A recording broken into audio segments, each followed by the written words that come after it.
From the very beginning of his story, he was an ordinary high school librarian, but one day he died due to a fire at the school, although his story did not end there, because he managed to be reborn in a new world, in which he already had more opportunities than a simple high school librarian. He felt like he could do whatever he wanted just because he called himself the most popular professor in the college. Although not everyone thought of him that way, especially those students whom he pestered, it seemed to them that Lu Sun was always the most capable teacher. This new world was similar to the world described in the most popular novels. In this world, the power that was important was what he thought he possessed in full measure. He always thought that he would become like the hero of novels, become a scumbag and thus conquer the whole world, and his name was Zhang Huang. But soon, he realized how wrong he was because clearly everything would not be just like that. Everyone who learned his name immediately left him, because they considered him a scumbag and a deceiver, as well as the worst in terms of coolness. Zhang always thought that working in a library was the worst thing that could happen, but he never thought that he would one day become such a loser. He was a teacher, but unfortunately there was not a single student in his class, because no one wanted to come to a loser. This guy is just unbearable, and as a result he became such a loser that the students felt sorry for him, but still they did not go to him. And if there are no students, then everyone hates him. Such were the rules, and in the end, Zhang could not stand it and began to drink a lot, which affected him even worse. He understood that if he didn't find students today, he would literally be thrown out of here, when suddenly his thoughts were interrupted by a girl, who entered his classroom rather quietly and asked in a quiet voice, "Is this teacher Lu Sun's classroom?" Hearing this, Zhang immediately thought that he was finally lucky, and apparently he had finally met a new student, and this time he was confident that he would succeed. So having collected his thoughts, he carefully turned around and asked the girl in response if she wanted to become his student. She didn't think twice and immediately said yes. According to her, she heard that Lu Sun is the strictest and most famous teacher at Hongting University. In response to these words, Zhang told her that in fact she was confused, because he thought that choosing a mentor was like choosing shoes, where only the size was important, and if it didn't fit, then nothing could be done. But he still believed that there are some teachers who may not be so well known, but if they are ideal, then the progress from studying with them will be visible. At first, she was a little upset when she heard this, after which she told him that in fact her brother told her the same thing, but her problem was that she simply did not know which teacher would be suitable for her. Zhang continued to tell, and got to the point that a teacher is someone who teaches and explains, and he, as one of Hongting's oldest teachers, could no longer watch students stray from the true path without even knowing it. But today the girl was lucky because Zhang was willing to recommend a teacher to her based on her skills. She took some time to collect her thoughts, after which she began to show everything she could do. Zhang, looking at this, thought that in fact he could not see anything from such a distance. But it wasn't that important, because it was time for a little flattery to attract the girl even more to himself. And when she finally finished showing everything she could do, Zhang put on a smart face and said that, according to his observations, she had a well-developed base, and therefore he believed that she had excellent prospects. He also added that she had a rather rare talent, and therefore it was obvious to him that she had trained a lot before this. And as proof, he said that she has amazing footwork. Every movement is like a tiger's pounce, and her support is trained, and you can be completely confident in it. And this is the most important thing, because trained legs are the key to success. But the girl did not quite agree with him, because if you believe her words, then her leg was injured, and the doctor gave her a diagnosis that meant she had no chance of full rehabilitation, which Zhang clearly did not expect to hear. He tried to turn the situation around and said that the fact that he did not see the obvious only proves once again that she clearly has an advantage, despite the leg injury. The girl listened to his praise for a long time, but at one point she wanted to know what advantage he was talking about. In response to this, Zhang stood up and said that the most important thing is that she has hope, which made the girl very happy, because she didn't even suspect that her legs really still had a chance. However, Zhang immediately told her that in the entire university, there were only 3 teachers, including him, who could help her, and the other 2, as far as he knew, had long since stopped taking students. The girl, hearing this, was very upset, but she still had hope that Zhang was recruiting students, but he told her that he was not interested in fame and wealth. She immediately fell to her knees and began to say that she knew perfectly well that he had strong moral principles, but she still asked him to take her as a student. She was immediately ready to promise him that she would not shirk and would never dishonor his honor. Zhang was so happy to hear this that he decided not to waste the moment and immediately went down to her and offered to sign a contract, which was quite unexpected for the girl, because it seemed to her that she would beg him much longer. But everything happened much faster, and Zhang had already taken blood from her finger in order to conclude a contract. Although she still had a few questions in her head, she was confused that the man didn't think for even a few seconds. Besides, it seemed to her that he had prepared the knife for the contract in advance. In any case, it was time to introduce herself, and according to the girl, her name was Wang Yin. As soon as Zhang heard her name, he immediately escorted her out of his house and told her to come back tomorrow and under no circumstances asked her to forget that she had a lesson tomorrow.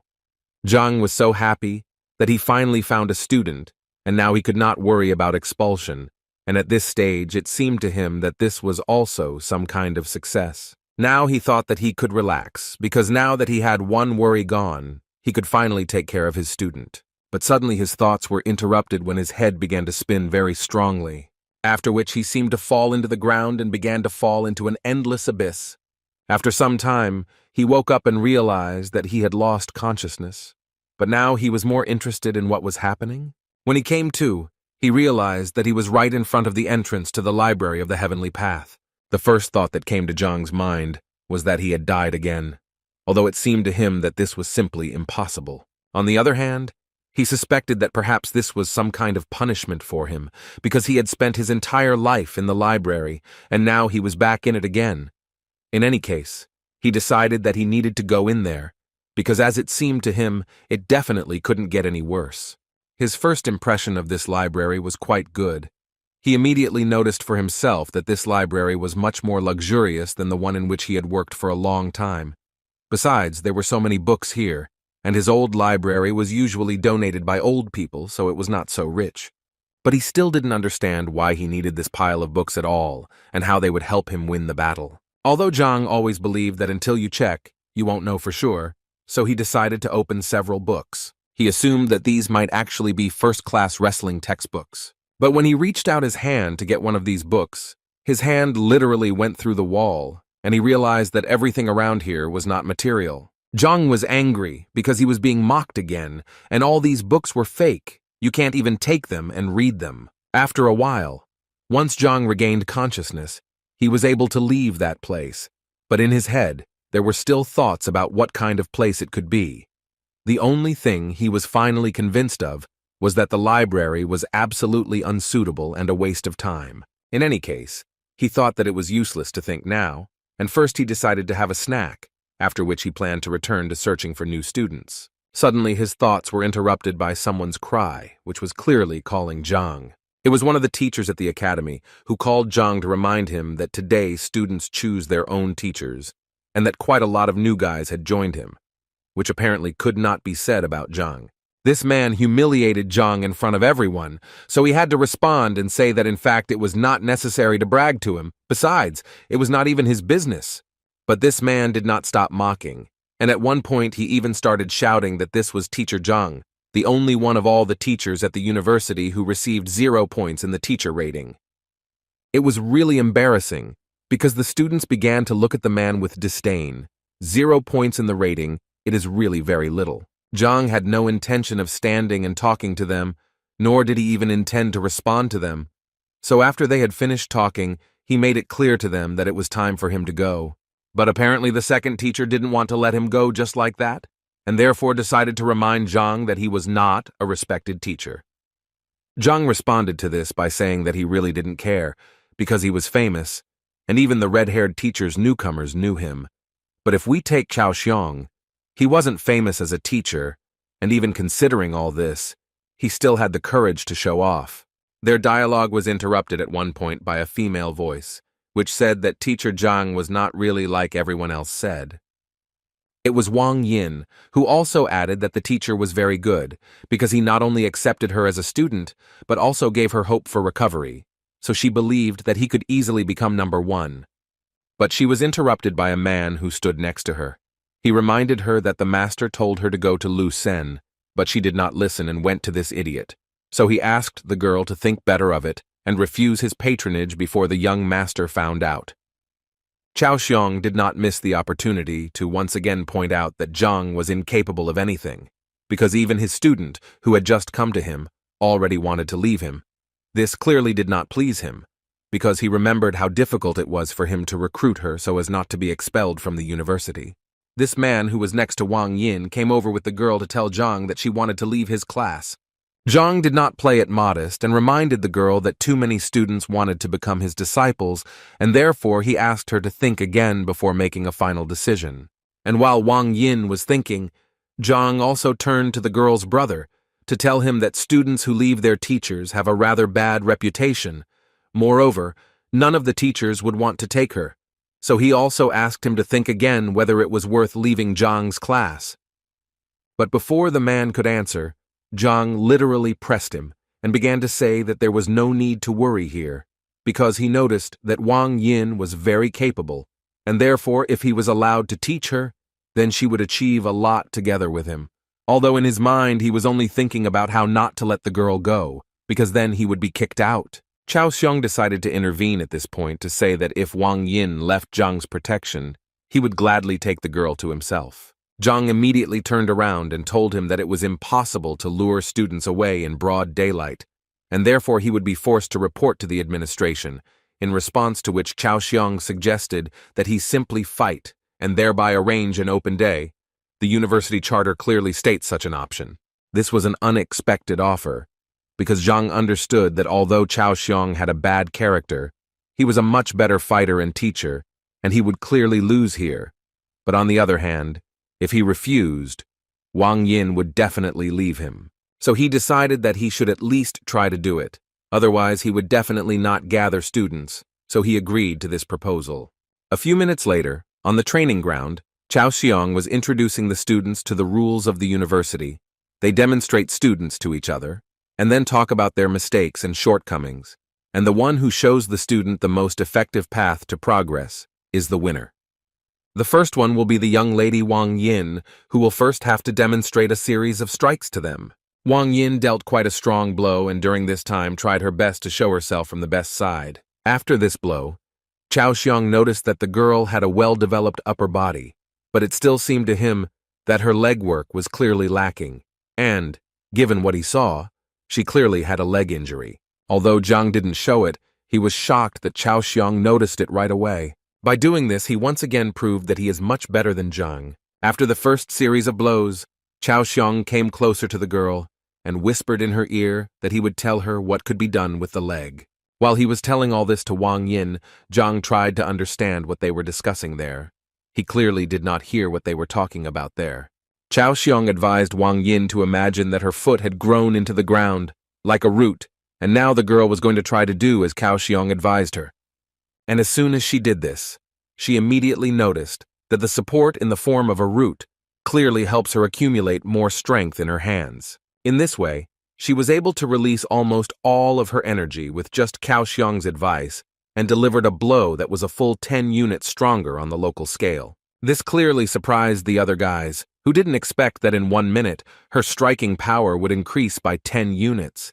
But Chao Xiong's students weren't surprised by this, because they already knew very well that teacher Chao Xiong was very insightful and considerate. At this point, teacher Cao's instructions were finished, and now teacher Zhang entered the battle to give advice to student Cao. Zhang immediately stopped Cao's student, not allowing him to show what he was capable of. The whole point was that it seemed to him that all this was not fair. What he meant was that if he lost, he had to give Wang Yin to Chao Xiong, but they hadn't discussed what would happen if he won, so he thought he was at a disadvantage. Chao Xiong did not lose his nerve and declared that if Zhang defeated him, Yang would become his disciple. Cao was not at all worried that he could lose such a disciple, because he was sure that Zhang would not be able to defeat him. Apparently, this is what will happen, because as soon as Zhang saw Yang's technique, he realized that it was all over, because he didn't even recognize his fighting style, and therefore he didn't understand how in his position he could even correct the guy's shortcomings. Yang was thinking at that moment that he needed to give it his all, because the last thing he wanted was to become a student of the teacher at the bottom of the list. Zhang wasn't going to give up just like that, though, so he tried to find fault with the guy. Suddenly, his thoughts were interrupted, as it felt like a hammer had struck his head. Zhang was transported back to that huge library. He sincerely did not understand why he was here again, until the inscription, "Heavenly Path of Lack," appeared in front of him, although this phrase was a mystery to him. A few seconds later, he noticed a book fly out of one of the shelves and towards him. He was able to catch her, and it was quite surprising for him that she was material, and he could support her in his arms, because last time this clearly did not happen. The title of this book was quite unusual. It was called Yang Li, exactly the same as the name of the guy Zhang was looking at right now and trying to find flaws in him. From the very beginning, the book told that Yang Li was the youngest of the Yuncheng Li family. It also said that his fighting style was White Lotus, but most importantly, it indicated his shortcomings, among which were too many unnecessary strikes. This was only the first drawback, so Zhang did not stop, and continued to carefully read this book, and at some point, he reached the 12th drawback, which was that the left hand is much more developed, but Yang uses the right more often, so the strikes lose their potential. After reading all this information, he finally returned back to the training ground, where Yang was able to hit 62 on his first punch. At this time, Zhang finally realized that the Library of the Heavenly Path was created specifically to identify and record all the shortcomings. Considering the information he can receive, this is a pretty good gift for him, in honor of the beginning of a new life. And now Zhang is absolutely ready to finally show everyone around him his true strength. He started by saying that Yang had 12 flaws, which caused Kaoxiang to burst into laughter. The other guys also started laughing, because each of them understood that Yang was using the White Lotus style, which was known to everyone for its power, meaning that it was incredibly difficult to see any flaws in such a fighter, especially in such quantities. He was angry that they didn't want to believe his words, so he said that he didn't want to continue competing, after which he turned to Wang Yin and told her that they were leaving because this kind of betting was simply unacceptable. He was immediately stopped by Kaoxiang, who assured the man that they all trusted Mr. Zhang, so they all wanted to hear his advice. Zhang understood that Chao was doing this just to laugh once again, but this time everything would be different, and Zhang understood this, so the smile did not leave his face. The first thing he asked Yang to do was to hit with his left hand, not his right. This clearly surprised the guy, and the other students began to laugh even more because he simply asked the guy to change his hand. Could this really be his wise advice? Kaoxiang simply asked Yang to do what Zhang asked, and in his mind at that moment, he was thinking that he knew Yang's abilities very well, and therefore was confident that his left punch would not reach even 30 units. Yang struck with his left hand, and without expecting it, he struck a blow that was almost twice as strong as the previous one.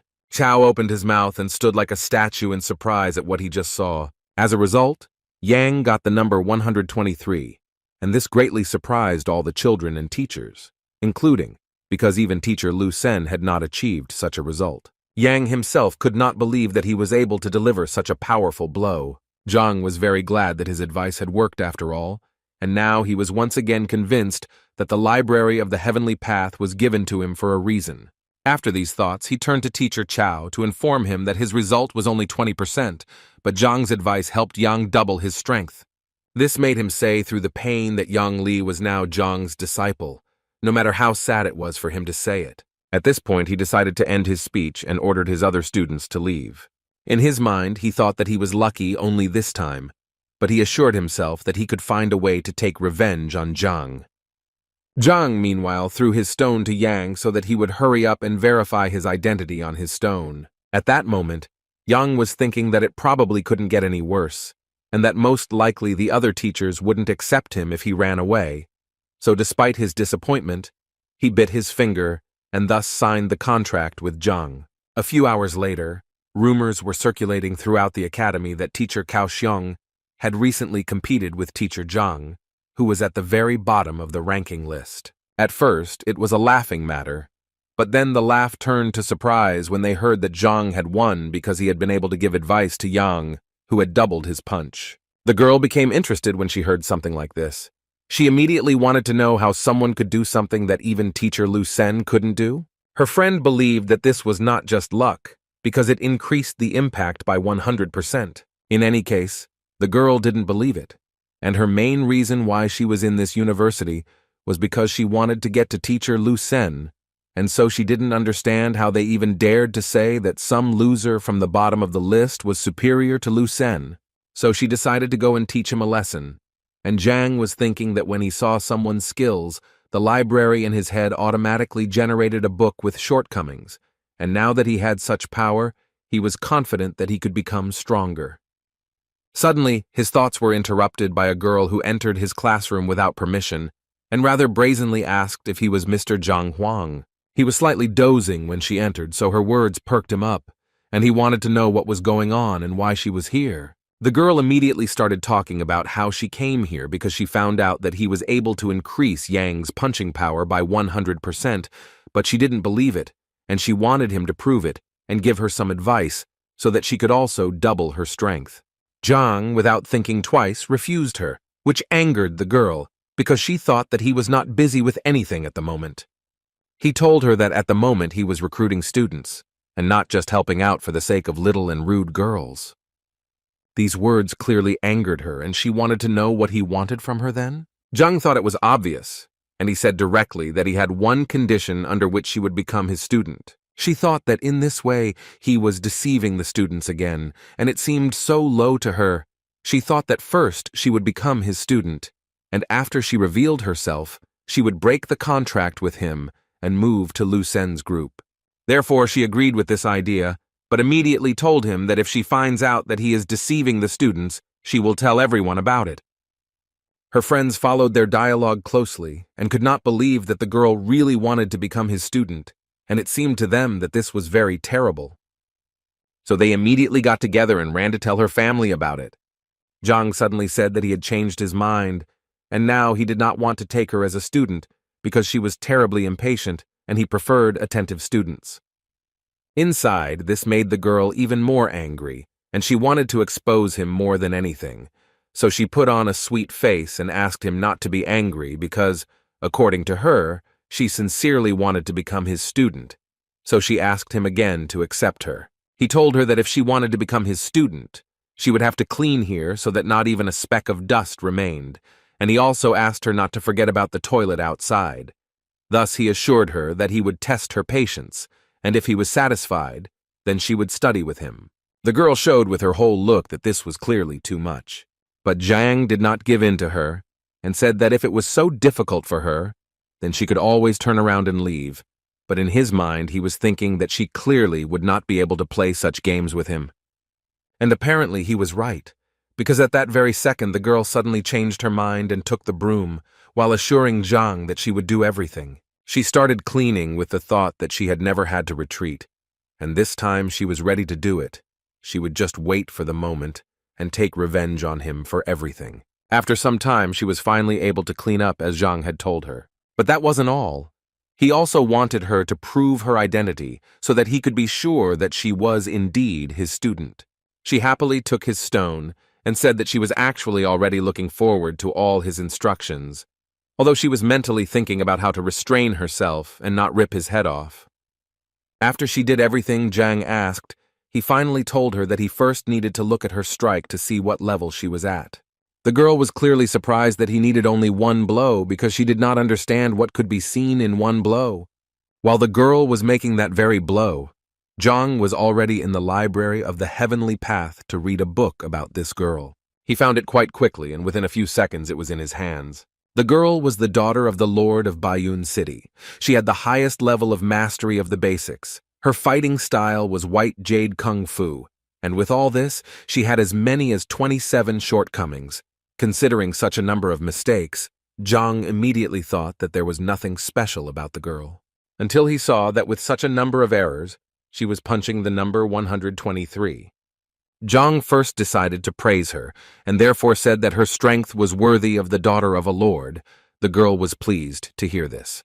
But still, she was already impatient to hear his analysis and what mistakes he could see. Meanwhile, she held the crystal in her hand, with which she recorded their conversation, and thought that if he screwed up, she would show it all to people, and she would watch him make excuses.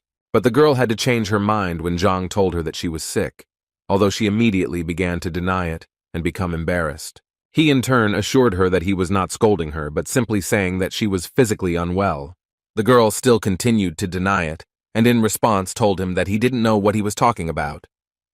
But he paid no attention to her words and continued to talk about how she often felt pain, especially during the full moon, when the body and mind are especially irritated. And one more thing, he also knew that no matter whether she trains or not, she is always irritable anyway. All this made an impression on the girl, because he literally told her everything she felt, but she never told anyone about it.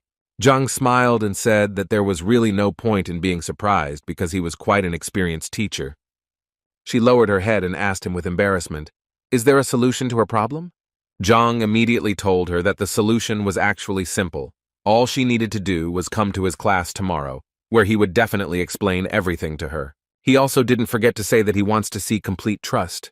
If she doesn't give it to him, then it's better for her to go to another teacher. In response, she assured him that she now trusted him completely, and after hearing these words, Zhang wanted to know if she still wanted to keep that crystal with the recording. The girl immediately squeezed and broke it in her hands and said that this would not happen again. Thoughts flew through the girl's head about how he immediately recognized her illness and realized that she was recording him on the crystal. Now she couldn't understand just one thing, how such an experienced person could even get to the bottom of the ranking. The only explanation she had was that he was too noble and didn't need wealth and recognition. Suddenly, her thoughts were interrupted by a man who stopped them both. It was Yao Han, the manager of Baiyun City. It was the girl's uncle from whom she immediately wanted to know what he was doing here. Instead of answering her question, he asked her not to say that she had become Zhang Huang's disciple, but to his great regret, the girl immediately confirmed it. After which he turned to Zhang and said that her niece was the pride of the family, and therefore she could not study with someone like Zhang. So he asked him to let her go, after which he added that either he would listen to him or he would go to the director and seek his expulsion from the academy. But before he could finish speaking, he was interrupted by the girl herself, who began to ask him not to do this, because she had voluntarily become his student. He was clearly surprised that she did not understand that he was not a worthy teacher who would definitely not be able to increase her strength. She felt very awkward, but still, through all these feelings, she tried to tell her uncle that she had already made a final decision. While he was listening to her, he noticed a broken recording crystal on the floor. And this immediately enraged him, and he immediately attacked Zhang with words to find out what he was going to do with his niece. After which he once again ordered him to immediately let her out of his class. Otherwise, he threatened Zhang to destroy him, but he calmly replied to Yao that he was wrong when he thought that he had brainwashed the girl. She also at that moment tried to calm her uncle down, saying that if he didn't calm down now, she would never talk to him again. He didn't understand why she was suddenly so protective of him, but she felt awkward talking about it here, so she took his hand and said that they were leaving immediately. But the girl's uncle still didn't trust him and believed that Zhang was clearly up to something. Zhang himself did not understand what he was being accused of, because he simply accepted a student into his group. Two guys were walking through the academy grounds, and one was calming the other down because one of them was not accepted by any teacher. One of them said that they had been together since childhood and had also started training together, and that teacher Wang was the best martial arts expert in Hongtin. So he believed that his friend would definitely be ahead of him, and this made him clearly sad. His friend tried to cheer him up in every possible way, and as soon as he saw the sign for first class, he immediately suggested that his friend go in there, because perhaps they would accept him there. The guy didn't really want to go in there because this class looked clearly very old, but his friend assured him that he needed to be optimistic. If the class was old, it meant the teacher was experienced. Zhang was a little surprised when two guys came to visit him, and one of them wanted to become his student. But what surprised him even more was that his friend was incredibly eager to prove to Zhang that the boy was good with a spear, and therefore would be a good student. Zhang was not against taking another student into his team, but first he asked him to show him his skills. The guy was clearly not ready for this, but his friend assured him that everything would be fine, because the teacher just wanted to give him a couple of tips. At that moment, the guy couldn't get the thought out of his head that everything around him was unkempt, and therefore he thought that the teacher was exactly the same and would hardly teach him anything. But he still decided that even if he really was that terrible, he simply would not become his student. And to test his theory, he decided to show everything he was capable of and see the teacher's reaction. He was able to knock out 123 units of power on the testing stone, after which he bowed before the teacher and asked him for advice. But as soon as he raised his eyes, he noticed that this teacher did not even look at him. So the guy decided that apparently his guesses were exactly the same as he thought. But suddenly his thoughts were interrupted by Jang, who could not help but notice that someone had emotionally hurt the guy. Moreover, he noticed that the guy felt humiliated. The guy clearly didn't expect to hear this, so much so that he even accidentally let it slip that he secretly loved one girl, but nothing worked out between them, although he immediately came to his senses and said that it was still completely irrelevant to the matter. His friend immediately ran up to him and began to find out who had offended him and why he hadn't told him about it. But he didn't want to discuss it now, so he asked the teacher not to talk about it, because it was his personal business, and it had nothing to do with his preparation. But Zhang clearly didn't think so, after which he added that his blow was furious and purposeful, and this speaks about his personality.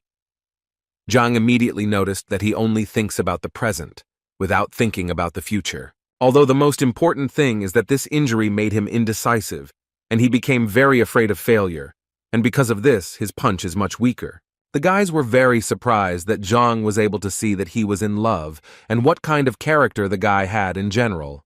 But Zhang immediately told them that there was really nothing surprising here, because a fighter's blow directly depends on his emotional state, and if it is not stable, then the blow will be exactly the same, and in his case, it was clear at first glance that love was to blame.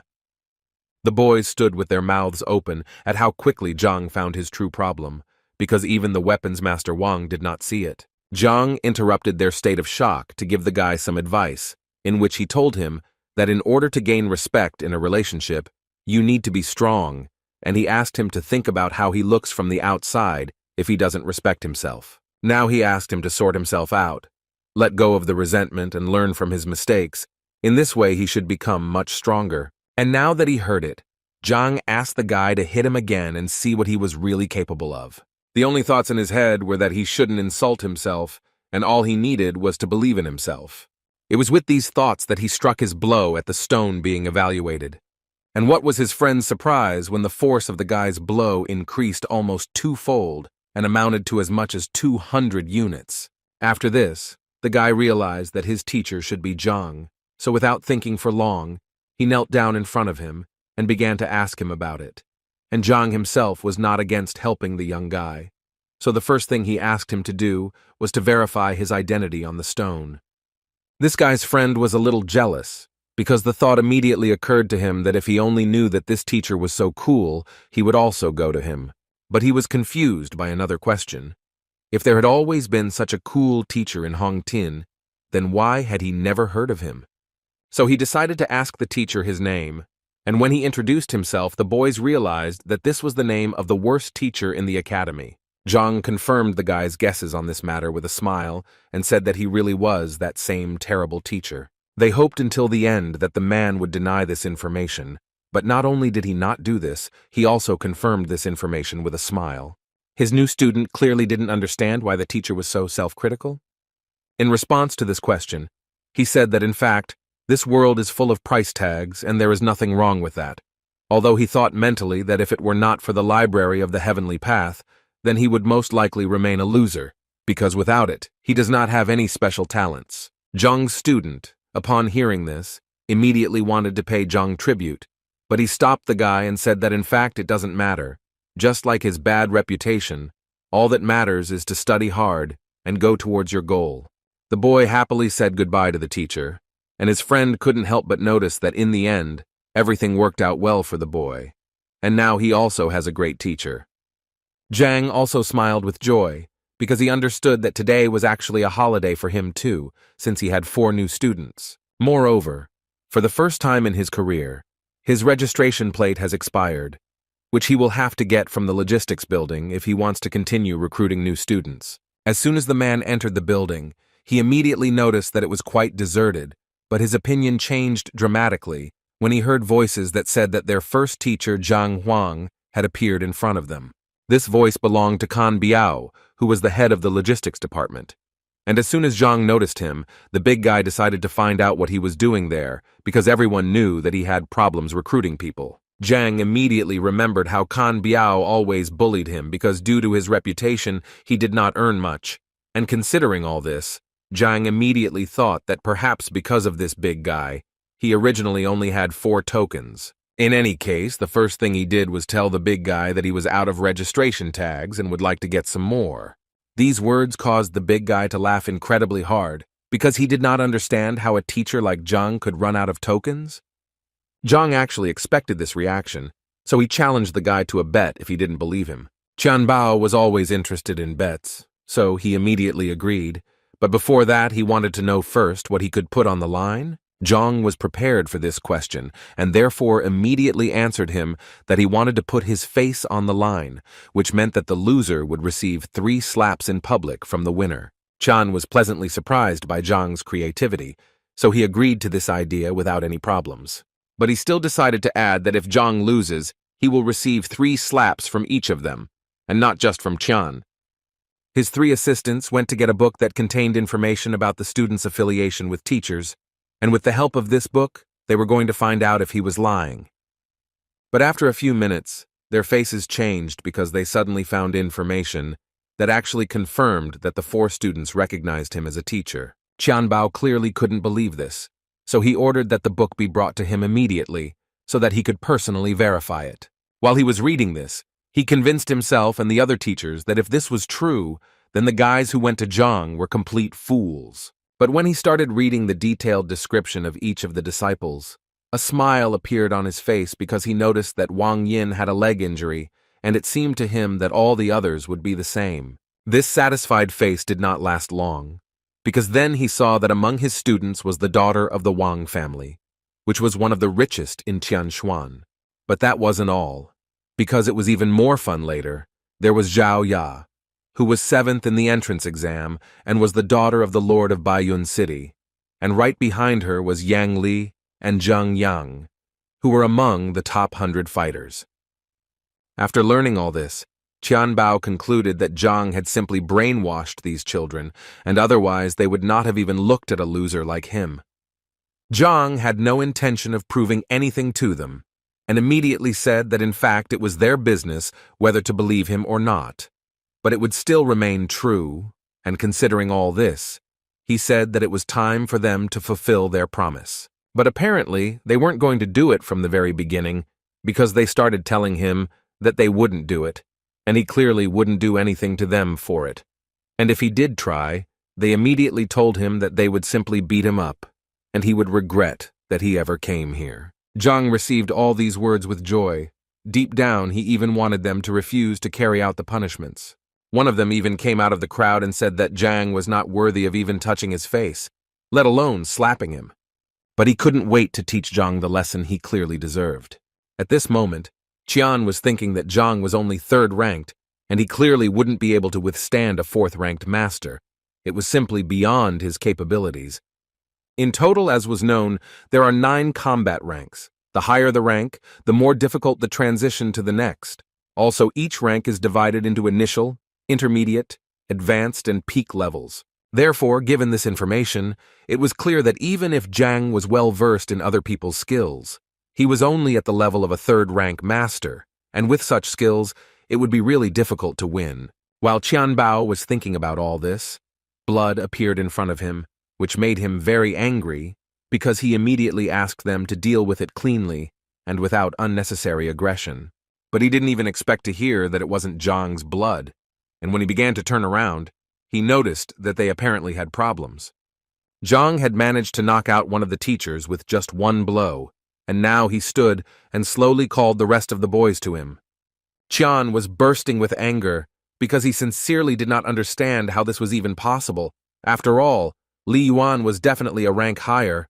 How could this even happen? Zhang continued to anger them as he called them over with a smile. They thought that he was just lucky, and now he would definitely get it from them for his impudence. Zhang closed his eyes and moved to the library of the Heavenly Path, where 3 books with the shortcomings of these teachers were already prepared. Therefore, it was not difficult for him to familiarize himself with them, and strike where they would bring the strongest effect. Each of them had their own point where they didn't want to get hit, and Zhang knew this very well. This information helped him defeat all these impudent people. After just one touch on each of them, Zhang became the winner, as they stood still and could only tremble in fear. The thing was that Zhang touched their vital points, because he knew very well that all fighters who train hard have such a point, and if even a child hits it, it can lead to very bad consequences. Therefore, vital points are the most important place of a fighter. Often even relatives do not know them. Qianbao could barely speak, but he still wanted to ask the guy how he knew about their vital points. In his mind, of course, he understood that all this was thanks to the library, because he only now realized that it could help not only in teaching students, but also in a real battle. Despite the fact that he was from the earth and did not really understand Kung Fu, but he told Qianbao that they just needed to fulfill the promise and everything would be fine. All this irritated Qianbao, so he immediately called Zhang a pathetic and incompetent teacher who dared to attack higher-ranking employees in a public place, so he would definitely go to the administration to file a complaint against him. The other teachers also agreed with him. They even told him that it would be better to get on his knees if he didn't want them to get him fired. For Zhang, it was so humiliating, because he understood perfectly well that they simply could not win with the power of intelligence, so they decided to use meanness. Then he decided that he also needed to resort to their methods, since they wanted it so much. After which he began to talk about how Master Qian Biao stole Elder Chen Ming's treasures 6 months ago, and he did this just to please the woman, who ultimately did not stay with him. Next in line was teacher Bai Lin, who 3 years ago drove the girl to suicide by insulting her, and her spirit often returns to him in his dreams. Teacher Tachun meanly took away his brother's business by poisoning him and successfully blamed it all on an accident. When all those teachers heard this, they forgot what was hurting them so much, because they couldn't believe that Zhang knew their secrets. But without thinking twice, they decided to ask him for forgiveness, and they also immediately admitted that they were the only ones who were wrong. Zhang could only respond by saying that he really had no time to deal with their past mistakes, but he wanted to convey to them that if they repeated them in the future, he would definitely ruin their careers once and for all. They assured him that they would not dare to do so again, and as gratitude for his kindness, Qianbao gave him his registration tokens and told him that he could indeed take as many as he wanted. Zhang took exactly as many tokens as he thought necessary and left, and his new friends shouted after him to have a good day. The man's head was filled with thoughts about how he had been waiting for this exciting life for a very long time, and that this was exactly what he needed. Suddenly, his thoughts were interrupted when he saw 2 guys pulling a third one, who seemed to be screaming that he didn't want to live anymore. As it turned out, the big guy was screaming that he wanted to die, but at the same time he was holding another student by the hand and not letting him leave, while the third guy was trying to explain to him that if he wanted to die so much, then he didn't have to drag anyone along with him. But he asked them to leave him alone, because he was already a dead man, although the guys tried to shout at him that it was he who was holding them, and not they him. Zhang didn't quite understand what was going on here and how it had led to this. In any case, he decided that it would be better for him not to interfere in this situation, because at the moment his main task was to continue recruiting students. Suddenly his thoughts were interrupted by a scream, which apparently referred directly to him, because he heard someone shouting something about the uniform of one of the teachers. And a few seconds later he noticed that same big guy stuck to his leg. He immediately turned around and saw those 2 students quickly running away and thanking Zhang along the way for helping them distract the big guy. Zhang tried to calmly ask this guy to let him go, but he refused, and kept saying that he had been rejected for patronage 10 times already, and today was his last day of selection, so he just wanted to ask him to have mercy on him and take him as a disciple. The man came down closer to him to tell him that if the guy wanted to become his student so much, then he first needed to show him everything he was capable of, and that hanging on his leg was of no use. The big guy immediately agreed with Zhang and stood up, and a few seconds later, bricks magically appeared in his hands, which he hit on his head, and apparently in this way he demonstrated his abilities. However, Zhang still decided to ask him what the big guy was doing and why he was beating himself. Suddenly, the library decided to answer his question, which at one moment activated and, as it turned out, it was an unusual form of Kung Fu, which was called Henlian, and as it turned out, Yuan Dao, a random martial arts master in the initial stages of a second wind. The guy had 18 shortcomings, the first of which was the horned dragon's blood not being activated. The second was a weak character and unstable training. In any case, it was surprising that he had a rather rich pedigree, but still, even in this case, he was not a capable enough guy. Suddenly, Zhang realized what he had just read.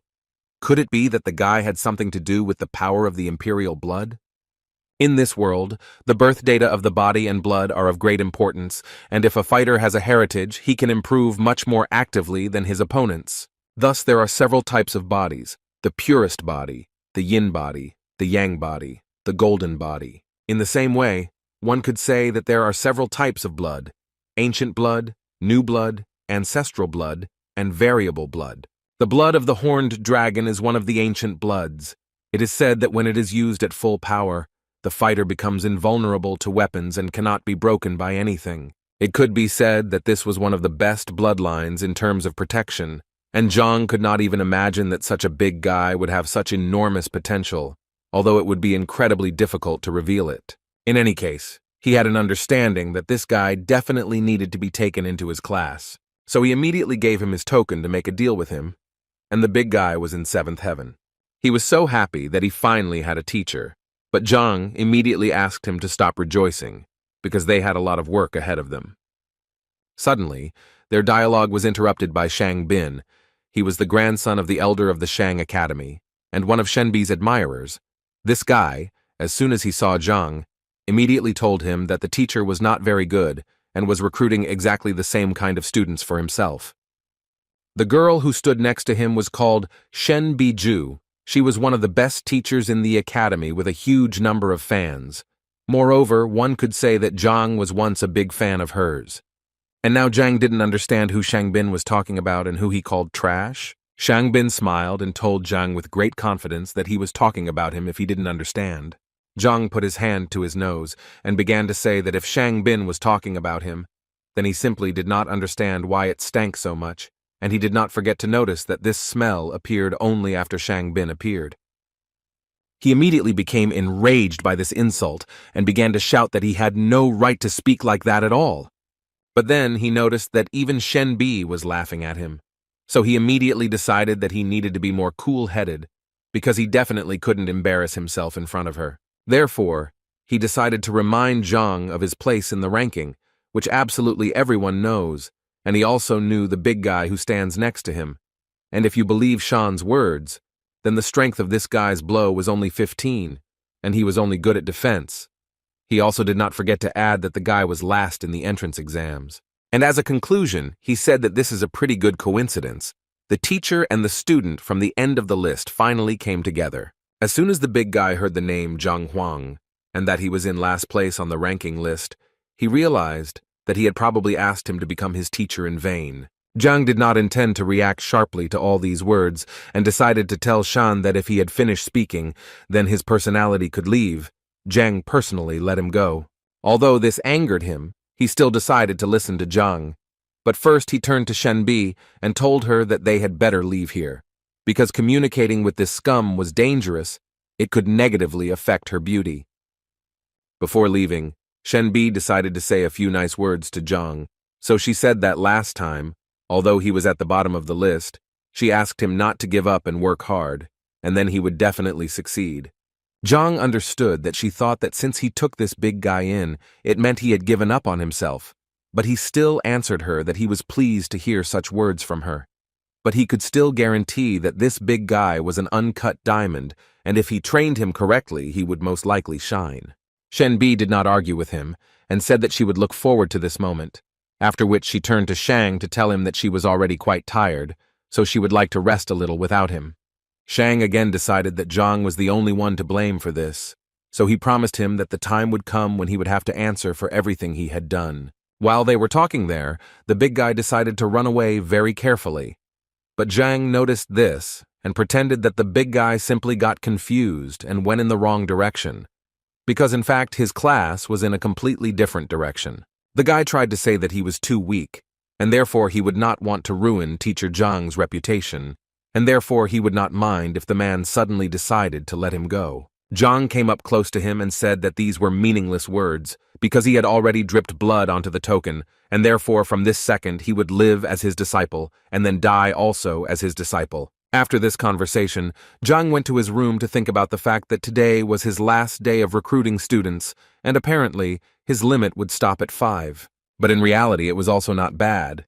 So he decided that first, he needed to sort out all the materials in order to be ready for his first lesson tomorrow.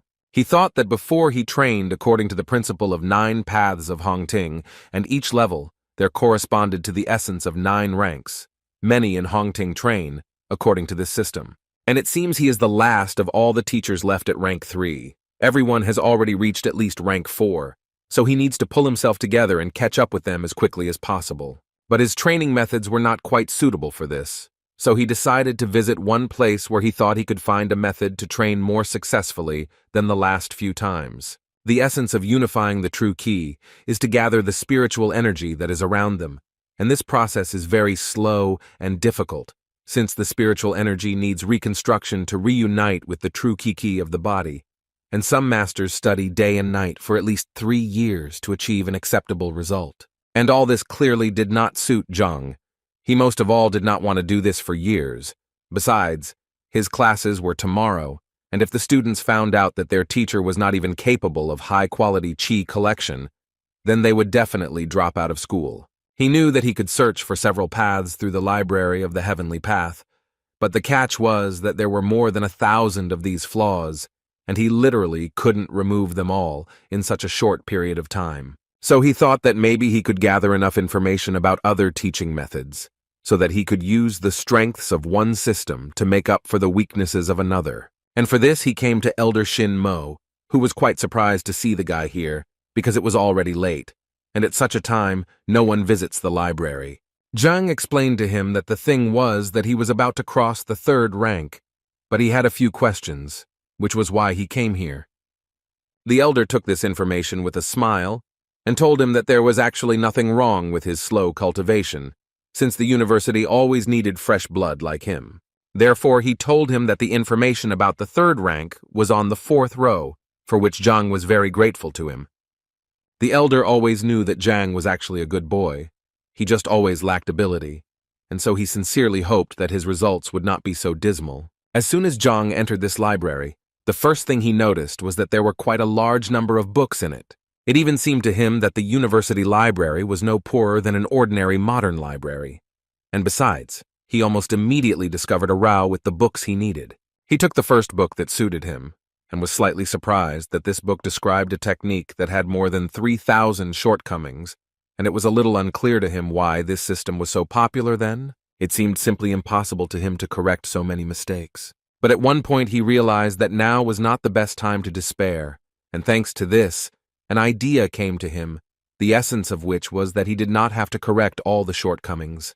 He decided that he could simply fix the moment that was interfering at his stage, and he was absolutely right, because as it turned out, at his stage, there were only 10 shortcomings. The only thing he felt sorry about was that the library of the heavenly path only spoke about mistakes, but not about methods of correction. But he did not despair, because he realized that he would be able to find the advantages of different methods that would cover the shortcomings of others. By combining all the information, one could get something new and more progressive. This thought gave him the understanding that since he had already come here, he had a great chance to gather information about the 4th and 5th ranks.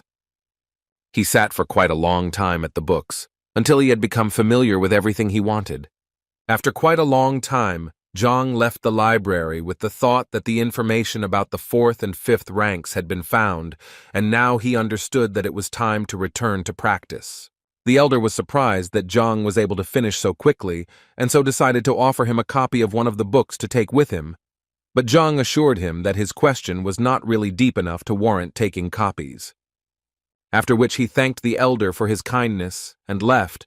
The venerable Mo at that moment thought that he was wrong not to take a copy with him, because it seemed to him that Zhang would soon return to him again to reread that very book. That evening, Zhang, sitting in his room, thought that he had finally managed to collect everything he needed with the help of the library of the heavenly path, and now the worst stage had come. He now needed to put it all together, and the guy didn't even know how he should do it. Suddenly, his thoughts were interrupted when the library suddenly summoned him without his consent. He still didn't understand anything, and this continued until books suddenly started falling from the sky. And this continued until one moment a bright light suddenly appeared before Zhang's eyes, from which he had to hide because it was simply impossible to look at it. After some time, this light finally went out, and in its place appeared a book, which fell right into Zhang's hands. As soon as he opened this book, he realized that in front of him were all his notes from the Elder's library, only they were structured and laid out on shelves. He immediately noticed that the content of this book could not belong to any of the known teachings, because its information was completely new for the whole world. And the weirdest thing is that it still doesn't have a name, so the guy suggested that maybe he should choose this name. Zhang decided that since it was created by the Heavenly Path Library, he decided that it would be better if it was called the Heavenly Path Technique. And as soon as he said it out loud, the title itself appeared on the book, which even scared the guy a little. After some time, he began to study this book and did it gradually, as the library of the Heavenly Path recommended to him. And at some point, his understanding and knowledge of this book was reached to its maximum. Zhang immediately realized that this was some kind of breakthrough, but he was surprised by the fact that it happened so quickly, because he knew that other people who had advanced to the rank of skin and bone purification fast for a long time, constantly meditate, and all this in order to achieve at least a small success. It only took him half a night to reach the 5th rank of Qi vessel. He also couldn't help but notice that his training had increased his Qi power, but he always felt that this required holy or divine refining. But it seemed like the library of the Heavenly Path did all the work for him. He realized that apparently when he used the 9 paths of Hong Ting, he made too many mistakes. But now he seemed to finally be able to collect the highest quality Qi. After such a breakthrough, he immediately became curious to know whether he could learn a holy or even divine refining method with the help of the Heavenly Breakthrough Library. There are 3 types of Qi energy: higher, intermediate, and lower, and accordingly, the higher its quality, the stronger the fighter. Zhang was confident that he was now using the highest quality Qi, and that this practice had improved his body as well as his energy. So, taking all these points into account, he decided that he immediately needed to see what he was now capable of. The first thing he decided to do was to approach the measuring plate that his students were hitting. It seemed to him that it made sense to start with this. He gathered more energy in his hand and was about to deliver his first blow after meditating. And as soon as he struck this blow, the number 8 appeared in front of his face, and behind it, the word ding, which was approximately equal to a blow of 8,000 units. Zhang initially thought that this plate was simply faulty, because according to the measuring stone, its strength was equal to the strength of a 6th-rank sage. In a way, he looked at his hands and thought that this was quite terrifying to him. Moreover, he was able to reach the 5th rank in just one night, so he decided that it would be best to keep this news a secret. Suddenly, his thoughts were interrupted after he heard some strange sound. Zhang thought that it was already too late for guests, so he decided to check who had come to see him. When he saw this person, he immediately realized that whoever he was, this person was clearly heading towards his room, but what was more important was that he did not notice Zhang. This unexpected guest at that moment was thinking that Zhang himself was to blame for what would happen, because he shouldn't have taken everyone in a row as his disciples. Zhang understood that if this man was sneaking up on the teacher in the middle of the night, then he definitely did not bring joy, and for starters, he decided to take off his teacher's uniform for better camouflage. And as soon as he thought about it, this man turned around and shouted in his direction to find out who was hiding around the corner. Zhang knew very well that this man was only here to destroy him, so he decided to say that he had the same plan, because he thought that this would clearly confuse him. And as soon as Zhang said that he was here to destroy the loser teacher, the unwanted guest calmed down and said that he would then cover for him. Zhang continued to play the role of a criminal, but before that, he was surprised that this unwanted guest did not mind, because it seemed to him that he himself would like to destroy him, after which, the man said that he was not actually here to destroy Teacher Zhang, but only to scare him a little. He was going to cut off his delicate organ, and in this way, he prevents the reproduction of people like him and all this because he was so unfair to his niece. For the first time in his life, Zhang did not regret going to train instead of going to sleep, because if he had gone to sleep, there would have been rather dire consequences. In any case, this strange man thought it was time to end this talk and get down to business, and Zhang decided to suggest that he start first, because if he simply destroyed him, there would be no point in castrating him. The man at this moment thought that it was such an incredible coincidence that they both came that night to finish off Zhang, so thinking about this, he suggested to his unexpected partner to go on this mission together. First of all, the criminal asked him to focus on his energy in order to better feel the body and deliver the most powerful attack. Zhang at that moment moved to the library of the heavenly path because he realized that he had heard the voice of this man before, and the book itself fell into his hands. This man's name was Yao Han, and he was a servant of the Baiyun house, a 6th-rank fighter who opened 8 chakra points.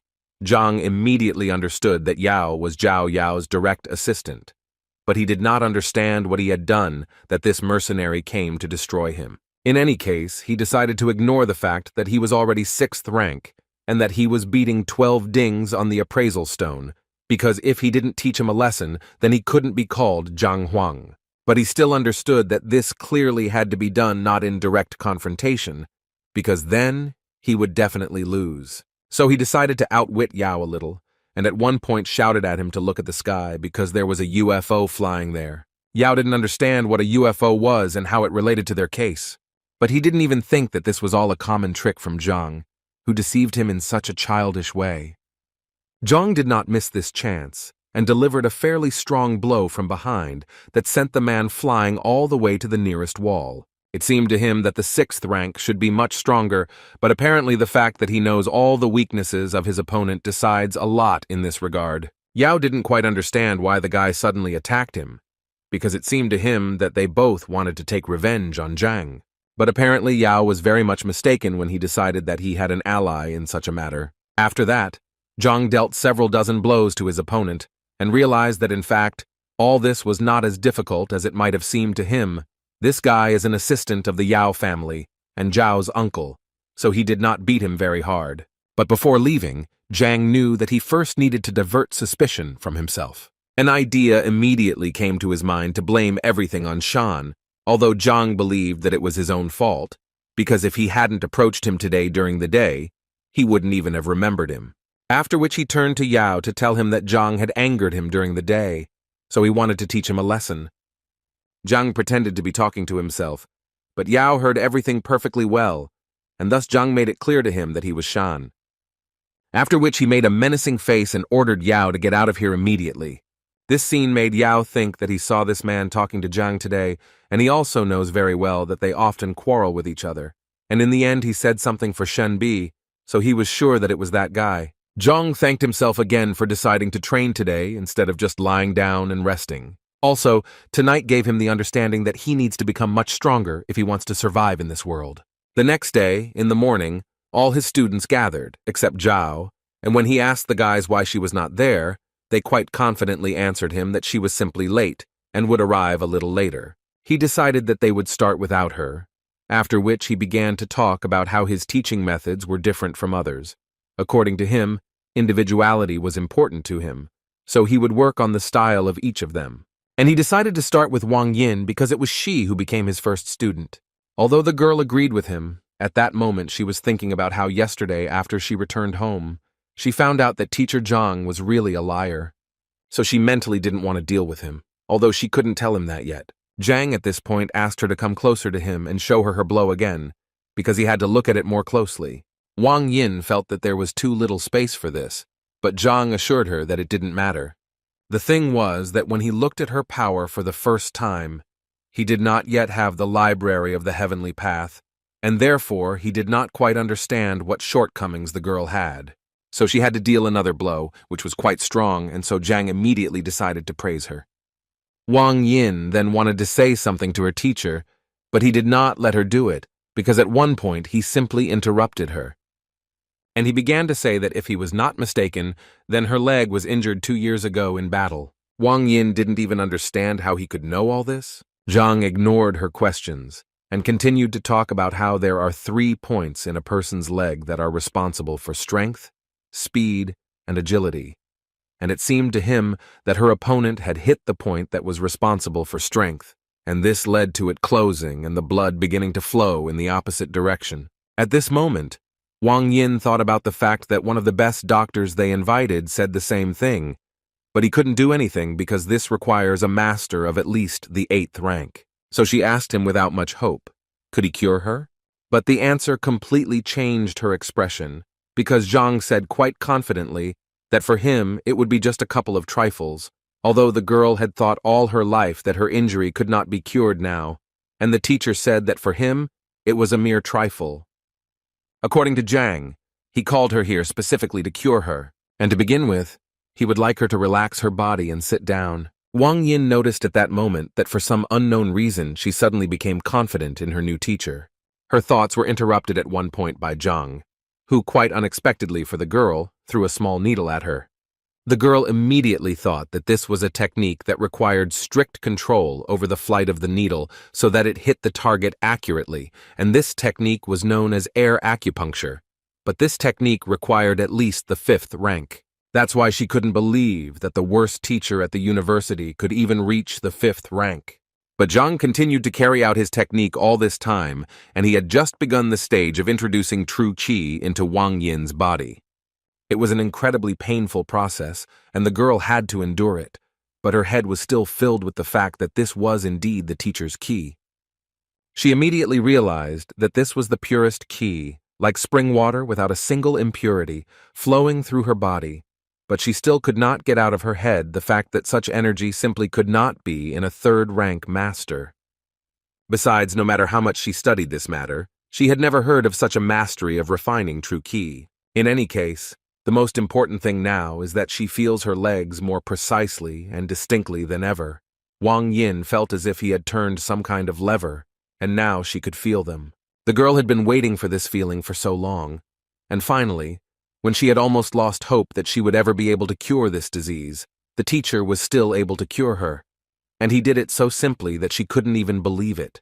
For such a gift for her, she immediately knelt before him and began to thank him. Zhang thought that there was no particular point in this. He just wanted the girl to start training hard so that this second one would not be spoiled so easily. After the very first training session, Yang, sitting with all the students in the room, talked about how he was going to leave the teacher. And so he wanted to know who wanted to keep him company, and the big guy immediately supported him. But he still added that, in addition to the fact that he also wants to leave, he is worried that the teacher might get angry because of this, and then things will be bad for them. Yang thought that this was a complete trifle, because it was better for him to be angry than to just stay here. He was confused by the fact that they didn't even know what rank he was, but he was sure that when Wang Yin came out, she would finally convince them that they needed to leave him. Just after his words, Zhang and Wang Yin entered the waiting room. It was clear from the girl that she was very pleased, and with such an attitude she clearly was not going to leave. Yang noticed this and realized that his escape plan was slowly beginning to fall apart. The big guy also noted the fact that Wang Yin clearly didn't look disappointed. But Yang couldn't get his head around the fact that Zhang had actually told Wang Yin something worthwhile. Suddenly his thoughts were interrupted by Zhao Yao, who entered the classroom and first of all apologized for being late. Zhang was of course very happy to see her, but he couldn't help but ask the girl who the disabled person was next to her. The girl did not expect such a formulation and was a little stunned when she heard the word disabled. But the man who was next to the girl did not tolerate this, and immediately called Zhang a cripple in response, because in fact his name was Yao Han, and he was a servant of the Baiyun house. He also added that he came here to check Zhang and how he would conduct this lesson. Zhao tried her best to calm him down, but apparently it was quite difficult to do so. Zhang, in turn, decided to add fuel to the fire and said that he actually needed absolute silence in the classroom in order to teach, and besides, he believed that this was not a public place for just anyone to come in. Zhang gently hinted that he should leave here, which angered Uncle Zhao even more, and so he immediately began to threaten Zhang, saying that he could slap him right now. The teacher did not argue with him and asked Zhao to deal with her relative herself. Zhao immediately began to accompany Han out of the classroom and told him that he was disturbing her studies. A few seconds later, the doors in front of the man were closed, and he apparently would not be able to watch his niece's occupation. And when Zhao finally dealt with her uncle, Zhang decided to call Yang to him, because it was his turn. The guy happily agreed because he really wanted to see what his new teacher was capable of. And he also decided that if Zhang really was such trash as everyone said, then the guy would quit his classes without any hesitation. He entered Zhang's room, and the first thing he asked the teacher was whether he wanted Yang to show him what he was capable of.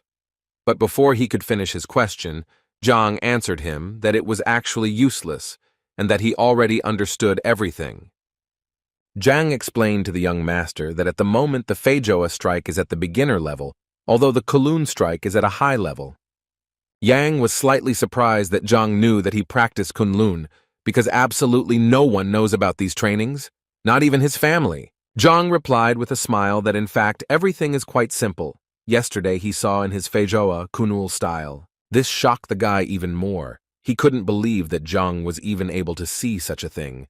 Mentally, he remembered that even teacher Chao Xiong didn't see such a thing. How could Zhang guess then? His thoughts were interrupted by Zhang, who assured the boy that every time he used the Kunlun strike, the boy's armpit pain increased, and his shoulder began to itch. At this point, Zhang amazed Yang, so much so that the guy even shouted a little when he heard such detailed information about himself. The body of a Kunlun technique master is perceived as the body of a dragon, and if the warrior has reached the rank of skin and bone purification, there will be no side effects, since the qi energy will nourish the muscles and bones of its wearer.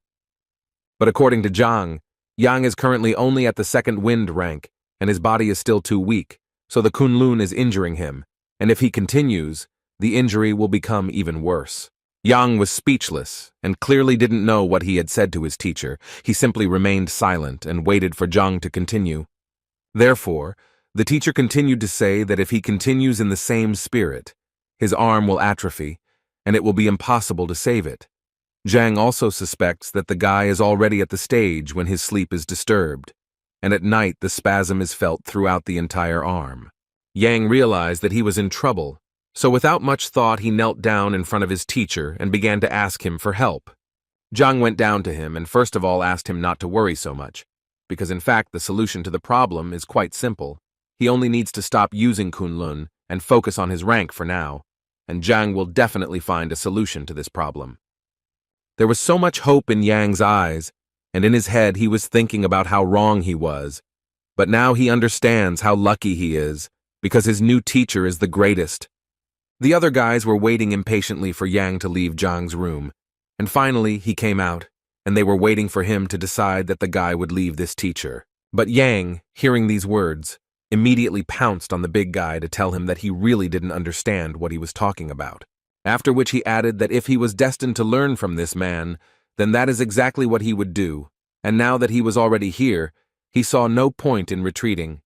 The boys' faces were far from their normal state. They did not even try to hide their surprise. Next in line was Zhao, who couldn't believe Zhang's words when he said that she had a yin body. The man also added that she was far from sick, but simply had a body that most women in the world dream of. He told her that there was a large amount of yin energy in her body, and with the right training her progress would be much faster.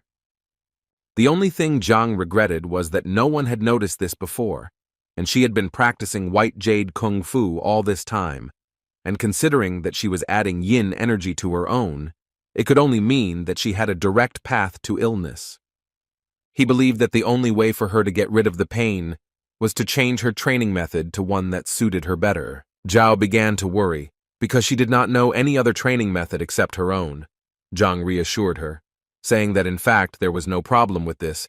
He would go to the library tomorrow and try to find something for her. Next in line was the big guy, who left the office just as pleased and grateful to Zhang for his help. He never thought that he would have to kneel before Zhang for helping him so much. Zhang understands his emotions, because he gave him the adjusted method of the 9 paths of Hongting, although he still felt that the big guy got too close to him. As for Zheng Yang, his strength increased greatly after his recommendations, and so the guy was finally able to reveal his talent. After which he went out to the guys to tell them that he had analyzed almost all of their individual recommendations. But he assured them that this was only the beginning, because they clearly would not be able to achieve success with simple words. Suddenly, his monologue was interrupted when someone kicked down the classroom doors. It was brother Wang Yin who said that Zhang was deceiving the students for his own benefit, but he would not tolerate him dragging his sister into this. This guy's name was Wang Tao, and he said he wanted Zhang to stop being a teacher for Wang Yin and Zhao Yao and let them go immediately. Otherwise, he immediately warned him that he would not pay attention to his title as a teacher and that he would be to blame for his injuries. All Zhang answered him was that the guy was interrupting the lesson. Wang Tao smiled because he didn't understand what Zhang could possibly teach his students, since his skills were laughable, and he didn't forget to add that Zhang was lucky that he was well-mannered and called him a teacher, but this would continue if Zhang continued to fool around.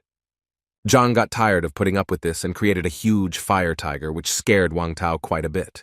He immediately noticed that this aura was the same as the elders. He did not believe that a guy with the 3rd rank could be so strong, so he decided that it would be disgusting if they thought that he was afraid of such a weakling. So without thinking twice, he decided to attack Zhang and punish him for all the words and actions he had committed. But no matter how much force Wang Tao used, Zhang was still able to easily stop the guy's attack with just 2 fingers. Wang Tao couldn't even imagine how this was even possible. How could a 3rd-rank fighter stop his attack, and so easily? He decided that it was just a coincidence and nothing more, so he demanded that Zhang let go of his sword so that they could fight in a fair fight. Zhang didn't listen to him, and continued to just stand there and wait for Wang Tao to simply leave and not interfere with his lesson. The guy's mind at that moment only had thoughts about how this was simply impossible, because the last time they tested Zhang's strength, it was at the level of the 3rd rank. In addition, the guy believed that even if he had strengthened, he should now only be at the 1st stage of the 4th rank. But apparently this was clearly not the case, because Zhang was able to throw Wang Tao out of his classroom with just 1 hand. Uncle Zhao stood outside the door of this classroom and listened carefully to what was happening in the classroom, and at some point he began to hear a very loud noise, and so it seemed to him that Wang Tao would finally teach Zhang a lesson. And he clearly wanted to see this more than anything, so he carefully opened the classroom doors. But apparently he did it in vain, because as soon as he opened the doors, he noticed the body of a fighter flying towards him. It so happened that they landed on the ground together and thus received from Zhang together. After he dealt with his fans, to put it mildly, he decided that it was time for them to continue their activities. The guys apparently still couldn't get over what they had just seen. It seemed to them that it had just been the highest power of the 4th rank. Brother Wang Yin was defeated so easily, even though he is a famous fighter. How could a teacher from the bottom of the rankings do this? They all came to the conclusion that teacher Zhang had simply been hiding his strength all this time. Uncle Zhao Yao, after such a not-so-soft landing, would like to ask Mr. Wang Tao what happened and why he failed to teach Zhang a lesson.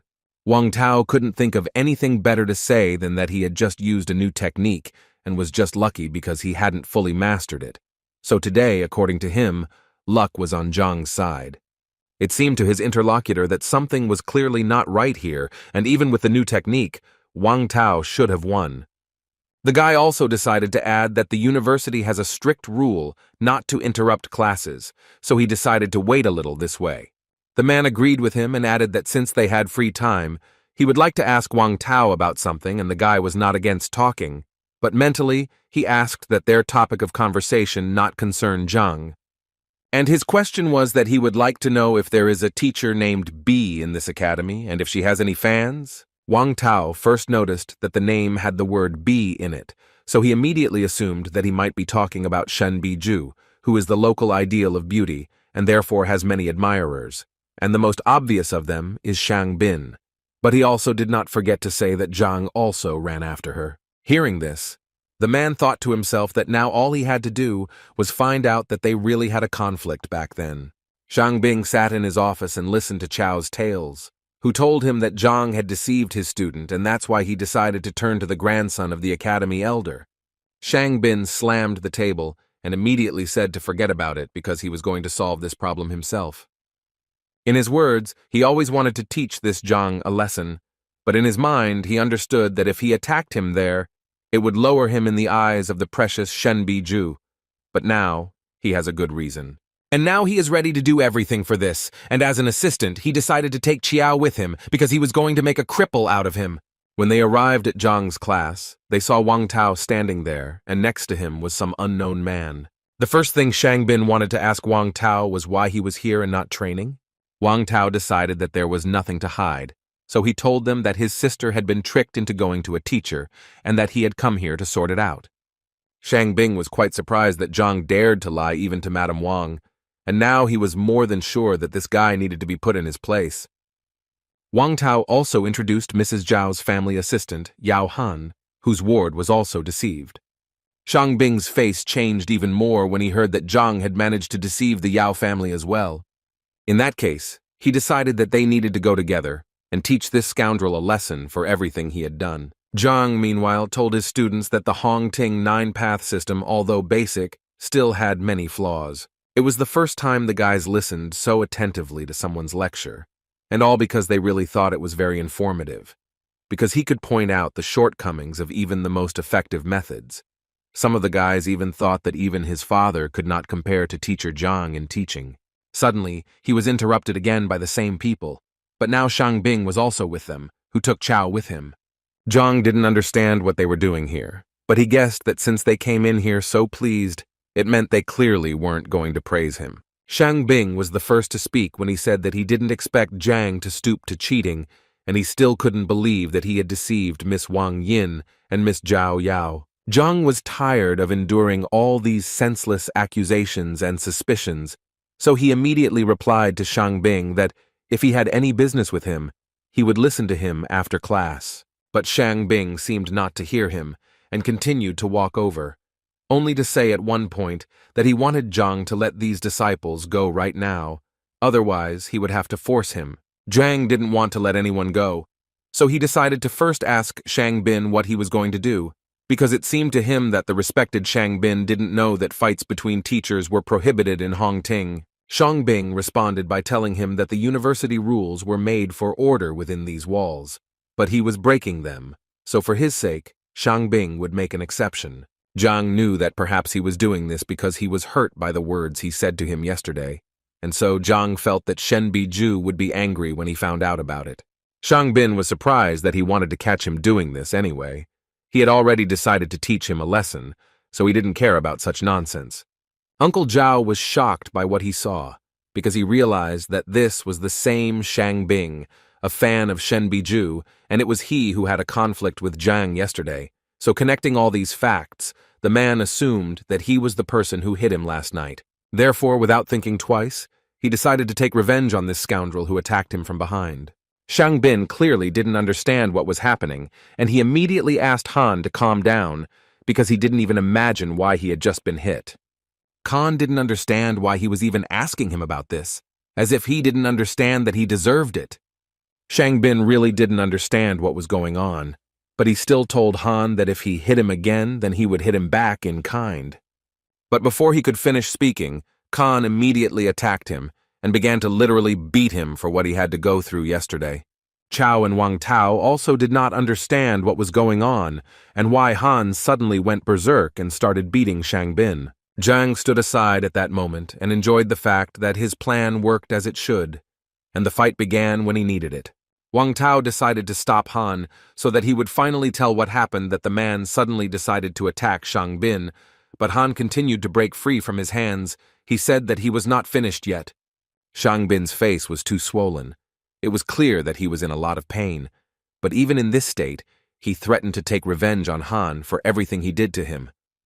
At one point in this argument, Zhang intervened and told them that if they had any disagreements, they could resolve them outside of his classroom, and that they should immediately leave his classroom, or he would be forced to contact the education department. Shangbing understood that his condition was too bad, and he really had to leave because it would be embarrassing if anyone found out about it. He agreed to leave, but still did not forget to add that they would all still get theirs, so he asked them not to rejoice. After the lesson was over, the kids finally left the classroom in a great mood because they thought that today's lesson was exciting. They especially liked the part with that teacher and the servant of the Yao family, and also the strength of teacher Zhang was a real revelation to them. Zhao couldn't even imagine what could have happened to Uncle Han and why he was wearing a bandage, and it was quite difficult for the man to explain all this to her. As soon as Wang Ying walked out of the classroom, her brother grabbed her hand and immediately ordered her to go home with him. She didn't quite understand why she needed to go anywhere if she was now living at school, but he wasn't going to explain anything to her because it wasn't up for discussion. So he repeated to her once again that they were going home immediately. Meanwhile, Shang Bing was walking down the academy corridor and almost screaming about how he was beaten for literally nothing. Chao suggested that perhaps Zhang was in cahoots with Han. He agreed with him, because Shang Bing really didn't do anything that he could get punished for, so he was sure that he attacked him because he wanted to teach Zhang a lesson. After which, he suddenly wanted to ask Chao again whether Zhang was really teaching Yang by force, because it was impossible to tell from the guy that he was sitting there by force. Chao once again assured Mr. Shang Bing without any doubt that this was true. Shang Bing was glad to hear this, so since Chao was so confident, he suggested that he apply for the will detector right away. He also asked Chao not to forget to raise the fine to the maximum, because he thought that was the best way to put Zhang in his place. In the Wang family mansion, the girl was yelled at very loudly because her father felt that she didn't even understand what she had done. He wanted to hear her opinion about her teacher. He wanted to know if she knew that he was the worst teacher in the entire academy. The girl immediately tried to assure her father that, in fact, Teacher Zhang was not as bad as everyone made him out to be and that he was actually very talented. Her father didn't believe her, but the girl confirmed it with a smile. So he had to turn around and start yelling at her again because he thought that Zhang was only capable of raising children to be trash like himself. And so the father didn't understand why she would even think that he was suitable for her role as a teacher. Moreover, he didn't even think that this kind of problem could arise with her. He once again asked the girl with all his anger if she knew what place her teacher occupied in the ranking. The elders of the family, who were standing behind all this, advised the girl to listen to the leader. They believed that he would definitely not say anything bad. And as an example, they decided to give her Wang Yang, who was studying with Lu Sen. According to them, the guy's strength increased by 40% in just one lesson. Wang Yin, through fear and embarrassment, decided to say that with teacher Zhang, her strength increased by more than 100%, and he was also able to heal her legs. One of the elders refused to believe this because he believed that if their most famous doctor, who was invited from distant lands, could not cure the girl, then such a scumbag would not be able to do the same either. Another elder also laughed when he heard that she had increased her strength by 100%, and the healing of his legs captivated him even more, after which they asked her not to lie, just to cover up for this liar. At some point, she decided to shut their mouths and started shouting about how they could even talk like that about teacher Zhang if they had never even seen him, and she had already firmly decided that she refused to leave his class. But this made the old people laugh even more. They assumed that the girl had some other reasons to protect this guy. The girl's father also believed that he was talking complete nonsense and ordered her to quit his classes today. Otherwise, the doors to this house would be closed to her. Without thinking twice, she left the house, hearing her father shouting after her that if she left, she would never be able to return. But the girl was not going to go anywhere. She approached the column that measures strength and said that if they do not believe her, then she will gladly prove it to them with actions. After she had gathered her strength a little, she decided to deliver her first blow with her foot. She was able to knock out as many as 205 units of strength, which surprised all the elders, because they were sure that yesterday her strength was only 53 points, and what is more surprising is that her legs work as they should. After which Wang Yin immediately added that if it weren't for teacher Zhang, she would never have been able to achieve this result. The father couldn't believe his eyes. Could he really cure her legs? The girl confirmed this information, after which the man immediately wanted to know what teacher Zhang said in his lecture. The girl was ready to tell him about it without any problems, but she immediately said that teacher Zhang was talking about deep things, and therefore she was not able to remember everything. After listening to his daughter, Wang Yin's father simply couldn't understand how he was able to teach the first rank so subtly. The elders also understood that Zhang had given a truly genuine lecture by a master of his craft, and now they were clearly looking at studying it in a new way. They even thought about what would have happened if they had heard this at the time. How many heights could they have reached? In any case, her father was so impressed that he ordered his daughter not to leave this teacher under any circumstances. Moreover, he asked the girl to ask Zhang if he could accept their other fighters and whether it was possible for the man himself to attend some of his lectures. The elders immediately reminded the man that he was the head of the clan, and he could not simply become a disciple of such a person, because then their family might think the wrong things. Father realized that they were actually right, and this was clearly not the best idea for him. But the elders themselves were not against attending several lectures of this teacher, so they politely asked Wang Yin to ask permission. Zhang meanwhile decided to visit the library again, because he thought that even though his skills had improved a lot, he still knew little about martial arts, and so he thought that he needed to study now, otherwise he would not be able to teach his students properly. He came to Venerable Mo again and said that this time he would like to look at the martial arts material, but the elder told him that today was not the best time for that. Before Zhang could ask what was going on, he was suddenly interrupted by Shen, who had also come to the library to borrow a few books, and the elder happily let her through. After which Zhang again turned to the Venerable Mo to say that this was unfair, because he and Teacher Shen had the same goal, to read the book, and he did not understand why he was not allowed, but she was allowed? The thing was that the elder believed that Shen was really looking for knowledge, but he came here for an unclear reason. Zhang had to start proving that he also came here for knowledge. Shen at that moment did not understand why Zhang did not talk to her. Did he really stop liking her? In any case, she decided to support Zhang and told Venerable Mo that she was sure that Teacher Zhang had no evil intentions, and therefore she suggested that he also let him in, especially since as a teacher he had every right to do so. The elder decided that since Shen insisted on this, he would let Zhang into the library. But he immediately warned him that if he saw Zhang breaking the rules again, he would be to blame himself and would also bear responsibility himself. Zhang was glad to hear this, and then decided to thank Shen for his help. Then he simply entered the library without speaking to Shen. This confused the girl because she thought that Zhang would take this chance to talk to her. Zhang didn't even expect that it would be so difficult to enter the library, and he also understood perfectly well that next time he would definitely not be allowed in. But then he looked around and realized that in fact this library was not that big, and if he tried, he could look at all the books in one day. Elder Mo heard the noise in the library again and realized that Zhang had apparently gotten back to his old ways, even though he had said that it would not happen again. He decided to go into the library and check what was going on there. And at that moment, the thought was in his head that he wouldn't mind finding out what was going on in the guy's head. The old man noticed that Zhang was taking everything in a row and trying to read everything at once, and this once again confirmed that the old man was right, and the guy was just doing something incomprehensible. So he decided that when Zhang decided to leave here, then he would teach him a lesson. Shen was also watching Zhang closely at this moment, and now she began to understand why Elder Mo didn't want to let him into the library. Although, on the other hand, she had the thought that Zhang simply found out that the girl wanted to come to the library today, and in this way, he was simply attracting her attention. So she was determined that she would not allow him to wreak havoc in the library just because he decided to see her. The first thing she wanted to know from Teacher Zhang was what he was doing, to which she received an obvious answer. He told her that he was just reading.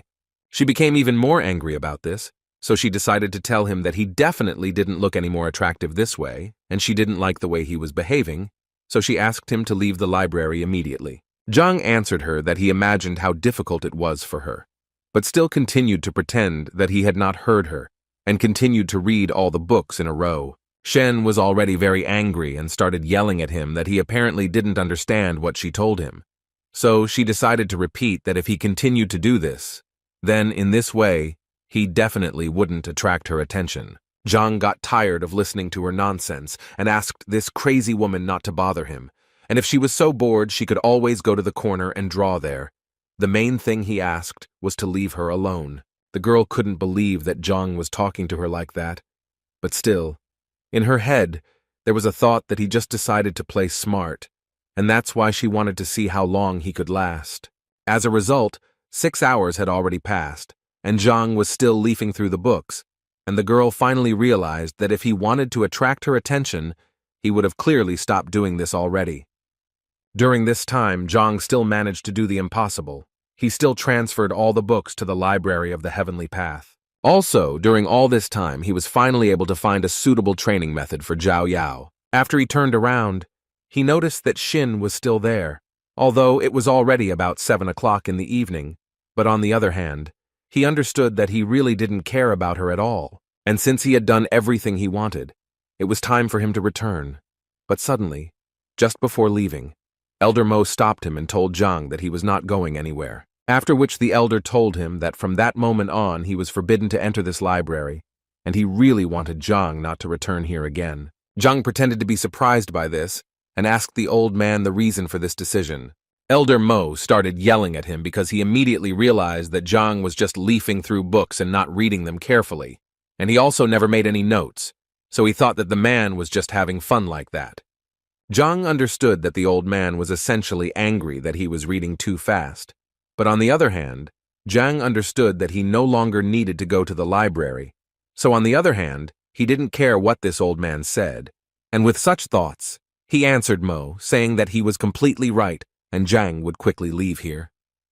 Just as he was about to leave, Shen suddenly asked him to stay. She left the library to say that he reads quite a lot, and she was very interested to learn, or had he managed to remember anything at all. Zhang didn't fully understand what she was telling him and what it all meant.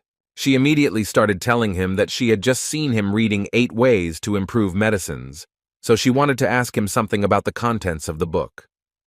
In her mind, she was sure that the man was just pretending to read, so now she just wanted to see how he would get out of it. Zhang unexpectedly agreed to answer her questions, but asked her to do it as quickly as possible because he was in a hurry for dinner. She was irritated that he was doing this just to get her to leave him alone, but she still asked her question.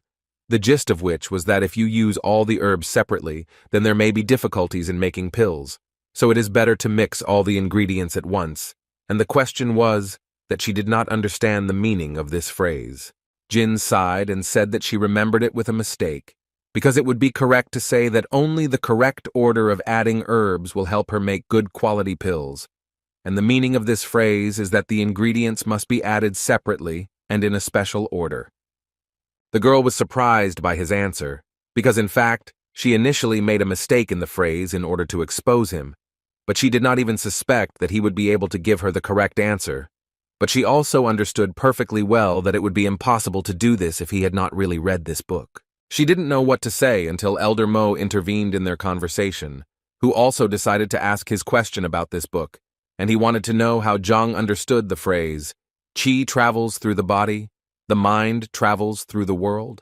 The old man knew very well that the 8 ways to improve medicines are the basis that more than one generation of doctors had mastered, and even if he had not studied this material, it can easily be heard from other sources. Zhang, in turn, was surprised that such an old man did not understand such a simple expression, because it was so simple, after which he explained that this means that as qi travels and fills the body, so the mind cognizes the world, filling it with knowledge and subduing it with skills, according to Zhang. This phrase is from the treatise on qi and blood, authored by Pak Ming. This book can be found on the 27th row on page 69. Elder Mo's surprise was noticeable. The whole thing was that one elder asked him about this, but he could not answer. And even later that old man did not find an explanation in the library, so he simply could not understand how this guy came to this. In any case, he clearly didn't trust him, so he decided to go and check this information himself. After some time, they found the very row where the book was, and then opened the page that Zhang indicated and read exactly the same thing that the man said, which surprised them even more. Mo mentally repeated that the old man had not found the answer. Having turned the entire library upside down, he could not find this book and the answer to the question. But Zhang not only managed to find it, but he also read it, and most importantly, understood what was written here. While they were looking for that book, Zhang decided that he didn't have time to just look at them, and he needed to leave quickly, because at this rate he might not make it in time for dinner.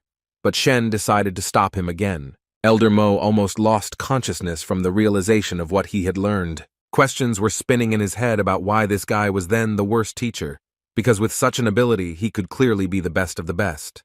Zhang asked Shen to speak faster about what she needed, because as he had already said, he was late for dinner, and Shen suddenly noticed the fact that she also had not eaten for a long time. Zhang mentally asked her not to say that she had just asked him this question, only to then offer to have dinner together. So he decided to answer her that if she was so hungry, what did she want from him? She couldn't get her head around the fact that so many people were inviting her to dinner, and she was turning them down. And when she herself gave Zhang a chance, he turned her down. In any case, she overcame herself and invited him to have dinner together. Zhang clearly wasn't interested until the girl suddenly said that she would treat him to dinner. He was always happy when he was treated, so he immediately agreed, but immediately warned her that he ate a lot. It was Shen's first time meeting a guy like Zhang, because before she had obviously encountered other guys who had invited her and paid for her. The library of the Heavenly Path could see the shortcomings and advantages of techniques, allowed one to read the weaknesses of the enemy like a book, but was not able to reveal a woman's heart to Zhang Huang. He did not understand that with just a few words, he had brought the first beauty of the academy to a panic attack. Shen also noticed that this guy spent half a day with her but never spoke to her, and when she turned to him to ask something, she noticed how some kind of aura arose around him. After some time, she realized that this was the second rank of the power of the mind, which was called the calmness of the waters. Martial arts masters develop not only the body, but also the mind. The higher the rank of mental strength, the greater the learning ability and the ability to perceive and process information. But as it was known, the mind is much more difficult to train than the body. It is difficult to subdue it, and only the head of the academy achieved such a rank of mind.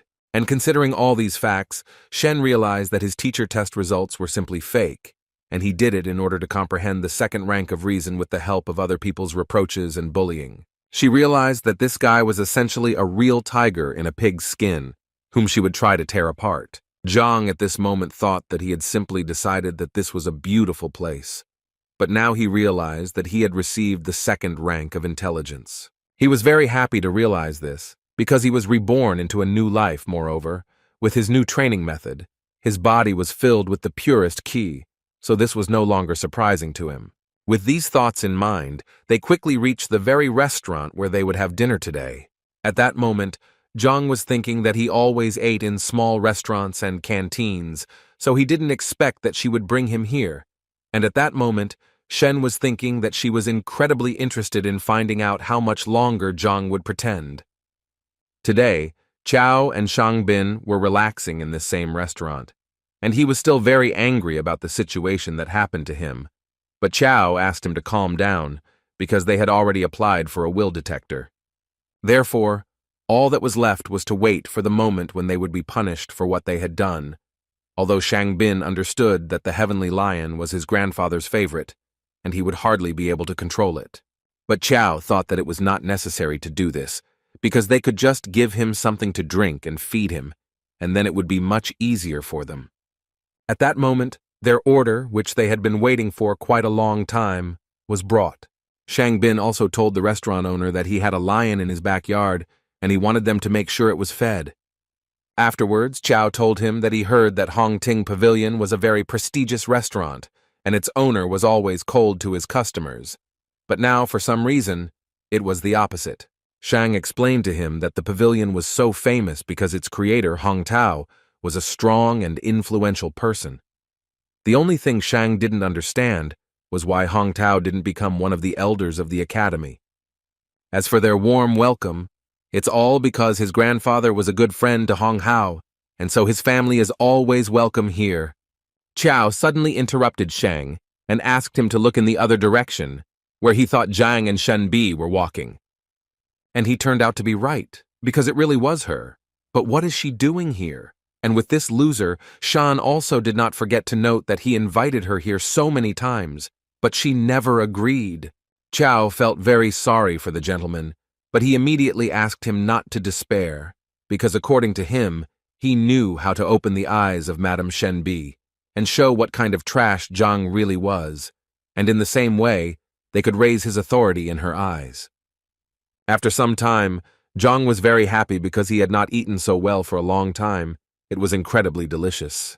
Shen was a little upset because Zhang had been just eating all this time and didn't pay attention to her, so she wanted to ask for the bill for this dinner as soon as possible. The waiter happily came up to her to tell her that he only hoped that they enjoyed everything, and also to inform her that they owed only 1,280 coins. The girl clearly did not expect to hear such a figure, because she was more than sure that they ordered a maximum of 100 coins. The man decided to explain to her with a smile that the thing was that they had ordered wine, which cost 1,200 coins. This surprised the girl even more because they didn't order it, but they were simply given this bottle, and so she thought it was free. The waiter's face suddenly changed, and he started saying that it was quite logical that they had to pay for this wine, and he also believed that if she didn't ask how much it cost, then it wasn't their problem, but only hers. This was definitely a problem, because the girl did not have that amount of money with her, so she asked to have the amount credited to her account so that she could return it to them later. The waiter was not going to make concessions, because he believed that if she could not afford this wine, then there was no need to order it. So he told her that she should return their money right now, because no one here was going to feed them for free. At this moment, Teacher Shangbin approached them, and first of all asked what was going on here. The waiter started smiling again, and telling the man that there had been an incident, that these people had eaten but could not pay for their order. Shangbin immediately turned to Zhang and told him that if he didn't have money, then there was no point in pretending that he had it, because that would only bring shame to their academy. Zhang immediately asked him to stop saying such things in front of everyone, especially since it was not true. But Shinbin was clearly not stopped by this, and continued to say that he would never have thought that Zhang could stoop to such a level that he would pretend to be such a generous person. Although in his mind at that moment, he was thinking that it was he who asked for Zhang to be served an overly expensive drink that he would not be able to pay for, when he looked like a nobody, then Shang should have come and saved the beautiful Shen. This way he would do it all in one shot and punish Zhang and finally get Shen. But apparently he didn't think his plan through to the end, because Shen clearly showed that she didn't like everything that Shangbin was doing now. He thought that she took it personally, so he decided to clarify once again that he said all this about Teacher Zhang and that he specifically had no money. But he still treated her, and it was some kind of shame. Zhang decided at that very moment to intervene in their dialogue in order to say that it was not he who was treating her, but Teacher Shen who had decided to treat Zhang. Shan clearly didn't expect such a turn of events. It seemed literally impossible to him, because he invited her to dinner every day, but she refused, and then she suddenly decided to invite this trash herself? In any case, he would have to somehow fix the situation, because Shen was clearly very angry because Shang told her that she was pretending to be generous and that it was a disgrace to the teacher. Chao tried to prompt him from the side and told Shan that it was even better, because now he could offer her to pay her bill and then everything would be fine. Without thinking twice, he decided to listen to his friend's advice and immediately put a bag of coins on the table and told the waiter that he would pay Miss Shen's bill. At that moment, he immediately thought that this would definitely calm Shenbi down. Moreover, it even seemed to him that she liked him. But apparently his thoughts were too premature, because Shen at one point simply took off her necklace and said that she did not need it and was ready to pay herself, so as not to pretend to be generous. She took off what turned out to be a jade pendant, which was worth about 5,000 coins, and offered it to the waiter as payment, although later she changed her mind and said that she would leave it only as collateral, so that she could buy it back later. Shangbing immediately turned to Qiao to ask him what to do next, because everything was clearly not going according to plan. Suddenly, this whole farce was interrupted by Zhang, who assured the girl that in fact there was no need to give such a valuable thing as collateral. After which he got up from his seat and came closer to the waiter, telling him along the way that in fact this food is not so expensive, and besides, she is trying to give him money for the fact that he is so maliciously deceiving her. These words angered the waiter, because according to him, they have a prestigious restaurant and an honest place, and there is no point in talking about any deception here. So he promised them that after such words, they will definitely not leave here unpunished. Shangbing and Qiao were happy to see how the waiter, and as it turned out, the owner of this place got furious, and now they were sure that Zhang would be in trouble. Shen, also standing behind him, did not understand why he said all this at all, because she knew very well how influential this restaurant was, and it was quite obvious that he would get into trouble if he continued in the same spirit. Zhang also decided not to remain silent and told the restaurant owner that since he was telling him such things, then he would not mind telling him why he was so unhappy. The first thing he mentioned was the aromatic bear meat in violets. To prepare this dish, you need to marinate the bear meat in violet extract for at least 3 days, but according to Zhang, they only marinate it for half a day and then fry it so that the taste is at least a little similar. Zhang believed that the extract had not penetrated the meat at all, so ordering such a dish was essentially throwing money down the drain. While he was telling all this, people gathered around and listened attentively to the story of how they were being deceived. Zhang clearly wasn't going to stop there and continued to talk about how the Honghu guppy, which they pass off as wild, was actually bred in captivity, which can be seen from its small, thin fins and tail. The waiter became even more angry with each word, but his anger was connected with the fact that Zhang was actually right, and he really was replacing all these products behind the back of his superiors. But this was difficult to notice even for a professional gourmet, so the man could not even imagine how Zhang managed to understand this. He decided to deny all of this, and so the first thing he did was start yelling at Zhang that he was talking complete nonsense, and everything he said was just a coincidence. And if he was already accusing him of this, then he demanded strong evidence. But mentally he understood that if he admitted this, then the restaurant's reputation would be over. Zhang decided to prove to everyone around him that the man was lying, and first of all, he took a vessel of wine and began to pour it out. Then he took out a fire and said that since this wine was so expensive, they could easily check it. He set fire to the liquid he had just poured out and said that he would actually be very sorry to pay that kind of money for such a low-quality fake. Not only did the wine burn, but it also spread a smell throughout the restaurant that was so disgusting that all the diners at one point covered their noses just so as not to smell it. And Zhang at this time summed up that the taste really does resemble drunken immortality. If you drink it, then it brings benefits. But in this bottle there was a drink that only brings harm, and this stench is the best proof of that. A few minutes after Zhang's speech, all the people around started demanding that the restaurant return their money, and the owner couldn't even imagine how this could happen. The waiter thought that Sean told him that the guy was a loser, but then how could such a loser understand all his tricks? Because he spoke as if he was a professional chef. In any case, he understood that if his superiors found out about this, then he would be in big trouble. Shang didn't understand at all what had just happened, but Qiao wasn't in a position to explain either. The owner of this restaurant at one point realized that in fact these two were to blame for everything, who had set him up with this wine, so his anger towards them went off the charts. So at one point he couldn't hold back and asked these two to leave his restaurant immediately. They didn't understand what they had done that made him react so sharply, but they understood that it would really be better to leave, because it seemed like the man had gone crazy. Zhang also suggested that Shen leave, since it seemed to him that they would hardly be brought the bill. The girl at that moment was just thinking that teacher Zhang was really good, because he so easily determined the quality of wine and food. She even assumed that he did so poorly on the teacher's exam, because he was developing his culinary skills. Zhang himself actually didn't expect that the library of the heavenly path could determine the quality of dishes, but in any case, he should be grateful to her for this ability, because otherwise he would clearly be in an awkward situation. His thoughts were interrupted by Shen, who was incredibly grateful to him for saving her today. But suddenly, she said that she couldn't just leave it like that, and that's why she was going to invite him to dinner again, because they hadn't managed to do it. Zhang was not prepared for such a turn of events, and immediately told her that it was not worth doing, because he had eaten enough to last a whole year, although he was not against having dinner with the Nettle girl, but he also did not want to fight off her suitors later. He managed to surprise Shen again because she never thought that someone would refuse her several times in a row. But then he also managed to add that it was very good that they just ate together, and now he had to go.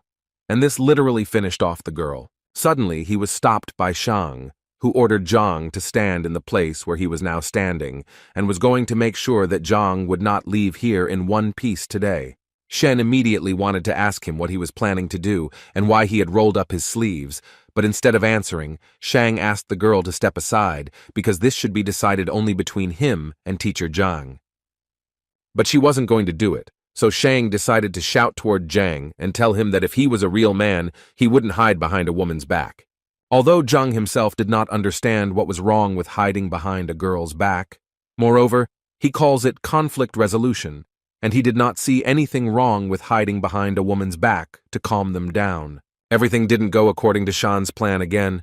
Moreover, Zhang managed to justify himself so directly that he simply couldn't answer him anything. But this was only the beginning, because then he turned around and said that he was leaving, and he asked Teacher Shen to calm these two down, because he didn't have time for this. In his mind at that moment, he could only think that they were complete fools if they thought they could provoke him with this, because he was a migrant from one world to another, and he had experienced so much that they definitely couldn't surprise him with this. Shang Bin continued to order him to stand where he was, and he also added that if Zhang died today, he would not have the right to bear his surname. Zhang wasn't going to listen to this lunatic, so without thinking twice, Shang summoned the heavenly lion, and then he ordered this animal to destroy Zhang, and if he did this, then Shang promised to feed him every day. Shen did not understand why he was doing this, because he knew perfectly well that the destruction of a teacher was a terrible crime, for which he would suffer a terrible punishment. Shang told her that Teacher Zhang was trying to kill him, and the lion was simply defending his master and accidentally struck too hard a counterattack, and therefore it could be taken as self-defense, and no one would be able to say anything to him. After his words, the lion immediately ran to attack to carry out Shan's order.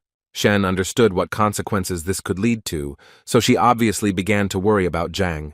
The girl fell to her knees out of worry because she began to understand that it was she who was to blame for this.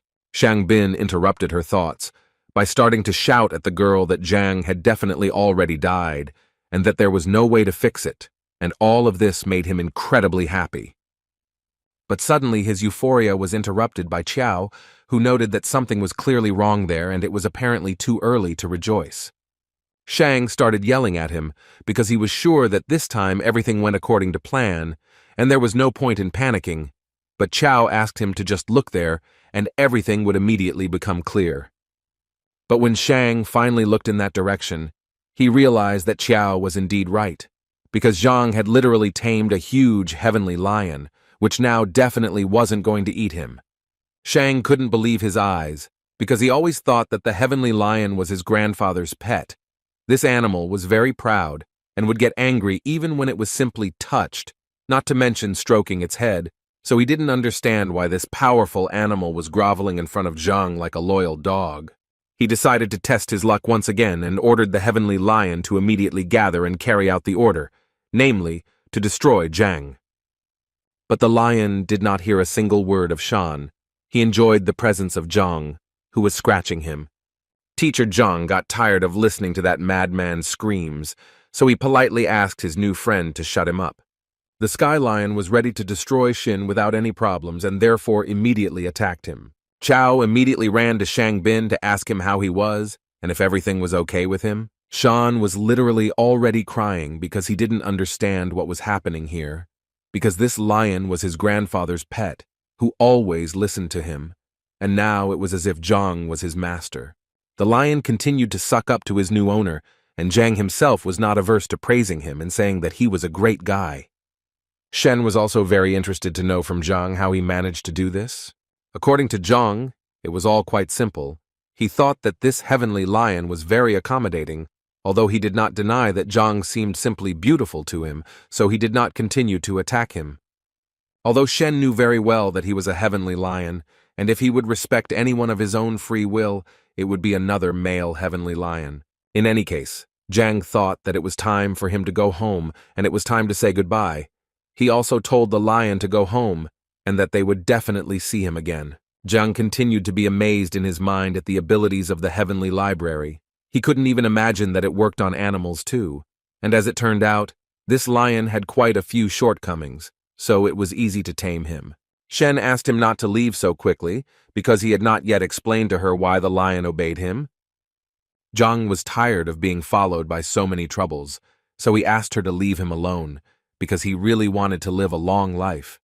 At first, she yelled at him because he was talking to her so brazenly, but then she calmed down and said that she was not holding him, and he could go about his business. That same man from the restaurant was called in by the management to be scolded and punished for the fact that he had lured products for his own benefit, and the man agreed with this, but still thought it would be important to add that the other guy was much worse, because he said this in front of everyone, without hiding it, as if he did not respect the real owners of the restaurant at all. His boss slammed the table and ordered him to shut his mouth immediately because he thought that this in no way justified his theft, which sooner or later someone would have noticed, and now he was giving him exactly 5 days to restore the good name of his establishment, and then he would forgive him for the deception or else he would die, after which he still wanted to know who this guy was and who gave him the right to publicly insult the Kuntian restaurant. The frightened waiter, through his fear, told that this man was a teacher who occupied the last place in the ranking, and his name was Zhang Huang. The restaurant owner was very annoyed by the fact that this Zhang Huang dared to disgrace the reputation of his restaurant. Zhang was just walking around at that moment and thinking that he would never have imagined that one dinner could bring so many problems. In any case, he understood that he needed to forget about it as soon as possible, because he had other important things to do. For example, he needed to figure out how to advance to the 6th rank. But to his great regret, no ordinary teacher can simply gain access to information about the rank of opening chakras, because a copy of these documents can only be obtained with the permission of the elders. But at the last test, he only had the 3rd rank, and if he makes this request now, he will simply become a guinea pig. Although if he remembered correctly, there were many useful things sold in Tianshuan City, including growth manuals, and if he could leaf through them, it would actually solve many of his problems. So he decided to go immediately and see if his guesses were correct. He came to the Tianshuan shopping district and was slightly surprised that it was so lively, and apparently it was because he didn't remember anything about this place. He had thoughts in his head that that guy was an ordinary teacher with a low salary, so it's not surprising that he never came here, although so many things are sold here, but he sincerely doesn't remember what they are needed for at all. But for this, he now has a library, which he also decided to test on these products. As soon as he came closer to the goods, the seller immediately turned to him and offered his help, and also did not forget to say that his goods were of high quality and he would definitely like them. He was literally ready to vouch for this. Zhang decided to take a look at one of the products, and according to the seller, this bell was made by a real master, and therefore it has an unusual effect and costs only 50 coins. The library also worked on items, so Zhang found information that this bell actually causes dizziness when exposed for a long time and is effective against first-rank fighters. It was also said that it was made in the Qingyun workshop. Zhang remained silent, so the seller decided to say that he could actually sell the bell to him at a discount and thus give it away for 20 coins. Zhang at this moment thought that he was actually lucky, because with the Library of the Heavenly Path, he really didn't have to think about the fact that he might buy a fake. Instead of buying this bell, Zhang decided to ask the seller if he had any ice sungrass. In response, the seller told him that Zhang was actually very lucky today, because according to him, he was the only one in the entire market selling this herb. And at the moment, he has 2 boxes with 5 plants in each. He charges 100 gold per plant. Zhang said that first he would like to look at the product that the man was offering him, and then he might buy it. After looking closely, the library made it clear to Zhang that this was indeed the same herb, and the seller had not lied to him. This herb grows on the tops of mountains. It loves sunlight very much. Therefore, it contains a lot of spiritual energy. He believed that the combination of hot and cold yin and yang was the ideal medicine for Zhao Yao's blocked points, but he was confused by one important point about this plant, that one of the stems was dried out. Zhang first looked at the box and assumed that the seller had kept these plants in the wrong conditions. The guy assured him that the dried stem was normal because according to him, he made a career on this grass, and therefore he knows how to handle it. Besides, this stem was always like this, even when he collected it. But he still told Zhang that if it bothered him so much, he could give him the flower for half price. Zhang at this point continued to examine these herbs, and at some point he discovered the ancestral stem. As it was known, the medicine from such was twice as effective as from the ordinary stem. The most unpleasant thing is that if the seller understood this, then the price would most likely be increased, but he still asked to pack this stem. At that moment, Zhang was thinking that with this herb, the problem would be solved much faster, and he wouldn't need any other ingredients. The seller carefully wrapped one stem of this flower and said that Zhang would give him 50 coins. But when it came to payment, Zhang realized that with this library, he had completely forgotten about money. He didn't even have 10 coins in his pocket, let alone 50. Although he still decided to ask the seller to sell him this stem for 8 coins. Obviously, this really angered the seller, who considered Zhang to be an ordinary, impudent person who does not respect a man's work at all, because he actually risked his life to get the stem of this plant. After which the seller also added that although these flowers are not of the best quality, they are still medicinal in any case, and their price is at least 30 or 50 coins, and if he is not going to buy anything, then the seller is already going to call security. Zhang immediately stopped him and said that there was no need to call security, because he was actually interested in buying it. He just didn't have any money, but he wasn't a thief either. Zhang even suggested resolving the conflict in another way, in which the seller would give him the flower for free. The guy couldn't believe that his new customer was so impudent. Not only did he come here without money, but he also expected gifts.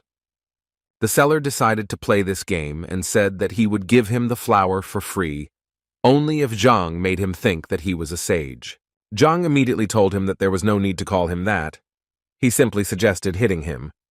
The seller had already begun to get noticeably angry, because it seemed to him that Zhang considered him a fool and a weakling, although the guy himself was sure that he would smear Zhang very easily. But the teacher very easily stopped his aggression, saying that if he was not mistaken, the seller was from Pingyi. The guy was very surprised, because Pingyi is a small settlement near the city of Tianshuan, and therefore he was sure that Zhang simply could not guess it, and he wanted to know how Zhang guessed that he was from there. Zhang immediately told him that it really didn't matter how he knew this. In his opinion, what was much more important was that he was bitten by a cold bamboo snake in Tianshuan forest 6 months ago. The guy still managed to survive in the end, but because of the bite, he was almost damaged, and in addition to that, unfortunately, he became impotent. The salesman turned noticeably pale, because 6 months ago in Tianshuan forest, he was indeed bitten by a cold bamboo snake. But the guy couldn't even imagine how Zhang could know about it if he only told that girl from the brothel about it. Zhang looked at the guy with a smile, and at one point he finally decided to say that if he lied, he was going to just turn around and leave. But then Zhang assured him that he would definitely never be able to feel like a man again, and also he would not have the right to later say that Zhang did not warn him. The seller immediately perked up to ask Zhang if he really knew how to help him with his problem. Zhang smiled, and the guy started asking him for even more help. If he knew the cure, then he literally started begging Zhang to give it to him, and then he could take everything that was on his shelves for free. Finally, the teacher got the words he wanted, and after that, he finally added that the poison of the cold bamboo snake freezes the organs when it enters the body. And this is a fact. Medicines are powerless here. For this reason, people often amputate their limbs. Even the most skilled alchemists cannot do anything. But here's what's strange. Despite the chilling properties of this snake's body, its bile has a warming effect. So all you need to do is absorb it, and it will completely cleanse the body of foreign cold, and he will be able to become a man again. The guy couldn't believe that he just needed to eat the bile of a bamboo snake. Was it really that simple? Zhang confirmed this information, and also decided to say that he saw these snakes in one kiosk, and if he did not believe him, then he could go and buy this snake right now and try it. But the seller thought that he had a better option. As it turned out, he had one of these snakes lying around in a distant drawer. He opened the box where indeed there was one of these bamboo snakes, and the first thing he had to do was cut it. And as soon as he managed to get the gall sac from the snake's body, the guy immediately brought it to his mouth to swallow. Imagine his surprise when he felt that the effect came literally in a few seconds. He immediately knelt down in front of Zhang and began to thank him for this, because he could finally feel like a man again, and as a token of gratitude, he would like to give him all this ice sun grass. Zhang laughed at him and said that as he said, the seller would give him this grass for free. The salesman felt a little ashamed that he had not immediately recognized Zhang as a talented person, when suddenly their conversation was interrupted by the shouts of other people who were very loudly discussing the fact that Master Mo Yang was finally here. They believed that they had the opportunity to receive his invaluable advice, and if they were lucky, they would definitely become his students. Zhang didn't quite understand what was going on there, so the seller explained to him that apparently Master Mo Yang had come to the village again. According to the guy, he is simply a great appraiser, and as far as Zhang understood, this is a rather specific profession. like a gourmet, and they are valued approximately equally. But whether to follow the appraiser's advice or not is like gambling. You never know until the end, whether you'll be lucky or not. Betting on treasures is like betting on precious stones in his world. Someone will get a fake, and another a valuable artifact. But with the library of the heavenly path, he doesn't need luck at all. He just needs to touch the object, and he will understand everything at once. And considering all this, he understood that at the moment, this is the best way to get rich. Therefore, Jang decided not to stand still for long and act. He asked to pick up the grass from the guy later, after which he said goodbye to him. When he arrived at the place, the first thing he saw was how people were literally going crazy over this Master Mo Yang. Each of them wanted to hear his advice. This master answered all these people that he would leave here tonight, but he still wanted to thank them for the hospitality they had shown him, and therefore he was ready to give advice to 5 people. He also assured them that they did not need to quarrel either, because if they were destined to be helped, then so it would be. Zhang, meanwhile, continued to look at the exhibits that were in this market, and at one point he reached a table where there was a vase, which, although it looked impressive, the heavenly library still assured him that it was just junk. Now he was 100% sure that, as he thought with one touch, he could find out detailed information about everything, and he also immediately realized that the prices here were terribly inflated. People were obviously upset when they heard that Master Mo was leaving that evening, and so they began to offer him to stay at least one more day. He immediately assured them that it was simply impossible, since he had things to do that he couldn't cancel, so it was out of the question. But he still decided that he would add 5 more, because as they knew, searching for treasure among the trash was a difficult task that required concentration, and therefore 10 was his limit. People started shouting that they were ready to pay him for his help, if only he would give them advice. But he immediately answered them that they were telling him complete nonsense, because he had been practicing his craft for a very long time, and if he wanted to make money on it, he would have done it without them. He could have bought out the treasures and sold them for a higher price. According to him, the reason he helps them is their gratitude and bright emotions, because money for him is water, which has no value, and he immediately warned that if anyone started talking about money again, he would not help them. After these words, they began to respect him even more, and also asked him for forgiveness for their stupidity. He also wanted to tell them that the appraiser could actually only increase the chance that they wouldn't get a fake, but they still wouldn't be able to get a full guarantee of success. But while they were with him, he would do everything to help them with this. They immediately raised all their hands up so that he would pay attention to them, and Master Mo decided to choose the old man from the first row first. He explained to them that he would now use his special technique to understand what of them was worth their attention and what was not. After analyzing, he pointed out to the old man the vase that Zhang had recently looked at. Master Mo thought that the old man could safely buy this vase because it was actually very valuable, because it was created at the end of the Kobun period.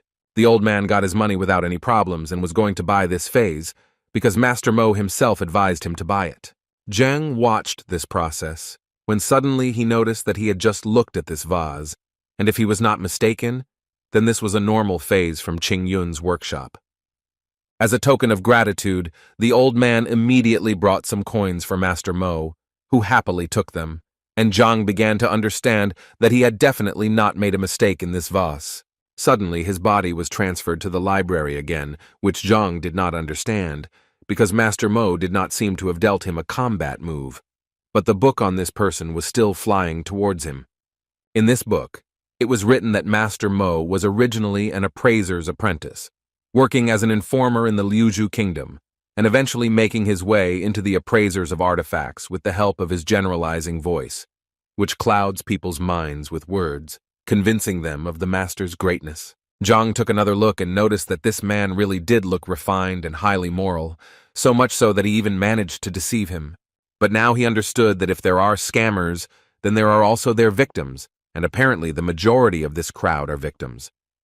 Zhang decided that it was so good that he didn't need any help, and so he was about to leave. Suddenly he was stopped by that same Master Mo, who chose the guy as the next lucky one to whom he would give advice. This obviously surprised Zhang, because there were a sea of crazy fans of this Master Mo around.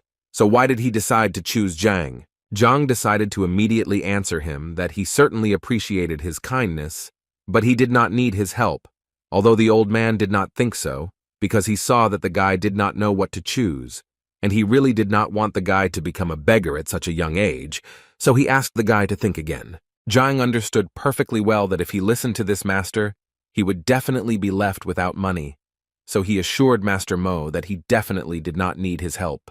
But the old man still continued to insist, because he believed that it was not easy for a young man to quickly accumulate capital, and he was now giving him such an opportunity, and his kind heart could not allow him to spend a lot of money on scrap metal or other trash.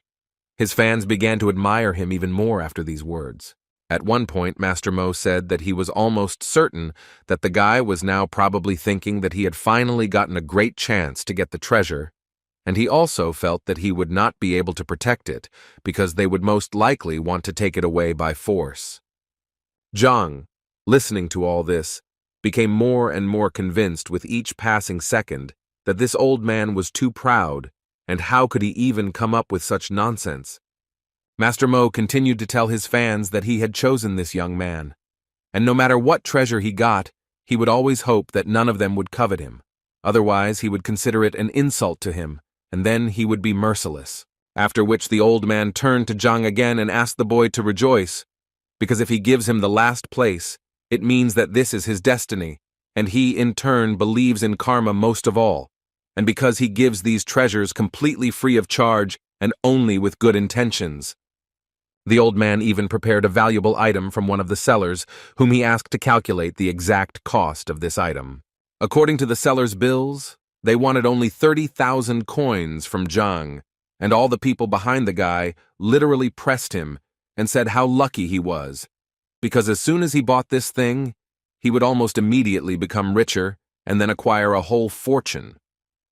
At one point, Zhang couldn't stand it anymore, and therefore yelled at the old man that he wasn't going to buy anything, and if he wanted to deceive people, then the old man was unlucky today, because he chose the wrong person, because Zhang didn't trust him at all. Master Mo couldn't believe that the guy told him such things, and the people who stood behind him also looked for a long time and didn't understand what was going on here. The old man's face immediately changed, and he said that apparently they simply didn't understand each other. Zhang no longer held back and said directly that the old man was simply pretending that he did not understand what Zhang was telling him, because it was completely obvious to the guy that he was simply deceiving ordinary people. But what irritated him most was that the old man was acting as if he was better than him. The old man became completely angry and called Zhang an impudent man and asked him to shut his mouth, after which he added that he received his qualification 30 years ago, and all this time he helped people. According to him, he always honestly solved other people's problems, and no one had ever called him a liar before. Ordinary people also began to stand up for the old man and tell Zhang that Master Mo Yang was honestly helping people, and so they couldn't understand how Zhang could even accuse him of lying.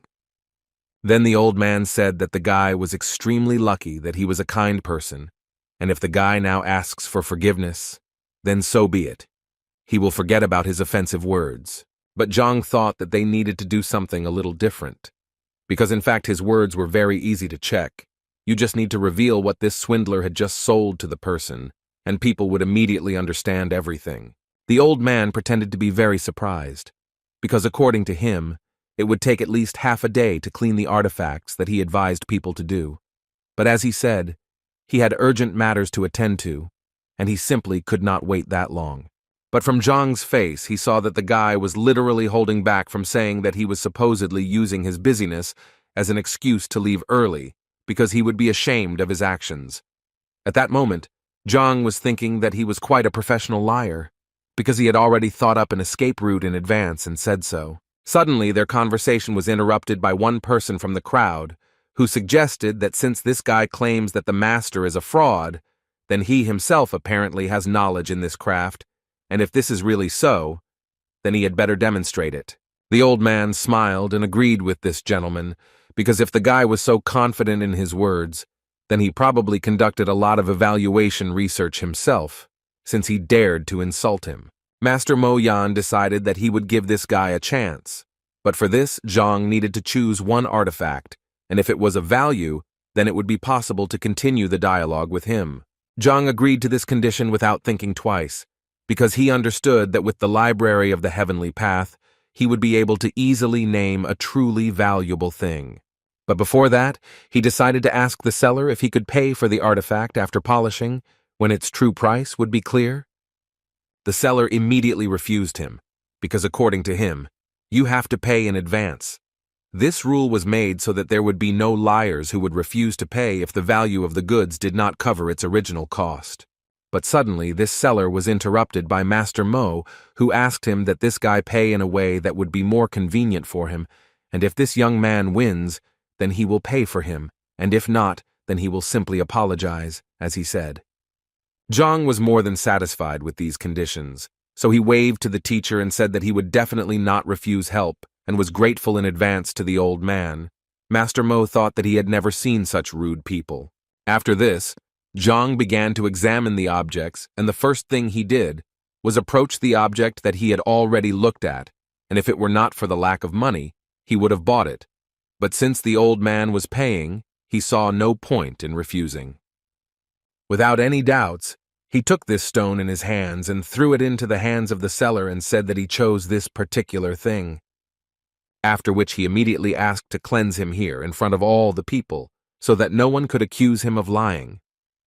The seller stood there for a while in a stupor and didn't know what to do next, until Old Man Mo asked him to clean the item, because he was sure that Zhang didn't understand anything about it, and had obviously chosen the item at random. The person who was cleaning this stone was thinking at that moment that he incredibly strongly wanted to look at the guy's face when they cleaned this stone and found nothing there. Also in his head were thoughts that he gave him small stones because they were all ordinary roadside stones. But apparently he was too wrong, because when he cleared this, as it seemed to him, ordinary roadside stone, they discovered a ling-long stone. It was the main material for making ghost armor, and each of them costs a fortune because they are extremely rare. They began to discuss among themselves that this stone was so large and apparently without impurities, which meant that it could be worth about 100,000 coins, which could not help but please Zhang. The old man, without thinking twice, began to make excuses and say that the guy was just lucky, and that in any case it didn't mean anything. After which he turned around and said that he urgently needed to leave because he had important things to do. But Zhang noted that in their case, haste was out of place, and besides, he had one more question for the old man. He drew people's attention to the old man who bought the vase for 80,000 coins, and Zhang did this in order to tell the man the truth, that this vase was made in Qingyun, and therefore it was an ordinary decorative vase, which on top of everything else was cracked. And considering all this, Zhang was almost certain that in a few days it would fall apart into pieces, which the man found hard to believe, because he believed to the end that it was an expensive vase, because Master Mo Yang advised him to buy it. Zhang didn't want to argue with the man and only told him that if he didn't believe him, it was very easy to check. Just press on the thinnest part of the vase. The teacher also added that there is nothing to worry about, because if it is a truly valuable artifact, then it will not be damaged, and the trash will break immediately. The man just pressed lightly on the neck of the bottle, and it immediately fell to the floor. People couldn't believe that this was actually true, and that Master Mo had advised this man to buy trash. Zhang suggested asking this question to Mo Yang himself, who said that it was a precious vase that would make a poor man rich. But without waiting for an answer from the old man, Zhang himself decided to tell that if he was right, then he and the kiosk seller were in collusion, and they were selling their goods with the help of false popularity under the guise of free advice, and they were buying junk for huge amounts of money. And now all that remains is to check with Master Mo whether he said everything correctly, or maybe he missed something. Two guys from the crowd suddenly started talking about how, if you think about it, they had once heard of a certain swindler named Mo from Liuju. But the people who started to worry the most were those who had already bought things on the advice of this scammer, because it finally dawned on them that this was most likely a fake. Old Man Mo was still trying to justify himself, and therefore told people not to listen to this guy because he was most likely not an experienced appraiser, and he, in turn, only made one mistake. This happens to everyone. But people no longer heard him. They began to break ordinary stones one after another, and they realized that they had given about 60,000 for ordinary stones. It was all just a waste of money and he was just deceiving them all this time. Old man Mo asked them not to get worked up, because he could explain everything. Although perhaps it would be better if he did it a little later, because he had urgent matters to attend to. But no one was going to believe this swindler that he had some kind of business, and since he didn't want to tell them the good way, they decided to get information out of him the bad way. This world is huge, and while there are deceivers in it, there are also those who have been deceived, and Zhang understands this pattern. So if Master Mo Yang had not chosen him as his target, he would not have interfered, so we can conclude that the old man himself is to blame for his troubles. In any case, it was time for him to continue on his way, so he headed to Huang Yu's bookstore because he believed that this store might have the 6th rank reference book that he needed so badly, so he thought that he should check it out. As soon as he entered this bookstore, the first thing he was met by was a pretty cute girl who wanted to ask Zhang whether he came to read or buy a book. Zhang, without thinking for long, asked the girl directly if they had any materials about the 6th combat rank. She thought he was joking, because according to her, the store was very small, and such materials required a specialty, but they had books on the 1st ranks. Then Zhang decided to ask her if she knew where he could find such books. She immediately thought that special rights were needed for this, but some big people could still collect the materials he needed, and Zhang immediately decided to ask her if she knew such a person. The girl thought for a bit, and then remembered that she knew someone, but he was a very unusual person, and if he was in a good mood, he might even allow him to take a few books home with him. But if he was in a bad mood, then she couldn't even cross the threshold of his home. Zhang would have been very happy if she had helped him find him, but the girl decided that not only would she help him, she would also go there with him so that Zhang could find this man faster. On the way, the girl told Zhang that this man had a large library, and it was not for nothing that he was known as one of the smartest people in the kingdom. He even taught Shen Jue himself. This elder Lu Shen hated frivolity, so she immediately advised Zhang to try not to appear frivolous to him. Otherwise, he would definitely not be able to borrow a book from him. She also added that when it came to borrowing a book, it would be their business alone, and she asked him not to involve her in it. On the way, she continued to tell the characteristics of this man. He prefers obedience in response to all his words, so she advised Zhang to simply nod his head, and then he can be conservative in some matters. But there is nothing critical in this. After some time, they finally came to Mr. Lu Shen's home, and Zhang could not believe that the emperor lived here. The girl in response told him that the emperor insisted on richer housing for his teacher several times, but he always refused. Suddenly, out of nowhere, a guy on a horse appeared, who clearly knew the girl and immediately turned to her and said that he was glad to see you here again. She was a little unhappy that he addressed her like that, because her name is Huang Yu, and besides, they weren't so well acquainted that he would call her that. In response to these words, he told her that, given their relationship, the address had no meaning at all, after which he saw Huang Yuzhang next to him and decided to tell him not to even think about courting her, because she was only his girlfriend. And in general, he immediately wanted to find out from the girl who he was and why she was taking unknown people to the emperor's teacher. Huang Yu was quite abrupt in her response, and immediately made it clear to the guy that it really didn't concern him who she went with and where. At some point, they started to clearly argue with each other, because he believed that she was his girlfriend and he had the right to know, and she asked him to move away from her. Zhang decided to resolve this conflict, so he approached this guy to tell him that he was actually wrong about him and that he really had nothing to worry about. The girl's expression suddenly changed because she didn't understand how Zhang even dared to talk to this guy like that. According to her, he is the only son of King Zhengnan, Bai Sen. King Zheng is one of the most influential people in Tianshuan, and if anyone offends his son, he will turn his life into hell. At that moment, Zhang realized that his body seemed to be not from this planet, because after the appearance of the heavenly library, he forgot absolutely everything. Wana Yu was incredibly surprised that Zhang really didn't know King Zhengnan. But on the other hand, she immediately understood that if this man was ignorant, then if she brought him into the palace, she would be in big trouble.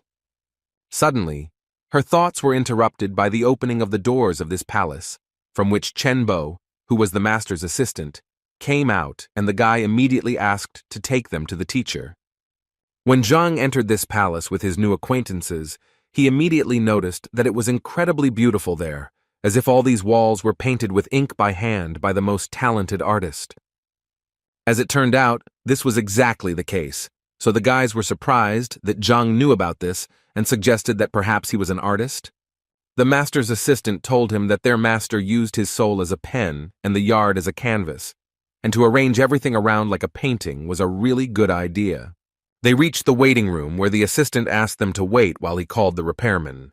The girl once again decided to clarify whether the guy understood art, but Zhang assured her that this courtyard really was like a painting. Their dialogue was interrupted by Sen, who believed that Zhang was simply putting on airs to appear to be someone he was not in reality. Huang Yu was very angry that Sen was behaving like this, so she immediately wanted to know why he thought so, after which they started arguing again, which was about Zhang. The man at that moment was thinking that if they wanted to argue so much, then he would not interfere with them. But why were they dragging him into this? He came here to take the book and leave. Their argument and Zhang's thoughts were interrupted at one point by the master, who entered this waiting room and immediately silenced them all with his presence, after which he said that it was quite unusual for him to hear that someone had so highly praised his courtyard, which was painted with ink. According to him, it is such a rarity to meet a young man with such a subtle sense of beauty. Sen immediately intervened in this dialogue to say that this guy clearly shouldn't be trusted, because most likely he's just a liar. The man immediately turned to him and noted that he had not actually given him the floor. After he realized that Zhang knew his paintings, he asked him to appraise another rather rare painting. At this moment, Huang Yu approached him again to say that this was a kind of test that the man was giving everyone. Even she had gone through such a test in her time, and if he did not pass it, she immediately assured him that he would not receive the books. At that moment, Zhang thought that if he only knew what this would lead to, he would have been better off keeping quiet there in the yard, because he didn't understand these paintings at all. He could only hope for the library of the heavenly path, which helped him to understand the artifacts, and therefore he became interested to know if it would help him with the paintings. The library is simply an amazing thing, and Zhang was convinced of this once again when she gave him a complete description of this painting, after which he asked the master again if he really wanted to hear his opinion about this painting.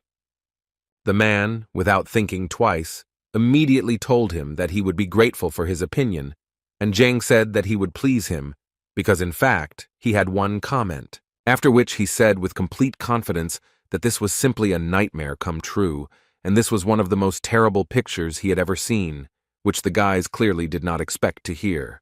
Huang Yu immediately felt incredibly ashamed of him, because it seemed to her that Zhang was truly an intellectually developed person, but she sincerely did not understand how he could say such a thing. Sen was very glad that Zhang said exactly that, because he believed that this proved that he was indeed right, and Zhang was an ordinary swindler. But the master again noted to Senya that he did not give him the right to speak, after which Zhang asked the master for forgiveness for such rudeness, because he actually did not know that this was the master's work. But the man immediately told him that it made no difference who painted it, because he wanted Zhang to appreciate it first and foremost as a painting, and not as the person who painted it. Zhang was glad to hear this, so he continued to talk about how any roadside artist could really paint such a picture, but on the other hand, he also believed that if you look at this picture from the other side, you can notice that it opens up in a completely different way. The master didn't expect the guy to add something like that, so he immediately wanted to know what he meant. Zhang stated that everything was actually simple, and therefore, if the master did not object, Zhang would like to ask him for permission to reveal the secret of this painting. Sen immediately started shouting in his direction when he saw a knife in his hands, because he believed that this painting was priceless and definitely couldn't be cut. But Zhang didn't listen to him, so without thinking, he did what he wanted. Such an act surprised even the master, and he watched further events with fear and curiosity. Zhang took the cut canvas by the tip and said that the painting was a fake because it was painted on rice paper. The real canvas was hidden on sheepskin and had a much more modest appearance than the fake. Zhang's skills greatly impressed everyone present, who were stunned by how quickly he managed to understand it. The master praised Zhang, because not many people know about the technique of drawing on sheepskin through rice paper. Then the master decided to give Zhang another test, and led him to the next canvas, waiting for the evaluation. The painting depicted a ravenous giant beast, and Zhang said it was skillfully executed but lacked precision. Then Zhang assumed that the author of the painting had never seen the animal he painted in person. And precisely because of this, the canvas has no great value, despite the skill of writing. The author of the painting was the master himself, and he was struck by the fact that Zhang very quickly understood the value of the painting. But he didn't reveal himself yet, so he asked Zhang what exactly the inaccuracies were. Huang Yu was surprised that the emperor's teacher would ask such a young man for advice.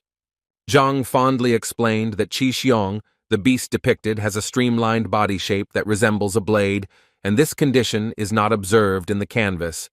The master was so pleased with such an answer that he began to clap his hands in delight. The master admired the skill of his new acquaintance, despite his age, and equated his skills to masters. Master asked Huang Yu to introduce his new friend. Huang Yu was a little embarrassed, because when she met Zhang, she did not ask him his name. The emperor's teacher was a little angry that the young boy was treated like this, because in his opinion he was his equal. The king's son looked somewhat confused after these words, because he did not believe that an ordinary average person turned out to be a master. Then the emperor's teacher looked at him sternly, as if to make it clear that all doubts would disappear. Huang Yu and the king's son bowed to Zhang as a sign of respect and honoring the title of master. Zhang was embarrassed by this and said that he was just expressing his opinion about the paintings, so he should not be called a master. The emperor's teacher assured him that he really deserved all the honors because he pointed out all the flaws of the paintings without mistake, and added that he had every right to instruct Huang Yu and the king's son at any convenient opportunity. Then the emperor's teacher asked Zhang what was the purpose of his visit. Zhang said that he knew about the large library that was here, and he came to find the material on the 6th battle rank. The teacher replied that he had a really big library and mostly all materials about art, but not so many books about fighting skills. The teacher willingly agreed to show Zhang these materials, and for this he had to go to his office, but the servant wanted to say something else. Then the teacher gave him a sign that such a dignified person as Zhang could not be forbidden from doing something. They went out into the yard, because the master's office was in another wing of the yard. At last they came to the library, where there were many shelves of books and scrolls. The master showed modesty and said that the library was not really that big, but Zhang could feel at home. Zhang began to quickly flip through book after book that the emperor's teacher decided to inquire if these techniques were suitable for him. Then Zhang noticed the books on the shelf above, lying away from everyone else, which the teacher said were his son's books. The master added that his son liked brute strength, so he collected many books on physical improvement, some from the royal library. Zhang asked if he could inspect them, to which the emperor's teacher had no objection. Zhang liked this favor and decided to take advantage of this hospitality by reaching for the books. He again started flipping through them at a frantic speed, which made the teacher embarrassed, thinking that these books were not suitable either. In fact, all this time, Zhang had been using his superpowers of speed reading and absorbing information quickly. While it seemed to everyone that he was just flipping through books, Zhang seemed to be in a vortex of information, looking at everything in detail.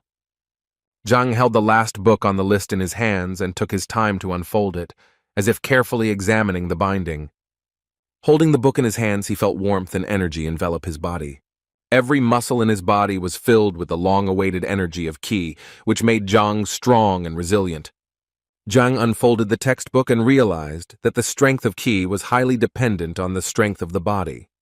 And thanks to the Library of the Heavenly Path, they managed to absorb the best knowledge from the book. His body unconsciously began to transform, and he could now practice the golden body of heaven. With this technique, Zhang's strength increased, but he still had not found information about the 6th rank. The teacher who had been watching Zhang all this time couldn't figure out what he was doing. So he approached Zhang to inquire more closely if the young master was all right, touching his shoulders. At the moment of contact, the emperor's teacher felt his body permeated with mad energy. From such a powerful charge, the emperor's teacher seemed to be pushed back several meters by an invisible force. Zhang looked around to see what had happened, because there was no one else in the library besides them. The master, who now had a broken lip, had a ragged appearance, but at the same time assured that everything was fine. He pondered over the fact that this unknown force caused the damage that was not like the power of the 5th rank. Zhang ran up to the master to help him up, but the old man assured him that he was fine and just tripped. Zhang placed his palm on the master's back to reassure the old man, as he once again felt a jolt of strength in his body. The unknown but powerful energy that burst out shook the master again. Zhang could not understand what was happening, and for a moment it seemed to him that the old man was pretending. Then he approached the master again to ask if everything was okay with him, but he quickly and sharply replied that Zhang should not touch him. With multiple bruises and sores, the old man stood up and asked Zhang if she had just achieved the 6th rank. Scratching the back of his head, Zhang said that he had indeed achieved the rank he needed, but he didn't think it would happen so quickly.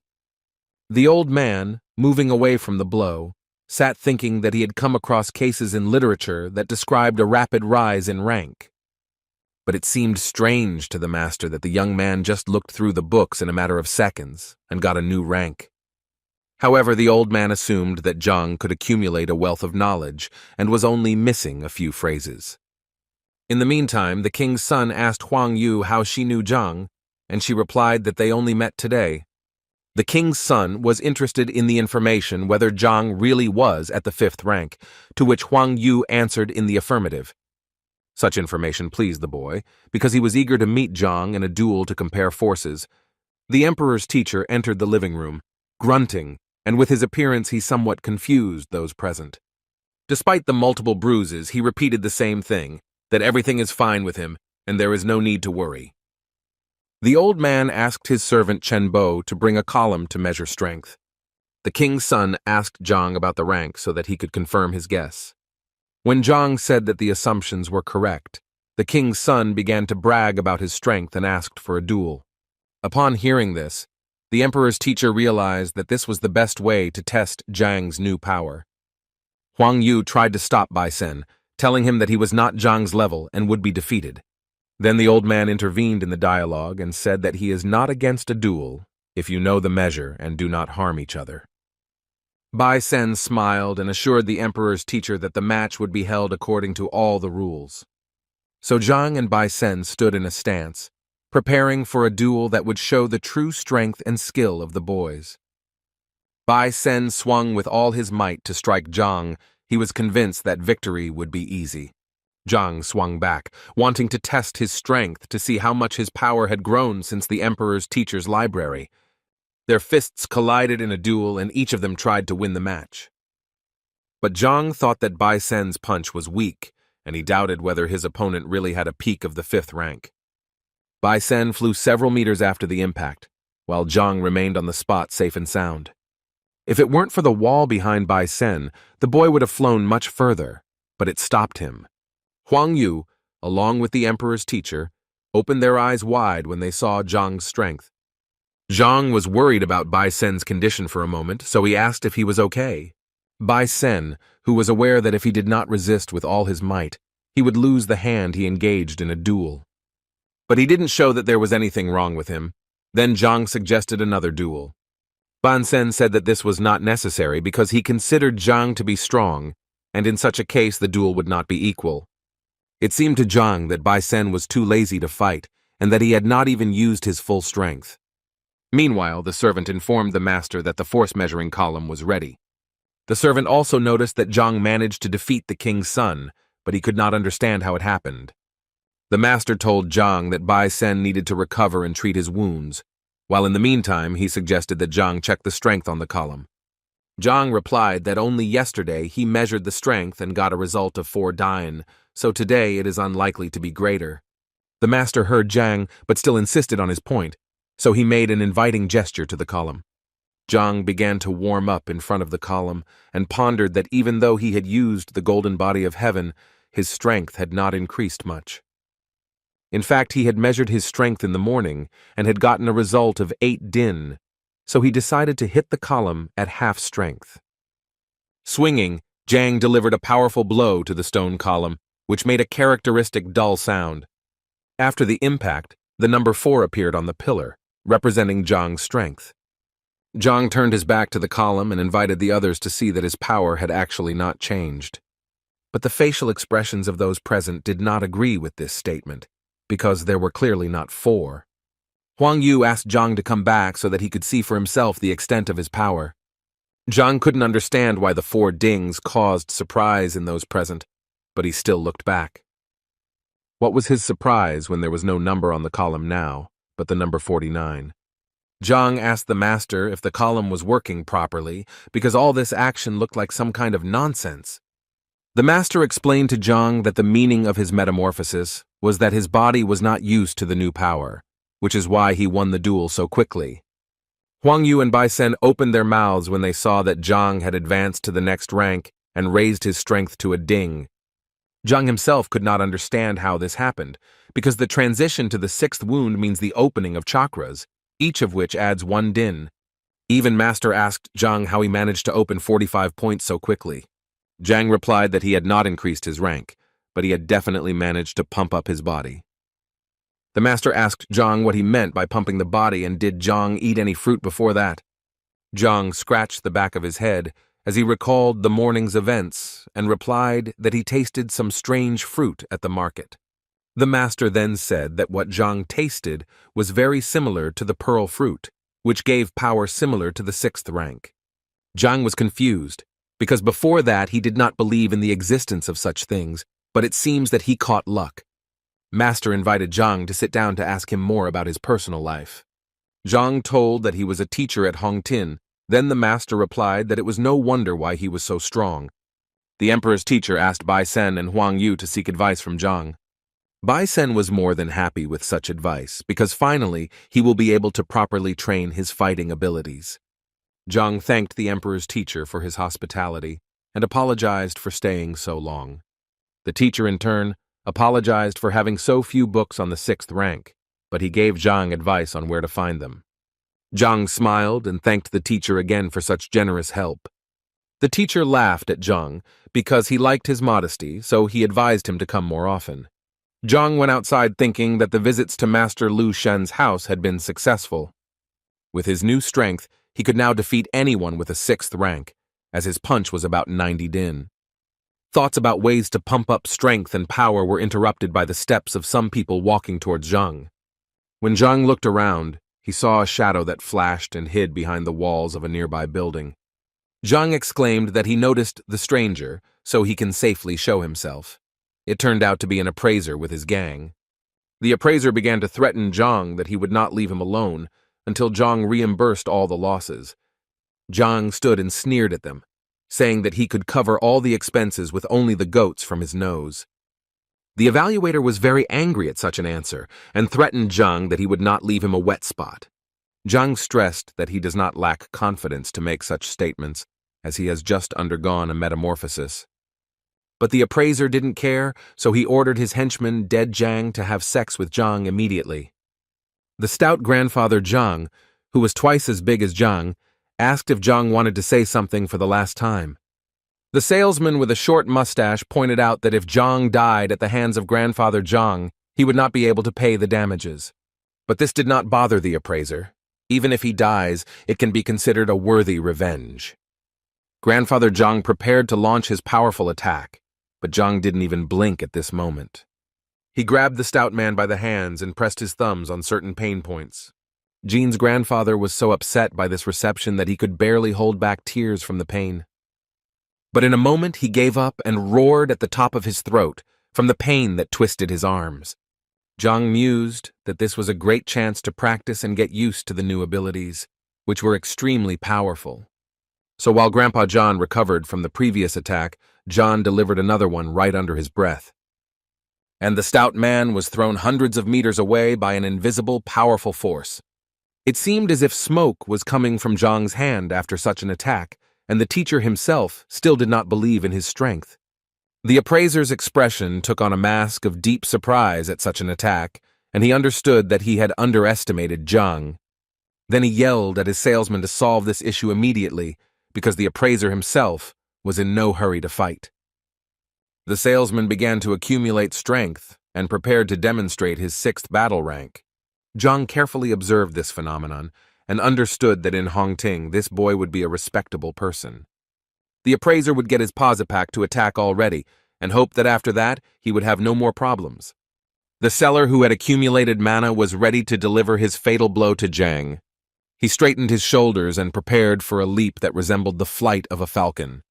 Other Posipaks together expressed their reservations to the evaluator about the technique of the falcon, although it is of an average level, but for many, it is devastating. The evaluator immediately dispelled all doubts because Zhang defeated Iron Hand, and therefore he is strong enough.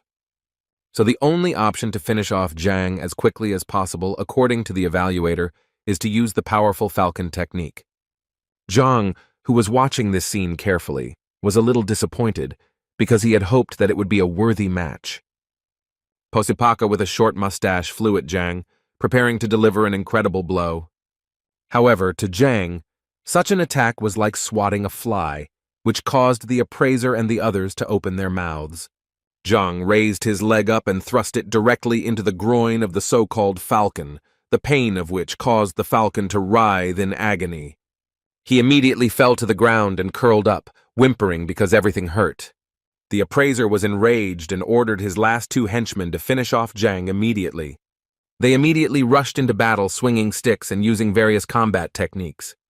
Zhang advised his attackers to look back as it looked like their master had just given them a scratch. When they looked around, they realized that there was no one in the place where the appraiser was standing a second ago. The man ran away shouting phrases about unity and promising that he would return soon. Zhang and the two fellows who were watching this picture could not understand where this man was taking such audacity. But Zhang lacked time to think, so he smiled wickedly and advised the two boys to run away as well. However, they did not listen to his advice and were crushed by Zhang in no time. The appraiser, who was running away from the fight, could only hear out of the corner of his ear how his followers were shouting and begging for help. Zhang was clever, so he caught up with the appraiser in a moment and asked him where he was in such a hurry. Zhang added that he had some serious and urgent business with such a skilled appraiser, and bringing his leg above him, he leaned on the appraiser's head so that he knew who he contacted. The impact caused the man to twist and turn several times in the air, resembling a wheel spinning on a cart. Zhang approached the appraiser and told him that he must have expected such a reaction when he dared to attack. The appraiser, holding a blood-soaked handkerchief near his mouth, begged Zhang for clemency. He offered Zhang some money, so Zhang wondered how many coins the appraiser valued his life at. The appraiser reached into his hand, removing a green ring from his thumb that could enrich Zhang. Zhang at first wondered how such a small and inconspicuous ring could be worth anything. Zhang carefully examined the ring, which has a space of 3 square meters inside. Zhang decided to activate it to see what this ring was rich inside. The ring vibrated and rose into the air, creating vortices that pulled it inwards. Zhang did find himself in a small room with golden walls and coins and other treasures scattered on the floor. The appraiser anxiously watched as Zhang studied the ring and hoped that he would accept it. But it seems that Zhang was in no hurry to accept the gift because he had a slightly better plan for the appraiser. He offered the appraiser mercy in exchange for what he was hiding under his clothes. The appraiser did not expect such a development of events because Zhang easily exposed him, and now he had to give all the money. Zhang raised his fisted hand to the appraiser, mocking him maliciously. The clothes that were on the appraiser began to be torn to pieces and scattered around.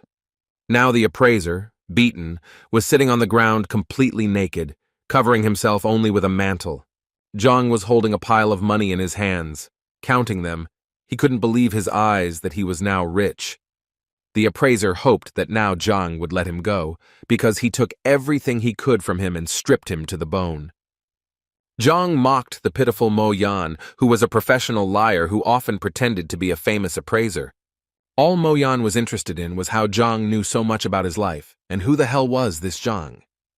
The appraiser understood that there was nothing unusual in the fact that Zhang knew his name, but how he knew otherwise was unclear. Zhang said that it didn't really matter how he knew all this. It was much more important that Zhang found out about his point of life. Zhang couldn't do away with the appraiser, but he could make sure that the charlatan wouldn't fool anyone again. Zhang put his foot over the appraiser and hit him under the breath with all his might so that he would realize the consequences of his actions. The appraiser was thrown against the wall by the impact with the sounds of a crash and cracking of bones. Zhang stood over the appraiser and told him that he could go now and not to fool people.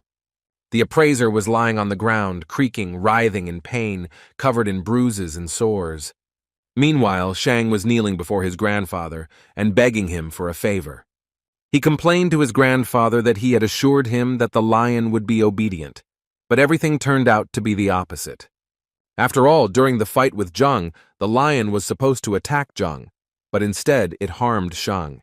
The grandfather replied that it was not easy for him to tame the beast, but they communicate with each other as equals, not as master and servant.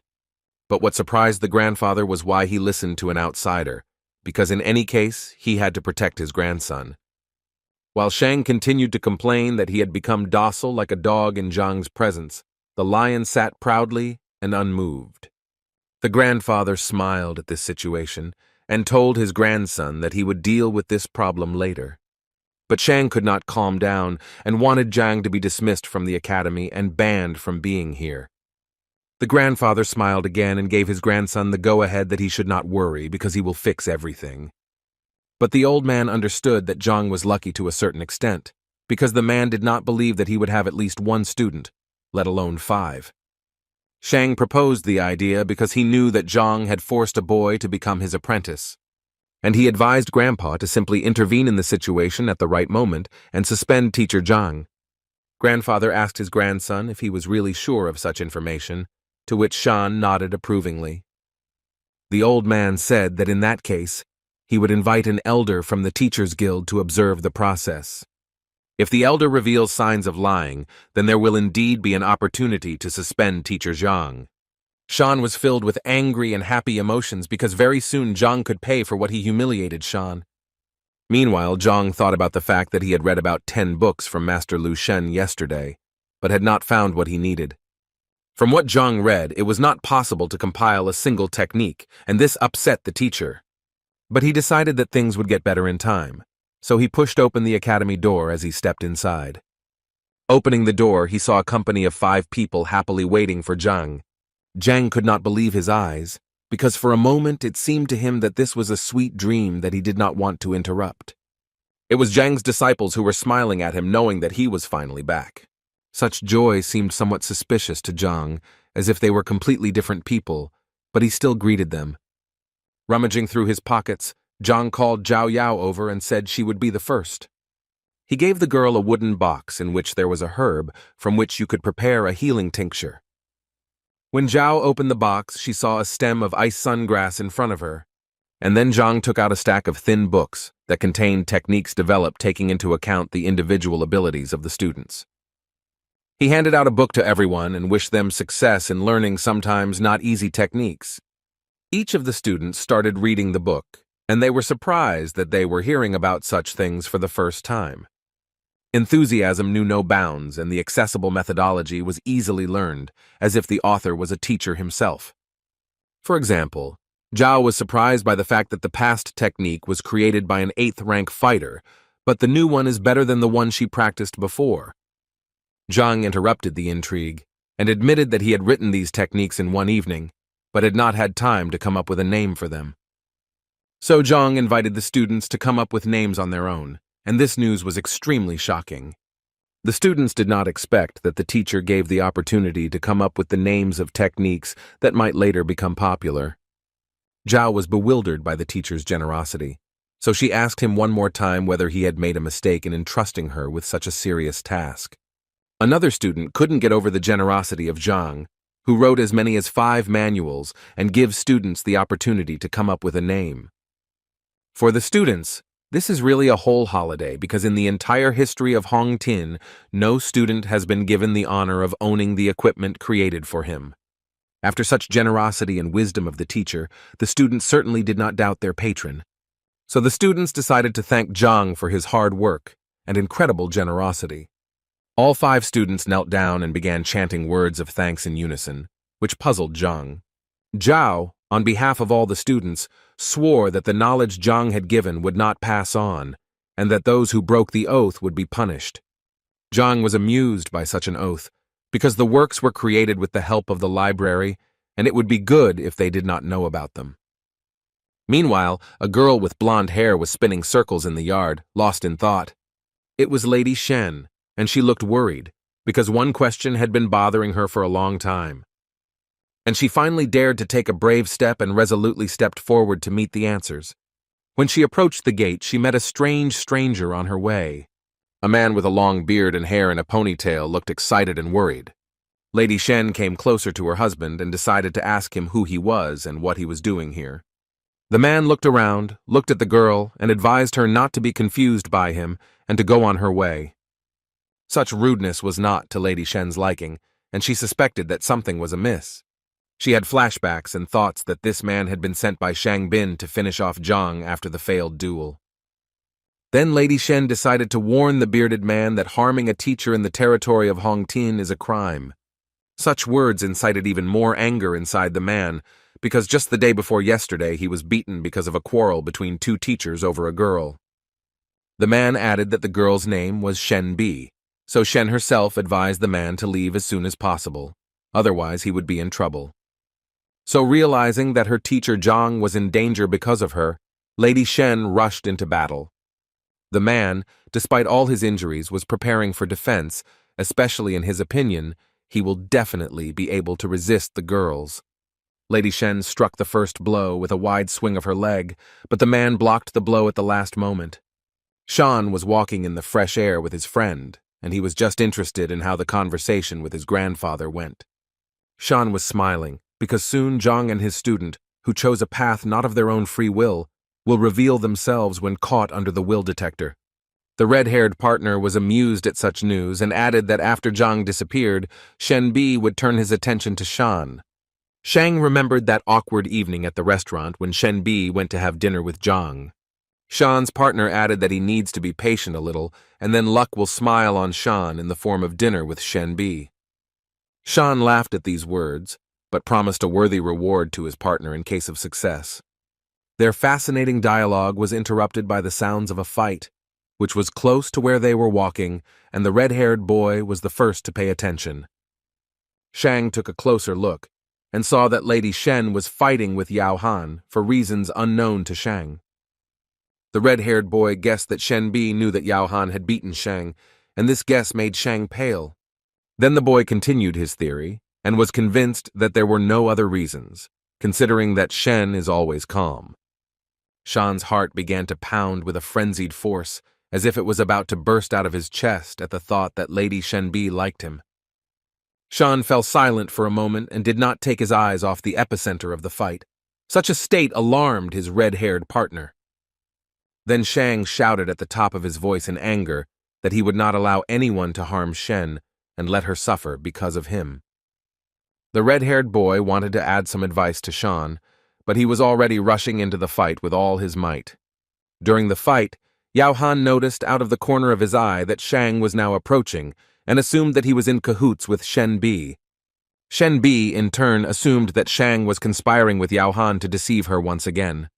Breaking into the duel, Shang drove Shen Bi and Yao Han to different sides but did not harm anyone.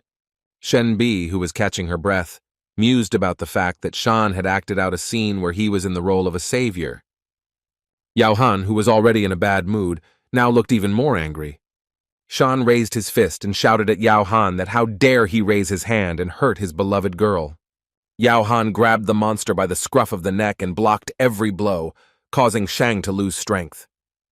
As Shang exhaled, Yao Han would beat him beyond recognition, Shang's face resembling a pufferfish.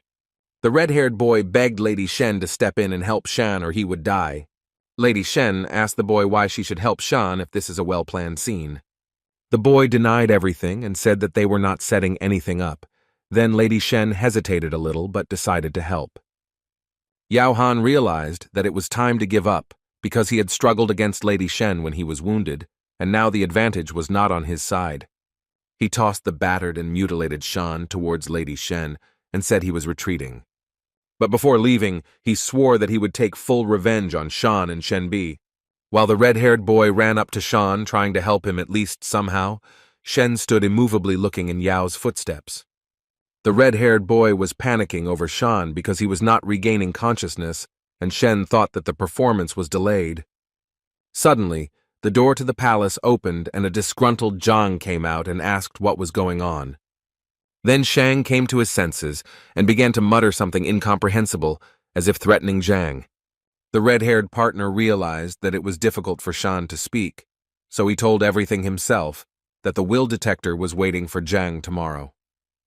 Digging in his head, Zhang began to recall all the information about the will detector, which finds out the true relationship between a student and a teacher. The red-haired boy stated that if Zhang refused to pass the detector, then he would be breaking school rules. Shen was worried about such events, because she did not understand what Shang wanted to achieve, and advised Zhang to refuse. Zhang listened to all the suggestions, thought for a moment, sighed heavily, and answered that he was ready to pass the detector. With his answer, he surprised Shan and Shen Bi, who expected him to refuse. It was about Yang Li, who initially regretted his choice, but now he and everyone else are willing to give their lives for Zhang. The red-haired boy reassured Shan that Yang Li still wanted to be Shan's student and that everything would fall into place very soon. Shen Bi approached Zhang so that he could explain to her why he easily agreed to this adventure. When Yang Li arrived, Zhang told Shen not to worry about these events, because everything was under control. But this answer did not satisfy Shen, because she knew about all the power of the Shan family and what they were capable of. Shen Bi blamed herself for everything, and she couldn't stand aside in this situation. Meanwhile, in the will detector tower, Shan's grandfather was telling the elder about the events related to Zhang. Elder Mo listened carefully to the old man and said that he was always happy to help restore justice. The old man added that Zhang got the lowest score on the teacher's test, but he kept Zhang. Shan's grandfather also reported that the complaint against Zhang was made by teacher Chao Xiong, who exposed the lie. The elder reassured the old man because daring to use the Vola detector is a bold step, but necessary for the sake of justice. Shan's grandfather smirked to himself, enjoying the elaborate plan. The doors of the academy opened, and a male figure could be seen on the threshold heading inside the tower. When the door opened wider, 5 people entered the hall who were interested in solving the issue. When the grandfather saw his grandson Shan, he was quite frightened by the fact that there was no living space on him. Shang quickly reassured the old man and assured him that he was fine, so there was no need to worry about the misunderstanding.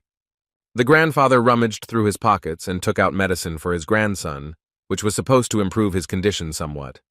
While Shang was taking his medicine, the red-haired boy bowed before the elder, begging for a just decision in this case. The red-haired Cao Xiong revealed that Yang Li had once been his student, but had defected to him under Zhang's threats. Yang Li looked confused as he didn't fully understand why he was brought to the will detector tower. Zhang made a face of fear in front of the elder and convinced him that Yang Li chose his path voluntarily. Yang Li was even more confused. Now he didn't understand why Zhang looked so confused. Zhang turned to his student and winked at him for him to play along and say that Zhang didn't force his way. Yang Li listened to the teacher and began to repeat that he chose his educational path of his own free will. The elder was confused and turned to Zhang with a warning that the disciple could return to Cao Xiong and the detector would be cancelled. Shang and Cao Xiong, who did not consider this development of events, panicked because it was not in their hands. Shang insisted that teacher Cao Xiong apply for the will detector, and the administration agreed. Cao Xiong also expressed that canceling the will detector was a shameful disregard for the young apprentice's wishes. The elder agreed that it is worth conducting a detector with clearly defined conditions, namely that the loser will be punished as agreed upon by the participants. Shan's grandfather informed Zhang that if he lost, he would face the maximum penalty of banishment from Hongtin. Zhang once again played the role of the upset teacher and said that he had no enmity with teacher Cao, so it was cruel to kick him out. And then Zhang proposed another idea, such as taking away the license and adding a punishment of 100 lashes of God. With such a statement, Zhang stunned everyone present, because it was he who was in a disadvantageous position, and now he is proposing such serious punishments. The elder thought about the fact that if the teacher is simply expelled, then he will be able to work in another institution, but revocation of the license is another matter. Cao Xiong could not understand why Zhang chose such a cruel punishment in the form of God's whips, which leaves a person half alive. Shenbi's eyes were already wet because it was crystal clear that this was a trap, but Zhang did not try to get out of it. Chao Xiong did not hesitate to agree to the terms of punishment offered by Zhang. Meanwhile, Yang Li admired the skill and cunning of the teacher, who pretended to be a loser to provoke his opponents. The elder announced that if both parties agreed to the terms, then there was no point in delaying the event. The elder showed everyone present a ball of heartstone that Zhang and Cao Xiong were to touch in turn. According to the results, the winner will be the one who has a higher level of trust from Yang Li. Cao Xiong was happy that once the procedure was over, Zhang would not have a wet spot left. Since Teacher Cao had applied, he had the honor of being the first to go through the detector with Yang Li. The ball lit up with a magical warm light that illuminated every corner of the majestic hall. In this way, the Heartstone is able to put people in a trance state in order to read their inner world. Thanks to this stone, it was possible to find out whether the teacher really listens to the student, otherwise the latter may hate his mentor. Shauna's grandfather explained that the maximum level of trust is 100, and the relationship between a teacher and a student is usually at the level of 30. Meanwhile, Shen persisted and advised Zhang to leave now and never come back. Shan eavesdropped on their conversation and said that it was already too late to rush, because soon everything would fall into place. Shang was convinced that as soon as the results appeared, Zhang would regret having been born. But Zhang remained calm all this time and was even amused by Shang's overconfidence. Shang continued to mock Zhang, because in his opinion, the degree of trust between Chao and Yang would be at least 20. But Zhang, according to Shang, could score less than 10 units, and then he would be ashamed of the whole kingdom.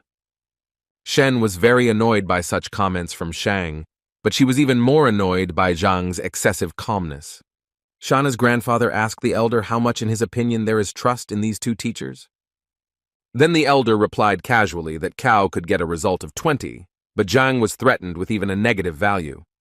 Shauna's grandfather replied that if the indicator is negative, then in this case he will immediately insist on having his license revoked.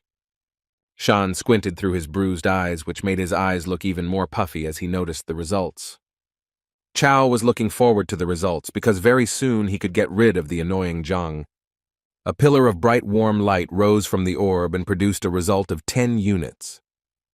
Shan by no means expected such a result and began spitting at everyone around him out of anger. Cao also did not believe in such a result because he gave the boy a future in Hongtin. Zhang, along with Shen Bi, taunted Shang that his source of confidence had failed. Shan's elder and grandfather were also stunned by such a low figure because the forecasts were better. Shan's grandfather was furious that Cao would dare the will detector with such a degree of trust. Cao consoled himself with the fact that it didn't matter, because he was still the winner as long as Zhang didn't score more. For Zhang, such statements were sweet to the ears because unlike his opponents, he was confident of his success.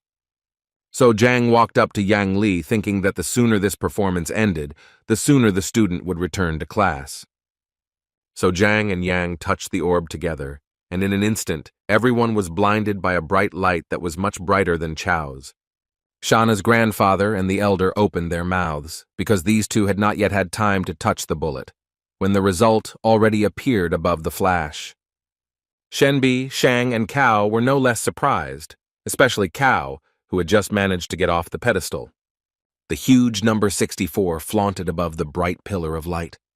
The readings of the detector stunned everyone present, because no one expected Zhang's confidence to be so high.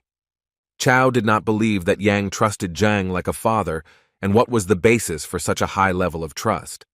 Shang was startled again by the detector's results, because the difference between Cao was enormous. The elder also did not expect such a high result, let alone so quickly. Shen knew that even extremely popular teachers who had been teaching their students for years did not have such high results.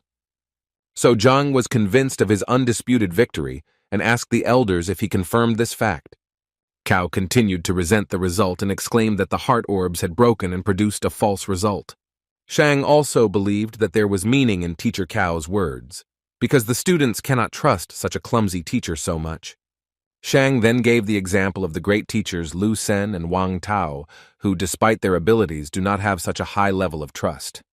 But the elder who was watching the events saw Yang's eyes shining with respect and gratitude for Zhang. Taking this into account, the elder assured that the Heartstone shows the true desires of a person and should be trusted. Zhang decided to remind those present of the terms of the agreement, where the license was to be taken away from the loser. Shan's grandfather intervened in the dialogue and assured teacher Zhang that he had already won, so that was enough, and he should pardon the loser. But Zhang insisted on his point and emphasized that if he had lost, he would not have stood up for him so much. Such words angered Grandpa Shang, and Tay reminds Zhang that he is the worst teacher in Hongtin, and he just got lucky with one student. Cao was visibly nervous about these events and hoped that the situation would be resolved in his favor. Cao assumed that Zhang had used some kind of magic to gain Yang Li's trust. The elder listened carefully, paying particular attention to the information from Cao that one of Zhang's disciples had lost his mind. Cao continued his speech and expressed concern about Yang Li, as he believed the disciple was in danger. Therefore, Cao insisted on an additional study of the situation, because he did not believe that the worst teacher received such high trust from a student. Then Shana's grandfather added that a teacher must teach and win the trust of students, and if the teacher does not have the necessary knowledge, then there can be no question of trust. Zhang insisted that his teaching methods didn't matter at all, as the contract was to be followed. Zhang's grandfather continued to rage because he didn't understand how a teacher's license could be revoked because of such a stupid contract. Meanwhile, Shang tried to win Shen Bi over to his side and listened to his grandfather's words. Shen Bi seethed with rage and sided with Zhang, repeating his words that if he lost, no one would make concessions to him. Shan did not miss the opportunity to convince the girl, citing the arguments that none of the students had yet moved to the second rank. The door to the hall opened, and with every step it was heard that someone was approaching the hall. It was a servant who reported that Clan Chief Wang Hong wanted to see Elder Chen. Those present were somewhat shocked by such a visit, but Chen gave permission to let the guest inside. He was content to put the matter of Zhang on the back burner for the time being when such an important guest arrived at the academy. Shan asked his grandfather why such an influential man, included in the list of the best masters, decided to pay a visit. The old man laughed and suggested that the visit was related to Master Wang Tao and must have been something important. The grandfather added that Wang Hong learned of Wang Tao's success and decided to thank him in person. Zhang listened to the conversation, and now he also wanted to meet Wang Tao, but Shen advised him not to think about it now. After all, in Shen's opinion, Elder Shang is too influential, and with Wang's support, he will be unmatched. Zhang scratched the back of his head and calmly replied that problems should be solved as they develop. Such self-confidence really pissed off Shen Bi, because she was quite worried about Zhang's future life. Licking from head to toe, neatly and elegantly dressed, the head of the Wang Hong clan was already standing at the door and thanked for the hospitality. Shan's grandfather said that if Van needed anything, he could just send a letter, but a personal visit was a great honor. Van shook the old man's hand and informed him that he did have one urgent matter. Wang informed that his daughter Yin was studying with teacher Zhang Huang, and he would like to meet him.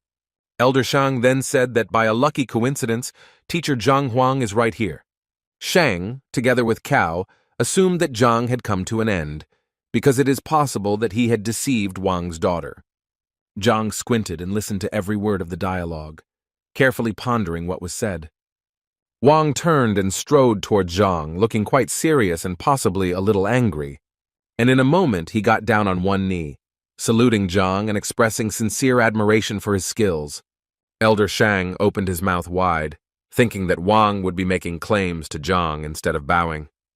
Shang and Cao also couldn't understand how everything went wrong, because in their opinion, the leader Wang should have done away with Zhang. Zhang turned to Wang with a sincere smile, thanking him for his trust, but asked him not to do so and get up from his knees. Wang thanked Zhang for healing his daughter's leg and giving her extremely valuable knowledge. Zhang smiled sincerely again and replied that it was only his duty to give the students only the best. The elder judge who was watching this conversation thought about Zhang's actions and understood that he was performing his teaching duties very well. He looked at disciple Zhang and now understood that the high trust really had a basis. But the judge did not believe that the real reason for Van's visit was his daughter's recovery, so the man asked Van what he needed. Van laughed back and praised the elder's sharp mind before adding that he had a business with the Shan elders. Old Shan immediately joined the conversation and convinced Van that he would try to do whatever was necessary, if only he had to ask. Van thanked Old Shan for his son whom the old man taught, and Van was sorry he couldn't thank him earlier. Wang wanted to give Old Shan a gift, but he refused because he understood that this should not be done in the presence of Elder Mo.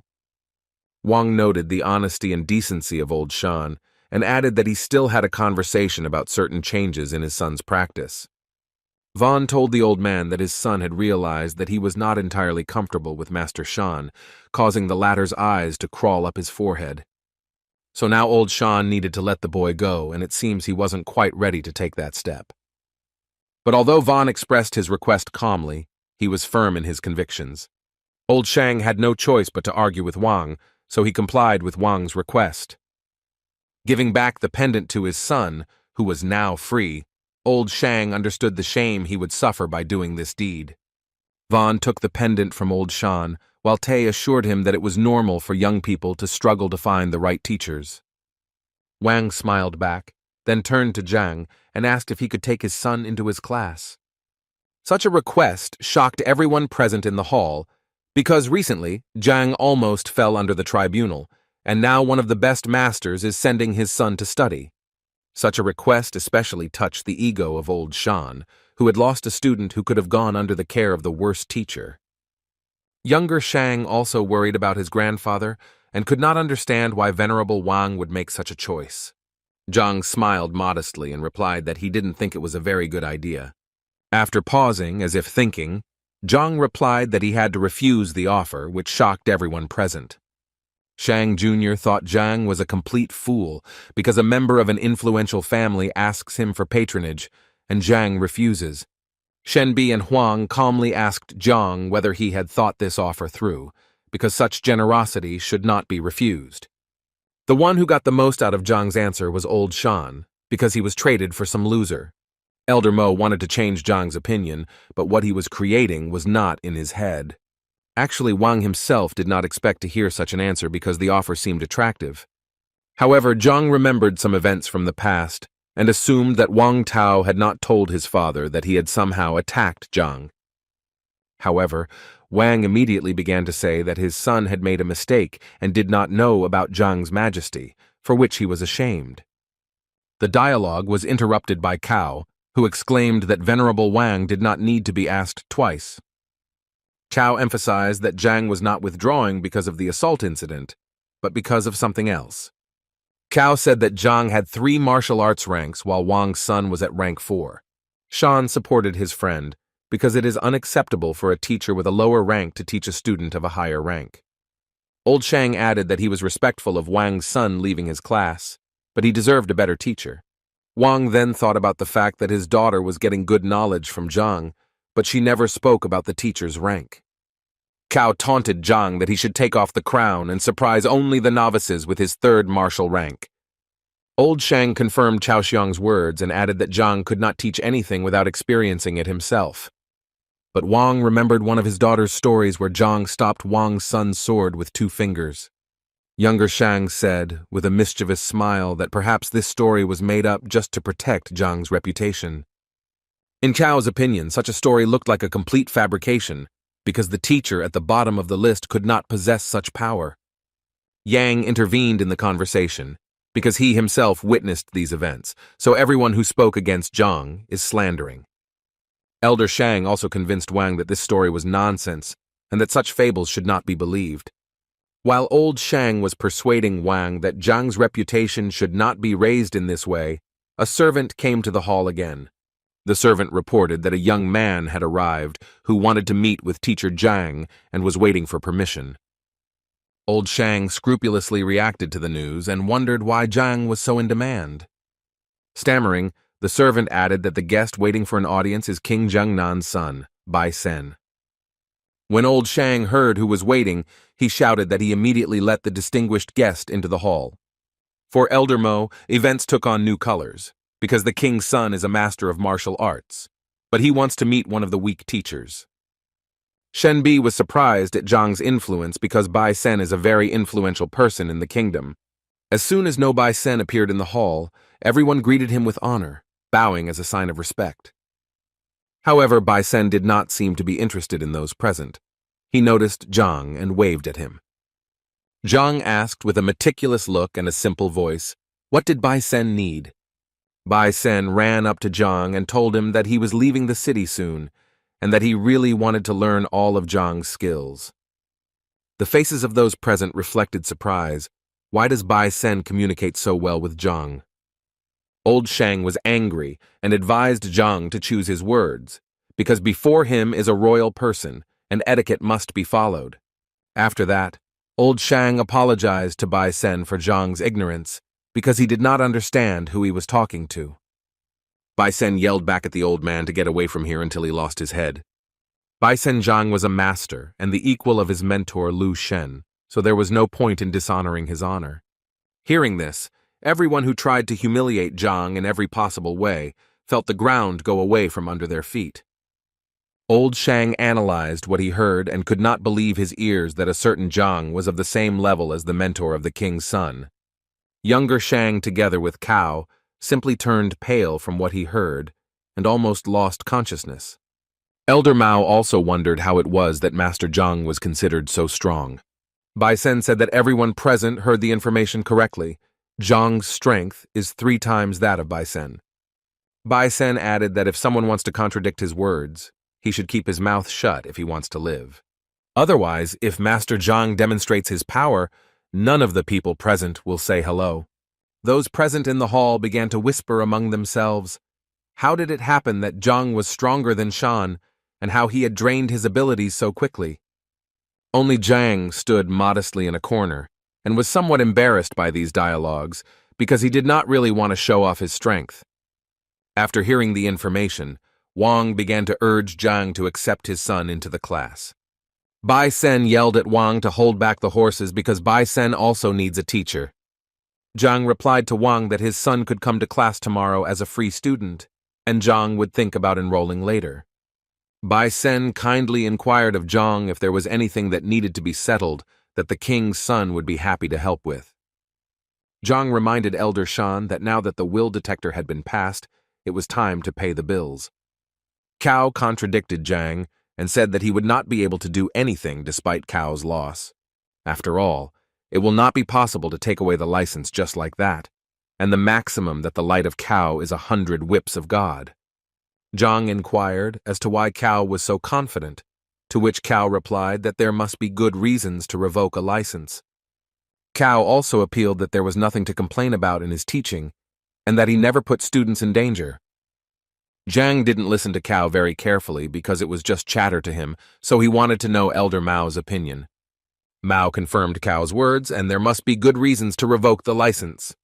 Zhang wondered why he hadn't been told about this before, to which Mo replied that he thought about Zhang losing. Mao explained that there is only one option to revoke a teacher's license. The Grandmaster or his assistant must confirm the decision to revoke the license and report it to the Teachers Guild. Zhang listened carefully to what Mao was telling him and tried to piece together the puzzle in his head. The first thing that interested Zhang was where to look for these people, and even if they were found, how to draw attention to the dispute. A servant entered the hall again and announced that a girl named Huang Yu had come to the tower and wanted to see Zhang. Bai Sen was very happy to hear that his beloved Huang Yu had also come to the castle. Elder Mao gave the go-ahead and told the girl to be let into the hall immediately. In a few minutes, a blonde woman in an elegant robe stood at the threshold of the hall and thanked for the hospitality. Huang Yu greeted all the elders and was very happy to see them in full health and well-being. Finally, the girl approached Zhang and greeted the master with a low bow to him. Bai Sen informed Zhang that Huang Yu was just taking over the position of assistant grandmaster that had just been discussed. Old Shan, who was watching all this, had wet eyes because he couldn't believe that Zhang was being protected by the king's own son.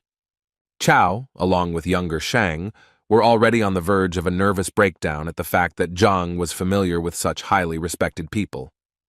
Zhang asked Huang Yu if she was really an assistant, to which the girl replied that she was just lucky to meet a teacher Liu who needed help. Zhang smiled at the girl and said that he too needed Huang Yu's help now. Zhang recounted the fight to Huang Yu, and she was furious that if Cao remained as a teacher, sooner or later he would tarnish Hong Tin's honor. So Huang Yu decided that Cao was not worthy of a teacher's license and should prepare the papers for his dismissal. Cao's legs buckled at what he heard, and he fell to the floor with a thud that echoed through the hall. Losing his license meant that he would no longer be treated with respect and would be treated like trash. Cao sat and stared at one point for a while, because he worked hard to get his license. Cao bit his lip and clenched his fist with all his might, unable to accept that such a shameful outcome awaited him. He rose to his feet and shouted that the Teachers Guild would be interested to know how Zhang had driven his students crazy. Zhang reacted calmly and assured that it no longer mattered, because Cao had to be punished according to the terms of the dispute. Cao did not know how to react to such words because all his arguments simply ran out. The younger Shang began to threaten Zhang that he would not see a peaceful life after he had done such a despicable thing to Cao. Old Shang confirmed Cao's words and believed that Zhang's teaching ability should really be questioned. Huang Yu said that if these accusations were true, the guild needed to check certain things. Zhang was a little nervous, because he underestimated his opponents, who can also use facts to their advantage.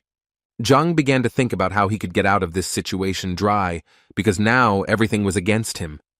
He saw no other way out than to confess everything, in which case he would at least be honest. Zhang began his speech, but before he could say a few words, Shen Bi intervened. She said that now it was clear to her and teacher Zhang no longer needed to make excuses. Shen reported that Elder Mo had recently asked Zhang several exam questions to which Zhang had answered multiple choices. The king's son reported that Zhang's strike force was 49 dings, corresponding to the 6th rank. Shen Bi said that such indicators did not match the results of the teacher's test, so Zhang was framed. Wang entered the dialogue and said that the exams were held behind the closed doors of the Education Bureau and were not fair. Old Shang was pointed out by Shen Bi and accused of falsifying the results about Zhang's skills. Elder Mao suggested that Zhang didn't report this because it could damage the relationship between the teachers. Everyone who defended Zhang was convinced that he silently endured all the humiliations, but did not lose the teacher's wisdom.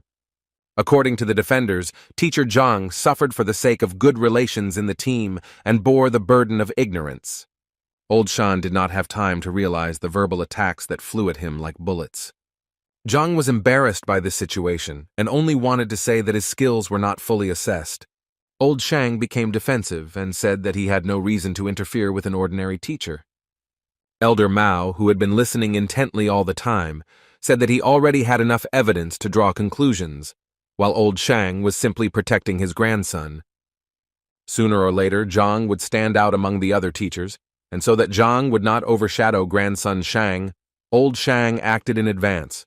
Old Shang was stunned because he had not paid attention to Zhang before and only turned against him at this moment. Zhang grimaced as if he was extremely ashamed of Old Shang's actions for taking advantage of his authority. Old Shang tried to say something else to Zhang, but he couldn't make out anything intelligible except profanity. He began to pound on the nervous ground, and it seemed that he was about to suffocate in his own malice. Everyone who came to Zhang's defense no longer believed Old Shan and regarded his attack as a sham. Younger Shang, as much as he wanted to spite Zhang, felt broken because now his grandfather was also in danger. Old Shang stood motionless with his eyes closed and his head raised, moving away from his convulsive state. He seemed to enjoy his condition, and his body was in nirvana after so many trials. Suddenly, enlightenment came to him, and he suddenly opened his eyes and looked at Zhang. He said that the accusation of rigging the exam results could not be refuted in any way, but how would Zhang explain his student's madness? Old Shang pointed his finger at Zhang and waited for him to explain after the accusations. Zhang understood that such accusations were serious, and it would be difficult to turn away now, although the student's madness was the merit of Old Zhang. Old Shang then asked a servant to summon Zhao Yanfeng from Mr. Lu Sen's class to the hall. Everyone held their breath in anticipation of the development of events. After all, Lu Sen was the best teacher in Hongtin. From his residual memories, Zhang recalled that this young man did not appear in class after the incident. Old Shang continued his argument that Zhao was about to drop out after the incident, but Lu Sen came to the rescue just in time. Wang thought to himself that if Lu Sen restored the strength of a student who was on the edge so quickly, then this indicated the power of the teacher. The servant who had followed Zhao returned a few minutes later and reported that the young man had arrived. As soon as Zhao crossed the threshold of the hall, he immediately bowed low to show respect to everyone present. Old Shang immediately asked him a question, pointing his finger at Zhang. Does Zhao recognize him? Zhang carefully watched his student, hoping that he would not say anything that could harm the teacher. It only took Zhao a few seconds to recognize teacher Zhang, who had harmed him in the past. Then old Shang asked the young man if it was true that he had almost lost his mind while studying with Zhang Zhao. Zhao confirmed this information, and old Shang addressed everyone who had so actively defended Zhang. What a scoundrel. Mao agreed with the fact that inflicting mental damage on a student is a valid reason to fire a teacher. A sad grimace appeared on Huang Yu's face because she did not expect Zhang to be capable of such a thing. Old Shang began to question Zhang why he is silent and can he say something in his defense. Zhang, bowing his head and scratching the back of his head, replied that he saw no point in saying anything. Old Shang wanted to say that he knew Zhang would start to deny everything, but in a second he realized that Zhang agreed with everything. Zhang threw up his hands and said that he really didn't see the point in making excuses. Old Shang continued to narrate that Zhang was not even ashamed of what he had done. Zhang advised the old man to calm down and not repeat the same thing several times. Such words infuriated old Shang even more, and he said that Zhang had better start worrying about his situation. Zhang turned to his former student with curiosity. How are his classes with Lu Sen, and will he show some skills? Such a request puzzled Zhao, because now everyone was thinking about how Zhang had driven his disciple crazy. Huang Yu also decided that it was inappropriate to talk about the students' skills now, and that they should discuss some other details. Zhao said that Teacher Lu confirmed that the technique used by Zhang was not only wrong, but also dangerous. But Zhang insisted and asked the student to demonstrate what he had learned from the new teacher. Huang Yu agreed with Zhang and asked Tay to show some of the skills he possessed. The guy did a warm-up, focused on breathing, and began to demonstrate confident elements of various techniques. The elders noted that despite his young age, the boy had excellent control of strength according to his rank. But old Shang was worried that Zhang had asked him to demonstrate the techniques. When he looked at Zhang, he was standing there with his eyes closed and never once looked at the student. When Zhao finished the demonstration, he asked Zhang if he had seen enough to appreciate what he wanted. At that moment, Zhang opened his eyes and looked at the boy with a confident look, making it clear that he had seen enough. Old Shang insisted on not wasting time, because all the evidence in Zhang's confession proved him guilty. Zhang asked the old man to take his time, as he had to explain why he had asked Zhao to show him several pieces of equipment. Before explaining his actions, Zhang informed everyone present that he had specifically driven the boy to madness. After such a statement, it seemed to everyone present as if the ground was falling from under their feet, because no one expected such a development of events. Old Shang decided to use this to his advantage and began to say that Zhang was not even ashamed of his actions. The old man turned to Huang and Elder Mo, hoping that they understood everything and made their conclusions. Zhao seethed with anger, clenching his fist. He did not understand what had happened to Zhang, that he had treated him so cruelly. Zhao was only a student, and to him, Zhang's actions looked like he was specifically teaching the student wrong techniques.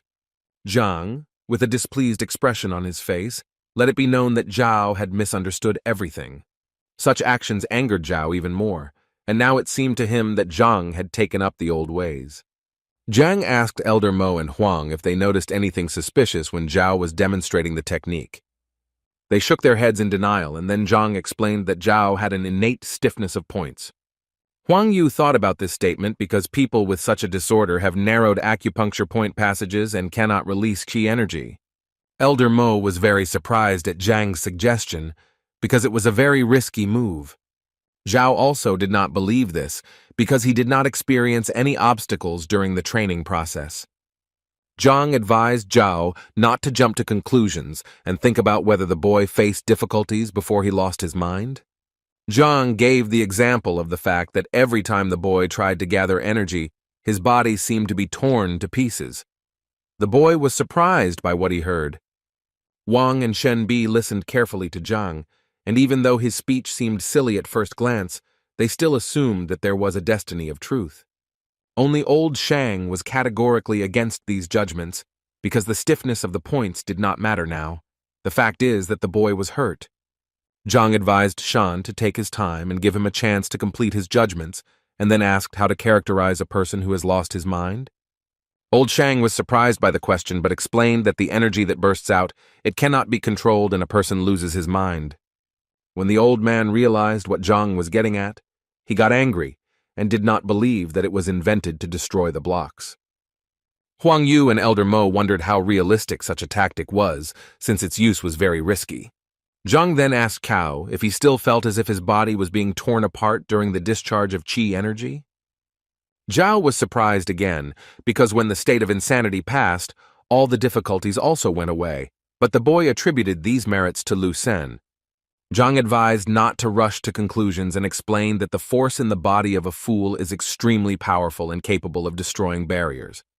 Teacher Zhang said that he had planned further steps that could improve Zhao's body features, but he left him without saying goodbye. Old Shang was furious and shouted insults at Zhang and asked why he did not tell the disciple about his tactics. Zhang had a simple explanation. If the plan was revealed, then Zhao would not agree, and it would all be for naught. Zhang added that it is not necessary to believe him, because the things he tells are shocking, but Zhao is only one step away from the second rank. Zhao said that Teacher Lu said that if he worked hard, the boy would have the second rank in 6 months. Shenbi and Wang were convinced that Teacher Lu's score was quite high. But Zhang was of a different opinion. For him, 6 months is too long a period that can be significantly shortened. And when Zhang talked about downsizing, he offered to move to the second rank in just half an hour. Such a sharp statement made a noise among those present because in their minds it was an unrealistic term. Old Shang said that training is not a hunger that can be solved in one sitting. Stability and time are important. Zhang, confident in his words, fully and completely saw how those around him did not trust him. Zhao was lost in thoughts that tossed him from side to side, where it seemed that Zhang wanted to help, or on the contrary to harm.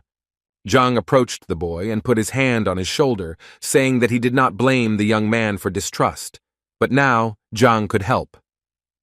Zhao thought that Zhang had correctly identified his problem, and therefore Zhang must have a solution. Zhao exclaimed that he was willing to take a chance and trust Master Zhang and try to advance to the next rank. Zhang thanked the student for his trust and promised that he would not let the boy down this time and do his best. Zhang explained that he would use silver needles to widen the passage around the energy release points. Zhao sat down on the floor, and Zhang took out a silver needle from his pocket and stuck it in the necessary point. The hall was filled with a powerful blue light, and a hurricane seemed to arise around the boy.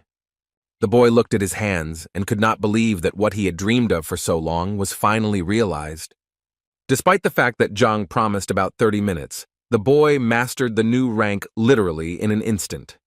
The people around could not believe their eyes, because a miracle had just happened in front of them, which at first glance was unreal. Huang Yu and Elder Mo thought it was some kind of dream, because only with the help of the needle did the disciple reach the next rank.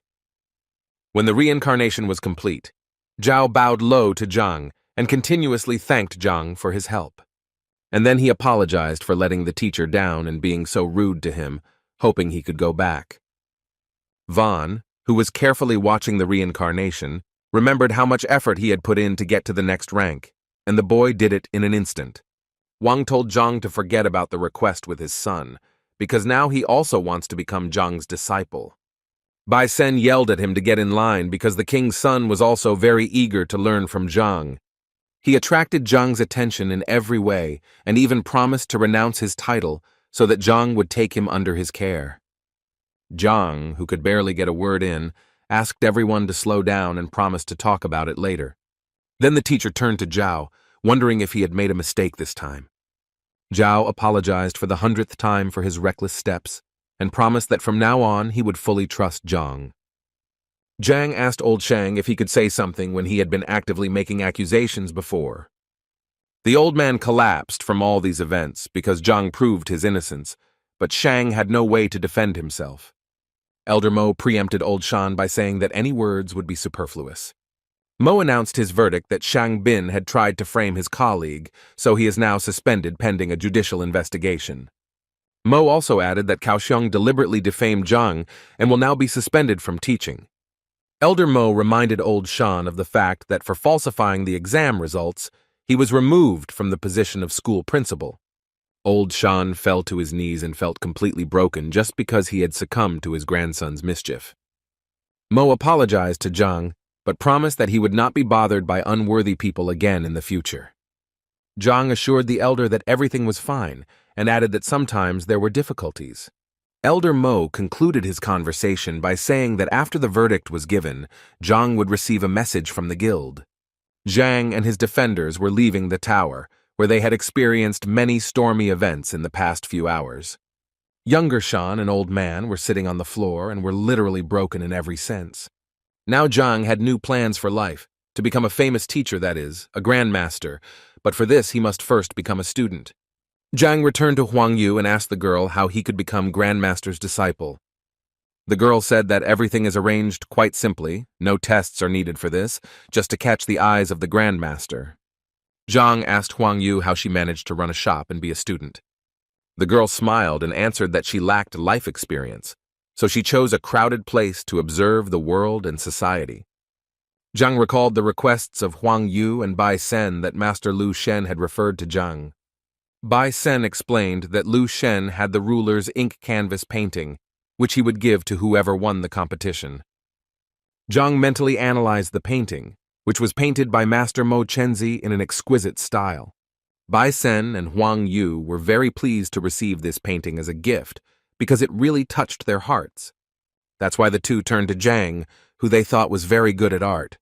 Zhang was embarrassed because he only understood paintings thanks to the Heavenly Path Library. Meanwhile, at Hongtin Academy, the entrance exams were being held in teacher Lu Sen's class. A man with long gray hair and a beard praised Lu Sen and emphasized that the students were willing to do anything to get into this class. Although Lu Sen was pleased to hear this, he answered modestly, but the old man continued to flatter the teacher. After receiving several compliments, Lu Sen asked Elder Hong Hao what he could do to help. Hong Hao replied that he was good friends with Lu Sen's father and he enjoyed watching Lu Sen's development. Lu Sen asked not to mention his father in his presence and to get straight to the point. Hong Hao then revealed that it was a young and annoying teacher named Zhang Huang. Lu Sen wondered how the boy with the worst result in the exams was able to cross the elder's path. The elder explained that the whole matter was the pogrom of the restaurant that Zhang had committed, after which the business became unprofitable. Lu Sen assured the elder that Zhang was just a loser who would be fired sooner or later. The elder agreed with this statement and added that he heard the administration gave him an ultimatum to fire him if Zhang did not have students. That is why the elder asked Lu Sen to lure all of Zhang's students to his class. After all, it is difficult to teach a teacher who has wards, but if Zhang does not have students, then everything will become easier.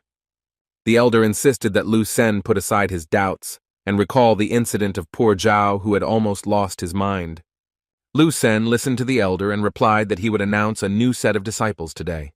The elder said that he would not be indebted to Lu Sen and would thank him with a delicious meal at the restaurant. The dialogue between the two men was interrupted by a blond boy who dodged teacher Lu before making his request known. Lu Sen inquired what Wang Yang, who was the grandson of the head of the Wang clan, needed. The boy tried to say something, but it was noticeable that he was shy and afraid to voice his wishes. Lu Sen convinced the boy that if he had any problems with his studies, he could share them. The elder did not miss the opportunity to praise Lu Sen again, and assured the boy that he would get an answer to any question. Wang Yang knelt down and announced that he intended to leave teacher Lu Sen's class. Lu Sen did not expect such a development, because people want to get into this class more than anything in the world. Lu Sen wondered what the reason for such a decision was, whether anyone had offended the boy, but Wang Yang insisted on his own initiative. Lu Sen tried his best to hold the boy back, So he said that if he left this class, no other teacher would accept him. The boy said that if he left this class, he would have the opportunity to listen to Teacher Zhang's lectures. The news shocked Lu Sen extremely. Becoming Zhang's free listener, the boy struck a blow under Lu Sen's breath. The elder was also extremely surprised by this decision, because Zhang's reputation was not the best. Lu Sen asked the boy if he knew about the case of the student who lost his mind while studying with Zhang. The conversation was interrupted by Zhao Yanfeng, who was told by Lu Sen that Wang Yan wanted to go to Zhang's class. Lu Sen asked Zhao to tell Wang what Zhao had to go through while learning from Zhang. But Zhao also knelt down and asked Lu Sen to let him into Teacher Zhang's class. Lu Sen now did not understand what was happening at all, because the disciple who was suffering at Zhang's was now also going to Zhang. Zhao explained that Zhang was a good teacher, and now Zhao regrets that he made a mistake.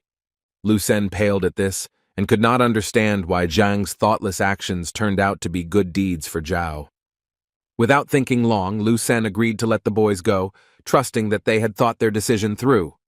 The boys were very happy that they would now be able to listen to lectures from such a talented teacher as Zhang. Lu Sen did not have time to finish what the boys were like, and the spirit disappeared, as if they were not on their knees. Now, Lu Sen was very angry with Zhang because he had taken 2 of his students away from him in an unknown way. The anger burning within Lu Sen pushed him to act immediately and decisively, so he called for Zhang Hong's help. The boy who looked like the embodiment of evil and hatred was already standing next to Lu Sen waiting for instructions in a moment. Lu Sen ordered his disciple to go to Zhang and give him the letter declaring war. The elder was surprised at the decisive step of declaring war on the freshman competition. Lu Sen was extremely angry, and now if Zhang is so bold, he must answer for his actions. Lu Sen was also going to conduct a teacher evaluation, and when Zhang lost, Lu would take the students to himself. Before these events, Lu Sen wanted to attract the attention of the Grandmaster in the freshman competition to become his assistant, but his plans changed. Meanwhile, in Zhang's class, the students were discussing the upcoming classes with Zhang and what unforgettable experiences await them. The conversation was interrupted by the sharp sound of the door slamming into pieces.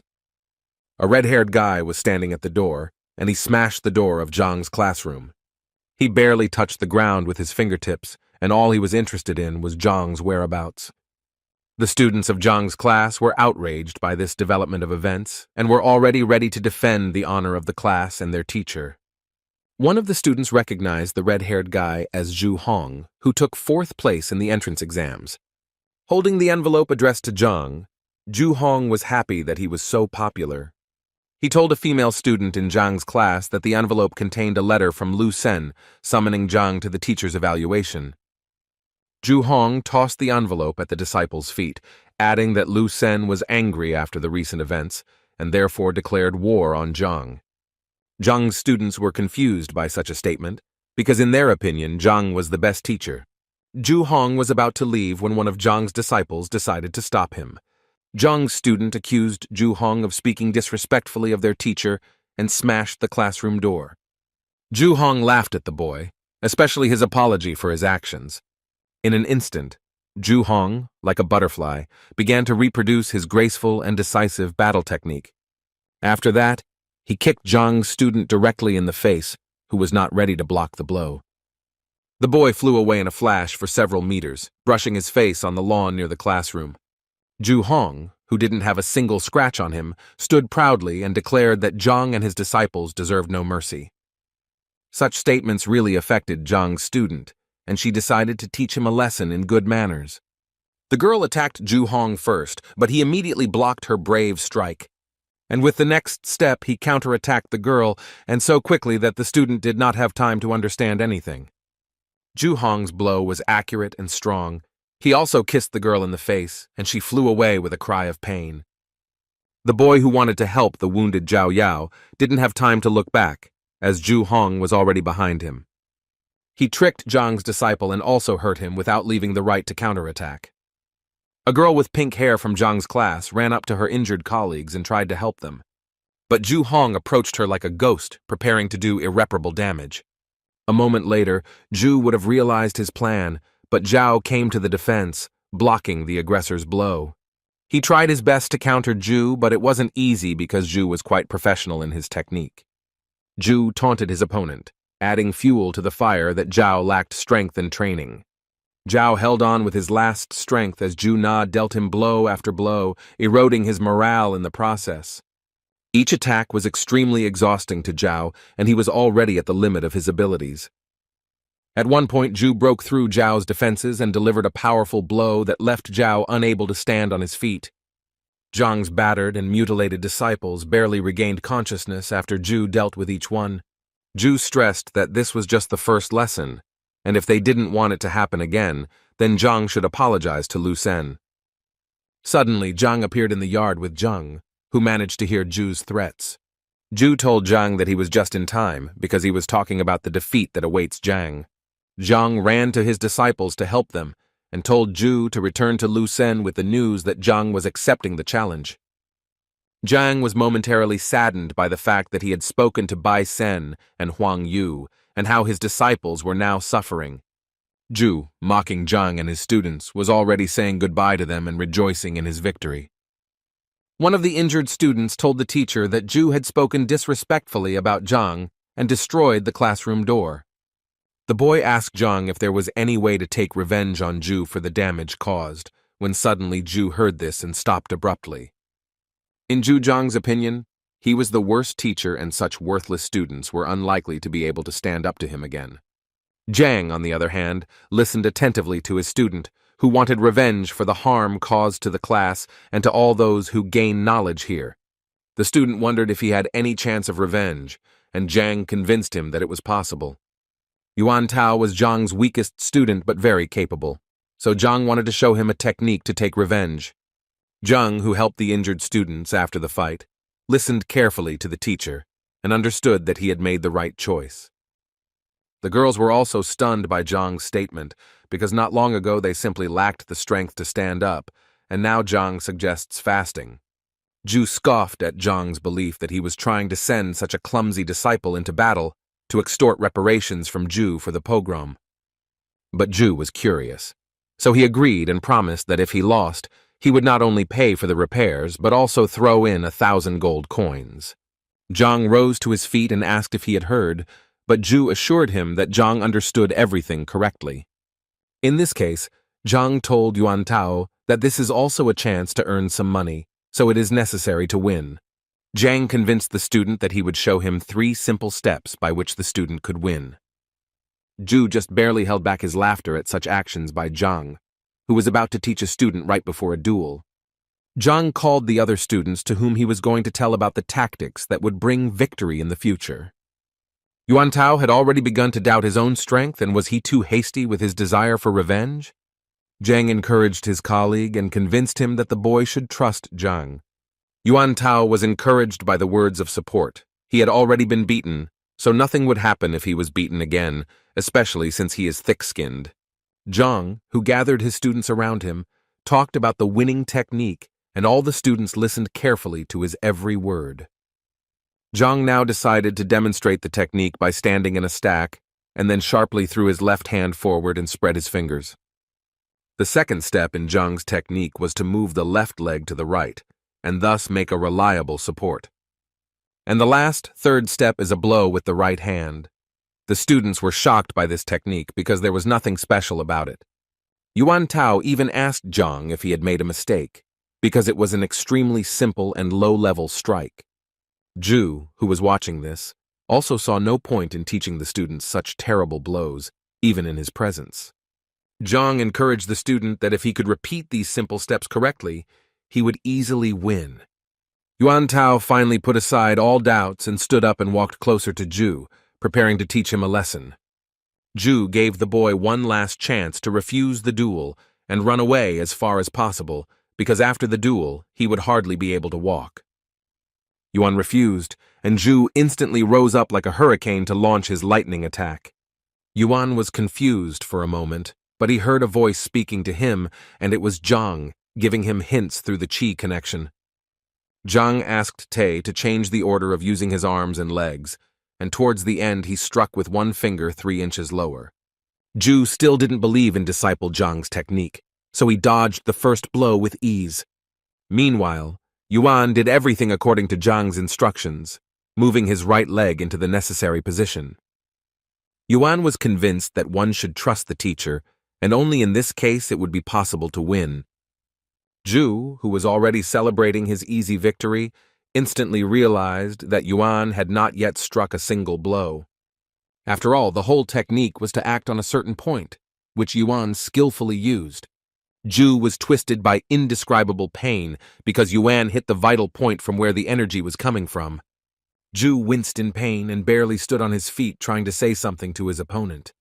Yuan approached Zhu closer, hovering over him, creating a threatening and uncomfortable atmosphere. Zhu regained consciousness, covered in bruises and sores, and tried to understand how he was dealt with so quickly. Zhang's other disciples also admired Yuan's ability, who had suddenly become so strong. Zhang praised Yuan, but emphasized that the blows should be softer, as they were not going to destroy Zhu. Yuan, who had already entered the excitement, stopped at Zhang's request and stopped beating Zhu. Zhu, with a swollen face, was lying on the ground and whined that he had been knocked down with such a simple blow. Yuan was outraged that Zhu was devaluing simplicity, so he threatened him with another blow if he did not calm down. Zhang decided to stop the persistent student and said that Yuan should rest and the others should test their strength. Zhang invited Zhang Yang to try his hand while there was a good opportunity to practice. Zhu, who thought that he would be released after this match, did not expect to become a battle pair. But Zhu was convinced that since Zhang had failed to parry at least one blow last time, victory would be easy.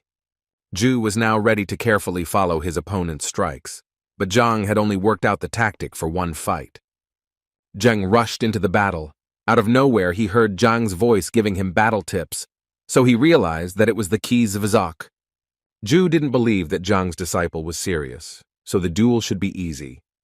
Therefore, when Zhang dared to strike, Zhu outran him because he was already familiar with such tact. Zhu admired himself that he did not fall into the same trap twice, and therefore a little more victory. But while the narcissistic Zhu was rejoicing about something unknown, Zhang delivered a strong blow to the face of the Zabiyaki with his fist. Zhu did not expect this development and was very angry that he had miscalculated.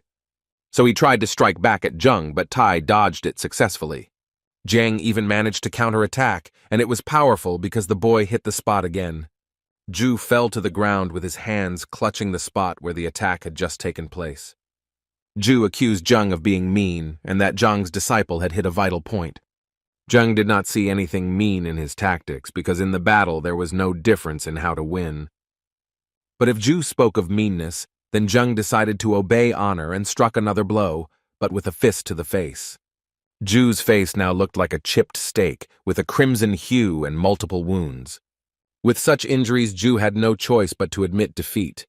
Zhang prepared to deliver another decisive blow, but when he heard that Zhu was surrendering, he was disappointed. Zhang, who was watching the match, smiled sarcastically and invited the next student to a duel. Zhu was barely able to stay on his feet when he would soon have to compete with another of Zhang's students. Zhang asked Wang Ying and Liu Yang to also prepare to duel after Zhao Yao finished. When all of Zhang's disciples honed their fighting skills on Zhu, he lay on the ground and barely moved. Yuan walked up to Zhu and reminded him that it was time to settle. Now each student had to pay 1,000. And when Yuan added that the total payment was 10,000, Zhu's swollen carcass couldn't understand where that amount came from. Yuan reminded Zhu that in the amount of compensation, he also included the broken door, which is not that expensive, only 5,000. Yuan suggested a fallback that Zhu could use in sparring in the entrance exams. Zhu was covered in bruises and sores and cried in pain, but he had no other choice but to agree to the payments.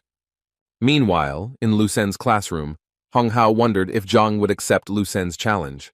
Lu Sen didn't care anymore, because he couldn't just leave the situation like that. Otherwise, he wouldn't be able to succeed. Hong Hao fully agreed with Lu Sen's vision and wanted to add something, but their dialogue was interrupted. Zhu appeared in the classroom, and now it was difficult to recognize him due to his numerous bruises and swollen face. Master Lu Sen did not recognize his student, who now resembled an aggressive puffer fish. Then Zhu Hong had to mumble his name, and his swollen lips didn't do it right away. Lu Sen asked his disciple what could have happened to him when he only had to deliver the letter to Zhang.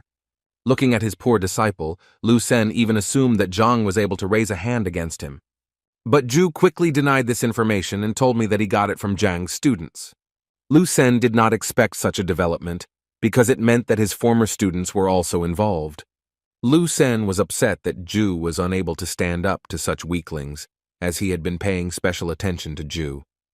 When Lu Sen found out exactly how the disciples managed to defeat Zhu, he said that knowing a point was no guarantee of victory. Combat is a much more complex system where the speed of reaction and adaptation to the opponent is important, Lu Sen said.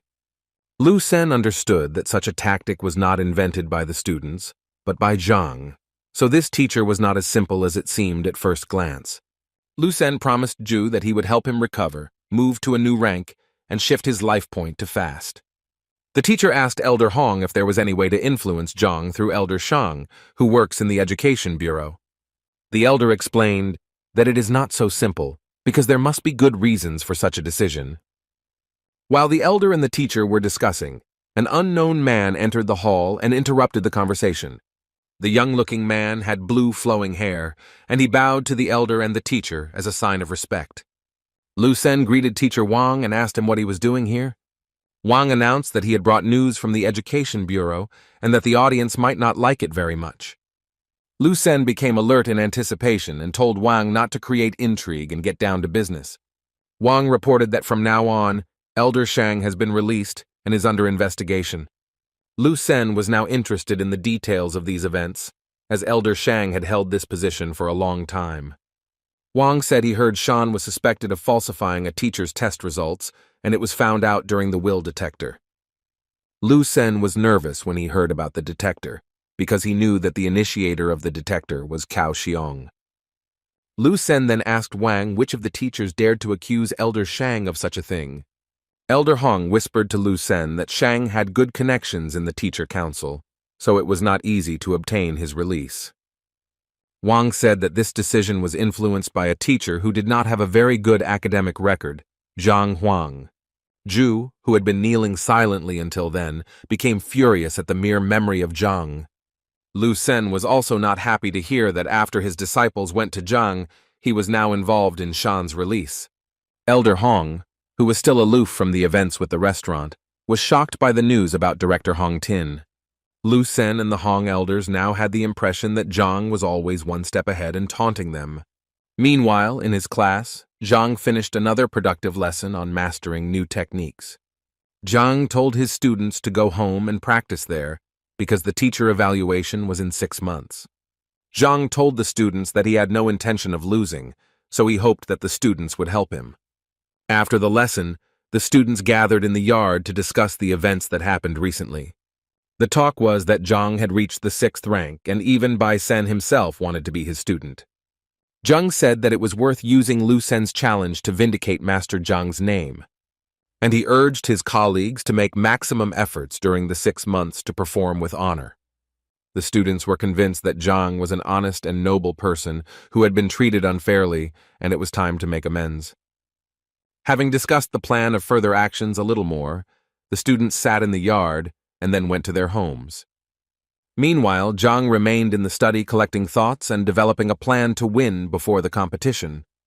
In his opinion, Zhao Ya and Wang Yin have proven themselves well, and if they follow the instructions, then in half a month their powers will increase. Yang Li and Zheng Yang have good prospects. They are focused and capable guys that Zhang did not worry about. But Yuan caused Zhang concern, because before that he had not trained professionally, and now he had little time. Then Zhang got an idea that it was worth trying to activate Yuan's horned dragon blood legacy. However, Zhang struggled, because although the idea was good, he did not know how to achieve it. In a second, Zhang felt that he was falling into a kind of trance, and this feeling was already familiar to him. Zhang made his way to the Heavenly Path Library, which tried to answer his question. Zhang held a book in his hands that described the method of activating hereditary abilities. The teacher began to carefully study the book and realized that there are 3 different ways to achieve the desired result. The first method consisted of hard training, The second, it was necessary to take special drugs to wake up, but the third confused Zhang. It was the most difficult and dangerous, because it dealt with injuries, poisoning, and the death of a soldier. Zhang decided that the second method was the best, and now he needed the help of the Pharmacists' Guild. Zhang went to the Alchemist Guild, where life is usually bustling, because many martial arts masters gather there. Looking around, Zhang noticed a shop where he could get the information he needed. A cute but tired girl was standing behind the counter, muttering something to herself. When Zhang came closer, the girl smiled and greeted the teacher. Zhang said hello in return and asked the girl if she sold books that help reveal hereditary abilities. The girl was still smiling and answered that if the man is looking for books, then he needs to go to another place with the root of which she will help. Zhang asked the girl not to jump to conclusions, because what he was looking for could not be found in ordinary shops. Now the girl's face did not show a happy smile, and raising her eyebrows, she said that there were no books here. Zhang was a little confused to be treated with disrespect, even though he had done nothing wrong. Zhang then assumed that there was a library in this guild and asked if the girl could show this library. Now the girl looked as strict as possible and indeed confirmed that there is a library, but only for employees or at least the apothecary's apprentice. Zhang was confused because he was neither an employee nor even an apprentice apothecary, and because of this, his dream was slipping away. Zhang told the girl behind the counter that he could take the exam to become a pharmacist. The girl asked Zhang if he would really dare to make such a decision, because there is no turning back. The saleswoman, with a displeased expression on her face, explained that the exam was being held in another wing, and she would take Zhang there.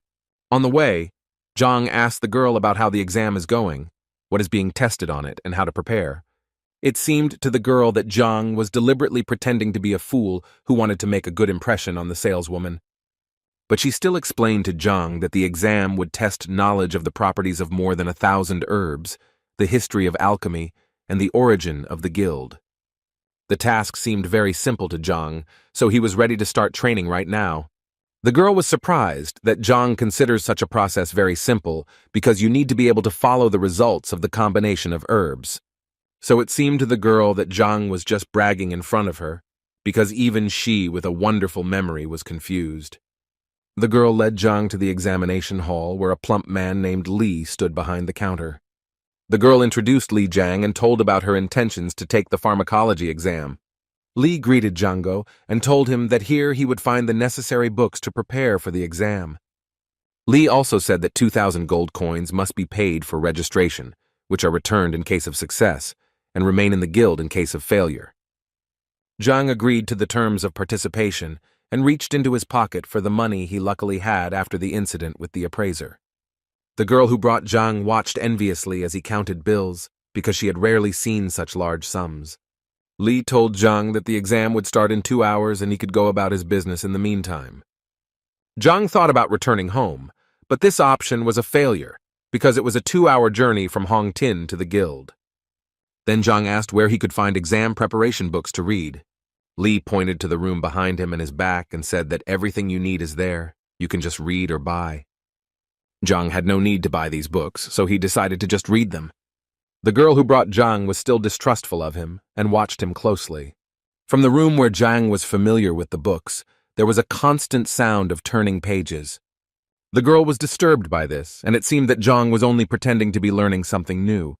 Li advised the girl not to pay attention to Zhang. Perhaps he is just looking for the necessary book. But the girl was convinced that in order to achieve a title in any profession, it is necessary to work hard and not just learn something in 2 hours. Zhang, who had finished reading the last book, came to the conclusion that to succeed in alchemy, it is not enough to simply mix everything. Now it was clear to him why there are so few real pharmacists, and in perfection people have several professions. To the girl who did not believe in Zhang, it seemed that Zhang was very good at pretending for 2 hours. But Zhang had just finished his training and was already walking full of knowledge to pass the exam. When he entered the room where the exam was to be taken, he saw other participants who were actively discussing something and worried. The examiner, together with the assistant, announced the start and warned that if the participant is caught cheating, they will be deprived of the right to take the exam.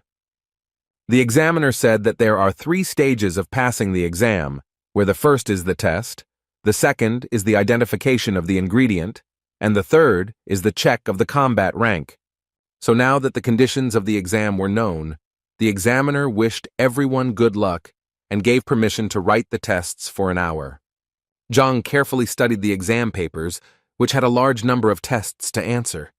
The examiner reminded the participants to manage their time and complete everything in time. Zhang was completely calm because he was hoping for help from the books he had recently read. He put his palm to the paper with the tests, hoping to get the answers in his head. Zhang began to have feelings about the quality of the parchment on which the exam was created, as well as information about the ink. Zhang exhaled and decided that he needed to focus on the task at hand, or he wouldn't be able to answer correctly. He reread the question he needed to answer several times and programmed himself to search. He imagined how he rummaged through the boundless spaces of the heavenly library in search of what he needed. Several such attempts bore fruit, and Zhang already had the answer to the exam questions in front of him. He began to jot them down quickly, which confused the examiner a little while all the other participants were still gathering their thoughts. The examiner carefully observed Zhang, considering him another arrogant son of rich parents. Zhang ignored the examiner's scrutinizing gaze and confidently continued to work. In a few minutes, he had used all the paper given to him for the exam and put the pen aside. Zhang stood up, preparing to hand in the work, which surprised the audience when there was still so much time. When Zhang handed in the written work, he asked the examiner to announce the beginning of a new stage. The examiner asked Zhang to wait outside the door. The test results will be known later. The assistant asked the examiner if he would check Zhang's work now, but it seemed that the examiner was not going to do so in order not to spoil the mood. Li and the saleswoman were surprised when not much time had passed, and Zhang was already in front of them. Then the girl assumed that the exam was too difficult and Zhang could not stand the tension, and gave up. Zhang assured me that everything went quite smoothly, and he answered questions quickly. The hour of the exam passed quickly enough, so all the participants stepped into the corridor waiting for the fateful result of the stage. The examiner took the answers of all the participants and began to thoroughly check their level of knowledge. The examiner's brother asked how the examination was going and whether it would be possible to count on new students. But the examiner did not seem to have comforting news, because in his opinion, all the answers did not make any sense. Then the examiner's brother pointed to the work lying on the floor next to the examiner's desk. The examiner looked around and replied that he would not check this paper because the person who passed it did not even read the question. But the examiner's brother was interested in looking at the work, so he picked it up and began to study it. The examiner assured that the participant who wrote this paper did not understand the value of the alchemist profession. But it seems that Uyan's brother had a different opinion and suggested that Uyan read the work himself. Uyan began to read every word, expecting absurd things to be written there. But with each new page, the expression on his face changed from the realization of what was written. As Ouyang reached the last page, he cried out in shock at Zhang's answers. Uyan's brother confirmed Uyan's own reaction, that the work was indeed flawless. The man noted that some questions were so difficult that he was not sure if he could answer them himself. Now Ouyang had changed his mind about Zhang and was anxious to know how Zhang managed to get all the questions right so quickly. Zhang sat in the corridor with the other participants and waited for the test results. A few minutes later, Hua, who was a pharmacist's assistant, appeared before the participants. The girl who brought Zhang to the exam was waiting for Zhang's lies to finally be exposed. Sun Tao from Luyuan was the first lucky person to score 91 out of 100. Sun Tao couldn't believe that he had succeeded, but his friends congratulated him on his intermediate success. Next was Chun Wenmin of Ji Yun, who scored 90 points out of 100 and was also happy with his result. Hua was ready to announce the third lucky winner, and that was Zhang Huang from Tianshuan, but the assistant looked carefully at the result. Hua couldn't believe his eyes, but he said that Zhang had scored the maximum 100 points. The other participants began to whisper to each other, how did Zhang manage not to make a single mistake in the tests? Hua announced that the contestants he just named should follow him for the second stage.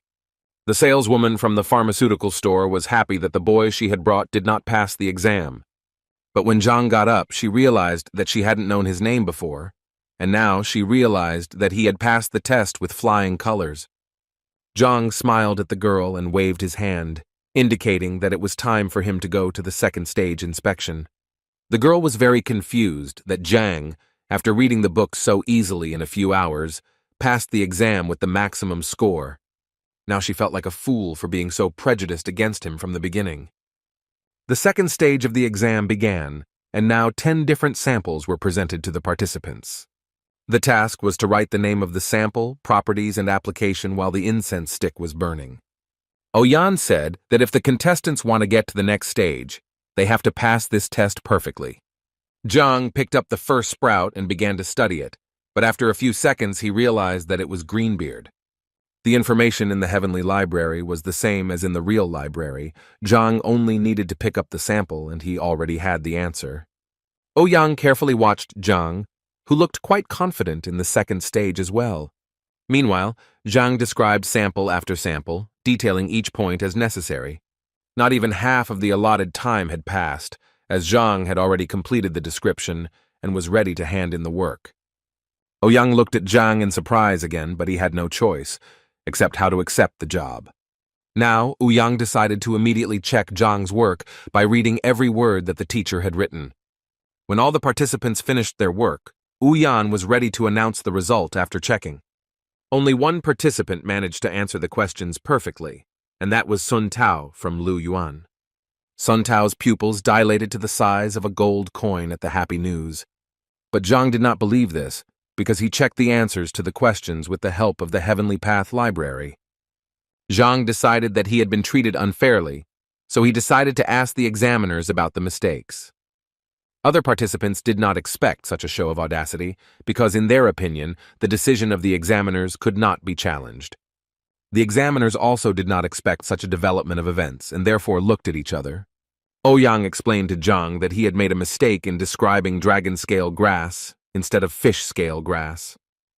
So they wished Zhang to practice more so that he could pass the exams to become a pharmacist next time. They believed that Zhang had potential, so he should not stop studying alchemy. Zhang walked over to the sample rack and took the one he needed from there to prove the examiners wrong. But Ouyang insisted on his point and presented a description from a textbook that distinguished these two plants as evidence. Zhang defiantly took the stem of the plant and assured the examiners that he could prove otherwise. He assured the examiners that they should not make hasty decisions, because they themselves did not know what kind of samples would be on the exam. Zhang then said that the special herb review book in the preparation room would help to verify his words. Ouyang asked his assistant Hua to bring this book to settle the disputed issue. In a moment, Hua brought the necessary textbook, and Zhang pointed out that the necessary information was on page 17. Ouyang was surprised at Zhang's accuracy, as it indicated his excellent memory, but he began to study the textbook. When he finished reading the information, his expression instantly became surprised. Zhang then said that if this evidence was not enough, there was another book, a brief description of rare medicines, to confirm his words. Also, Zhang could practically prove his point. For this, it is necessary to cut the stem of the plant. When cutting fish-scale grass, a milky liquid will be released, and when cutting dragon grass, it will be yellowish, which will dispel the cold. After these arguments, one of the examiners asked Zhang to hand over the stem to him. He tore the stem, from which a warm yellow liquid immediately seeped out, dispelling the cold. After that, the examiners were convinced that in their hands they really had a sample not of fish grass. Hua asked Ouyang if he needed to bring another textbook from the library to check Zhang's words, but Ouyang said that there was no need. Zhang's rivals, who realized the events that had just taken place before their eyes, were very upset. Ouyang smiled and said that they had indeed made a mistake, and therefore it must be corrected. Since Zhang demonstrated excellent knowledge in the second stage of the exam, he definitely moves on to the next stage. Sun Tao, who had just recently been celebrating his victory, turned pale and fell to his knees in frustration. Ouyang's colleague presented Zhang with an alchemist's badge, which gives access to the basic section of the library and a discount at drugstores. Zhang smiled and lovingly took the well-deserved prize, which should improve his life a little. Now the examiners, ahead of each other, offered Zhang to become their student. They showered him with compliments and promises, but Zhang very quickly rejected their offer. Oyan put everything down to the fact that after such a difficult exam, Zhang really should think things through. The colleague agreed, but stressed that Zhang should not postpone such an offer for a long time so as not to damage the talent. Zhang asked the examiners where to buy a drug that could help reveal hereditary characteristics. The smile on the examiners' faces was replaced by surprise and confusion at Zhang's question. At that time, Uyan's colleague said that such drugs do exist, but they have individual characteristics, and you need to be careful with them. Zhang was very interested in the question, so he tried to grab at any straw and inquired about textbooks on the subject. Ouyang assured Zhang that there were many such textbooks, but they were all in the advanced section of the library. Oyan's colleague added that this is very important information, and only wise specialists have access to it. Ouyang's associate convinced Zhang that if he wanted access to complex books, he should learn from him. The man emphasized to Zhang that if he chose the path of a pharmacist, Zhang would be respected everywhere. Zhang grimaced at such promising prospects, but all he needed was a book on inherited abilities. Ouyan reminded that access to the library is limited, and to get there, you need to become at least a pharmacist. Then Zhang wondered how to become a pharmacist, because he really needed to get the book. Ouyang saw Zhang's curiosity as a desire to learn from him, which upset his colleague. Ouyang knew that he could not lose such a valuable disciple as Zhang, who was endowed with extraordinary abilities in pharmacology. Ouyang began to tell that in order to become a great pharmacist, you need to be able to distinguish and classify different plants. Colleague Ouyang added that only thanks to hard work and time spent on studying, you can reach great heights. Zhang mused aloud that he had to become a pharmacist in 6 months, and that other options did not suit him. With such a statement, he stunned the examiners, who exchanged surprised looks among themselves. Ouyang laughed and said that Zhang should be spared, because despite his young age, he still managed to excel in the exam. Zhang sighed heavily and said that he was not willing to spend much time studying, so he would look for another option. Ouyang tried to stop Zhang from taking a rash step, that the wasted years dedicated to alchemy would be erased. Zhang did not know how to react to such statements, because it was not about wasted years. His preparation took hours. So Zhang decided to say goodbye to the examiners, as he had other pressing matters. Ouyang decided to stop Zhang by offering him another way to become a pharmacist. Ouyang began to talk about a method that suited Zhang given his extraordinary memory, but his colleague stopped him. Ouyang shot his partner a look that meant he was sure of what he was saying. The partner was against it because the method was too risky and had terrible consequences in case of failure. But Ouyang insisted, because it was the only way for Zhang to achieve what he wanted. A whole conflict was brewing between the examiners, but Ouyang was extremely persistent in his decision. Zhang was already a little seething from the verbal altercation between the two men, and he did not like the intrigue they had created. Ouyang began that there are 2 ways to obtain the status of a pharmacist, and the first is the traditional one, which requires a lot of time and effort.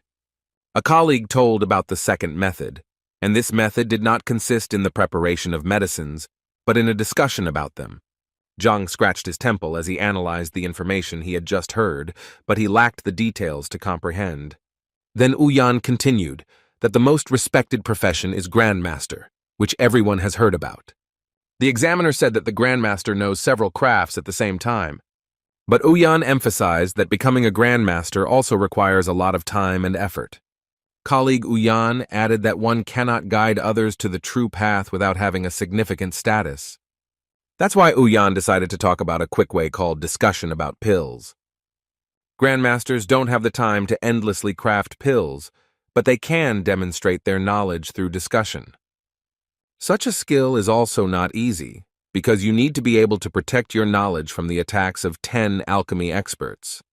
Zhang thought about this proposal, because with the Heavenly Path Library, this method was the best for him. They explained to Zhang that although the discussion method seems easier at first glance, they prefer long-term learning.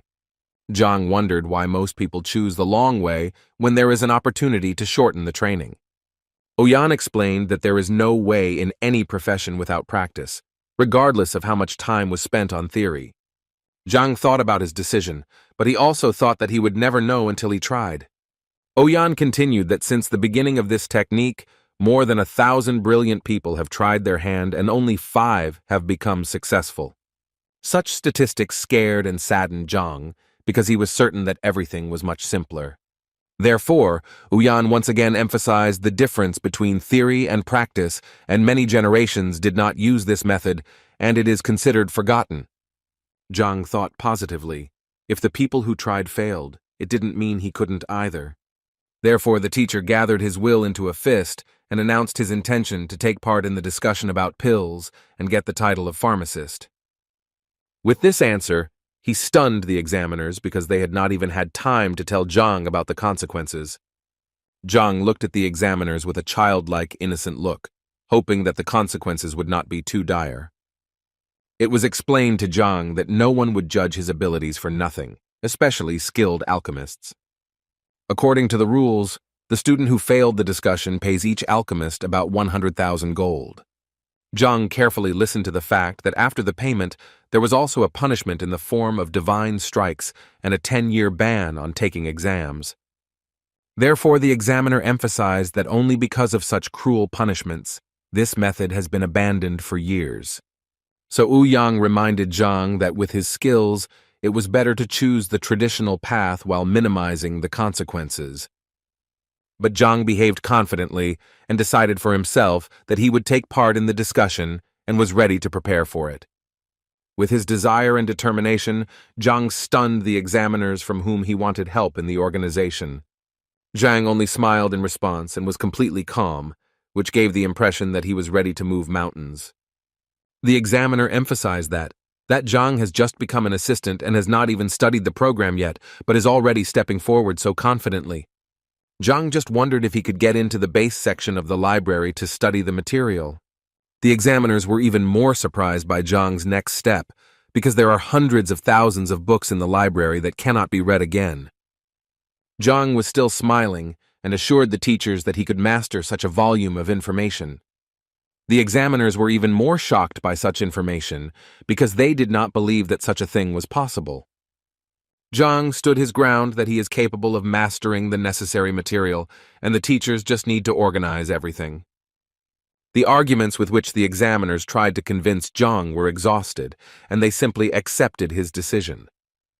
Then Oyan promised that he would take over the organization and manage everything by tomorrow. Zhang thanked the examiners for their help, and then said goodbye to them, and was about to leave. And then he suddenly returned to ask how he could get into the library, scaring the examiners.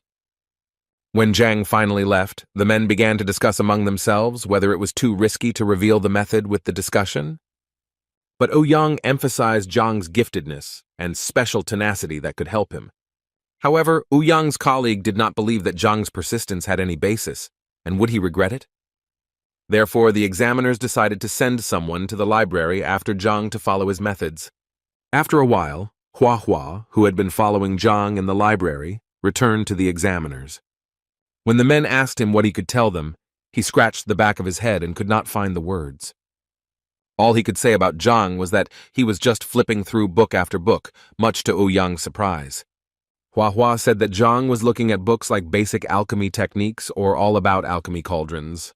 After the listed books, the examiners looked at each other and were surprised by this choice. After all, Ouyang understood that these are ordinary basic textbooks that every pharmacist's assistant should know. Then Hua was asked if he had mixed something up, and if Zhang had looked through any other books. Hua assured that he saw everything correctly and made a gesture with his hands to demonstrate how Zhang studied the books. The examiners could not understand exactly what Zhang's technique was, who simply flipped through the textbooks. Then they assumed that perhaps in this way, he was looking for a certain book by studying it by its cover. Meanwhile, at the Hongtin dormitory, Zhao Yao sat in her room deep in thought. Thoughts were interrupted by Uncle Yao, who came to say that he was going on business and that the girl would not be disturbed by unfriendly people. The girl was wary and wondered who the uncle was talking about, focusing on unfriendly people. Then the girl realized that it was about the teacher Zhang, whom the girl began to defend in front of her uncle. Yao was convinced that his niece had not yet learned the world and did not see evil in the people around her. Then the girl took the wooden casket and showed it to her uncle, who was very surprised at what he saw. Zhao Yao explained that Zhang gave her this sprout because he knows that her health is not perfect and it could make the girl feel better. Uncle Yao couldn't figure out where Zhang, given his status, had gotten this sprout. The girl was confused by her uncle's insistence and asked if everything was okay with the gift from the teacher. While Zhao carefully examined the plant, the uncle explained that it was extremely valuable and was the ancestor of the ice sun grass. Uncle went on to say that the ordinary ice sun grass did not have much value, unlike the ancestor. The girl was very shocked by the information from her uncle and asked him if he was not confusing anything. Then Yao assured his niece that it was the most expensive herb he had ever seen and he couldn't get anything wrong. The girl carefully studied the sprout, holding it in her fragile hands, which for some reason were now trembling. Meanwhile, Uncle Yao wondered how Zhang managed to obtain such a valuable sprout, and why did he share it with the student? Zhao Yao was warmed by the thought that teacher Zhang not only developed an individual training method for her, but also gave her valuable medicine. The girl got up from the bed and hugged the sprout to her chest, realizing its true value. Then the girl asked her uncle how much money he currently has with him. The uncle rummaged through his pockets and answered his niece that it was not much, namely 20,000 gold. Then the girl asked her uncle if he knew where teacher Zhang had gone, because he had been gone for a long time. Yao replied that he had been following Zhang and had last seen him at the apothecary guild, leading Zhao to believe that he had acquired such a valuable gift there. Zhao Yao closed the box with the plant and walked confidently towards the exit, taking Uncle Yao with her. Zhao Yao and his uncle arrived at the pharmacist's guild, where they learned that Zhang was taking the pharmacist's assistant exam. The saleswoman who had met Zhang before the exam had just passed this information on to Zhao. Yao explained to his niece that it is not easy to do, because an alchemist's student needs to remember the properties of over 1,000 medicines. Therefore, Yao doubted that Zhang would be able to pass the exam without years of training. The saleswoman then added that Zhang passed the first part of the exam and did not make any mistakes. The first test tests knowledge of the properties of medicinal herbs, and a significant number of people fail this stage, so Yao was surprised at Zhang's skill. The puzzle in Yao's mind was not complete, because Zhang had given Zhao a stem worth at least 100,000 gold and demanded nothing in return. It was known to Yao that Zhang had once been a genius, reaching the 3rd martial rank at the age of 16, but that was the end of his progress. The saleswoman pointed out that theory without practice is meaningless, so Zhang needs to go through the 2nd stage by describing the specimens of herbs. The girl added that if it was possible to make several mistakes at the 1st stage, then none at this stage. The conversation was interrupted by the footsteps of 2 boys who were leaving the exam hall, where the exam had already ended. It was Sun Tao and his friend, with whom the saleswoman was wondering how everything went and if there was any good news. The boys bowed their heads, sighed heavily, and answered that they had failed this stage of the exam. The saleswoman inquired about Zhang because he had not yet left the examination room. Sun Tao informed with a sad expression on his face that Zhang passed the exam and will now be an assistant. The saleswoman did not expect such an answer because she did not believe that Zhang would be able to pass the 2nd stage. Zhao Yao ran to Sun Tao to ask when Zhang would leave the audience, as she needed to speak with him. Sun's partner told the girl that Zhang had gone to the library to prepare for the pill debate. Now the girl was shocked by the fact that Zhang's career is developing extremely rapidly. The boys said that when they were outside the door, they heard that Zhang was offered to take part in the debate, but with certain risks. The saleswoman recalled how she had read about the debate and how complicated it was, almost beyond comprehension. Yao also didn't understand why Zhang was in such a hurry when he became a pharmacist's assistant at such a young age. Sun Tao's associate also did not understand this, but added that he had heard how Zhang needs a book on hereditary powers that only pharmacists have access to. Sun Tao also revealed that Zhang was limited in time and only had half a month to find such a book. Zhao Yao remembered that in half a month there would be a teacher evaluation, and maybe that was why teacher Zhang was in a hurry. Zhao asked the boys what would happen to Zhang if he didn't pass the pill debate. Sun replied that in that case, Zhang would lose a lot of money, be punished by the blows of God, and be denied the right to take exams for 10 years. Zhao opened her eyes and mouth wide when she heard what was waiting for Zhang in the event of a failed discussion. She assumed that Zhang had made such sacrifices in order to reveal her power, and now she was willing to do anything to thank Zhang. Meanwhile, Zhang breathed a sigh of relief after studying all the books in the library. He was sitting next to a large stack of textbooks and felt a little sad that he had never found anything about inherited abilities. Zhang turned back to the examiners, who were discussing something violently in whispers among themselves. He quietly approached them from behind and saw them making marks on paper against some guesses. Then Zhang realized that the men were voting on why Zhang was learning literature so quickly, and put him first that he was only pretending. Zhang decided to settle the dispute between the two examiners and said that he was just flipping through the books looking for a non-lunch, but found nothing. The examiners felt embarrassed after that and apologized to Zhang for doubting him. Ouyang informed Zhang that everything would be ready for the pill discussion tomorrow. Zhang thanked the examiners for their help and warm welcome and said goodbye to them. He left the examination hall laughing at the fact that pharmacists with such a status argued about such trifles. When he looked up, he saw Zhao Yao falling to her knees in front of him and uttering words of thanks. Zhang approached the girl and asked her to get up, not understanding why she was here and what she was thanking him for. He asked Zhao if she drank the Ice Heart Herb Sprout Tincture and if she felt better. Uncle Yao also knelt down and apologized to Zhang for questioning Zhang's skill. Zhang couldn't understand what was happening, because he had just passed the test to become a pharmacist's assistant, and what did he get these honors for? He assumed that the girl came here because she found out that he planned to activate her body. Zhang thought about the fact that before he had seen the disciples as the material from which he would make perfect warriors, but now he understood that they had feelings. Now he felt the deep responsibility of a teacher for what he did for others, because it had an impact on him as well. He approached Zhao and thanked her for her trust, and assured him that he was willing to do anything for the development of his students. After such words, it was as if a new section of sacred knowledge had opened up for Zhang in the Heavenly Path Library.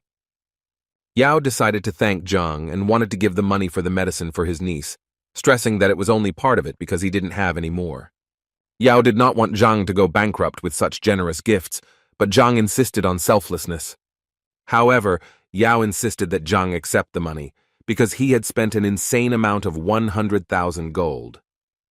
When Zhang heard how much the stem was worth, he hesitated for a second, because if he knew the true amount, he would have resold the shoot. Yao seemed to sense Zhang's suspicions and wondered if the teacher knew about the jewel of the gift before giving it to him. Zhang collected his thoughts and assured Yao that he respected his students very much, so the amount of expenses was not important to him. The saleswoman who brought Zhang to the guild watched the dialogue the whole time and scolded herself for being biased towards him. When Zhao Yao returned to the dormitory, the uncle decided to find out more about why Zhang had given this shoot. The girl told her uncle that all this time training was difficult for her. She could not release the yin energy, and sometimes it hurt. The uncle questioned the girl about why Zhang is such a capable teacher, but at the same time has a negative reputation. Zhao revealed that Zhang had passed Yang Li's will detector, where the whole truth about Zhang's reputation had come out. Yao was shocked that Shangbin would dare to tarnish teacher Zhang's reputation. Out of anger, Yao clenched his fist, convinced that Shang was a selfish person and his grandfather was the same. Therefore, Zhao asked that the uncle show respect to teacher Zhang after the truth was known. The uncle laughed and assured his niece that he would not step on the same rake twice. But now Yao was thinking about how to teach a lesson to the Shan family, who had made Yao form a false opinion about Zhang. Zhao Yao asked her uncle to tell people the truth about Zhang from now on, which would not tarnish his reputation. The uncle smiled widely at his niece and promised that he would do everything in the best way. Zhang sat in his small house and watched through the window at the night sky, which was studded with stars. He spent the whole night practicing and easily improved his abilities, finding 20 new points. In the morning, he went out into the yard and saw a company that was eagerly waiting for him. There were 3 boys, 2 of whom were his students, and the third was Zhao Yanfeng, Lu's disciple. Yanfeng bowed to Zhang and said that he had taken the courage to give up his studies with teacher Lu. Zhang now understood why Lu had become angry with Zhang and challenged him to the teacher evaluation. Zhang decided to leave Yanfeng behind so that he could listen to the lecture that Zhang was going to give to his student. So when everyone gathered, Zhang took a notebook with his work and began to tell the students the information. The students were delighted that Zhang was explaining completely new training methods and techniques. The lecture lasted quite a long time, almost until sunset, and when it finally ended, the tired but satisfied students went home. But Zhang had a test ahead of him, a debate that was about to begin. Zhang arrived at the guild, where he heard a familiar female voice calling his name. It was the same saleswoman from the shop who had informed that the masters had arrived for a discussion, but Zhang still had a chance to refuse. Zhang assured the girl that everything was fine and he was determined, so he was ready to participate. The girl smiled back and made an inviting gesture for Zhang. As he walked down the corridor, Zhang pondered the importance of this test, for the success of his students was at stake. When they finally arrived at the examination room, Zhang saw Ouyang with a semicircular table and a large bronze cauldron standing behind him. Ouyang also decided it was necessary to remind Zhang that it was not too late to withdraw from the discussion. Zhang smiled back and convinced Ouyang that there was no turning back. Then Ouyang also smiled and replied that he would not discourage Zhang anymore and wished him success. Ouyang decided that it would be a good idea to call in highly respected pharmacists who would evaluate Zhang's skills. In a few minutes, 10 respectable persons, young and old, tall and short, gathered at the threshold. One of the judges asked Ouyang, pointing to Zhang, if he really decided to participate in the debate at such a young age. The other judges who took their seats at the table also picked up on this, and mockingly said that Zhang had studied alchemy in the womb. Ouyang said that despite his young age, he passed all stages of the exams with honors, scoring 100 points on the test. Such information surprised the judges, but they quickly said that it did not matter now. One of the highly respected persons was convinced that alchemy is not only the knowledge of herbs, but also the understanding of the principles of their work. Zhang was outraged by this behavior of the judges and thought that if age affects knowledge, then maybe it is worth getting a few out of the ground. Gathering his will into a fist, he congratulated everyone present and emphasized that the discussion was not held to discuss his age. Then Zhang tried to discard all prejudices about his age because he was sure that his knowledge was no worse than that of the judges. One of the judges, who was of age, did not appreciate Zhang's narrative and advised him to choose his words better.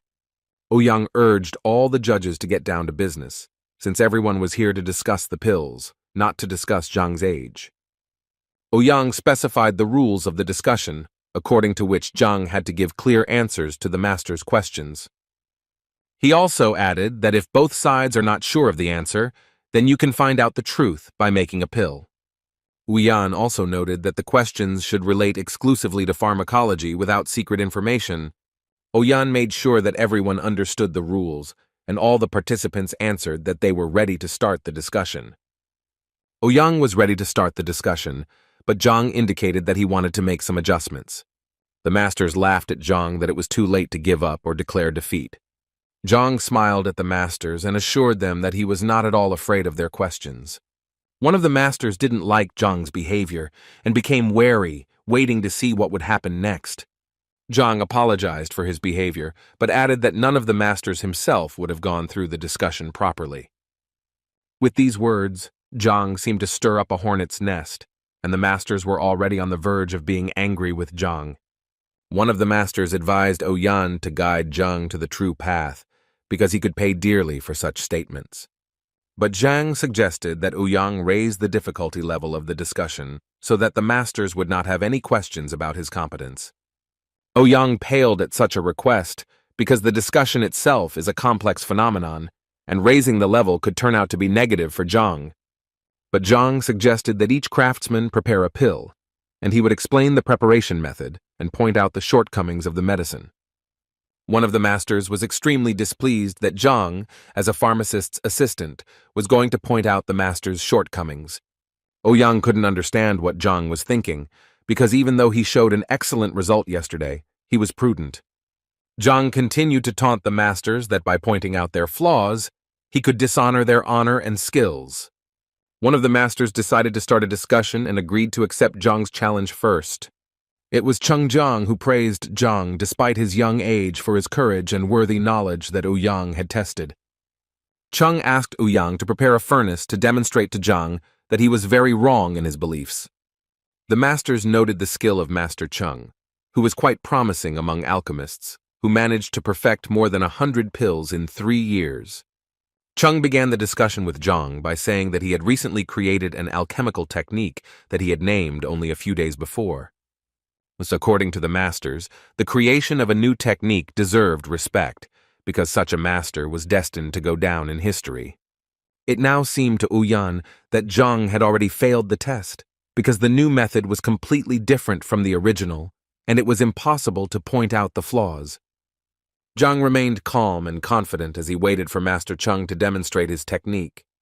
Master Zhang walked over to the kiln, taking out from his pocket everything he needed to demonstrate the authentic technique.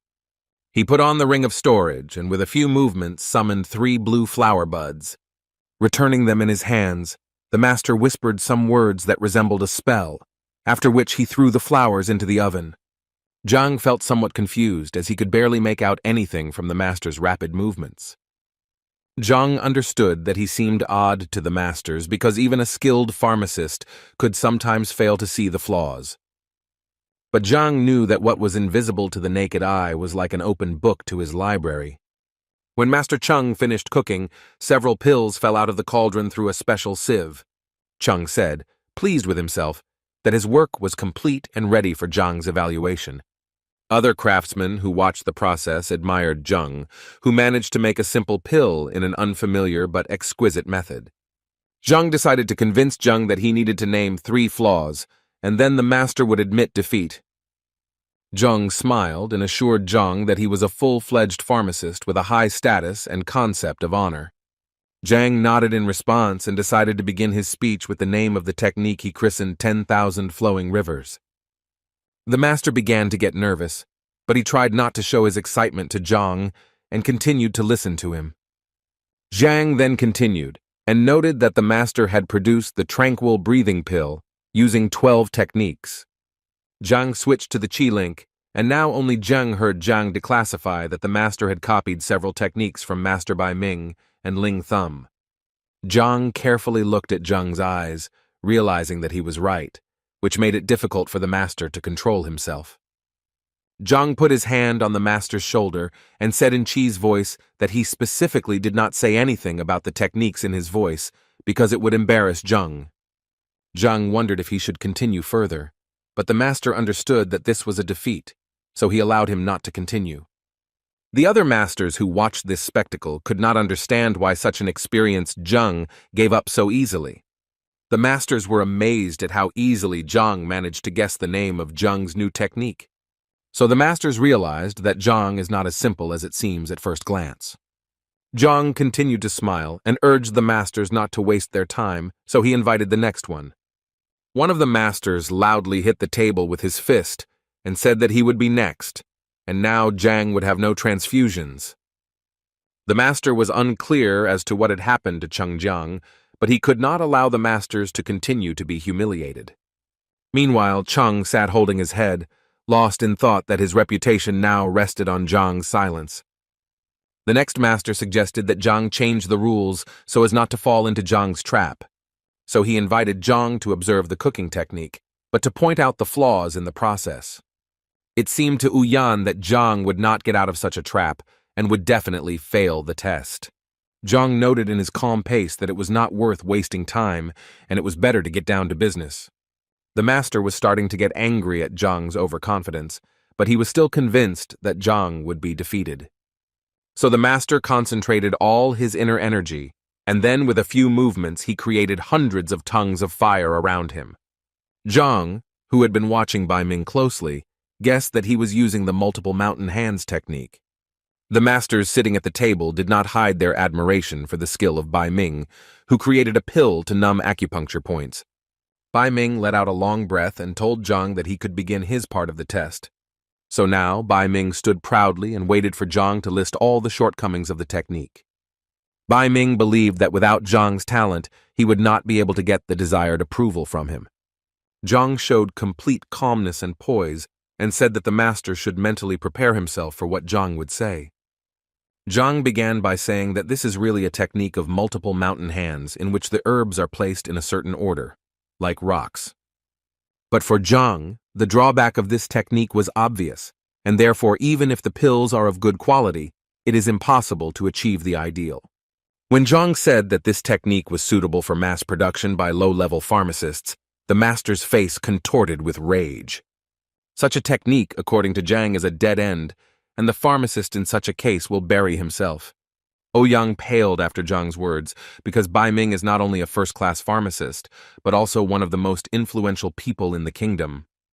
Bai Ming was furious, but Zhang's words were meaningless to him until the technical flaws were brought up. Zhang moved closer to the furnace and said that he would start the list of defects with the simplest one. Zhang asked the master if he knew anything about the equipment he was using, since pharmacists must have the skills to use it. Zhang assumed that most likely all the furnaces were about the same, so the master was not too concerned about the matter. But Zhang, pointing to the cauldron, said that one technique is for one cauldron, and if this is not taken into account, the recipe will give different results. Zhang slapped his palm on the cauldron and indicated the exact parameters of the cauldron, even noting that it had scratches on it. Zhang continued that the cauldron was smelted under the guidance of a master in a stone workshop more than 7 years ago. After Zhang finished his speech, there was silence for a few seconds, and then the whispers of the masters could be heard. Ouyang was always amazed at the information Zhang gave, especially when he gave the exact parameters of the furnace. Now that Zhang had finished talking about the cauldron, he turned to the flames that were being created by the heavenly coals. Zhang noted that ordinary coal passing through the walls of the boiler gives off only a third of its heat, while sky coal gives off almost half. Zhang smiled at the master and said that it was only the basic knowledge of alchemy that he was reminding Bai Ming of. Bai Ming was seething with rage because if he considered all the factors Zhang listed, he would have been brewing the pill for 3 days. Zhang moved away from the cauldron and moved closer to Bai Ming to continue talking about the process.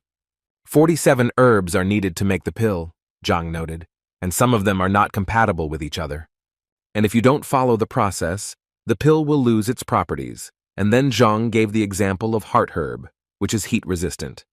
Besides the fact that it needs to be cooked over high heat, Zhang also noticed that the master used a young stem, in which all the properties are gathered in the stem. Therefore, Zhang said that it was necessary to change the order and add the split palm herbs slowly down the side of the cauldron. But according to Zhang, the properties of these two herbs compete, and to avoid this, the herbal collection of scattered flowers should be added. Zhang continued to list herb after herb, making the masters' mouths drop as he talked about each one in succession. It seemed to the masters that Zhang knew absolutely everything that was necessary for the perfect pill. The little things that Zhang pointed out caused admiration among some masters, and an understanding of why they are not improving in any way. Bai Ming turned pale and stood motionless, analyzing every word Zhang said about alchemy. He took hold of his heart and thought that he had wasted all this time valuable herbs on useless pills. Bai Ming became hateful to himself, which made him fall to his knees and start vomiting in the middle of the hall. He sat and said to himself that he saw no point in his own career, because he was a tumor on the body of alchemy. So standing before Zhang on his knees, Bai Ming held up 3 fingers and vowed never to make pills again. With such a statement, Bai Ming stunned all the masters present, who had not doubted his skill before. The masters could not understand how a pharmacist, who was simply pointed out the shortcomings, was ready to give up his life's work. Zhang continued to hold himself dignified, while the others discussed him violently and gave him sidelong glances. Now he was ready for another challenge, but he decided to slow down and choose his words more carefully. One of the masters with blue hair cast a wary glance somewhere to the side. Another master with blue eyes and thick gray eyebrows caught his eye. It was Masters Meng Yan and Chen Dan, rising from their seats to challenge Zhang. Zhang could not yet recover from his round, but the masters decided that Zhang would not be able to face 2 professionals at the same time. They informed Zhang that they understood that his knowledge was no worse than theirs, so they decided not to ask Zhang about the technique's shortcomings. Instead, They offered Zhang to determine the quality of the meditation pills they had prepared that morning. One of the masters protested this because it meant that the masters had forgotten the pharmacist's honor. Meng Yan and Chen Dan looked around at the not displeased master and pierced him with an angry look and advised him to keep quiet.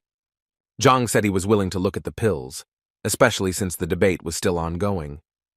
So he approached the masters, took the pills from their hands, for which they thanked young Zhang for his help. Zhang first looked carefully at the pills, then clenched his fist analyzing the flaws. He later said that these could not be called meditation pills because they had negative consequences such as rabies and death. The masters were stunned by Zhang's statement and looked warily at the young master. Zhang noted that it is necessary to remain calm during the preparation of pills, because the preparation of medicines is not only technique, but also emotions. The young man said that one of the pills was prepared by a person with an overly ardent heart, and it had its effect. Zhang suggested that the masters test his statement on the guild's test animals. Master Chen Dan immediately denied such a proposal, much to his colleagues' surprise. Chen Dan had indeed noted that his meditation pills had had a detrimental effect on the test animals recently. Chen Dan told Meng Yan that deep down he had doubts, so he did not regret checking the pills. Meng Yan turned to Zhang and asked if he could tell more about the pill. Zhang touched Yan's shoulder and pointed out that he was really irritable lately due to some mental worries. Zhang was glad that he had correctly used his powers to collect data for the discussion, but he didn't even know that he could retrieve the skeletons from the examiner's closet. Zhang advised Meng Yan to face the problem head-on and draw appropriate conclusions, then everything would be fine. The masters were very polite to Zhang and thanked him for the information and admitted defeat. It seemed to Oyan now that the exam stopped being an exam at some point. Now the masters admired Zhang and wanted to ask him the questions that had worried them for so long. Because of this, a verbal fight arose between the masters, because they could not decide who would be the first. It reminded Zhang of kindergarten that such highly respected people made a mess. But before, Zhang's task was to find flaws in the technique or ingredients, so there were no takers, unlike when Zhang could solve some problems. Some of the masters already regretted that they had called for a discussion earlier, because now they could ask questions to which they had no answers. But Oyan hoped that he still had an opportunity, as an examiner, to ask a few questions after the debate. A loud sound on the table made everyone present turn their eyes in the direction of the person who did it. Master Liu stood up and reminded everyone present that the discussion was ongoing and that questions should be asked, not shy. Master Liu looked at everyone coldly to make sure that no one had any questions to ask. Zhang understood that a serious opponent was waiting for him, because Master Liu was head and shoulders above all masters. Everyone knew that Master Liu was known for his ruthlessness, so they expected Zhang to be unable to resist. The master came closer to Zhang and stopped in front of him, creating an atmosphere of pressure at least with his tall stature. The question that bothered Master Liu was also related to the meditation pill. He agreed with Zhang about the need to have stable emotional energy to make the pill. The master created a certain intrigue with his silence before voicing his question, and then he could not be stopped. He poured out question after question, and all of them were related to the unsuccessful love of his daughter. When the questions finally ended, the master concluded by asking Zhang if he needed to make a meditation pill. There was silence among the other masters at the table, because for a moment they did not know how to react to them. And then they seemed to explode one after the other, reminding Liu that the questions about his daughter had nothing to do with the discussion. Some of the masters began to say that Liu had lost his mind and was only trying to learn something about his daughter. Liu lashed out at the masters that this was bothering him and that he could not prepare a meditation pill. Zhang, who had hoped that the discussion would be about alchemy, was very mistaken, because the masters began to quarrel among themselves. When everyone finally calmed down, Oyan, wiping the sweat from his face with a handkerchief, announced that a new one-star specialist had appeared in the guild. He took out a wooden casket in the middle of which shone a golden alchemist's badge. Zhang took the badge in his hands and looked at it carefully while listening to Ouyang talk about the benefits of the title. When Ouyang finished, Zhang asked if he would show her where the advanced section of the library was. On the way to the library, Ouyang told Zhang that there are about 10 pharmacists in Tianshuyan, and they only come to the library when absolutely necessary. After entering the library, Ouyang noted that it is usually deserted, so Zhang should not be shy and take any book. The library was impressive in its size, so Ouyang advised Zhang to ask for help if the need arose. Ouyang wished Zhang a good time, congratulated him again on his new achievement, and said he would ask a few questions later. Zhang was pleased with himself and was happy that he had finally gained access to the right library. Although the search for the necessary book took him several hours, he still found the necessary material. Zhang managed to find information that once upon a time King Shenling's daughter, Princess Shenchu, had a yin body, which she successfully activated with the purity-revealing pill. Zhang took the information into consideration, but decided to search for something more about the horned dragon blood.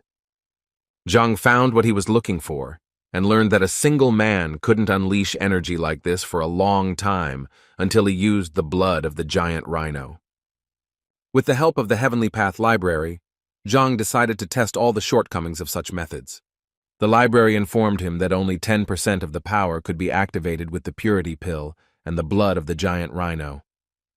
But for Zhang, it was better than nothing, and besides, he decided to combine these techniques, and now he just needs to find everything he needs. Zhang returned to Ouyang while he was sitting in his office rummaging through various documents. Zhang announced his intentions that he would like to purchase the Purity Pill, Meridian Rejuvenation Pill, Body Nourishment Solution, and Giant Rhino Blood from the Guild. Ouyang replied that everything is possible, but except for the Purity Pill and Rhino Blood, but maybe such ingredients are in the main branch.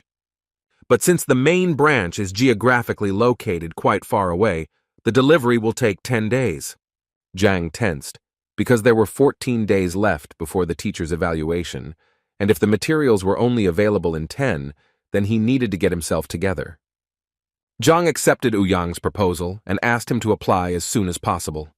Zhang also asked how much he should expect and whether he should pay for the product now. Ouyang began counting in his voice, listing the importance and difficulty of obtaining the necessary items. So taking into account Zhang's new status after finishing the calculations, Ouyang announced the sum of 23 million. Such a price was beyond Zhang's pocket, because before that he considered himself rich after the incident with the appraiser, and now he is unable to pay for the goods. Then Zhang decided to trick Ouyang and reset everything to a new status, thanks to which he wanted to pay for the goods later. Ouyang refused this request, arguing that the materials were extremely valuable and the guild could not be in debt.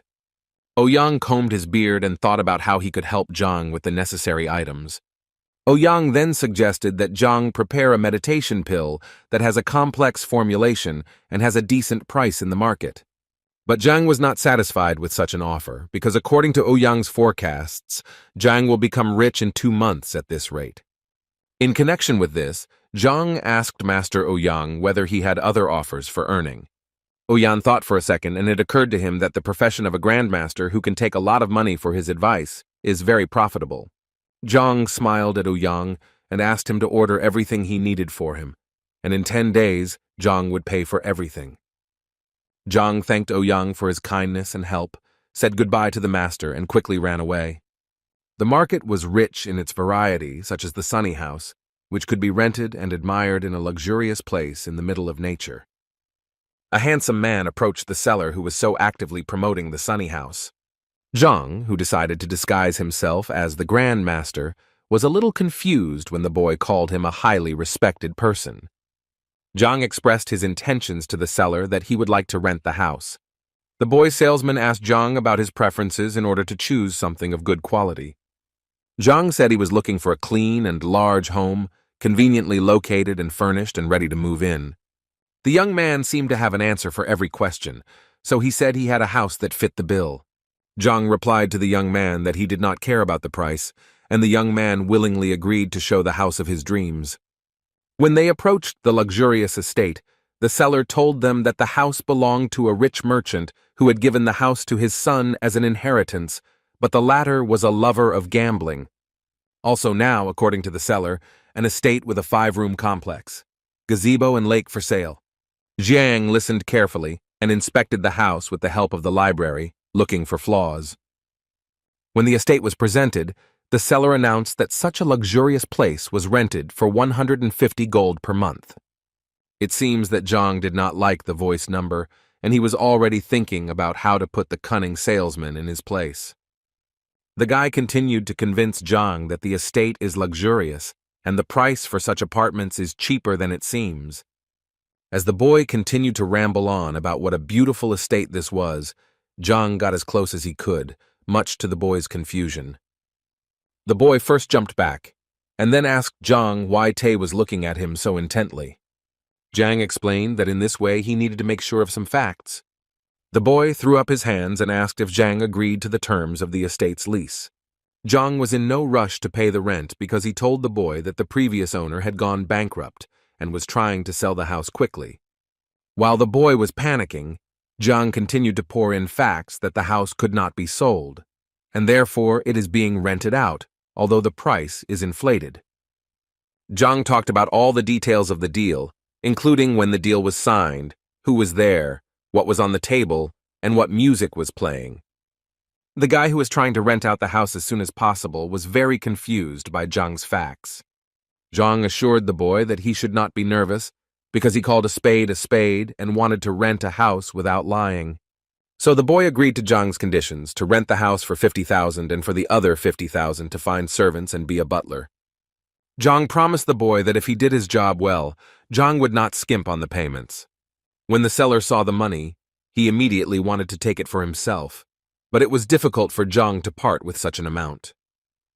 While the seller was counting the money, Zhang realized that this young man was brave enough to rent out a house for 3 times the price, so he could benefit from it.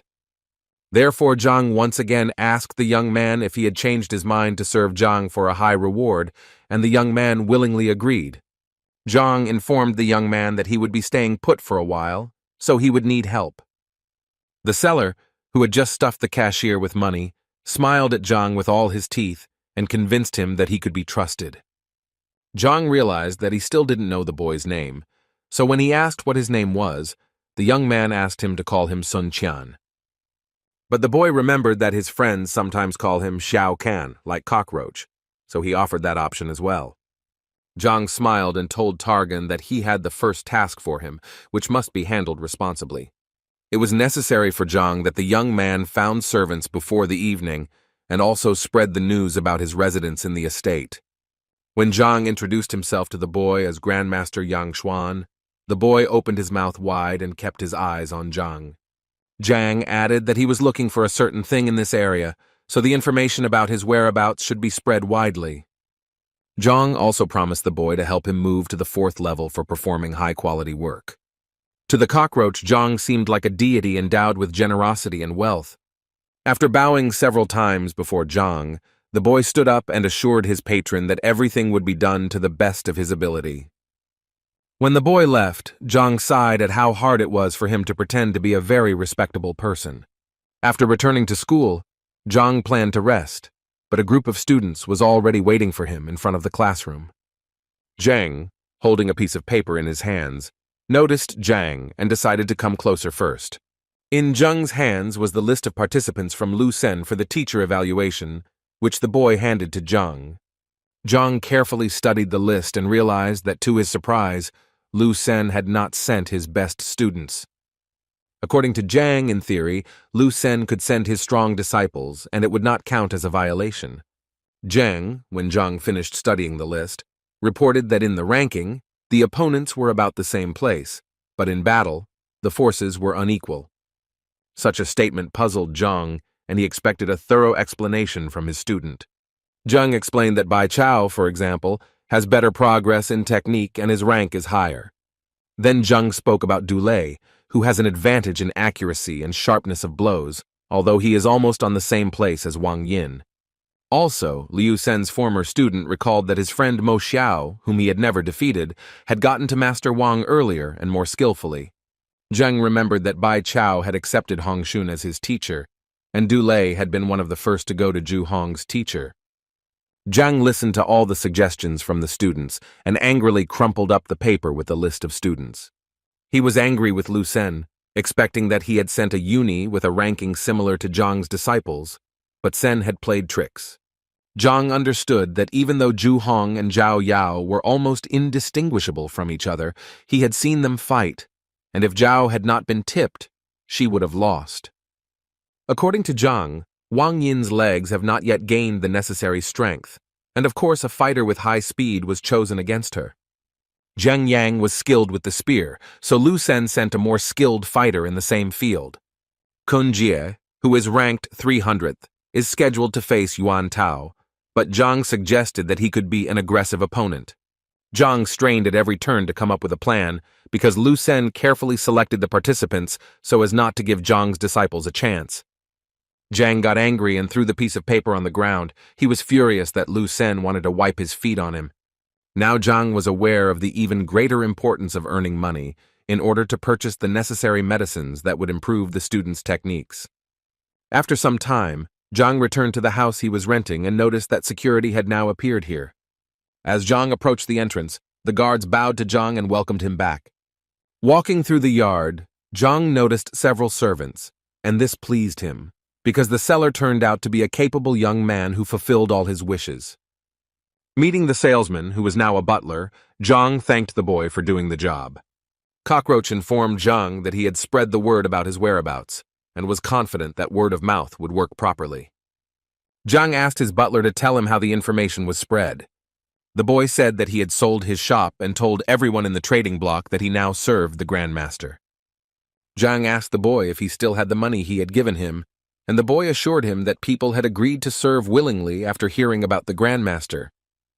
Zhang liked that, but he was a little amused by the idea that people didn't verify the information. After hearing all the information from the butler, Zhang asked him to make tea for him while he waited for customers.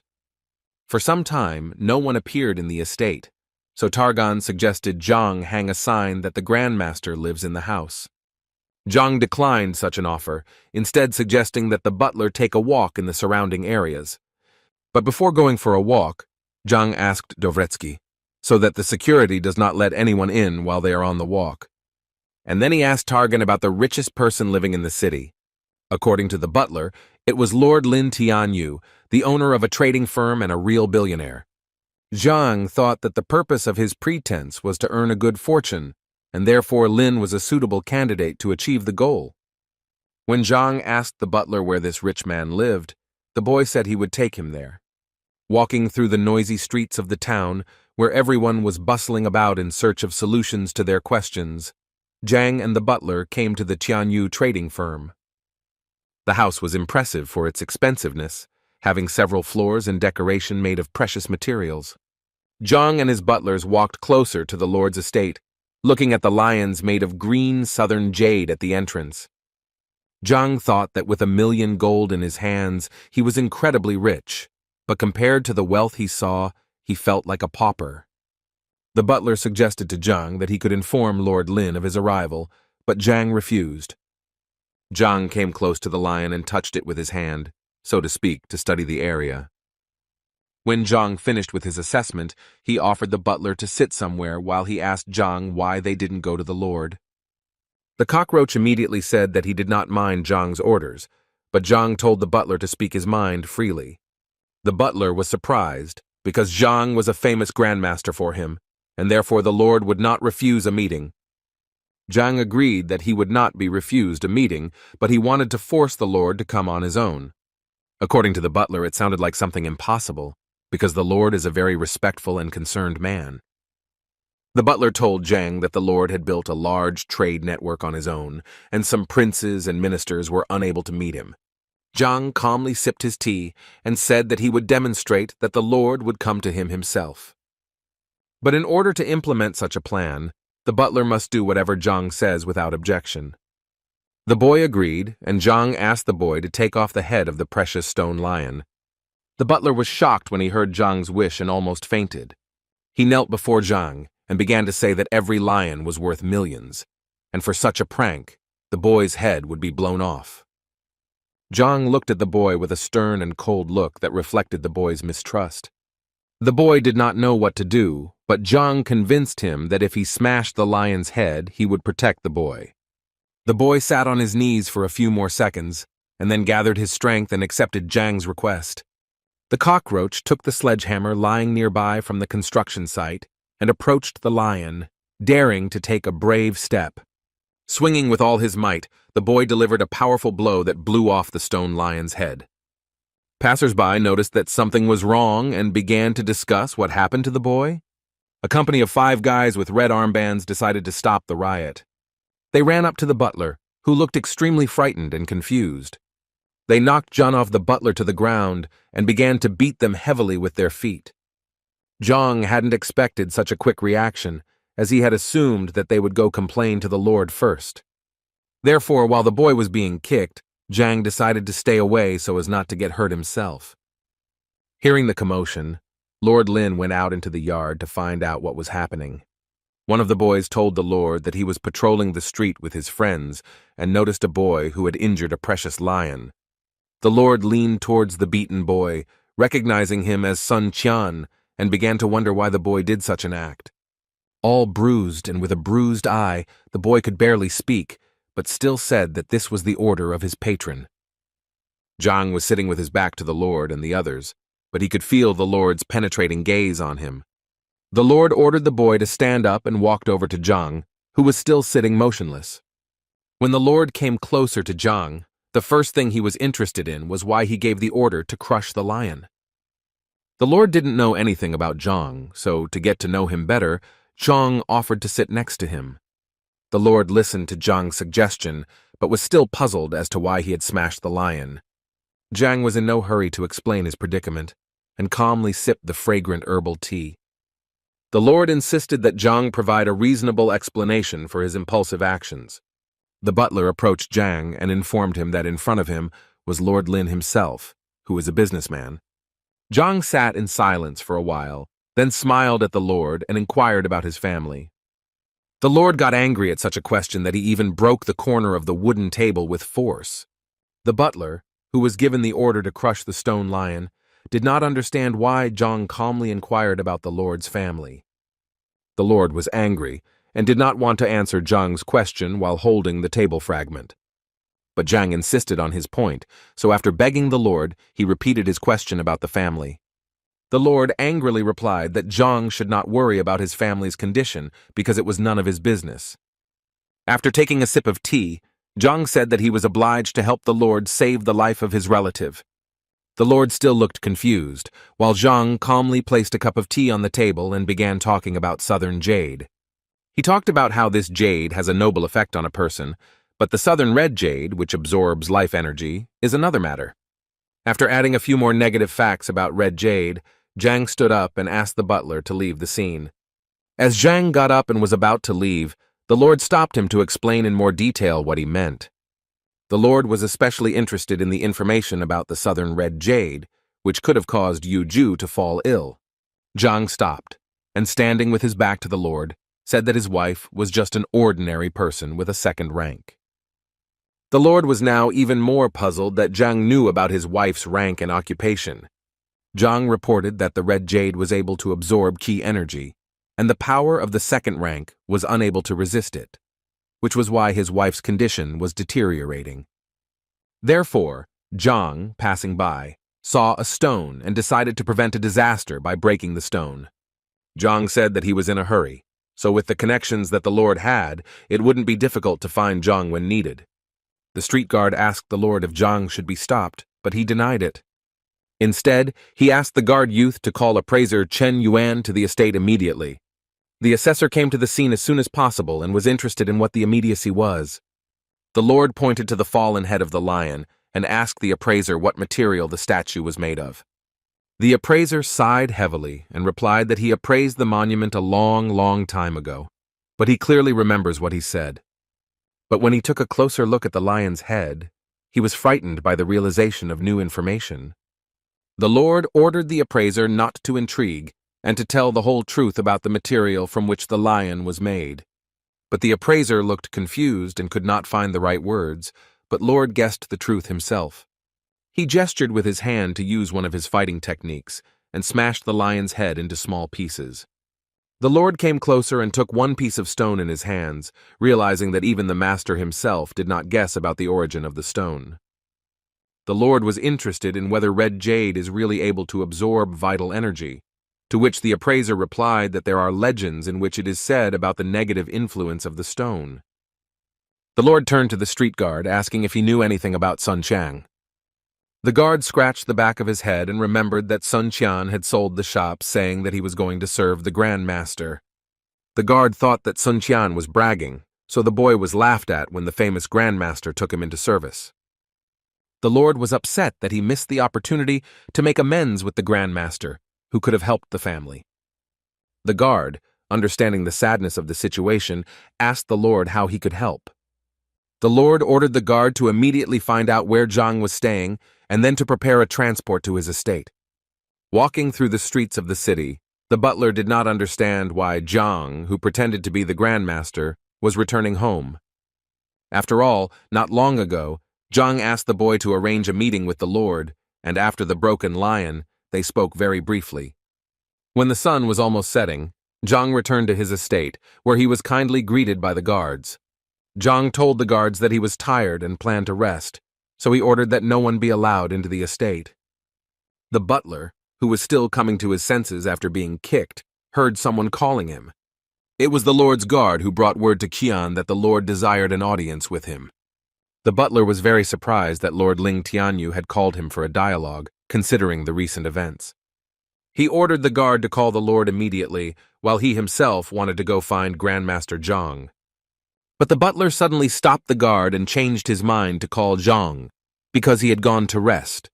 Now the butler was tormented by doubts, because his grandmaster had given an order not to let anyone into the estate, but from the other side the lord came to meet. Therefore, struggling with fear and anxiety, the butler decided to meet the lord on his own.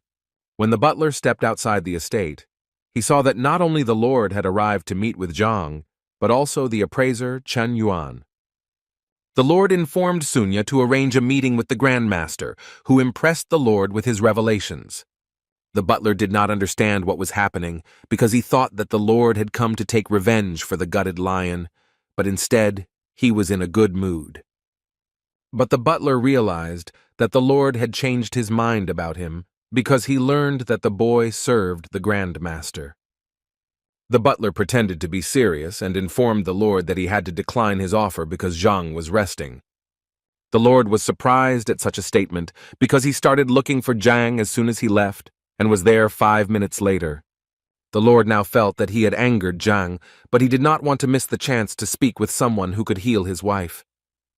The lord took out a bottle of medicine from his pocket that would help the butler quickly recover his strength.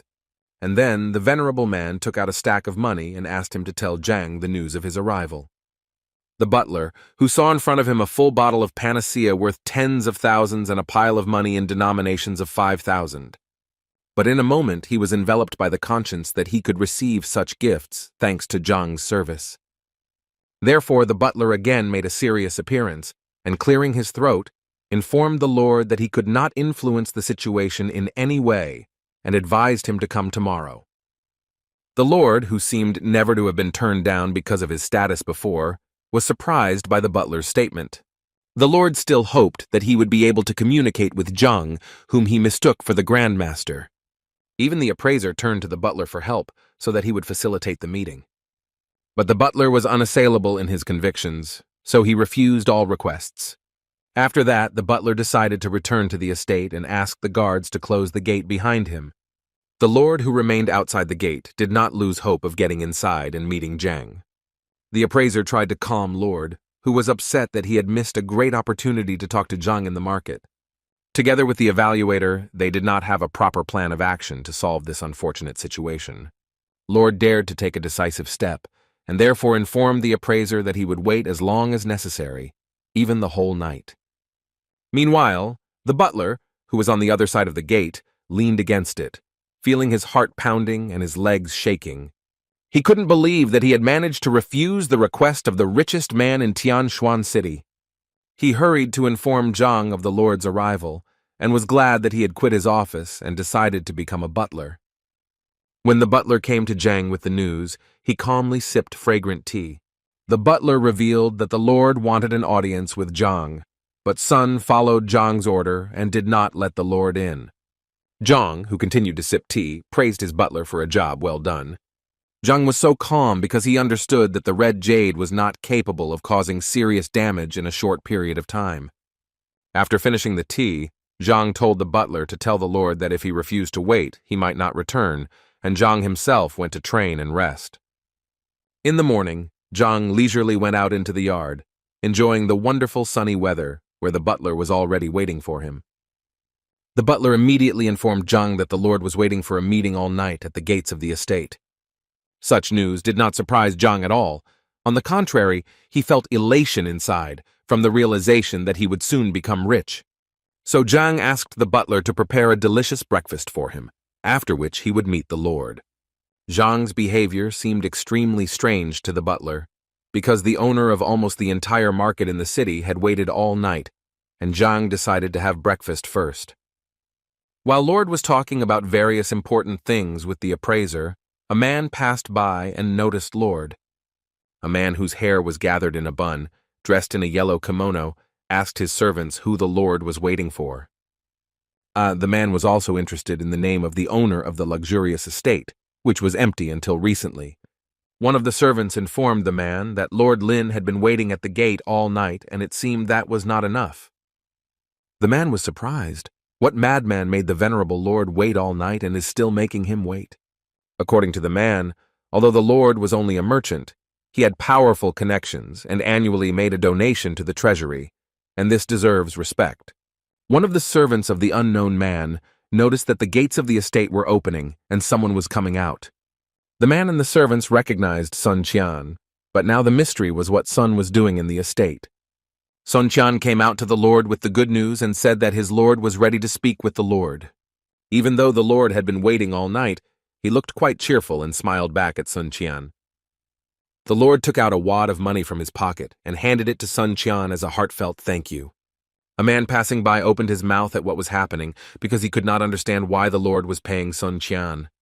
Having finally met with Zhang, the Lord sincerely apologized for his behavior and for not appreciating his good intentions. Zhang, sitting on a luxurious wooden chair, assured the Lord that there was no need to apologize, because Zhang did not hold a grudge. But Zhang still asked the Lord if he understood why he had to wait all night outside the gate. The Lord thought it was because of the misunderstandings that happened in the market, but after hearing that Zhang did not harbor evil, the Lord was now confused. Zhang picked up a cup of tea, the aroma of which wafted throughout the estate, and said that the Lord's night behind the gate was for good intentions. The butler standing nearby did not understand how a night spent in the cold and without sleep could be for good intentions. Zhang understood that the Lord had come to him because the Lord's wife was seriously ill, and in Lord Zhang's opinion, Zhang could help. In order to help the Lord's wife, Zhang needed her to come to the estate, but the way the Lord was in contact with the red jade, he could cause harm. Therefore, Zhang explained that during the night while he was waiting for the meeting, the aura from the red jade had dissipated. The Lord realized how stupid and blind he was to have so mistaken the intentions of the good master that Zhang pretended to be. The butler now also understood how much sense Zhang's actions made, because he really did not take offense at the Lord, but only acted in his interests. The Lord knelt before Zhang, bowed low, and thanked him for his extraordinary kindness. Zhang said that the Lord needed to bring his wife to the estate so that Zhang, as the Grandmaster, could heal her. Zhang advised the Lord to hurry up so as not to waste the precious time that was so far against the Lord's wife. And while the Lord went to fetch his wife, Zhang offered the butler to help him raise his battle rank. Dvoretsky was confused and argued that since he was injured after the events in the market, he was not in the best shape. Zhang reassured the butler and said that the reason the boy couldn't advance to the next rank was because of dirty qi not circulating in the body. The boy listened carefully to Zhang, who said that such power can only strengthen the body, but the spiritual energy remains the same. Therefore, in order to move to the next rank, it was necessary to fill each organ with pure qi, and after yesterday's fight, the qi passages were shaken and the settled energy began its path again. The butler was shocked to realize that yesterday's fight in the market was a calculated move by Zhang. Zhang was pleased that the boy had caught on quickly and asked him if Lord Lin had given him the medicine yesterday. The boy was ashamed that Zhang cared about him so much, and he accepted gifts from others. Zhang seemed to sense the boy's sadness and said that he should not be ashamed because he does his job well. So Zhang asked the boy to drink the medicine and demonstrate the strike, but the boy was worried that the training would take too long and Lord Lin would have to wait a long time. Zhang assured the boy that the training would not take long and would last 5 minutes at most. So Zhang hurried the boy before he changed his mind. Otherwise, he would lose a great opportunity to raise his rank. The boy was a bit fussy, but still agreed to a generous offer from the highly respected Grandmaster. Zhang said that the boy needed to sit on the floor, take the medicine from the Lord, and release the maximum qi energy, and Zhang promised to take care of everything else. As the boy followed the instructions, Zhang reasoned that with the library, he would be able to clear the boy's points, and then he would advance greatly. Zhang took out a silver needle from his pocket and aimed its sharp end at the top of the head of the butler, who was as focused as possible. The boy felt an immense warmth that filled every organ, and it all happened extremely quickly, which seemed like a moment had passed. Blue streams of qi energy were visible around the boy with the naked eye, and he himself felt himself moving into another stage. The boy could not believe that he had finally overcome the obstacle, which was like an immeasurable barrier that he managed to jump over. The butler immediately ran to Zhang, bowing to him countless times for helping him gain new power. Zhang said that everything was fine and advised him to get up and get ready to meet Lord Lin. The man who passed Zhang's estate was still puzzled over who lived in this house. Suddenly, the gate opened and Lord Lin and the appraiser rushed out of it. For the man from the street, there were even more mysteries now, because he did not understand why Lord Lin was in such a fuss. He gave his servants a cage that was covered with a white cloth and intended to find out who lived in the estate. As soon as the lord left for his wife, a butler came out of the manor yard who could not be happy with his new rank. He noticed a man walking around Zhang Manor and recognized him as Du Yuan, so he decided to inquire what he was looking for. Du Yuan said that he was just passing by and wondered why Song Qian wasn't at the market. With a smile on his face, Sun Qian announced that he was now a butler in the service of a glorious master. Du Yuan was very surprised at such a statement, so he immediately asked Song Qian who exactly he was serving. Sun Qian proudly declared that he was in the service of the generous and prudent Grandmaster Yang Xuan. Yuan was shocked by such a statement, but now everything fell into place for him, and now he was anxious to meet the Grandmaster himself. Yuan was surprised that he didn't know anything about Yang Xuan, so he asked Sun Qian as much information as possible, including how long the Grandmaster planned to stay here. Sun Qian pretended that his lord didn't like too much attention, so he briefly answered all of Yuan's questions, but advised him to keep his mouth shut. While the boys were talking, the clatter of horses' hooves signified that Lord had returned with his sick wife. The butler approached the Lord and informed him that everything was ready to examine his wife and help her heal. While the Lord's servants carried the infirm woman on a stretcher, Yuan carefully observed the course of events. But he could not understand why Lord Lin felt such elation and was so sad for his wife, if all the other doctors put a cross on her. When the Lord entered the estate, his wife was laid before Zhang, who listened to the Lord's pleas for help. Approaching the unfortunate woman, Zhang noticed that the situation was much worse than he had imagined, because the woman already had one foot in the other world. Zhang thought deeply, because he assumed that when he crushed the lion, a book capable of treating such an ailment would immediately appear in the library, but this did not happen. But the Lord did not let Zhang gather his thoughts, because every second he asked Zhang if he would help. Zhang, who had been touting his abilities before, couldn't hit his face in the dirt, so he said he needed to do a thorough inspection. As he walked from one end to the other, Zhang pondered how not to tarnish his reputation and lose all that he had achieved. Then suddenly an epiphany came to him that he even exclaimed in his voice, which surprised Lord Lin. He bent down to the woman and asked the Lord for help to touch the woman, a woman who was destitute and exhausted by the disease. The Lord reacted rather violently to such a request from the Grandmaster, because it seemed somewhat unacceptable to him. Even the butler was shocked at such a sudden request, but tried not to show his surprise. Zhang noticed that there was no initiative from the Lord to help, so he decided to take matters into his own hands, literally. The Lord was already visibly enraged that the Grandmaster wanted to commit complete atrocities on his wife, who was unconscious, without his consent. The Lord was already about to interrupt Zhang's actions, but when he noticed that he was only touching his wrist, he changed his mind. In a state of tension, the Lord twisted himself with various shameful thoughts, while Zhang only checked his pulse. The butler also exhaled because after Zhang spoke quite bluntly, everyone froze in tension. Zhang smiled to himself as he groped the woman, as he finally had a clear plan on how to help the weak woman. Zhang recalled that when he competed against appraiser Mo Yang, he was able to learn information about an item just by touching it. But now Zhang doubted whether such a trick would work with the Lord's wife, because the objects he was evaluating were inanimate, but the library quickly found the necessary book. Zhang began to study her to learn more about the Lord's wife's weaknesses and found information that she had weak meridians. For Zhang, this was what was needed, as the protective energy shell had been destroyed by the red southern jade, causing the meridians to be blocked. The Lord, who had been closely watching Zhang's actions, was always worried and wondering if Zhang would be able to help her. After Zhang finished his analysis, he let go of the woman's hand, stood up, and assured the Lord that his wife's illness was quite easy to cure. The Lord began to make low bows, saying various prayers and supplications aimed at saving his wife. Zhang, brushing his fake beard, informed the Lord that he was here to help. The Lord was ready to give Zhang everything he had, was ready to become a pauper, but the health and life of his wife was a priority. Zhang advised the Lord to calm down and explained that his wife had been suffering from the effects of jade for too long, so she could not be cured in a short period of time. She needed to take medicine for 10 days.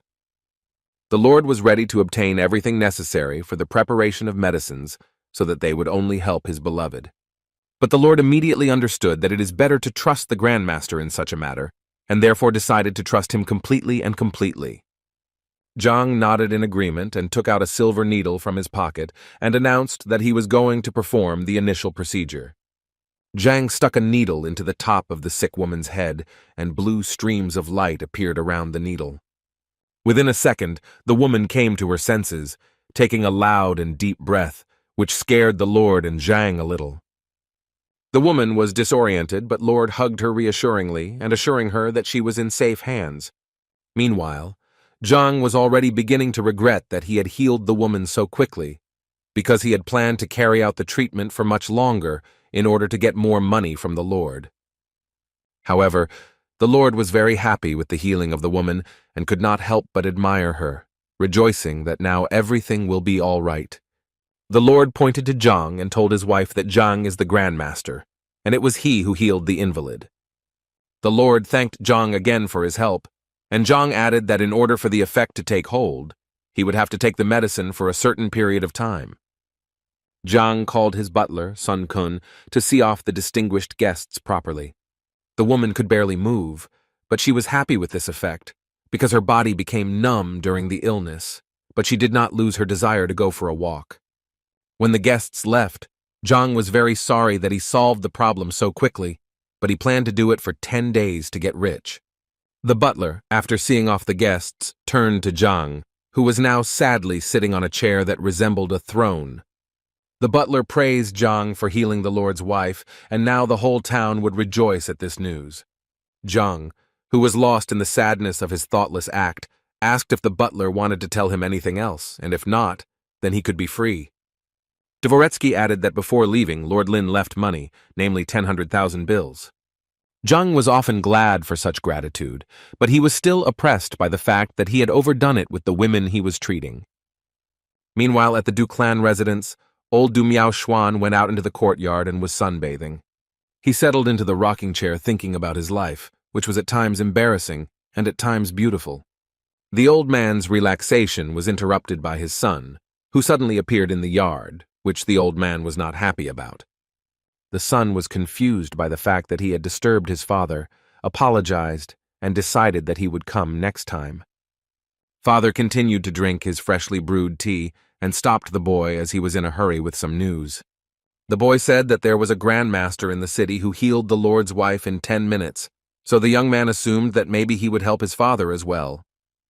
The old man who heard the news about the grandmaster put the cup away and asked his son to repeat what he said slowly. The boy repeated everything, and when he got distracted for a moment, he saw that his father's trail had gone straight. He saw how his father was at the gate and was already pinching somewhere, urging the boy to follow him. While the news of the Lord's wife's speedy recovery spread through the city, Zhang pondered how he could improve his technique. So Zhang came up with a theory that he wanted to test on his butler and ordered him to lie down on the floor. The butler was frightened by such an unexpected offer from Zhang, but on the other hand, it was difficult for him to contradict someone with more power. Zhang urged the boy to stop muttering, then assured him that the procedure he wanted to perform was completely safe. The boy obeyed his master and lay down on the floor, shaking all over while Zhang touched him and got no result. The butler was frightened when he noticed that Zhang was unhappy with something, so he hoped that this would be the end of it. Zhang said that in order to carry out his plan, he needed the boy to be unconscious, so he warned the young man he was going to cut down. Now the butler was even more frightened when he heard from Zhang that he did not like it when the young man was conscious. Zhang asked the boy to be quiet and slapped him several times, causing the boy to lose consciousness. Zhang touched the boy's wrist again, and now gained access to the library, concluding that when people are unconscious, the library perceives them as inanimate objects. While Zhang was performing a kind of ritual, a guard came and informed him that Du Miaoshuan had come to the manor. Zhang gave the order to let the distinguished guest in and began to bring his butler to consciousness. While the old man was waiting for the audience with Zhang, he thought about the fact that due to his illness, his abilities had weakened and no one could help, but now there was hope for the grandmaster. Standing in front of the entrance to the manor, the old man asked his son whether he had brought him here if he had not messed anything up. The boy convinced his father that Sun Qiang had reported the news about the grandmaster, and besides, the young man had seen the Lord's wife healthy after the visit with his own eyes. The old man thought about why the visit of the grandmaster did not make a noise among the locals, and was he a charlatan? After a few minutes, Sun Qian regained consciousness and informed the guests that Zhang was ready to receive them. Following Sun Qian, the old man assessed the area around the estate, which in his opinion was not impressive, and this made him wary. The old man and his son got to a rather luxurious room, where Zhang, in the role of grandmaster, was already waiting for them, sitting on the throne. The old man carefully studied Zhang's appearance, assuming that he was in his 40s, although his skin was much younger. Meanwhile, Zhang calmly and casually sat on the throne and drank fragrant herbal tea. He then turned his gaze to the old man and saw that he was studying him carefully, which Zhang was not happy about. Their eyes met, and for some time with a serious expression, they drilled each other. The old man's son took the initiative to start a conversation and told that his father was seriously ill and needed help. Zhang was a bit angry that he was now being positioned as a healer. Besides, he didn't really want to help the old man who looked at him like a traitor. The young man was confused by what Zhang said and did not know what to say, so he asked his father to tell him everything himself. The old man smiled and apologized for the misunderstanding, and said he had a few questions about the fighting style.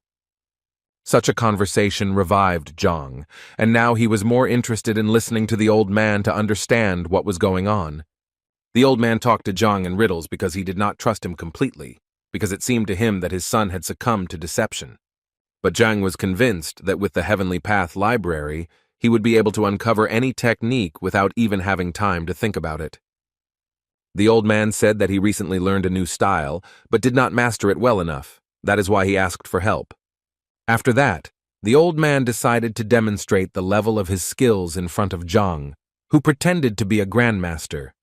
Zhang carefully followed the old man's movements, trying to notice all the flaws in the technique and how they could be avoided. And as soon as the old man made a few moves, Zhang stopped him, because looking at the old man's posture, one could say that the old man had been familiar with the technique of a quick fist for quite some time. But Zhang noticed something else, which was that the old man was having a hard time controlling the power he was endowed with.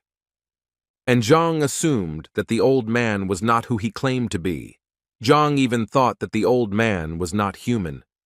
Zhang's butler and the old man's son were stunned that Zhang had called the old man a non-human. The old man's son told Zhang that maybe his father was being disrespectful, but to call him a non-human is too much.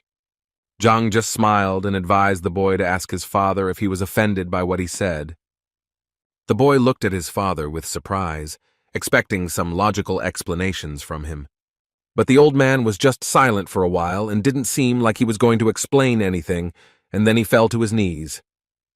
He began to bow before Zhang, begging him for help and saying that Zhang was his last hope. The butler was surprised at the behavior of Du, who had just been cocky and cruel, but if Zhang called him not human, he fell to the ground. Zhang heaved a heavy sigh and asked the butler to lead the distinguished guests out the door. The butler immediately began to carry out Zhang's order to the shouts of the old man, who relentlessly begged for forgiveness. Zhang was angered by this behavior of the guests, because his words should not be empty sound for them. Dvoretsky called for the help of the guards, so that they would help to remove the respected Du from the estate. 2 guards took the old man by the arms and dragged him behind the gate, while he shouted that he was ready to wait as long as needed, if only they would help him. Now the old man sat on his knees outside the estate thinking about the big mistake he was about to make. The son did not understand why his father was going to wait under the estate for at least an eternity, and why Zhang's words did not offend him. The old man told his son to sit next to him and explained that he had disrespected Zhang, whom he now believed to be the true grandmaster. Son Du did not understand why he should also kneel next to his father, but the old man insisted on it in a pointed tone because he wanted to apologize to Zhang for his behavior. Now the old man was 100% convinced that only Zhang, in the role of grandmaster, could heal him. The situation became even more confusing for Du's son, but he couldn't argue with his father, so he knelt next to him. The butler, who had just shown the guests out the door, also did not understand what was happening because Zhang's behavior seemed somewhat superior to him. Son came to Zhang and informed him that Mr. Du was kneeling in front of the entrance to the estate, which Zhang advised the boy to ignore. The butler then asked Zhang what he should do now that the last visit had failed. Zhang sighed heavily as he pondered only one problem: money, 23 million at that. Then he stood up abruptly and told the butler that he was going to settle certain matters and that the boy should stay at the estate. But before leaving, Zhang told the butler that he had a separate important task. He came closer to the boy and began to whisper instructions in his ear, even though there were only 2 of them in the estate. When Zhang finished, the butler was very surprised, but Zhang assured the young man that everything was fine and that he trusted him. Meanwhile, old Du sat under Zhang's estate and told his son that he was not doing this for any show, but only because he was truly sorry for what he had done. The guards of the estate passed by, gossiping that Lord Lin had given 1,000,000 gold coins for the sake of his wife's health. Old Du began to listen carefully to every word and heard from the guards that they were somewhat jealous of such a gift, because it was quite a large sum. After hearing this, the old man ordered his son to immediately return home and take all the old man's savings over the years. The gossipy guards began to talk even more actively, and it was already said that Zhang was dissatisfied with such a gift, because the Lord valued Zhang's prestige too cheaply. When Du's son was already walking home following his father's instructions, the old man shouted after him for the young man to grab the precious pills and sell them, taking with him all the skins of wild animals and doing the same. The servants couldn't be stopped anymore, and they discussed that Master Yang, who Zhang was, cured the Lord's wife only because she was on the edge. Such words seemed to pierce the old man, and he ordered his son to sell the sword, and to the elder of the Du clan to sell the business that he had long wanted to appropriate. The gossipers also started talking about old Du, who, according to their version, was completely healthy and just wanted to make fun of the master, not even thinking to take a few coins with him for decency. Such words simply destroyed the old man, and he ordered his son to take all of his mother's savings and come as soon as possible with the money to this estate. Zhang took off all the makeup he had worked so hard on, and which helped him make his dreams come true. The large amount of clothes and other trinkets that had been on Zhang for more than a day had somewhat exhausted him. In addition, he remembered that the Meridian Rejuvenation Pill and Body Nourishment Healing Solution had arrived at the Pharmacist Guild, which he gladly took. Zhang inquired from Ouyang about the Pure Breath Pills, and also if the guild had any information on spear skills. Ouyang thought about it and said that the spear is not as popular as the sword, so not many people try to master this skill. Ouyang added that most would throw up their hands at such a request, but he knew one person who had practiced this skill all his life, much to Zhang's amusement. Ouyang said that this is his close friend who usually stays at home, and it is difficult to get to him from the street, and besides, he does not willingly share information. Therefore, Ouyang suggested that Zhang visit an old friend now, which Zhang gladly agreed to. When they arrived at the manor of a man who was good with a spear, his servant informed them that the master was a little busy, so they would have to wait. While the men waited, Ouyang told that his friend's name was Wang Chun, and that man had been in the world of spearmanship since he was a child, so there was no better master to be found in the entire city. Ouyang added that even the emperor himself had personally praised Wang Chun's skill, so for Zhang, it was a true indication of perseverance and talent. In a few minutes, a man in a white kimono appeared in the yard with a spear spinning in his hands like a propeller. Ouyang stood up to greet his old friend, exchanging sarcastic but well-meaning compliments. Wang Chun looked in Zhang's direction and asked Ouyang who this young man was, or not the youngest son of the time. Ouyang then said that Zhang was a new member of the First Star Pharmacist Guild, a very capable and talented young man. Wang Chun was surprised by the fact that such a young youth was already a star alchemist. Ouyang continued to praise Zhang, and revealed that he had successfully passed the pill debate, where all 10 pharmacists recognized his talent. The information about the discussion shocked Wang Chun, but Zhang awkwardly said that Ouyang was too fond of him. Ouyang decided that it was time to get to the point of why he and Zhang had come here. Ouyang said that Zhang also admired spearmanship, so he would appreciate it if Wang Chun could give some lessons. When Wang Chun heard the information about the spear, he perked up quite a bit and began to show more interest in Zhang. But Zhang decided to admit that he had never actually held a spear in his hands. Such words surprised Ouyang and Wang Chun, because before that it seemed to them that the young man had quite a knack. Zhang revealed that he actually had a student who was interested in the spear, and Zhang would like to give him more knowledge.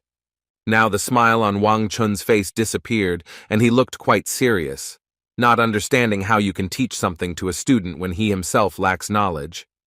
Wang Chun didn't know what to do to help Zhang and his student now, because the skill of wielding a spear cannot be mastered in a short period of time.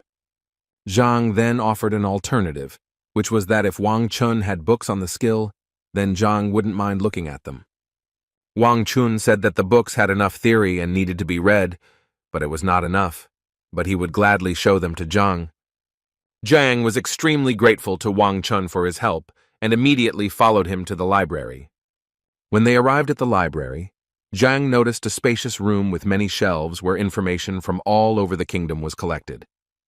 Wang Chun told Zhang to make himself at home, while in the meantime, he invited Ouyang to drink tea so as not to disturb the boy. Zhang was overjoyed to have a few hours of access to the important information he could find on the grounds of the library. While Zhang was studying thousands of martial arts textbooks, Ouyang and Wang Chun, like good old friends, chatted about events they felt they needed to share. Opening book after book, Zhang marveled at how large and informative Wang Chun's library really was. Serving Ouyang with tea, Wang Chun once again asked about Zhang's abilities, to which Ouyang briefly replied that Zhang was a true genius. Wang Chun liked this, but in his opinion, if a boy has a talent for herbs, it does not mean that he has the same talent for martial arts. Ouyang smiled and agreed with Wang Chun that mastering the spear was quite difficult, unless there were some secrets in Wang's library. Wang Chun assured Ouyang that all the important secrets are only in his head, and only the chosen one can learn about them. Wang Chun added that his library only contains the basics to help beginners, and after reading the books, Zhang can discard the naive thoughts about his student's education. Wang Chun continued to tell Ouyang that Zhang was young and did not realize the full importance of life. Ouyang only smiled and was happy that if Zhang discarded his thoughts about martial arts, he would return to alchemy, where he would be able to reach great heights. Ouyang was about to say something else, but Wang Chun became wary and turned to the side, sensing some danger. In the direction of the gazebo where the men were calmly talking, a flaming spear flew at insane speed. Wang Chun seemed to leap from his seat as he grabbed his spear to parry the powerful, life-threatening attack. With considerable effort, Wang Chun tried to deflect the sharp spear flying straight at him somewhere to the side. The spear exploded into the building behind the gazebo where the men were spending their time peacefully. The speed and power with which the spear flew gave a complete picture of the picture, when the men looked back at the wall in which they could see a huge hole. Ouyang, lying on the floor, fearfully asked Wang Chun what it could be, and he explained that it was a spear of great strength. Wang Chun clarified that it was a resolute spear, similar to the resolute sword that swordsmen achieve with phenomenal swordsmanship. Wang Chun smoked his spear in his hands and said that whoever fired it was in the estate. Zhang was standing in the middle of the library, and now his vision was broadened by the fact that there was a huge hole in the shattered wall in front of him. But Zhang was partially satisfied with himself because he achieved what he wanted, although he made a lot of mistakes. Wang Chun rushed to where the spear shot was supposed to come from, seeing the mutilated wall in front of him. When the men arrived at the scene, they saw a confused Zhang in front of them, who promised to reimburse the costs for the damage caused. Wang Chun was surprised at such a statement, because to him it meant that it was Zhang who used such a technique. Therefore, Wang Chun once again asked Zhang if he had really just released the decisive spear. Zhang was surprised at first, and then decided to demonstrate what he had been doing before, and within a second, a huge fiery spear appeared behind him. Wang Chun was truly convinced that it was Zhang's resolute spear, so he asked the boy to go over the technique so as not to harm anyone.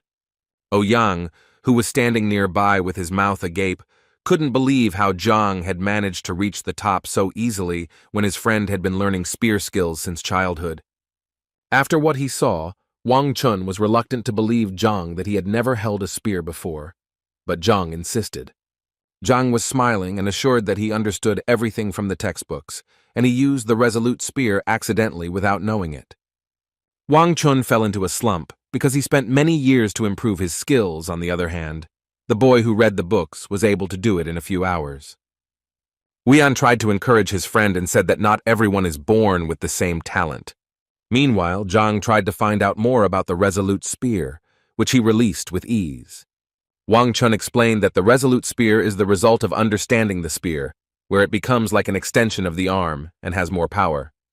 Zhang was happy that now he would be able to share this knowledge with his student, who would surely win the duel. Elated with happiness that he was able to learn a powerful technique from the book, Zhang intended to take a few more lessons from Wang Chun to improve his technique. Wang Chun didn't expect Zhang to want to do anything after this, but Wang Chun was curious to look at Zhang practically. Wang Chu led Zhang out into the courtyard and threw a spear into Zhang's hands for Zhang to demonstrate his skills. After getting into a fighting stance, Zhang and Wang Chun prepared for a duel where he had to demonstrate all his skills. Zhang made a sharp kick to gather all his strength for the upcoming strike. When Zhang was ready, he charged into battle like an enraged fire dragon ready to destroy everything in its path. Wang Chun flinched from such a blow and crouched in place in fear, waiting for the inevitable. It seemed that Wang Chun's soul had left his body to protect himself from the powerful blow that Zhang was about to deliver. Zhang's spear stopped millimeters from Wang Chun's face, who caught his breath in a fraction of a second. When the match was over, Zhang was a little disappointed that Wang Chun had managed to withstand the full force of the blow. Wang Chun was still standing silently, recovering from Zhang's punch. If Wang hadn't trained for many years, he wouldn't have reached the 7th rank, and who knows if he would have survived such a thing. Meanwhile, Zhang stood there with a smile on his face, saying that he would like to teach his student a similar technique, so he would appreciate advice from Wang Chun. Wang Chun smiled a little and replied to Zhang that he wasn't sure if any advice was needed here, as Zhang was very good with the spear. Zhang was happy that he had mastered the skill in the shortest possible time, and therefore now his student Zhang Yang would definitely be able to win. Wang Chun reflected on the fact that just an hour ago, He had refused to teach Zhang something because he thought it was something irrational. But now he understood that he himself had not reached the heights of the likes of Zhang. Wang Chun hesitated for a few minutes, but then decided to ask Zhang to teach him some lessons. With a smile on his face, Zhang was surprised at such a request, but willingly agreed to share the secrets he managed to learn in the library. Ouyang, who was watching the men, did not understand why Zhang was giving advice to Wang Chun when he had come to learn from Wang Chun himself from the beginning. Wang Chun was not used to listening to Zhang's advice, because usually masters of their craft do not share secrets with the first person they meet, but such actions formed a noble picture of Zhang in Wang Chun's eyes. Wang Chun was very grateful to Zhang for his help, but he couldn't just take it for granted. So when Wang Chun learned that Zhang lacked the funds to buy some medicines, Wang Chun decided to pay for his tuition from Zhang. Wang Chun handed Zhang a wad of money, emphasizing that it was a modest payment for the knowledge Zhang had shared. Zhang was very surprised at such generosity, because he had come to Wang Chun to learn, but he himself became a teacher and also made a profit. After Wang Chun handed Zhang the money, the man bowed low, but Zhang thought it unnecessary as the payment was quite enough. Zhang asked Ouyang to look after the pills that had already arrived, as he planned to return for them later as he was on his way to school. After leaving the guild, Zhang was extremely pleased with himself because the plans he had conceived were coming to life. When Zhang returned to the school, he met only Wang Yin in the courtyard, whose husband asked about the other students. Wang Yin looked confused and upset, unable to form two words to explain something to the teacher. Zhang was a little angry, because he had hoped that all the students would come to the training he had planned. Another disciple burst into the courtyard, calling for Wang Yin to immediately run after him, as the battle would soon begin. The boy was in such a hurry to bring the news to Wang Yin that when he finally saw Zhang, he was confused. Now Zhang wasn't going to let the disciple go until Tay explained why all the disciples were skipping training and what battle was it about. Zhang was angry because his students have not yet received the proper knowledge and skills, but are already participating in unknown duels. The boy mumbled something for a long time, trying to find words so as not to anger the teacher anymore. However, he still dared to tell that the Education Bureau distributes funds to help teachers, and, in the opinion of the Bureau, Zhang does not deserve these funds. Now Zhang was furious, because the Bureau had endangered the existence of Zhang's class with its baseless act. In the neighboring yard, a real mess was taking place with the participation of a large number of students and other unknown people. Zhang's students defended the honor and dignity of their teacher, who was unfairly slandered. The man who was responsible for the distribution of financial aid was convinced that he was doing everything properly, because he did not have any documents that would justify Zhang. The man emphasized that since there is no other accurate data other than the results of the exam, in which Zhang received 0 points, there is no point in spending money on him. But the students were outraged by such statements, because Zhang remained their teacher as long as he had followers, and that was more than enough. The man who was supposed to allocate the funds agreed with this statement, but he also emphasized that the charter states that if the student is not worthy of the administration's expenses, then assistance is not foreseen. Zhang's students lacked the words to express their emotions censoriously in response to such statements. However, the man who was responsible for the distribution of financial aid for students offered them an alternative. He invited all of Zhang's disciples to the lower arena to duel with his disciples, and if Zhang's disciples won, they would be able to receive the valuable pills. Zhang's students understood that the lower arena exists to settle conflicts between students, and if they win, the teacher apologizes to the students. Zhang's students were all convinced that this was their only chance to defend their honor and dignity. In their opinion, Teacher Zhang had done many useful things for them, so the moment of thanksgiving had finally arrived. Zhang may not need the pills that can be obtained as a victory, but for the sake of honor, a duel is inevitable. All as one, burning with anger, were ready to defend the valiant name of Zhang, no matter what it cost them. Therefore, all of Zhang's students agreed to a duel and were ready to fight to the end in order to preserve their existence and clear Zhang's name from slander. The man who offered the students this option warned the young people with a sinister smile that they would not regret it later. And then he called his disciples, who were to teach a lesson to Zhang's disciples and who were greatly outnumbered. When all 47 of the man's students went out into the yard, he happily introduced them to a bunch of rivals. Zhang's trio of disciples were extremely frightened, as they had not expected to have to compete with such a large number. But they quickly mastered themselves, because there is no turning back, because now the honor of their class is at stake. On the way to the courtyard, another part of the students told Zhang that Zhou Tian, whom Zhang did not see as an enemy, had set up the ruckus. Zhang was told that Zhou Tian was formerly a disciple of Elder Chen, who later made him a disciple. Zhang was worried that his reputation might now be tarnished by Zhou Tian's whims.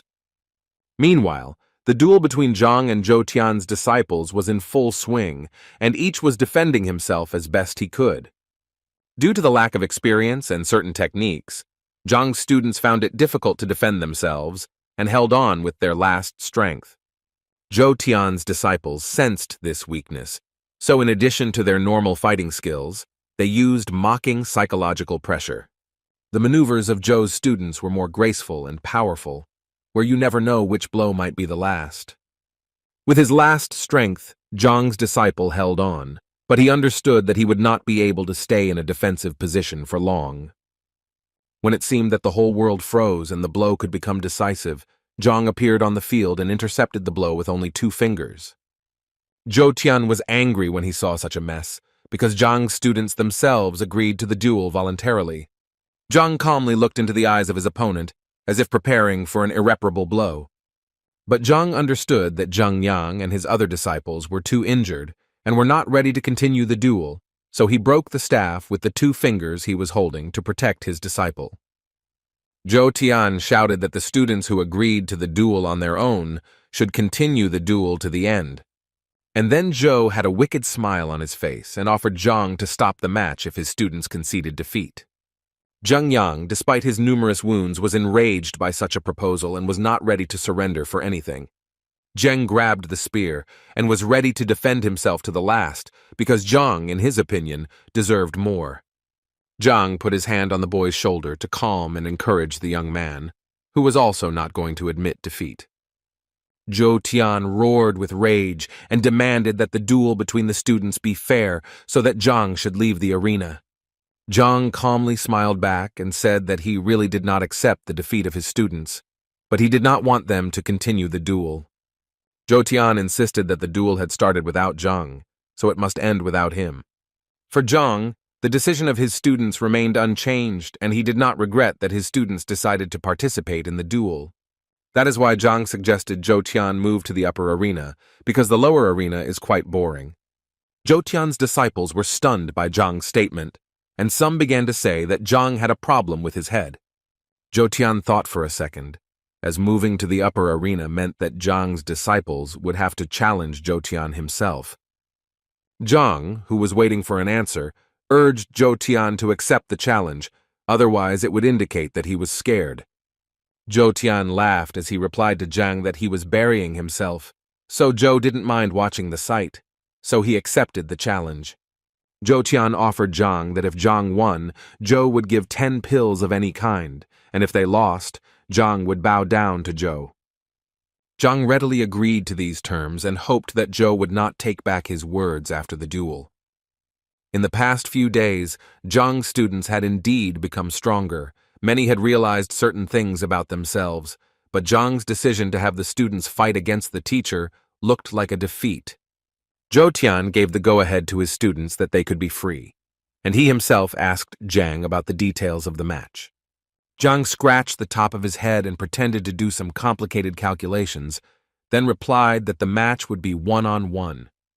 Zhang patted Chen on the shoulder and said that no one but him entered the match, so it would be fair if Zhang continued it. Zhou Tian was incredibly furious, not knowing what Zhang was up to in sending the young, inexperienced apprentice to the duel. Meanwhile, Chen was startled by Zhang's decision, but Zhang quickly encouraged the boy to hold back his smile. Before starting, Zhang announced that he wanted to teach Zhang a trick that would help him win. Zhou Tian tried to thwart Zhang's plans, but Zhang insisted that Zhang still learn a technique that would allow him to win. Zhang approached the student and asked that he give him his spear so that the teacher could demonstrate the skill. Zhang tightly wrapped his hand around the spear and asked Zhang to carefully watch what he was about to do. When the boy was concentrating as much as possible to absorb some information, Zhang waved his spear in front of him like children in a kindergarten on the playground.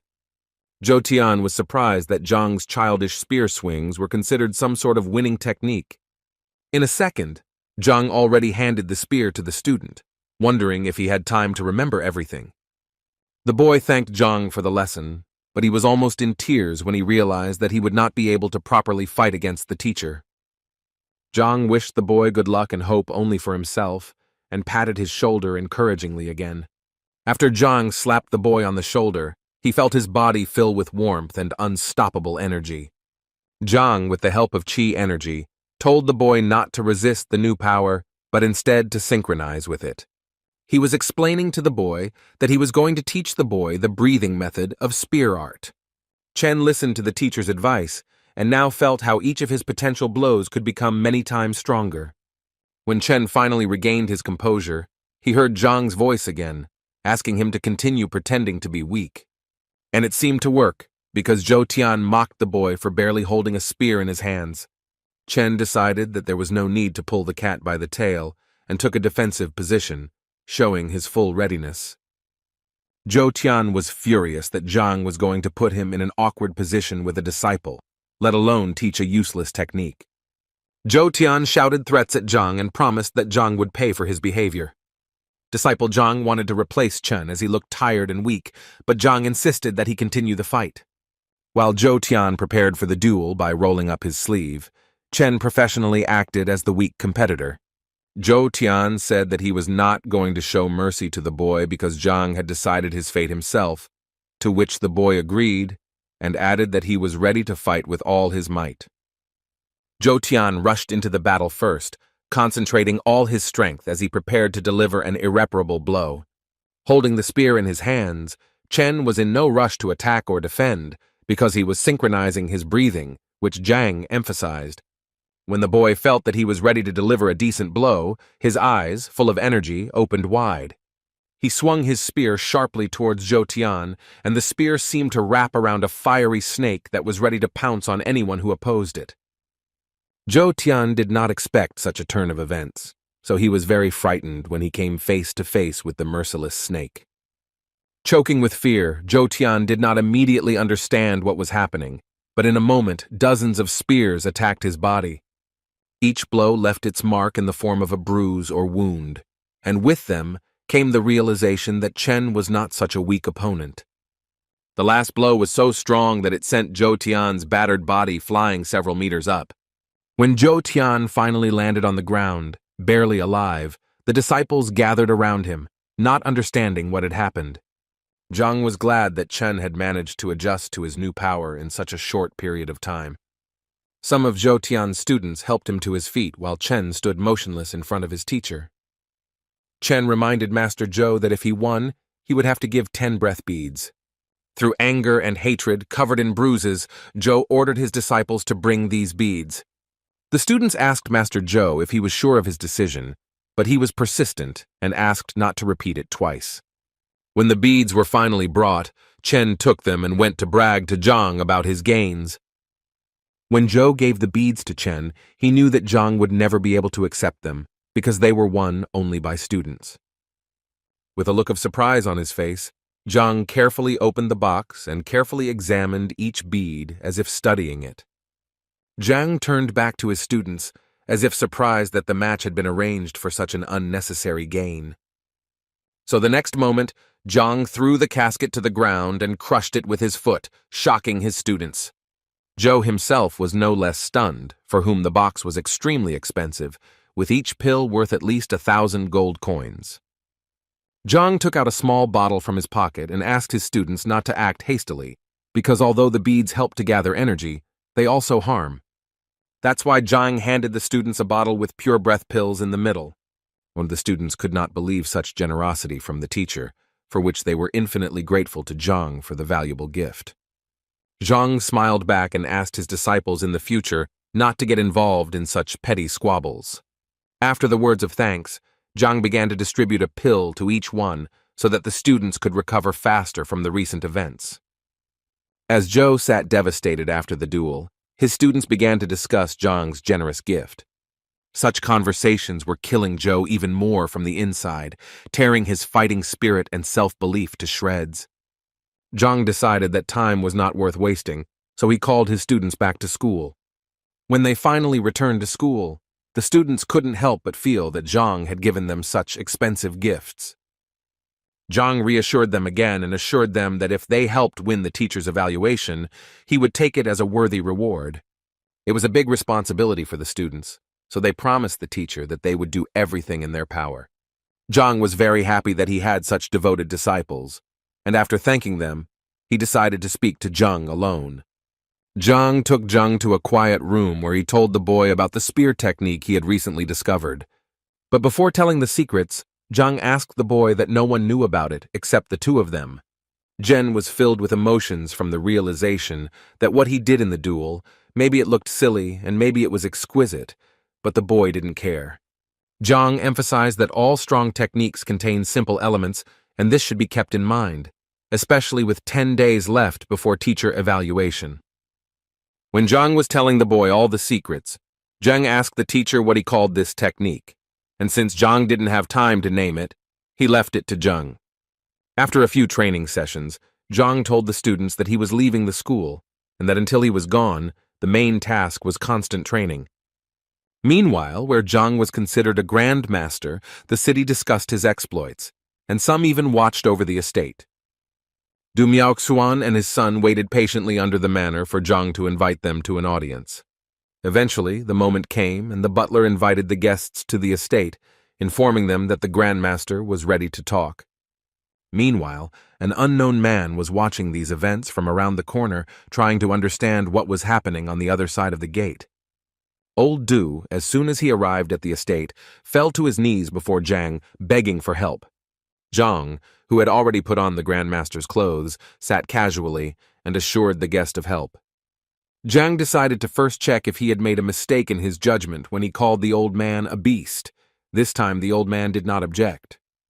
Zhang began to analyze the problem in detail, explaining that it all started when the old man was not making progress during his training. According to Zhang's version, the old man took the blood of the white wolf, and now this blood takes over the old man's body every noon.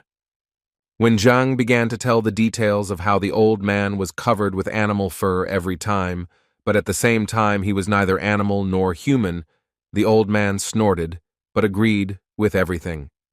The son was saddened by the fact that his father tried to hide it from him, when the usual routine habit of staying alone in the garden turned out not to be a habit. Zhang took a sip of the hot tea and continued with the story of the wolf, who in strength corresponds to the 7th human rank.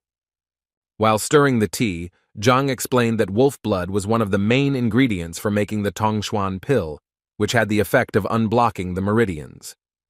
The old man admitted that he was young and naive, and therefore simply believed that wolf blood would make a man much stronger. Zhang put the cup down and asked the old man not to jump to conclusions, because blood really has such properties. The old man was shocked to hear such information, but at the same time he could not understand why he had been suffering for so many years. Zhang got up from his throne, and pacing continued to explain to the old man that the information he read in the manuscript was incomplete, and the old man simply did not complete the reincarnation process. Therefore, Zhang suggested completing the process right now with acupuncture. Zhang understood that the old man's meridians were blocked, due to which wolf's blood could not circulate normally in the body. So the man took out some silver needles, whispered something over them, and pointed them straight at the old man. One by one, the needle, enveloped in a blue, noble glow, reached its goal in the old man's body, freeing him from ancient suffering. When the release process was over, the old man thanked Zhang and hurried to leave the estate when he was suddenly stopped on the street by an unknown man. The old man looked at the young man and recognized him as the well-known Master Lo in the area. A man named Lo asked the old man who owned this estate, to which the old man kindly replied that the Grandmaster lived in the estate. The old man was full of praise for Zhang, calling him an intelligent and extremely capable man. However, he emphasized that the Grandmaster did not like frequent guests. The old man told Luo that the Grandmaster valued his time very much, so he should be paid well, at least 3 million. Luo thanked the old man for the detailed information. In a few minutes, Luo Chun was already at the estate and greeted by Zhang, who immediately knew that the man was a blacksmith. Zhang, in his luxurious and relaxed manner, asked the man what brought him here. The man complained that lately he has not been able to make powerful weapons like he did before. Zhang immediately asked the blacksmith to show him a weapon that Tay considered strong enough. Zhang took the sword out of its scabbard, examined it carefully, and realized that it was an ordinary sword that did not even require the use of spiritual techniques to create. Zhang immediately understood what the problem was, as if it was red in his eyes, which made the blacksmith very nervous. Zhang seems to have specially inflated his price due to an artificial intrigue, which he stretched out and savored. But he still told the stocky man that he was eating a lot, which caused the blacksmith to drop his sword on the ground. The man even tensed up from such statements because for him they sounded humiliating. Even the butler was shocked by Zhang's insolent remarks towards a respectable person who spoke about his problems. Zhang hurried to reassure the blacksmith because he did not intend to offend him with his words. Koval admitted that he really likes good food lately, especially emperor shrimp. Zhang took the kettle to add tea to his cup and told the blacksmith that it was all about the shrimp. But the blacksmith still did not understand what shrimps had to do with making weapons. Zhang, who calmly continued to brew tea, emphasized that shrimp are directly related to weapons. He explained to the blacksmith that the emperor prawns are grown in cold waters. They are a product of yin energy, so a person who consumes the prawns reduces yang. But Zhang stressed that shrimp before and after spawning are completely different products. Zhang continued to drink tea and said that the shrimp is becoming weak as it transfers all its energy to the new generation. Zhang looked up at the blacksmith and noted that in addition to the shrimp, the blacksmith was constantly irritated, and thus the energy could not be properly concentrated. Koval understood that he really couldn't concentrate lately, and it was difficult for him to clear his mind, but he didn't know that the whole thing was about shrimp. Zhang explained that the shrimp weakens after giving birth and thus tries to protect itself, although the taste does not change. The blacksmith fell on his knees in front of Zhang so that he could help solve his problem, which he had no idea about before. Zhang, who knew what this man's problem was, really didn't know how to solve the problem. The case of the blacksmith is different from the previous ones, and the library only points out the flaws. Therefore, Zhang couldn't think of anything better than to advise the blacksmith to stop eating the shrimp and release the caught ones. It would seem that an extremely simple advice brought incredible relief to the blacksmith. The blacksmith was extremely pleased with Zhang's work, who just looked at the weapon and realized what it was all about. The blacksmith then asked Zhang if he could help set up the blacksmith business. Zhang looked at the blacksmith with a scrutinizing look that read that the blacksmith was crossing the line. The blacksmith read Zhang's emotions quite quickly and immediately apologized for his impudent behavior. Zhang decided it was time to end the audience, so he asked Sun Qian to lead the guest. Sun Qian explained to the blacksmith that Grandmaster Zhang was wishing to rest, so it was time to end the conversation. When everyone left, Zhang sat down on the soft bed, thinking about how difficult it was to pretend to be a Grandmaster. Zhang was aware that he was now at the Grandmaster level only because he was receiving help from the library, and without it, he was nothing. But for Zhang, this was not a big surprise. He understood that every craft required considerable energy expenditure. In order to maintain a decent standard, Zhang needs to constantly replenish the library and absorb its knowledge. Otherwise, he will not be able to use it effectively. While Zhang pondered this, the library seemed to hear his needs and offered a new book unknown to Zhang. The book flew towards Zhang as if it had invisible wings, emitting a warm light around it. Zhang took the book to the ear, examining the golden binding. The man opened the book to examine its contents. When Zhang began to rustle the pages of the book, he saw that there was not a single word or letter in it. So Zhang closed the book and decided that he would not study it for now, because there was nothing to study. But the book seemed to want to be read, so it opened in Zhang's hands, shining on its own with a bright, warm light. The book rose up and illuminated the room with bright rays that scattered in different directions. Zhang, frozen in place, lifted his head up and watched this spectacle with his mouth open. At some point, the book closed abruptly and hovered over Zhang's head, as if waiting for something. By the time Zhang realized what was going to happen in the next second, it was already too late to run away.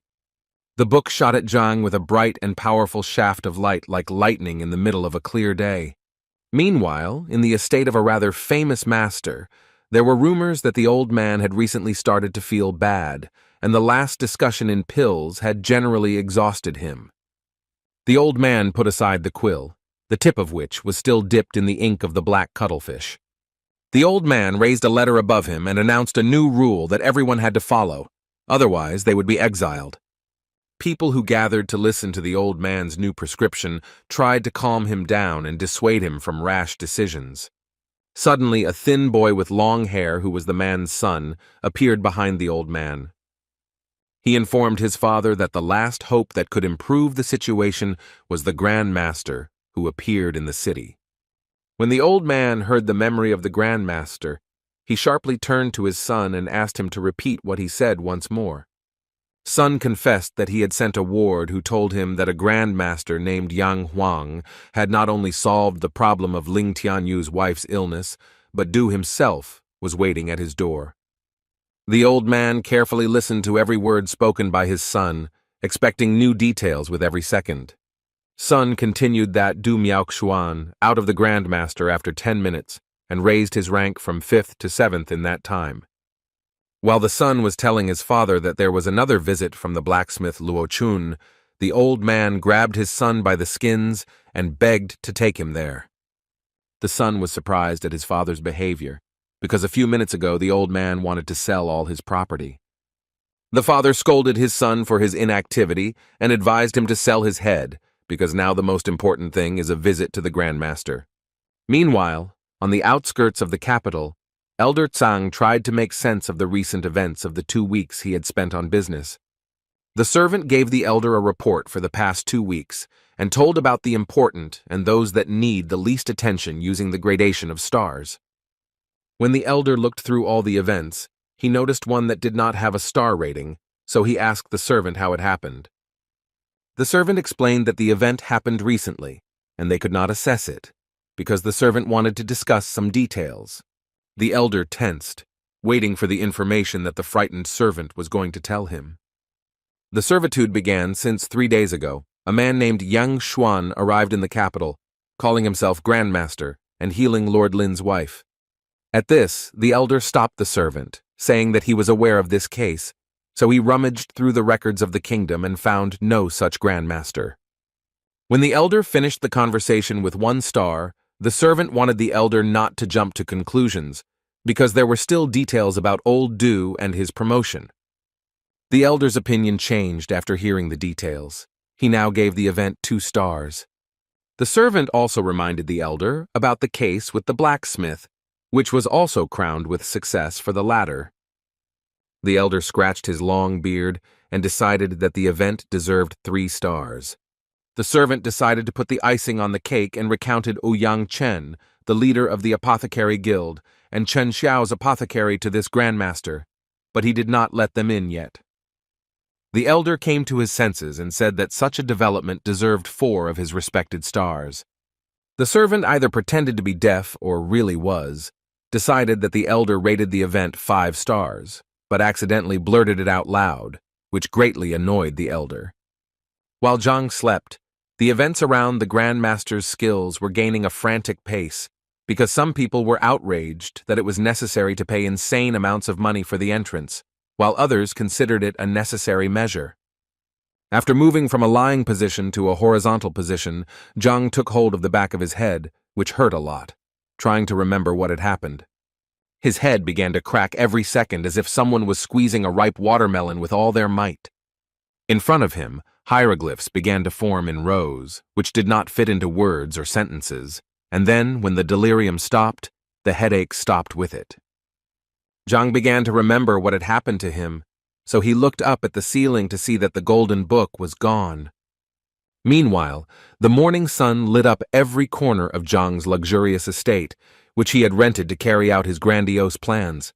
When Zhang leisurely went out into the courtyard, the butler informed him that while he was sleeping, the leader of the pharmacist guild, Ouyang Chen, and pharmacist Chen Xiao had arrived. Zhang still didn't quite understand what was happening, and the butler added that the guests had been waiting for about 2 hours. The butler also added that the distinguished guests had paid 3 million to enter, so Zhang ordered that they be let in. The visit of the head of the pharmacists' guild ended rather quickly and caused a flurry of various rumors, but Zhang was already hurrying to his students. When Zhang returned to the school, he was told that Huan Yu had arrived and was waiting for him. Huan Yu waited for Zhang in the middle of the class, causing great admiration among the male students. The girl was very happy when she noticed teacher Zhang entering the classroom with the students. He called the girl to the yard so that they could calmly discuss the issues that interested the girl. The girl had the honor of informing Zhang that he was being invited to Master Lu's residence. Zhang had already been happy that Lu wanted to show Zhang the royal library, but the girl interrupted Zhang's premature joy. In fact, Zhang's visit was to act as a judge for Bai Shun and Huan Yu. Zhang was not very happy about such news, but Huan told Zhang how much Master Lu valued him for his deep knowledge of painting and calligraphy. Zhang didn't know how to turn him away from this offer, considering that Huan had helped a lot during the detector, although he himself couldn't pass up the chance to get into the library. Zhang smiled at the girl, said that it was not worth wasting time, and asked when the tests were to be held. The girl was a little embarrassed and answered that the test was supposed to start at noon, but if you hurry, you can still make it. So Zhang immediately jumped up and went with the girl to the exam, trying to learn at least some rules along the way, but Huan assured her that she knew nothing. The only thing the girl knew was that the exam was completely designed by Master Lu and Master Yuan Yu. The latter was a doctor, and Zhang did not understand what it had to do with painting. Huan said that Yuan Yu is not only a master of medicine but also of painting and calligraphy. Zhang was stunned by the fact that Yuan Yu had recently painted a painting of the Crow River, and the birds had mistaken it for a real landscape. So this time, Master Lu decided that the exam was being taken by 3 dignitaries that Zhang did not consider himself to be. When the couple arrived at Lu's courtyard, the butler they met at the entrance was nervous that the guests were wandering around for so long. Zhang immediately apologized for his ignorance because he understood that respectable people have respectable affairs. When Zhang walked inside the building, he saw Master Lu kindly waving at Yuan Yue. Noticing Zhang, Lu stopped his conversation and immediately introduced his close, talented friend Yuan Yu to Zhang. In turn, Lu praised Zhang before Yuan Yuem for his high achievements despite his young age. Zhang felt out of sorts and assured Yuan Yu that Master Lu often exaggerates when talking about talents. But Yuan Yu replied to Zhang that there was no age in skill, so if Lu was describing human talents, then he was right. Lu decided that since everyone had gathered, it was time to start the long-awaited examination for young talents. Before starting, Lu decided to announce some important points. In particular, the main prize is a painting of Master Lu himself. Since the participants are focused on painting and calligraphy, it is not appropriate, according to Lu, to ask them to write something. 3 masters will write their pictures, which the participants have to evaluate. The winner will be the one who does it as accurately as possible. Zhang was shocked when he heard that he would have to write something because he didn't even know how to hold the bone properly. So he decided to offer the other members of the jury his refusal of such an exam format. Lu reassured Zhang because the hidden purpose of the exam is the ability to instill a love of art in young followers. Such statements did not reassure Zhang, and he tried in every possible way to avoid such an event. When it was time to start work, Zhang panicked more, and no amount of reassurance worked on him. Lu ordered Huan Yu and Bai Shun to closely follow the movements of the masters and take in what they would see. If Zhang had known all the details of the exam, there was no way he would have gone, because he couldn't even draw with a pencil. The honor of being the first to paint the picture fell to Yuan Yu, who promised that he would work at half strength. The master unrolled a long papyrus scroll and dipped the bone in cuttlefish ink. He closed his eyes and scratched his long beard, thus preparing himself for work. When the man finally caught a wave of inspiration, his eyes opened wide and he began to create a masterpiece. Smears of paint flew in all directions, falling on the papyrus in whimsical spots while Master Yuan Yu completed his masterpiece. Lu, together with the young participants, carefully watched the actions of the master, and it seemed to them that the third-level intention picture would soon appear before them. Zhang was even more disappointed, because he thought that if the picture was realistic, then it was beautiful, but it turned out that it was the lowest level of painting art. Finally, after several minutes of painstaking work, the master put the brush aside and announced that he was ready to demonstrate the work. The master apologized for working on the picture for so long, because he had not painted anything for a long time. Although in the master's opinion the picture was not quite successful, but Huan understood that it was a work of at least the third level. Master Lu advised Huan not to rush to conclusions, because the picture barely crossed the threshold of the third level, and why this was so, the students were to tell later. Now that Master Yuan Yu had finished his masterpiece, it was Zhang's turn to show off his skills.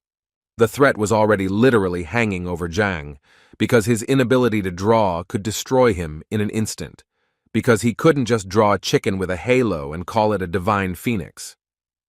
Before starting to paint the picture, Zhang asked if he could read a little. Master Lu was surprised by such a request, and for a split second did not know what to answer. He asked Zhang what caused his strange desire, because it looked as if the man lacked knowledge. Zhang laughed nervously and said that it is still difficult for him to reach the proper state for painting, so he reads every time to improve the quality of the result. Yuan Yu noticed that a really good state of mind and working capacity are closely related, and considering Zhang's age, it is really difficult to immediately catch harmony. Yuan Yu asked Lu to allow the young man to read the books on painting that were probably in the master's study. Lu had flashbacks of a past reading like this and remembered that it caused some difficulties. But he still allowed Zhang to read a few books, pointing with his hand to the study, which Zhang already knew the way to.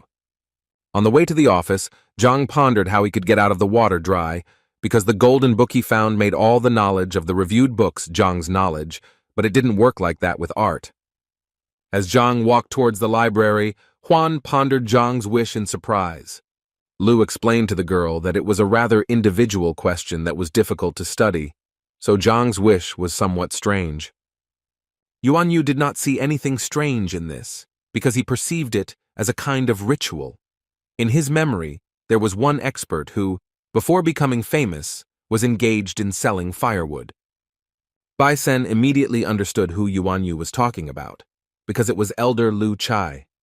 Yuan Yu confirmed the boy's guesses, and said that the elder had a rather difficult time, because before each match he chopped firewood to defeat his enemies. Yuan Yu could give many similar examples that Zhang actually fell under, but the master had some doubts.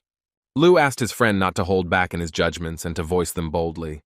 Yuan Yu said that when he finished painting, he looked at Zhang, who seemed confused, as if he did not understand what level it was and what strokes were used. Lu noted his friend's attentiveness, but added that Zhang immediately guessed the secrets of Lu's paintings when no one else could. Yuan Yu smiled and said that he could be wrong in his judgment, so it was better to wait for the result. Lu decided to ask his friend where Tay was in such a hurry, because earlier Yuan Yu had said that he intended to pay another visit. Yuan Yu said that he had heard about the new Grandmaster Yang Xuan in the city, who had solved many problems. Lu couldn't believe his ears when he heard that it was Grandmaster, so Yuan Yu offered to keep him company. Huan Yu and Bai Sen also heard the news about the Grandmaster, and they were very anxious to know the true purpose of his visit, and even better, to get to know him. Yuan Yu and Lu chatted for a few more minutes, and agreed that after the exam they would visit the Grandmaster together. Zhang's students learned several new techniques and practiced with each other while he was at the exam. While two students competed in a friendly match, others watched carefully and placed bets on victory. There were rumors among the students that Teacher Wang had taught Mo Xiao some secret techniques. Some were wary of this, while others did not believe such nonsense and ignored the information. It was known that there were two Wang families in Tianshuan, one of which was one of the 4 great families, and the other was the Wang Chun family known for its spear skills. Wang Chun is known as a skilled spearman. Even the emperor recognized his talent, and his secret techniques are unique and inimitable. Zheng and Wang's former student Mo Xiao were supposed to compete in a friendly match, so most people bet on the latter winning. But some believed that the fight was unlikely to be so clear-cut, because after Zhang's help, Zheng became much stronger. Master Wang imparted some of his knowledge to his student, which the students thought was very generous. Mo Xiao had indeed boasted that Master Wang had taught him the 3rd, 7th, and 18th techniques, so the boy felt confident. Mo Xiao decided that it was not worth pulling the cat's tail, so he dared to start a duel. The boy sped up and swung his spear at full speed, thus demonstrating his 3rd cold flash onslaught technique. The blow could have seriously damaged Zheng if he hadn't dodged in time. Zheng was pleased with his dexterity, energy, and strength raging in his body as he prepared to strike back. It was unclear to Zhang's students why Mo Xiao, who had achieved great success, was showing it now instead of at the teacher's assessment. But the fact was that Mo Xiao and Zheng Yang had grown up together, and therefore had no desire to fight against each other, so Mo came to show his friend what he had learned. And indeed, in the eyes of others, it looked quite noble because the guy listed all his techniques. The girls in Zhang's class truly admired the sincere friendship between the boys. Spears crossed in the battle. In the fight, the guys bravely stood side by side, making decisive blows. The boys engaged in spear combat with impressive skill and determination, causing a great commotion and dust all around. Finally, Mo Xiao reached his final trick, spinning the spear above his head. The boys, fighting with spears, fought with great skill, showing skill and strength. Zheng barely managed to block the last receiving blow and remained on his feet. The boy was thrown back, but he stood firmly on his feet, not giving in under the blows. The match seemed to be coming to an end, and Zheng praised his comrade for making significant progress. Zheng was now preparing to show off the skills Zheng had taught him to his friend. The boy was determined and was preparing for an impressive reception, which he wanted to show off. The boy touched the ground with a spear, and in a second the atmosphere changed. It seemed that the young men were standing in the middle of the sea. Mo Xiao was momentarily frightened by what he saw, as he had never encountered anything like this before. Zheng focused all his strength, although it was sometimes difficult for him because his technique was not yet perfected. And then, Zheng made a motion with the spear, from which a gigantic water dragon poured out, charging towards Mo Xiao. Mo Xiao was extremely frightened because the giant dragon could swallow him in a split second. The boy defended himself with all his might, but he felt that he lacked them because the blow was extremely strong. In a moment, the boy felt that he was unable to control the force of the blow, which caused him to be thrown back. Zheng was very afraid for his friend, which made him drop the spear from his hands and ran to help him. Zhang's other disciples were also surprised that Zheng was able to use such a powerful blow that was not at the level of the Wang clan. Zheng tried to help Mo Xiao up and apologized for causing serious harm. As Mo Xiao moved away from the blow, Zheng bragged to him that it was Master Zheng who had taught the boy such a technique.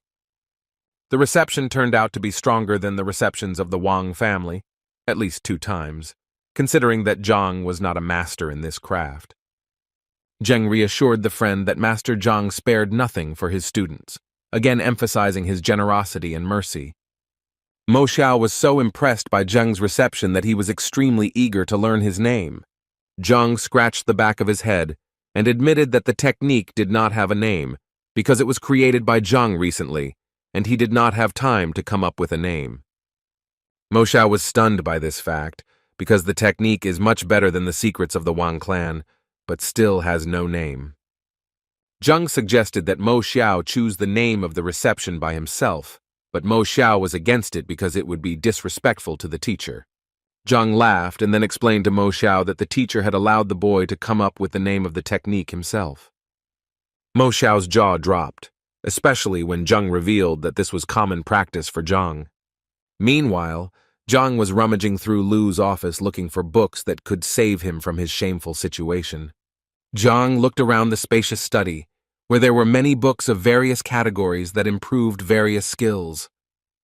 He closed his eyes for maximum concentration, asking the library to select the best option. Lu, who was already tired of waiting for Zhang for 3 hours, decided that it was time to hurry up the man. Zhang sat with his eyes closed and concentrated on painting and calligraphy, which are very helpful in overcoming impatience. Lu sneaked up close to Zhang and couldn't understand what he was doing. It seemed to him that the boy might even be moving to a new rank again. When he leaned extremely close to Zhang, their eyes crossed for a second. Both Zhang and Lu came to their senses and were frightened by the unexpectedness, so they immediately adopted a defensive position. Standing at the counter, Zhang asked Master Lu why he was here and why their eyes met in such close proximity. Lu, in turn, worriedly asked if Zhang had been promoted to a new rank, as had happened last time. Zhang immediately reassured the old man, causing the man to let out a calm breath and explain to Zhang that he had been in the office for quite some time, so Lu decided to make sure everything was okay. Zhang laughed and said that no one gets a new rank as quickly and easily as Lu imagines. Lu was surprised by Zhang's laughter, because last time the new rank was quite simple for Zhang, albeit with consequences. Old Lu decided it was time to get down to business, so before returning to the exam, Lu asked Zhang if he was ready, to which the man nodded in approval. Zhang thanked the distinguished guests for waiting for him and was already ready to write a masterpiece. Now there was nothing stopping Zhang from getting down to business, his worries greatly reduced after the books. Zhang walked over to the table with 4 brushes and tried to choose one of them at random, the best one, so to speak. Everyone was filled with emotions from waiting. Everyone was eager to look at Zhang's artistic skills. Zhang took 4 brushes in his hands at once, looking at something on them and feeling each one. He took one of the 4 brushes and dipped it into the ink, as if observing his behavior. Then he decided that wasn't enough, so his next step was to lick the tip of the knuckle. Observers were frankly shocked by such actions of Zhang, because from the outside it looked as if the child was just playing with brushes. Either with the help of the library or simply intuitively, Zhang picked up a brush, twirled it in the air, and began to paint a picture. Unfolding the scroll, Zhang made a sharp stroke with his left hand and then grabbed another bone in his right hand and brought it to meet the first one. While one hand was drawing, the other seemed to have a life of its own, because with the other hand, Zhang managed to show off tricks and also draw. One by one, the strokes merged into a single one and already resembled certain images, while the enraptured Zhang was enjoying himself. Old Man Lu, who had been closely following Zhang's movements, guessed that the boy was using the flying dragon technique. Bai Sen asked Yuan Yu what kind of technique it was, and he explained that it was one of the great methods for improving the quality of painting.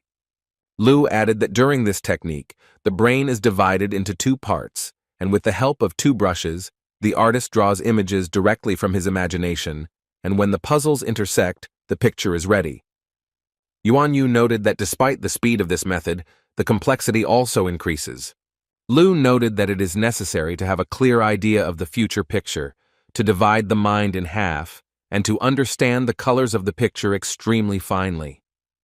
Lu admitted that it was an extremely complex technique that even he and Yuan Yu were unable to replicate properly. It is necessary to be absolutely confident in the ability to complete the picture, Lu believed, because without several dozen years of practice, it is impossible to implement such a technique. Yuan Yu advised the viewer to postpone his surprise for the time being, because this method required perfect reunification in the center, otherwise such a work would be difficult to call successful. The man repeated this and kept a close eye on Zhang's every move, who was enthralled by the process. Yuan Yu noted that it is necessary to remember that painting is very closely connected with the artist's consciousness. Without a clear concept, a picture, no matter how beautiful it is equally useless. Now Yuan Yu felt that Zhang was a braggart and really wanted to impress the audience, but such a picture would hardly make it to the 3rd level. Yuan Yu explained that the dragon technique is really spectacular, but is more suitable for street artists. While the masters pondered Zhang's talents, Bai Sen exclaimed that the moment of truth had come, the joining of the parts. Zhang had almost completed his painstaking work, and when the reunion was a few millimeters away, the man felt a slight anxiety. But everything worked out for Zhang, so when Lu looked at the picture, he couldn't believe his eyes. Zhang managed to paint people on one side and nature on the other, where one side depicts calm and the other movement, and in Lu's opinion, this is a true synthesis, For Yuan Yu, it was a kind of miracle when just one touch changed the whole composition. Zhang, satisfied with himself and his work, announced the completion of the work with a smile on his face.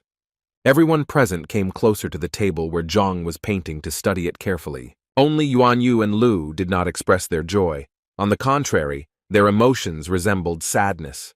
Bai Sen and Huan Yu were worried by this reaction of the masters because in their opinion the painting was complete.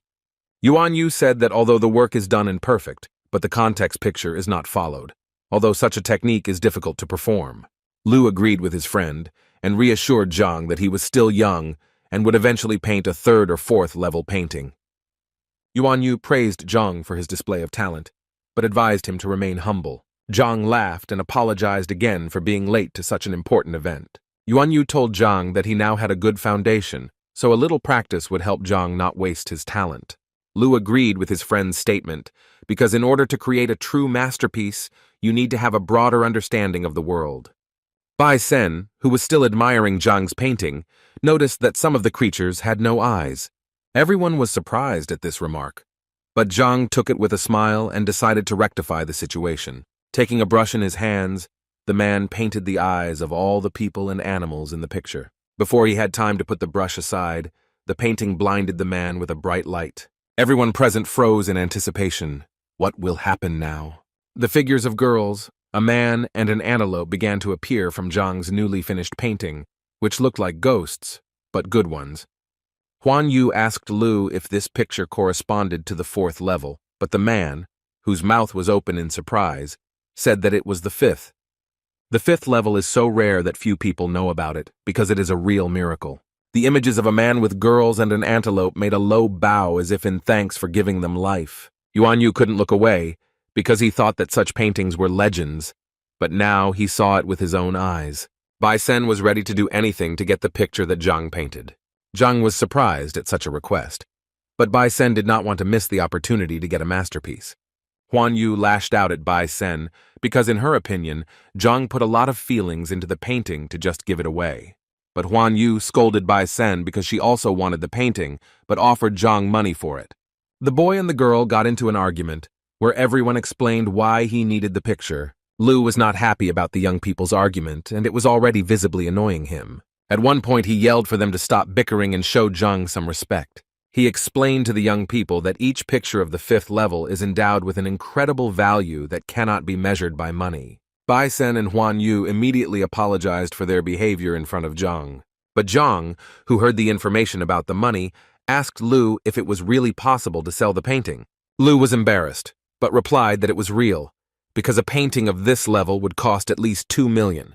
Zhang's eyes sparkled with joy, and in the air he could smell the money he so desperately needed. So in the next moment, Zhang offered Bai Shun to buy the painting for the previously announced price. With such a proposal, he offended Huang Yu, who also wanted a painting, but the teacher reassured the girl that she could paint another one. Yuan Yu fell into a depression when he heard Zhang's intentions, because painting pictures is not cabbage to sell in the market. Lu didn't expect this either. There isn't a single person in Tianshuan who would draw level 5 paintings. But Zhang had already entered the excitement, especially when it came to money, so he quickly painted another picture. Satisfied, Bai Shun and Huan Yu promised Zhang that they would settle with him as soon as possible. Zhang was happy with his achievements, that in such a short period of time he had earned a considerable amount, and now he had almost achieved what he wanted. Lu also informed Zhang that the emperor was arriving in the evening, and that a messenger would soon announce his desire to visit the library. In this way, Lu made Zhang happy that the teacher would finally have access to the royal book depository. The men talked for a while, and then Zhang said it was time for him to go home. When Zhang left, Lu said that it was too late to visit Grandmaster today, so he advised Yuan Yu to do so tomorrow. And then Lu switched again to discussing Zhang's talents, whose eyes sparkle with fire and passion for painting. While Lu praised Zhang, Yuan Yu asked a friend about Zhang's background. Lu turned to Huang Yu, who was at the academy, and could tell more about the teacher's background and reputation. Huang Yu confirmed that she knew some facts, but she was in no hurry to voice them so as not to upset Lu. Lu told the girl to feel free to tell everything because he has nothing or anyone to be angry with. The girl timidly began to tell that Zhang is known in the academy as a loser who is constantly bullied. When the girl recounted all the details, Yuan Yu could believe that Zhang was a loser because in front of his eyes, the teacher painted a picture of the 5th level. The girl assumed that Zhang fell victim to the arbitrariness of the administration. Yuan Yu did not expect such a thing from Shang Chen, whom he met quite often and considered a good person. When Yuan Yu asked the girl to intervene in the matter as the Grandmaster's assistant, the girl replied that the matter had been resolved.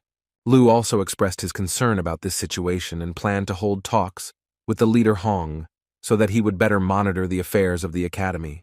Huan looked confused because there was something else she had to report. It was about the fact that someone is calling Zhang to the teacher's evaluation. The men were surprised to hear that someone had questioned Zhang's skill. The girl chose her words very carefully and said that the teacher who challenged Zhang to a duel was quite famous. Lu tensed up when he heard this and demanded that the girl name immediately. The girl paused, took a breath, and said that this was Master Lu Sen, the son of Master Lu. Master Lu was at a loss for words after hearing this, and Yuan Yu barely restrained his friend. While Lu was trying to curb the aggression, a servant came and announced that he had received a letter from the emperor. The emperor's letter made Lu sober up with anger because he could not understand what the matter was. The man took a scroll in which a message from the emperor was written. When Lu unfolded the scroll, he was stunned by what he read. He immediately handed the letter to Yuan Yu so that he could read the contents as well. The letter required an immediate response, so Lu ordered a crew to be prepared for the journey to the emperor. The crew with Lu and Yuan Yu arrived at the emperor's luxurious estate. Lu and his friend quickly got out of the carriage and immediately ran to the estate, where the guard stopped them, informing them that the emperor had not yet arrived. Lu began to discuss with Yuan Yu the importance of the visit to the emperor, because the matter concerned the chief elder's negative state of health. Yuan Yu scratched his long beard as he contemplated some really bad things. In a moment, the sound of hooves and the sound of a cart could be heard in the street, which meant that the emperor was returning home. The carriage stopped near the estate, and a whole delegation of servants met the famous emperor. When Lu and Yuan Yu saw the emperor, they bowed low to him as a sign of respect. The emperor was also glad to see such distinguished guests on the territory of his estate. He invited the honorable men to go inside, because the rest of the guests were waiting there. When the emperor entered the estate, he immediately apologized to the grandmasters for his delay. There were 3 handsome grandmasters in the manor, among them the green-haired Liu, the red-bearded Zhuang, and the tallest among the men, Zheng. Grandmaster Zheng was honored to be at the emperor's estate, as they had all gathered to celebrate Elder Tian's birthday, and Zheng was also interested in a young man. The emperor immediately understood that he was talking about the teacher Lu Xun, whom the grandmaster wanted to take as his apprentice. The emperor, pointing to his seat, Lu noted that Lu Xun was his son. The grandmaster was very happy to hear, but suggested to move on to the matter, namely the state of the elder's health. The emperor had already hoped that having gathered such a significant number of grandmasters, he would finally help the elder. Grandmaster Liu expressed his deep concern for the elder's health and said that he was unlikely to be able to help. Zhuang agreed with his colleague. Unfortunately, the elder's years were beginning to take their toll. Grandmaster Zheng was of the same opinion. Even though the elder had done a lot for the kingdom for decades, eternal peace would be a kind of rest for him. The emperor looked upset because he had hoped that by gathering the 3 grandmasters he would be able to solve the problem, but he heard nothing new. Grandmaster Zheng was quick to reassure the emperor that he and his colleagues only had 1 star, so it was worth looking for a 2-star grandmaster. Yuan Yu decided that he had information that might interest the emperor. Yuan Yu told the emperor that a grandmaster who seemed to have more than 1 star had arrived in the city a few days ago. The emperor listened intently to the information about the grandmaster, assuming that this was the same 5-star incident in the report. Yuan Yu told the emperor about all the feats of the grandmaster that were known at that time. The other grandmasters were also interested in this information, so Zhuang decided to find out the name, because maybe he knew this man. Yuan Yu said that grandmaster's name was Yan Xuan, and he knew almost nothing about him, Zhuang thought, because he was unfamiliar with this name, and he knew many grandmasters with 2 stars and several with 3. So in Zhuang's opinion, it could be a fraud who only thought about his own enrichment. Grandmaster Liu assured everyone that it was actually easy to verify whether a pseudo-grandmaster was pseudo or not. The men nodded approvingly and agreed to make it a reality the next day. The next day, when Zhang completed his transformation into the Grandmaster, he asked the butler not to let anyone in until Zhang arrived. The smile did not leave his face because soon he will be able to visit the royal library and move to the next rank. When the teacher came to Lu, he immediately noticed the gloomy expression on the master's face. Zhang had already been afraid that he would not be able to enter the library, but Lu wanted to talk about something else. Old Lu was troubled by the fact that his son had challenged Zhang to the teacher evaluation. Zhang looked at old Lu in surprise, and realized in a second that his sworn enemy was the son of such a good man. Lu sighed heavily, but answered that he was telling the truth, because he and his son had a fight 3 years ago and he left home. Zhang reassured the old man that he should not worry about this matter, because Zhang was confident of his victory. Lu thanked Zhang for listening to him, and then took him to the library where he presented him with the Order of the Golden Dragon. With the Order of the Golden Dragon, Zhang had unfettered access to the Imperial Library. Lu was in a hurry, so after saying goodbye to Zhang, the man advised him not to be shy to read the books he needed. When Zhang entered the library, he saw an endless number of shelves with textbooks to study. Yuan Yu and the Grandmasters arrived at the residence of Master Yang, who was pretending to be Zhang. Yuan Yu asked the guard to tell the Grandmaster that they had come to him. The gates of the residence opened, and a butler came out to the guests, who informed them that 3 million must be paid before getting inside. Yuan introduced himself to the butler, and announced that the purpose of his visit was to pay his respects to the master. The butler poked Yuan and said that he didn't care who he was, so it would be better if Yuan paid. Dvoretsky was incredibly pleased with himself, that thanks to Zhang he began to value himself highly. Grandmaster Zhang interjected and said that they were just passing by and really wanted to see Grandmaster and were willing to pay. The butler was already nervous from these repeated phrases, so he grabbed the Grandmaster by the beard. The butler was already persistently informing the man, while the others were shocked by the events, that it was time to pay money, or no Grandmaster. Venerable Zheng took out Grandmaster's jade token from his pocket and wanted to explain for him, but he didn't have time. The butler snatched the token from the hands of the Grandmaster and slammed it on the ground, which shattered the token into small pieces. Yuan handed the butler the money and insisted that they were finally allowed inside. Dvoretsky laughed at the men why they poked him with pitiful jade when they had money. The boy asked the men to wait while the master was away, and when he returned and had time, he would definitely invite. Yuan's patience was at an end. He was ready to tear the butler to pieces. But after regaining his composure, Yuan once again asked to convey information about the guests to the Grandmaster, but the butler could not understand why they were in such a hurry.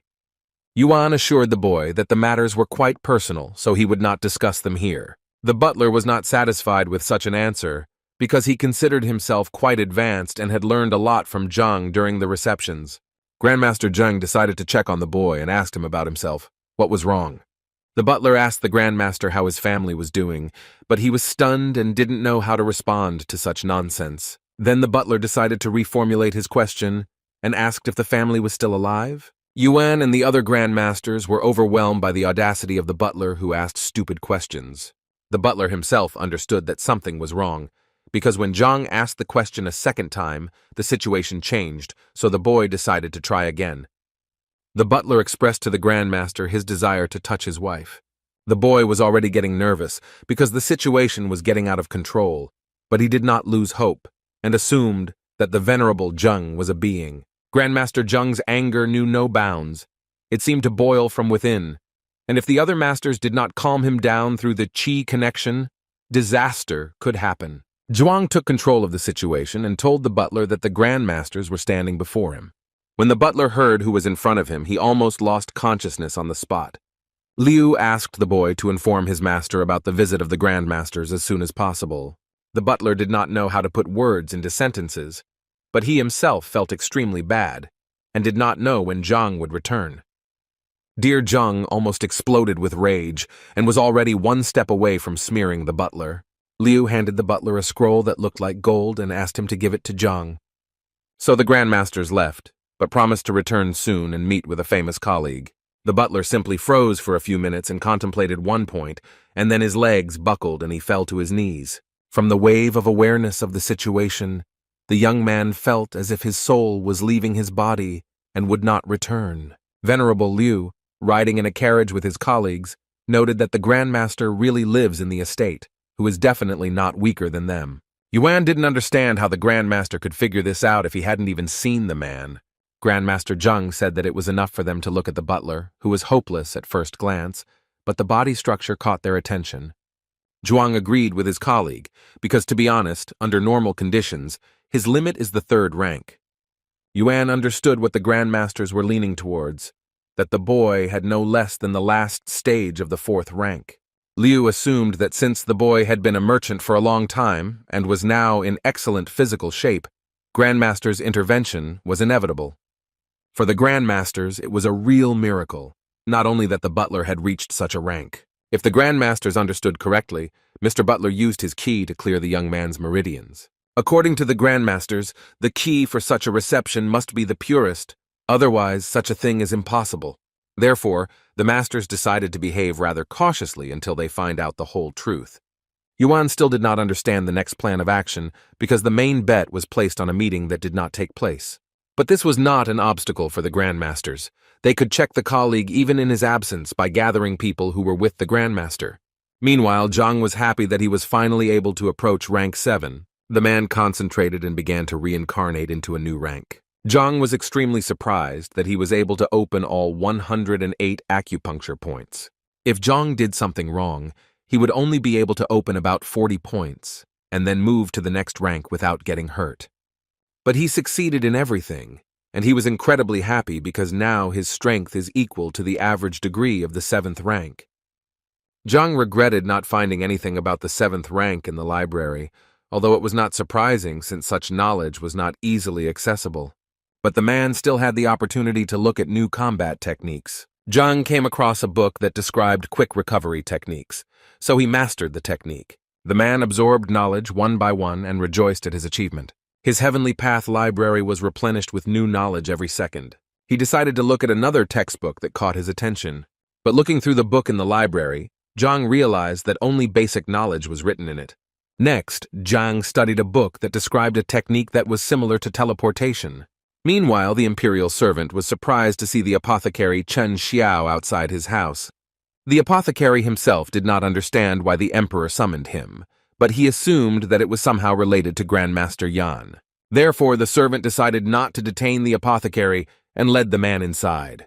Meanwhile, conversations raged around Zhang's activities as Grandmaster, with some condemning his activities and others approving them. The emperor was told all the rumors about the Grandmaster, and although some information needs some clarification, the fact that he is capable is a fact. Therefore, the emperor ordered someone to wait outside the Grandmaster's estate as soon as he appeared. Rumors about the Grandmaster that Zhang was also reached Lu Sen's class, where the teacher felt that he should not miss the chance to meet the Grandmaster. Teacher Lu's colleague inquired about Zhang's plans. For Lu Zhang, he was only a stepping stone on the way to mastery, because his students are constantly training and will easily win. Therefore, the colleague decided to congratulate Teacher Lu in advance on the victory. Zhang himself already lacked the strength to master new knowledge, but the man did not think of stopping, even though he spent 5 days in the library. He reached for the last book he hadn't had time to master during his stay. Through sleepy eyes, Zhang realized that he was holding a book about poisons in his hands. Although he did not see much need for this knowledge, Zhang still decided to study the textbook. After spending 5 days without sleep in the library, Zhang went outside and remembered that there was sunshine. It blinded him with its bright rays, and tiredness fell from his legs. But the man was not going to rest, because the medicine should arrive soon. Therefore, struggling with fatigue, Zhang walked into his grandmaster's estate to finish things there. 2 famous thieves of the kingdom, Zhang Liao and Zhang Mo, were roaming the streets at that time, robbing the rich to help the poor. The boys wandered around looking for estates to rob. Walking through the winding streets, the young men decided that Du Chao's residence would be their goal. When they arrived at the estate, they were surprised at how many people had gathered nearby. The boys noticed in the queue the 8-armed warrior Lu Kaiwan, who according to the latest rumors seemed to have disappeared. Also in the crowd was the stone dragon, Feng Jun, Iron Fist. The boys knew he was the #1 expert in town. They said his fists could break walls. Many other notables stood in the crowd, such as the Pale Surgeon, Hu Xiaobai, Long-Armed Li Longshu, and Divine-Eye Duan Zhujiang. The guys decided to watch the events from the corner, because even the weakest of the crowd could beat them. But the boys did not understand why these famous people sometimes ignored the emperor's invitation, but lined up in front of this estate. However, on the other hand, the boys were upset that their plans were cut short in an instant. The boys couldn't figure out where they had miscalculated in their plans. They sat down and began to think about how to correct the situation and finally realize what they had planned. Now, it was extremely dangerous for them to approach the estate, because they would be released from the spirit on the way. Although the boys didn't know who lived in the estate, they stayed nearby for a while to find out more information. The sound of horse hooves and carriage wheels attracted the attention of the thieves. When they looked out, they saw that the emperor had arrived at the estate, and therefore the situation was extremely important. Everyone present congratulated the emperor and gladly met him, informing that they had taken the cue in advance. The robbers were shocked that even the emperor had to wait patiently in line with the others. After some time, 3 more men in elegant clothes came to the crowd. These were the 3 grandmasters that the grandmaster had gathered earlier. The emperor happily bowed to the grandmasters and informed them that they would have to wait for some time. The robbers were frightened by the course of events, but were glad that they did not dare to approach the estate closer. The crowd was furious that the emperor and grandmasters had to wait so long to meet, and then suddenly the gates of the estate opened. Butler Sun Qian opened the gate and looked scared and confused. The emperor asked the young man if he could go inside to finally talk to the owner of the estate. The butler apologized, but he had to say that his master had not yet returned. Grandmasters and emperors reacted calmly to the words of the butler and said that they would wait as long as necessary. The butler wanted to go back and close the gate behind him, but something caught his attention. His eyes filled with tears, and the butler was speechless when he finally saw what he had been waiting for so long. More precisely, the one he was waiting for, because Zhang applied the Grandmaster's makeup and returned to the estate. With a tired look, the man assessed the situation around him and could not understand why there was such a long queue. The robbers, who had been watching from afar, finally saw the one they had all been waiting for. The butler fell at Zhang's feet and did not want to let them go, rejoicing that Zhang had finally returned. While Zhang inquired from the butler about recent events in his absence, the emperor began a conversation with Zhang. But Zhang immediately stopped him because he had not yet finished talking to the butler. The robbers who were watching the events were shocked by the audacity of the new grandmaster, and the butler admired her, because his master was not even afraid of the emperor. Therefore, Zhang again gave the floor to the butler so that he could explain everything clearly. Dvoretsky said that while Zhang was gone for several days, a queue gathered. In particular, the emperor and grandmasters arrived. Either Zhang pretended not to see the distinguished guests, or he really did not see them right in front of him. The emperor, who had already tried to talk to Zhang, tried to introduce himself and his grandmasters once more. Zhang looked at all the masters in surprise, and did not know that there were so many of them, and he still did not know why they had gathered here. The grandmasters duly greeted Zhang, and expressed their deep respect for him. In a few seconds, the men exchanged glances as if they had noticed something unusual. Zhang decided to invite the guests to the middle to discuss the details of the meeting. Walking towards the estate, the grandmasters exchanged thoughts with the help of Qi connection. They noticed that Zhang was wearing makeup because if you looked at the skin, it was obvious that someone young was hiding behind the makeup. The grandmasters also noticed Zhang's tired appearance and did not understand how he had proven himself to be like this. Sitting comfortably on the throne, Zhang immediately asked what he could do to help such distinguished guests. Grandmaster Zhang started first and talked about his problem with advancing to the next rank. For a tired Zhang, these were empty words and no specifics, so he asked not to waste his time on such trifles. Grandmaster did not like Zhang's behavior. Now he understood why the butler was so defiant. Grandmaster Zhuang decided to take the initiative and began to talk about his problem. He told Zhang that he had already reached the peak mark of rank 7, but was now one step away from making a breakthrough. The man said that he had tried various methods to achieve the goal, but everything was in vain. Zhang tensed at what he heard, because he himself was far from the 7th rank, so he did not know if he would be able to help. Zhang decided to start with the simplest, so he asked the Grandmaster to demonstrate his kick. Grandmaster listened to Zhang and began to gather all his power before striking. The man made a sharp blow in the air, which sent a shockwave through the entire estate. Reaching the wall on the street, she stopped, leaving behind cracks. Everyone was shocked by such a powerful blow from the Grandmaster, and Zhang even hung around for a while looking for information in the library. After a few minutes, Zhang found the answer and said that the problem was simple enough that they might not even believe him. So Zhang asked the master if he really wanted to know the truth about his problem. The Grandmaster, who had spent an extremely long time trying to overcome the rank he had been stuck at for so long, eagerly awaited the explanation. Zhang took his time pouring himself some freshly brewed tea and said that he could solve the problem in 10 minutes. Master couldn't believe his ears when he heard such a statement from Zhang. Other grandmasters who repeatedly examined their colleague came to the conclusion that this is impossible, and now they hear an incredible statement. Holding a cup of tea in his hands, Zhang continued to create intrigue around the situation. If what Zhang said was true, then Master Zhuang was ready for anything. Otherwise, he would be able to lead Zhang to the clear. When Zhang got Zhuang's consent, he ordered the butler to gather some guards and find the bag and sticks. The faces of the grandmasters and the emperor were surprised at Zhang's pretension. In a few minutes, the butler did everything as Zhang asked, and guards with clubs and sacks were standing in the estate. Zhang stood up and explained to the guards, pointing at Zhuang, that this man intended to advance to the next rank and needed help in doing so. Before proceeding with the promotion, Zhang asked Master Zheng to seal his colleague's acupuncture points so that qi could not move his body. Master Zhuang did not understand why this was needed, because in such a case, a breakthrough would not be possible. Zhang advised the man to listen to him if he wanted to advance to the next rank, otherwise he could leave. Master Zhuang was a persistent man, so he decided not to back down and continue the procedure further. Therefore, Zhang repeated his request about blocking the qi energy points. The masters were still suspicious of Zhang's words, but still followed his instructions.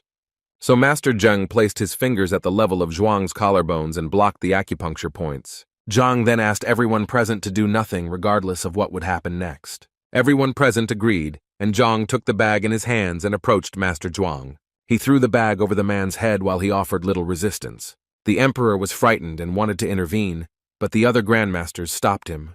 Zhang turned to the guards with sticks and ordered them to start beating the grandmaster. The guards were frightened by Zhang's order and began to say that they did not want to die after such actions. Zhang reassured the guards that the master's head was in a bag, and he would not see who was playing with him. This did not calm the guards, but on the contrary made them even more upset, because the master saw them when they came. The grandmasters and the emperor continued to watch patiently, although they had never heard of such a technique before. Zhang had already raised his voice at the guards for delaying the master's breakthrough through their inaction. The guards hesitated for a second but decided that an order was an order, especially when it came from the grandmaster. Therefore, in the next moment, sparing no effort, several guards pounced on the grandmaster in the bag. Zhuang, who was under the cover of the bag, was seething with rage that such a technique would not help. Zhang seemed to enjoy the process and ordered the guards to hit harder. One of the guards asked Zhang how long they should beat the master, to which Zhang replied, until he dies. Although Master Zhuang's eyes could not see anything, either because of anger or because of the sack, his ears could hear everything. Therefore, Zhang's words released a powerful energy in him that tore the sack into pieces and scattered the guards in different directions. Zhuang was twisted with anger and vowed to kill Zhang for such remarks. Standing calmly in place, Zhang yawned and advised Zhuang to check his rank first. The man came to his senses for a split second and looked at his hands, not believing that he had finally succeeded. The masters and the emperor were shocked that Zhang managed to achieve a result with such a barbaric method. Zhuang, not knowing what had happened to him, asked Zhang if he really managed to achieve the desired result. When Zhuang did realize his progress, he began to apologize profusely to Zhang for his ignorance. Zhang explained to the master that the strike he demonstrated was not effective, but neither was it a failure, so it meant that the master had trained thoroughly since childhood. Zhuang agreed with Zhang because he was taught by his father, who was a grandmaster of 1 star. The man explained to Zhang that unfortunately he was not decisive or self-confident, and if Zhang was right, then the master's father had never reached the 8th rank, because it was all about confidence. Zhuang was stunned by such revelations from Zhang, because it was a secret that no one knew about. Zhang noted that this kind of fear is not visible in movement and cannot be cured with pills or techniques. That was why the only way was to make the master angry and then use that emotion to quell the panic in his heart. According to Zhang, the fear of not being perfect and going beyond the boundaries of learning dictated from childhood is what hindered the master. Zhuang fell on his knees before Zhang to express his deep gratitude and respect. The master swore to Zhang that he would never forget such an act of kindness. Zhang smiled back and asked the man if he trusted him now. The master was puzzled by the fact that Zhang knew everything from the beginning, but still did not refuse to help. The other grandmasters also recognized Zhang's skill and intelligence while talking to Qi. Although Zhang's method was not traditional for the masters, it showed everyone that Zhang was much more powerful than themselves. When everyone present was convinced of Zhang's power, only the emperor remained in the estate, trying to persuade Zhang to help the elder to recover. But Zhang was impregnable and refused the emperor's request, arguing that he had come to Tianjuan to rest. In fact, Zhang did not want to take up this matter because he was unsure of his knowledge, and with the grandmaster he was simply lucky. The emperor did not back down before Zhang and promised anything in exchange, if only he would agree. Zhang was not in need of anything, which he told the emperor immediately. But he remembered something and asked the emperor to help him collect at least 1,000 7th-rank secret martial arts books. The emperor was surprised by such a request, because a second ago Zhang did not need anything, and now he is talking about books and in such a quantity. Noticing the emperor's hesitation, Zhang said that if it was difficult for the emperor, then they could part ways. The emperor solemnly promised that he would fulfill Zhang's promise in 5 days. On this note, the men said goodbye and agreed to meet at the specified time. When everyone finally left, Zhang began to dance around the estate in joy that he had solved the problem with the books. While dancing, he was caught by a butler who at that moment wanted to tell something. He handed Zhang the golden ring left by the grandmasters as a token of gratitude. Zhang picked up the thing and realized it was a ring of accumulation, so he quickly put it on his finger. The ring transported the man to a vault containing treasures, money, and other valuables. After getting to the vault, Zhang saw how much the grandmasters had left for him. The butler also reported that while Zhang was away, Ling Tianyu came and brought 5 million, and the butler had a list of other contributions. Zhang took the list and asked the butler how many people had signed up. The young man reported that 27 people had paid the entrance fee for a total of 81 million. Zhang's jaw dropped when he heard the number the butler called out. Zhang asked the butler to tell everyone at the door that if they paid, then let them come tomorrow. Everyone else should be chased away, and no one would be accepted from now on. When the butler was about to leave, Zhang stopped him so that he would receive a decent reward for his work. When the boy saw that Zhang was giving him 1 million, he was shocked, because the boy would not have earned such money in his entire life. The butler accepted Zhang's generous gift and promised that he would make even more efforts. Lu Sen was told that the emperor was coming to the grandmaster's estate with 3 other grandmasters who were very pleased with the visit. Lu Sen also learned that the grandmaster that Zhang was had demonstrated the chi skills inherent in 2 stars. Therefore, Lu made it his goal to meet and like the grandmaster in order to finally spread his wings. Colleague Lu tried to stop the teacher due to the fact that the news spread extremely quickly. So many people wanted to meet. Also, for the visit, it was necessary to pay a contribution of 3 million, otherwise you cannot get to the middle. Although Lu Sen was a famous teacher, with a salary of 3,000, he did not have that kind of money. However, Lu Sen bet on reputation. If you behave politely, you can do without money. The colleague thought that Lu was proposing to trick the grandmaster and get inside with the others. But Lu Sen had something else in mind. He hoped that with his fame in the kingdom, it would be difficult for him to refuse. Therefore, Lu was going to demonstrate his abilities in front of the grandmaster, and then he would definitely take him as a student. Lu Sen didn't care if he had 3 million. He was convinced that he would get the visit with his abilities. Liu Sen also planned to recruit his disciples as a positive resume. However, Lu also had a backup plan. He wanted to invite the grandmaster to the teacher evaluation, where he would definitely prove his flawlessness. The colleague agreed with Lu. What he was telling him made sense given the training of the students, so the men decided to carefully prepare for the visit with the grandmaster. Meanwhile, in the Guild of Alchemists, Uyan and a colleague raised their eyes to the sky, observing something unusual. A giant bird flapped its wings above the guild, from which a man jumped. The man's name was Hun Yun, who was welcomed by the masters upon his arrival at the guild. The man was very serious and was only concerned with one question. Where was Zhang? The guild masters assumed that Zhang was most likely out of town, which was why he didn't come. Hun Yun was very displeased because he had come to evaluate Zhang's knowledge. The man wanted to review the crystal recording the day of the pill debate to rule out bias and otherwise punish the culprits. Ouyang quickly handed Master Hun the blue spherical crystal with the inscription. Hun took the crystal in his hands and once again emphasized that if something was not to his liking, then the culprits would be severely punished. The man activated the crystal and it began to emit a bright blue light. Crystal showed the master the image of a smiling, calm, and young Zhang. The first question from Hun Yun was addressed to Master Ouyang as to why he allowed such a young man into the discussion. Without waiting for Ouyang's answer, Hun listened intently to the conversation from the discussion and was displeased with Zhang's arrogance.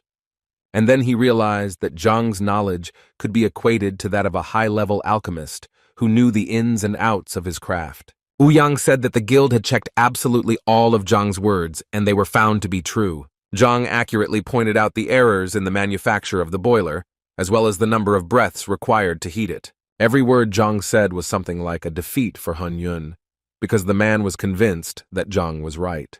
Colleague Ouyang gave Hun Yun the notes they made during the discussion, where no mistakes were found. The man cast a skeptical glance at the master's research, but after unfolding the records, he noticed that Zhang was able to analyze the properties of each of the herbs, the time of their addition, and the reaction between them simply by observing the process. While Hun was studying the records, the guard at the guild announced that Zhang Huang had arrived. Hun didn't expect this news, so he dropped the crystal on the ground, causing it to shatter into small pieces. Zhang, looking like a zombie after spending hours in the Imperial Library, greeted everyone present. Ouyang noticed Zhang's tired and neglected state and was extremely alarmed. Hun Yun decided not to waste his time, so he asked Zhang if he had a few minutes to spare. Zhang looked at the man everywhere half-closed eyelids and wondered who he was. Hun didn't introduce himself, only saying that he had some doubts about Zhang's alchemical knowledge. Due to his fatigue, the only thing Zhang wanted was a good night's sleep, so he curtly replied that there was no time for that right now. Ouyang explained to Zhang that in front of him was a 2-star alchemist, Hun Yun, directed by the central headquarters. Zhang, barely on his feet, sighed heavily and agreed to answer a few questions. Ouyang panicked, because the man had come to inspect Zhang for knowledge. Therefore Hun talked about the problem he had while making the breathing recovery pill. The pill turned yellow. Zhang sarcastically said that the 2-star alchemists should know that although the white grass that was included in the composition is white, it turns yellow when it comes into contact with a person's qi. Therefore, while quacking, Zhang pointed out that the problem is not in the ingredients, but in the qi of the person who makes the pill. The situation can be solved by adding Qingyang flour. Master Hun now asked Zhang another question, this time about pure lobster, which as the main ingredient is very bitter. And when licorice is added, the mixture becomes unstable. Zhang had an answer to this question as well, because he knew that it was all about the seeds of the flower, which should not be added to the pills. Zhang was extremely tired of these questions, and did not understand why the 2-star alchemist did not know the elemental. Zhang hoped that this was the end of his inspection, so he advised the master to read books to refresh his knowledge and intended to collect his order. But Master Hun had one more question, which he said was the last. The master will even promise Zhang that he will give the order for free if the teacher gives the correct answer. When Zhang heard that he had an opportunity to keep the money, it seemed as if he had a second breath and was full of energy.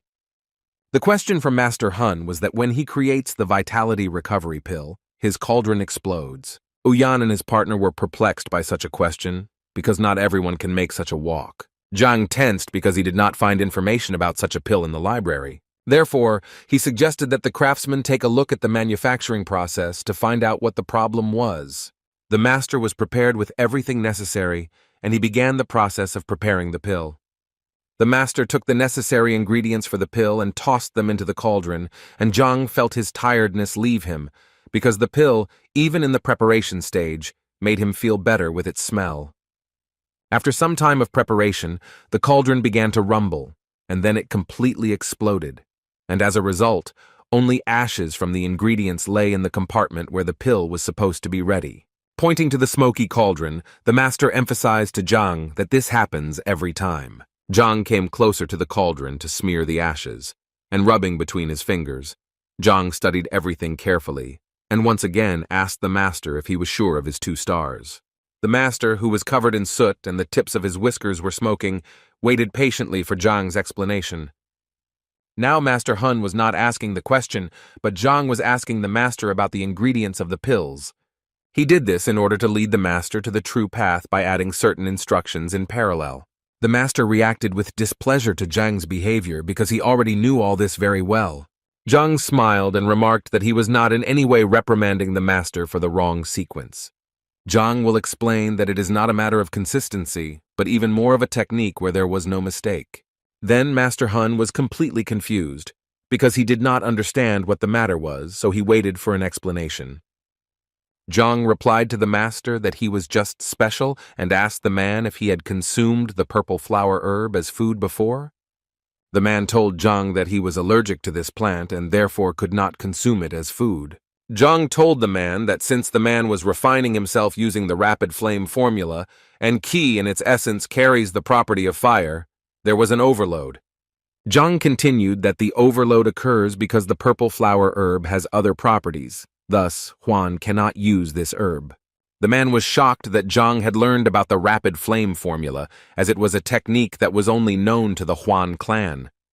Therefore, the man asked Zhang if it was possible to somehow influence the situation during the production of the pill. Zhang again scolded the master that he was an alchemist of the second star and could not find a way out of the situation. It was difficult for Zhang himself, because his library could tell about the shortcomings and not the solution of the issues, not the case.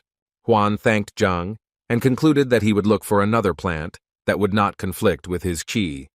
Yan and his partner were shocked that a one-star alchemist was teaching a two-star alchemist, but Zhang was pleased with himself because now he got the goods he needed and didn't even pay a penny for them. As he walked, completely exhausted and sleepy, Zhang didn't even notice teacher Lu walking past him. But Lu noticed Zhang and was not happy that he didn't even show minimal respect to say hello. Lu's colleague encouraged the teacher by saying that Zhang was probably extremely shocked now, looking for a way to win the assessment. Lu Sen laughed because in his opinion, such a loser as Zhang could only defeat him in the dark. Lu Sen's unsteady gait due to fatigue looked as if Zhang was extremely drunk, but the men decided not to focus more on Zhang because they were in a hurry to meet the Grandmaster. Struggling with fatigue, Zhang thought about how he could get to class sooner and finally get some sleep. When Zhang finally got to the classroom, he saw students he hadn't seen for 5 days, so now they needed to be evaluated. Zhang was pleased with the results of the quick assessment, as his students had made significant progress. The teacher wanted to discuss some more matters with Zhao Yao and Yuan Tao, so he asked them to follow him. In his office, Zhang handed Zhao Yao a pill that destroyed yin and could awaken the characteristics of the girl's body. After that, Zhang turned to Yuan Tao, asking him if he knew what he was studying in this class. Zhang put his hand on the boy's shoulder so that he wouldn't get nervous, because Zhang wasn't going to scold him. Zhang saw the potential in the boy, which needs to be constantly improved in order to reach the top. The boy was confused because no one had ever spoken such comforting words to him, but Zhang assured the boy that he was sure of this because the teacher was not wrong. However, Zhang talked about the boy's negative side. He lacked talent, so he would have to work hard. The guy promised that if it wasn't difficult or painful, but he was ready to try. Zhang handed the boy a bottle of medicine, the contents of which would need to be carefully applied to his body, no matter what. Despite the difficulty, the boy was ready to get better if he didn't have a hard time in the process. Therefore, Zhang handed his student a bottle of medicine and ordered him to follow the instructions. The boy carefully held the medicine in his hands and promised that he would not let his teacher down. Zhang turned to Zhao Yao and warned the girl that after taking the medicine, she might develop a dissonance between her yin and yang energies. But Zhang was certain that under the pressure of yang, the yin body should activate. Zhang let those two go and asked them to invite Wang Yin and Liu Yang to his office. While Zhang was waiting for his other two students, he fell asleep for a while because it was quite difficult to fight the fatigue. But the knock on the door woke him up, and he saw that the students he had called had entered the office. The teacher asked the students how they were doing, to which they happily replied that they were fine. Zhang led the students to a table and showed them books that detailed new techniques for strengthening the body. The students took the writing in their hands and began to study them in detail, page by page. The disciples bowed low to Zhang as a sign of deep respect. Zhang was pleased with the success of the two and wished them well in their further training. Before she left, Wang Yin wanted to give Zhang some money from her father as a sign of gratitude and at least cover a little of the teacher's expenses. Smiling, Zhang accepted the money from his student without hesitation. The girl was extremely satisfied with the teacher's methods, so she once again thanked him for it. Zheng Yang entered the office next, to whom Zhang also wanted to show something. Zhang took out a yellow bottle of medicine for Zheng that was supposed to help the boy move to the second rank. The boy was extremely grateful to the teacher for his help and unprecedented generosity. Zheng, who could barely hold back a yawn, praised the boy for his achievements and advised him not to slow down. When all the students received gifts from Zhang, They gathered in the courtyard to brag to each other about their achievements. Zhao Yao, who had some questions for Zhang, decided to look into the teacher's office. Opening the office door, Zhao wanted to say something but stopped. When the girl saw the teacher, she covered her mouth with her hand so as not to make any sound. The girl returned to the yard to her friends and looked upset. For some reason, she burst into tears when the others asked how the teacher was doing, but Zhang simply fell asleep. It was not surprising for the other students because they also noticed the tired look of their teacher. Zhao told everyone to do their best so as not to disappoint Zhang at the appraisal, and everyone swore together that they would do everything to the maximum so that Zhang would not be ashamed of them. Meanwhile, Uncle Zhao was in the dormitory conducting his own investigation into his beating. The facts he received pointed to Zhang, and this made him very angry because Zhang as a teacher cannot just beat people like that. But on the other hand, his niece Zhao received a precious herb from him, which he did not even pay attention to. A servant came to Yao who brought him certain news from a respectable gentleman. The letter said that the master was going to pay a visit in the near future, and he also gave advice on activating Yin Zhao. It was about a pill that was worth millions, so the master wanted to enlist His Majesty's help, and Yao himself had to prepare something for the master's arrival. The servant handed Yao another envelope containing money for Zhang as a thank you. Yao barely had time to hide the envelope when his beloved niece Zhao entered the room. The girl asked her uncle what he knew about the pill that destroys yin and how much it costs. Yao hastened to reassure his niece and assured her that her father was already dealing with the issue. The girl took out a wooden box and told her uncle that there was no need to look for this pill, because teacher Zhang had already given her one. Yao couldn't believe his ears, because he had just read a letter from Yao's father about the high cost of the pill, and now it was in the girl's possession. The uncle asked his niece if he could take a closer look at Zhang's gift, to which the girl did not object. Opening the casket, Yao saw in front of him a blue pill that resembled a pearl. The girl slammed the box and said that it was time for her to take the pill, and in the meantime, the uncle had to make sure that no one entered her room. The uncle told the girl that even her father would not be able to buy this pill, so she advised the uncle to thank Zhang for the opportunity. The girl prepared a warm bath for herself and climbed into it to begin the process of reincarnation. She put the pill in her mouth and waited for it to start working. Yao closed her eyes and enjoyed the process as she followed teacher Zhang's instructions. After waiting for the night, Yuan Tao took out the medicine that Zhang had given him and also began the process of reincarnation. First, the boy applied the medicine to his hands, carefully lubricating his wrist. As soon as the liquid touched his skin, the boy felt excruciating pain, as if his skin was dissolving. In pain, he fell to the ground and began to twist in different directions, hoping that this would help. The pain was unbearable and nothing could ease it, which made the boy cry. He was already thinking about leaving everything as it is, training gradually and moving forward slowly. But the boy remembered Zhang's words, who finally took him seriously, unlike the other teachers, so the boy could not let the teacher down. The boy understood that the teacher also sacrificed himself by creating techniques and methods to improve the condition of students. Therefore, the boy gathered his will into a fist and was going to endure the pain in order to prove to everyone, and first of all to himself, that he can do anything. He took the medicine bottle in his hands again, convincing himself that it was a necessity. Having poured all the medicine on himself, the boy was ready to endure the pain for good, rather than regret it later. The boy was like a beast after he poured the medicine on himself. It seemed that lava was flowing in his body instead of blood. He could not control his body, which was undergoing a metamorphosis stage. Due to the intense pain and the transformation, Yuan Tao lost consciousness for a while, and when he regained consciousness, he saw that his body was covered with strange protrusions. Yuan Tao approached a tree that seemed to him to be quite strong, and decided that he would test his strength on it. The boy warmed up before delivering a simple blow to the trunk of a tree. Accelerating with all his might, the boy struck the tree he had chosen as his target. The thick trunk was split in half by Yuan Tao's blow, like a dry branch, and the tree fell to the ground. The boy did not expect such a result, but he understood that he succeeded in everything, and his strength increased. Meanwhile, Uncle Yao, who was guarding the door to his niece's room, heard a strange sound. The sound that sounded like an explosion scared the man, so he asked if everything was okay with his niece. The girl was sitting in the middle of the collapsed bathtub, and at first she also did not understand what had happened. But in a few seconds, she realized that thanks to Zhang's recommendations, she had broken through to the second rank. The next day, after a long sleep, Zhang woke up in his room and did not understand how he ended up here. He looked at the table that stood on either side of his bed and saw that there was food on the table and new clean clothes lying next to it. The realization came to Zhang that it was his students who had taken care of a comfortable rest.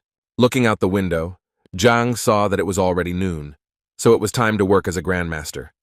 In a few minutes, Zhang returned to his rented estate, where he was ready to work off the 80 million he had earned. The butler lined up all those who wanted to see the grandmaster and let them into the estate one by one. People left satisfied after the visit and spoke positively about the skills of the grandmaster. When the butler was about to invite the next person on the list, someone interrupted him. It was teacher Lu Sen and his colleague who finally reached the estate where Zhang worked. Dvoretsky was adamant in his decisions, so he pointed to the men in line. He couldn't let men pass just because they were teachers, because rules are rules. Lu's colleague wanted to tell the butler everything he thought about him, but Lu stopped him and emphasized that they were star teachers from the academy. Dvoretsky thought about it when he found out who these men were, and then he panicked at the realization that he had brazenly engaged with the teacher who was prophesied to be the grandmaster. Lu Sen handed the name scrolls to the butler and said that he would be extremely grateful if he could get inside. The butler took the scrolls and asked the men to wait a few minutes while he discussed the matter with Zhang. While the butler went to the estate, Lu Senya's colleague spoke negatively about the young man who had been corrupted by the government. When the people in the crowd heard about Lu Sen's arrival at the estate, they immediately greeted the man and expressed their sincere admiration. In a few minutes, the butler returned with news for everyone who was waiting for his turn. He informed the crowd that the grandmaster was extremely busy at the moment, so it would be best to come tomorrow. All the men from the academy were still hoping that Zhang would accept them today, so they tried to get inside. Dvoretsky stopped the teachers and told them that they had a choice: either pay the entrance fee or leave. Lu Sen's partner became angry and told the butler that the grandmaster could not chase away the outstanding teachers. But the butler calmly answered the man that for the grandmaster, all levels are behind the door. The crowd was also outraged when they learned that 2 teachers wanted to skip the line to get in, so they supported the grandmaster's decision. The butler waited for the men to leave, but they were in no hurry, so he wanted to call the guards for help. Lu Sen apologized to the butler for his behavior and thanked him for the information. When the men left the estate, they began to think about where they could get the round sum needed for entry. There were no options where you could accumulate 3 million gold in a short period of time. Lu Sen was in despair because he could not ask his father, with whom he had quarreled, for money. Then the partner offered Lu Sen a loan from the emperor, hoping for friendly relations with the man. And it will be possible to return the funds as soon as Lu Sen becomes Grandmaster's disciple. A few minutes before the events with Lu Sen, an unknown masked man made his way to Zhang's estate. When he threw off his disguise, one could easily recognize the emperor in his facial features. The emperor came to the estate hiding from prying eyes to ask Zhang for help. Zhang was surprised that the emperor appeared before the specified time, because they had an agreement.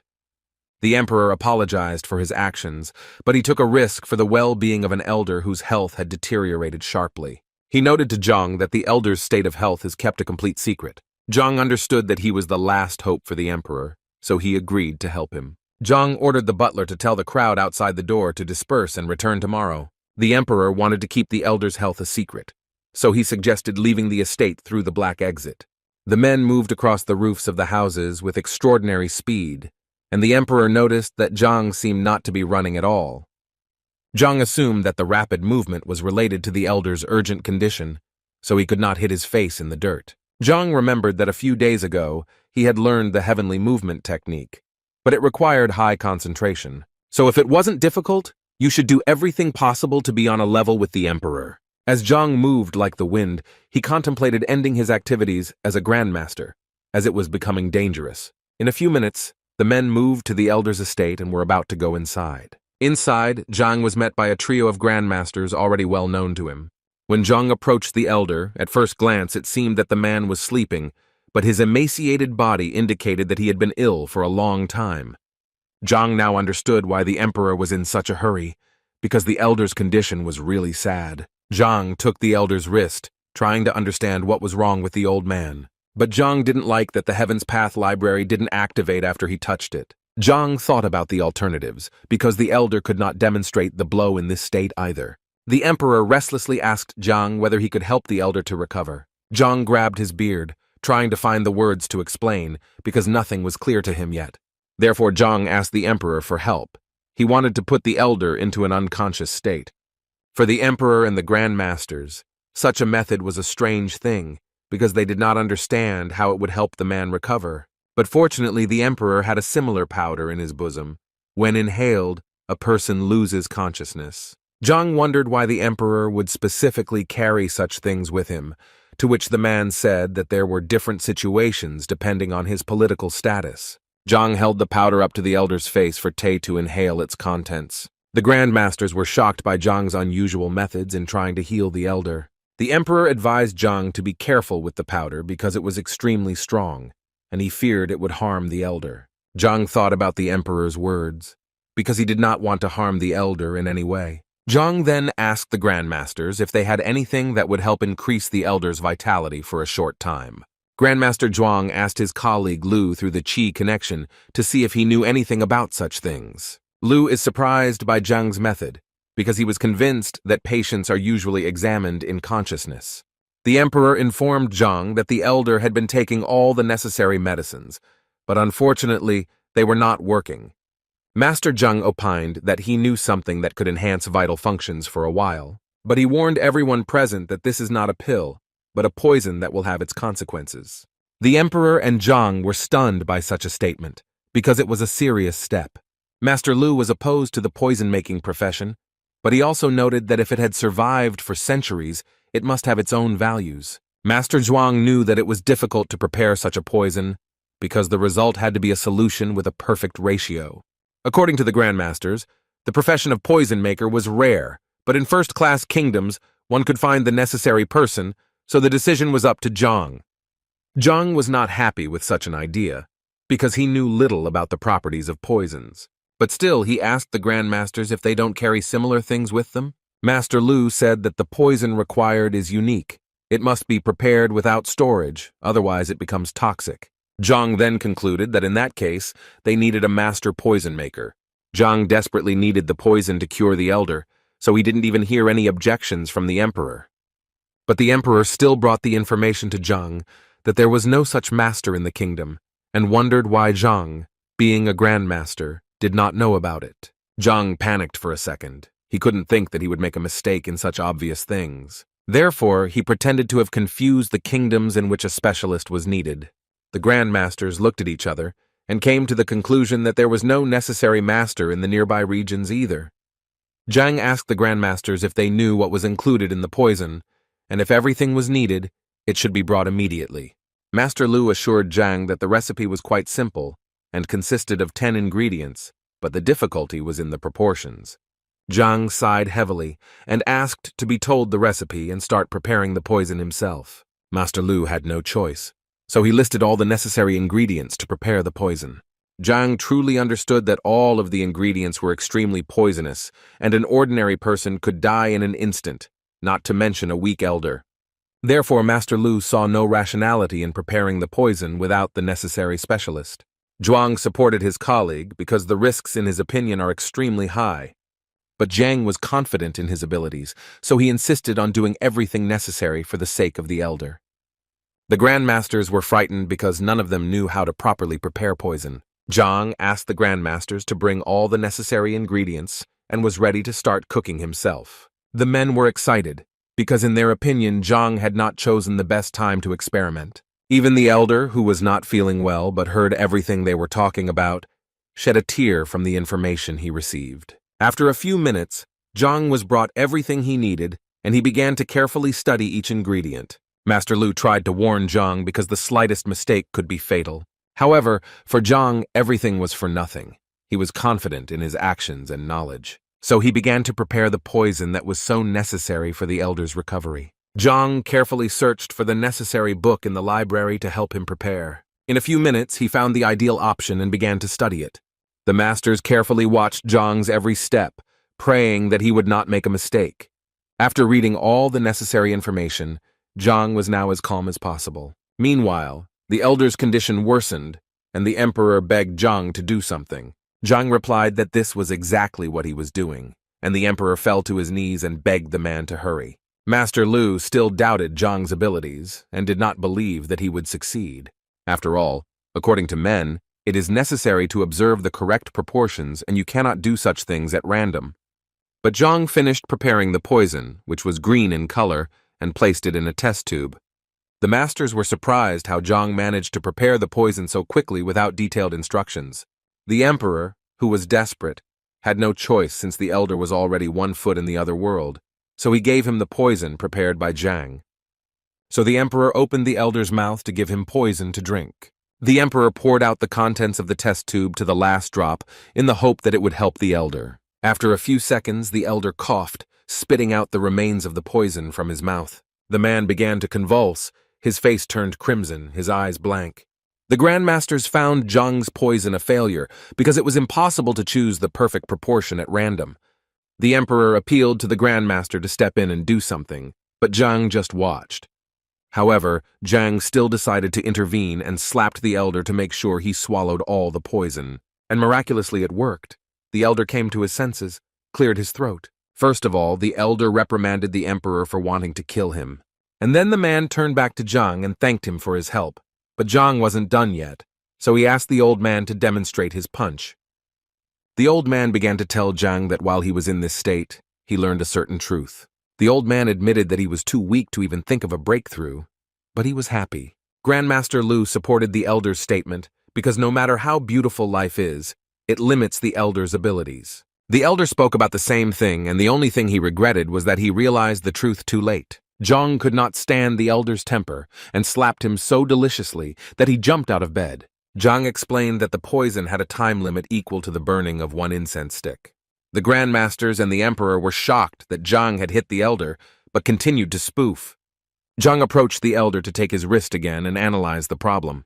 Zhang tried to find the problem with the help of the library, but so far only received general information. The emperor asked Zhang if he could help the elder heal. Zhang assured the emperor that there was still hope, but now the elder needed to be awakened. When the elder was woken up, he said that he saw a dream in which he learned the true life. Zhang advised the old man not to waste his time, so now the elder had to choose. Either he is treated, or he calmly lives out his moments. At first, the elder did not believe that his healing was real, but when he realized, he begged Zhang for help. Zhang ordered the old man to follow all the instructions he would give, otherwise nothing would work. The old man agreed to fulfill Zhang's every wish without question because he firmly believed in his power.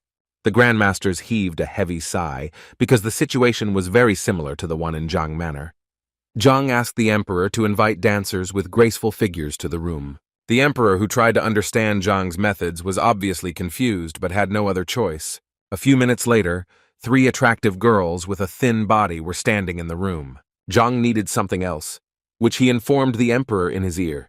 The emperor turned pale at Zhang's request and thought that the request was extremely indecent. The elder threw a pillow at the emperor and ordered to immediately carry out everything that Zhang asked. The grandmasters were curious as to what exactly Zhang had asked for, but only Master Lu heard Zhang's request because he was standing closest to everything.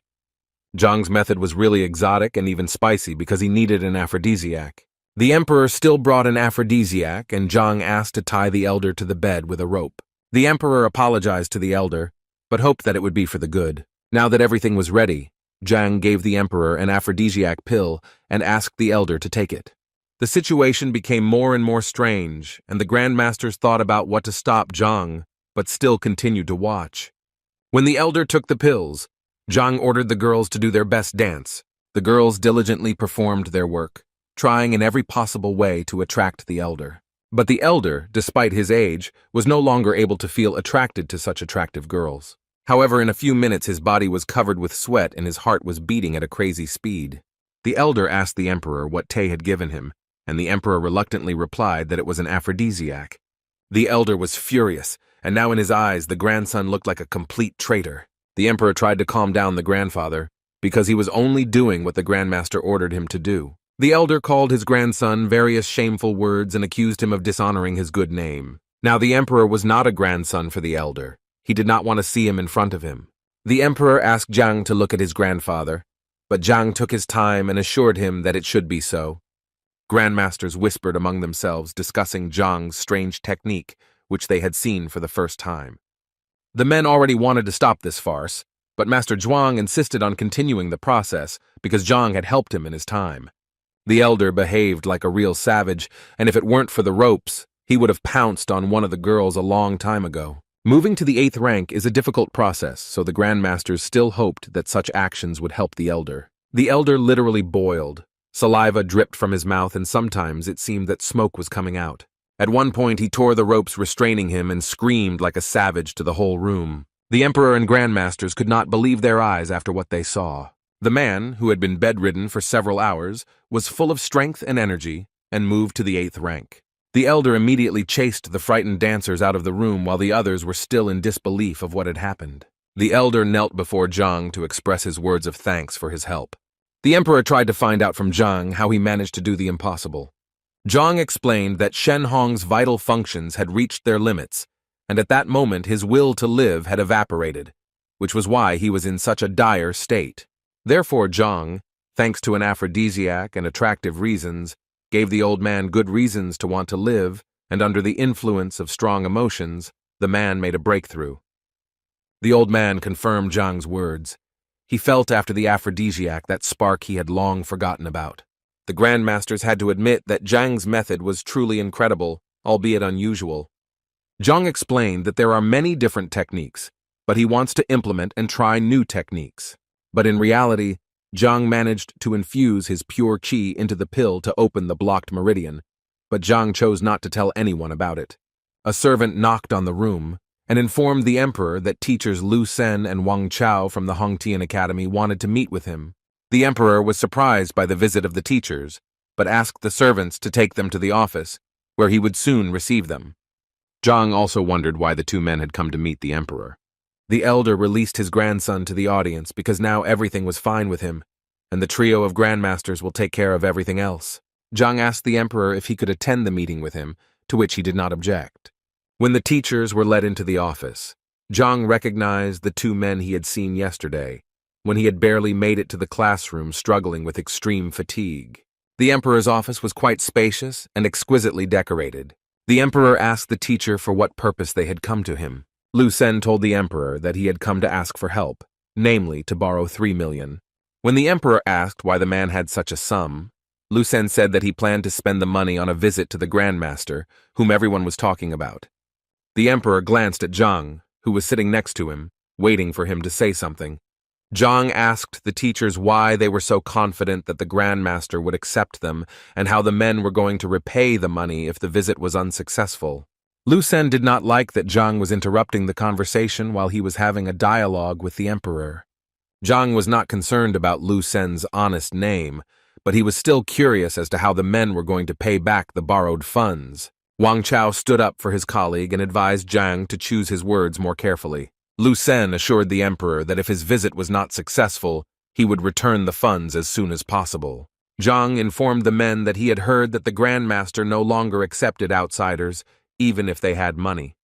Lu Sen believed that this was already his personal problem, and he was trying to take a loan from the emperor and an unknown man who was giving unnecessary advice. The emperor, in order to avoid quarrels, agreed to help Lu Sen because of his good relations with his father. Lu Sen and Wang Chao were extremely grateful for the generosity and promised to return the funds. The emperor ordered his servant to immediately collect the necessary amount for the teachers. When the money was finally with the teachers, the men once again thanked the emperor for his help.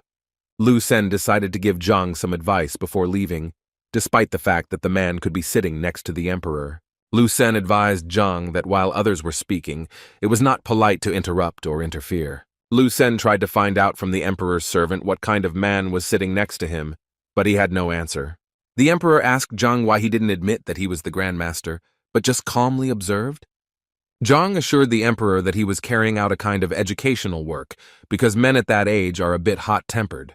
So Zhang said goodbye to the emperor and waited for the ordered 7th-rank books from all over the kingdom. On the way to the Grandmaster, Lu Sen asked Wang Chao not to blurt out anything unnecessary and to behave discreetly in the presence of the Grandmaster. Wang Chao looked back and noticed that Zhang was following behind them and was somewhat confused by this. Lu Sen advised not to pay attention to him, but also not to provoke him. because if he can sit next to the emperor, then he is unlikely to be the last man in the kingdom. In a few minutes, the men were already at Zhang's estate, giving him money to get inside. Butler remembered that he had forgotten to say that the Grandmaster does not accept new visitors, even if there is a fee.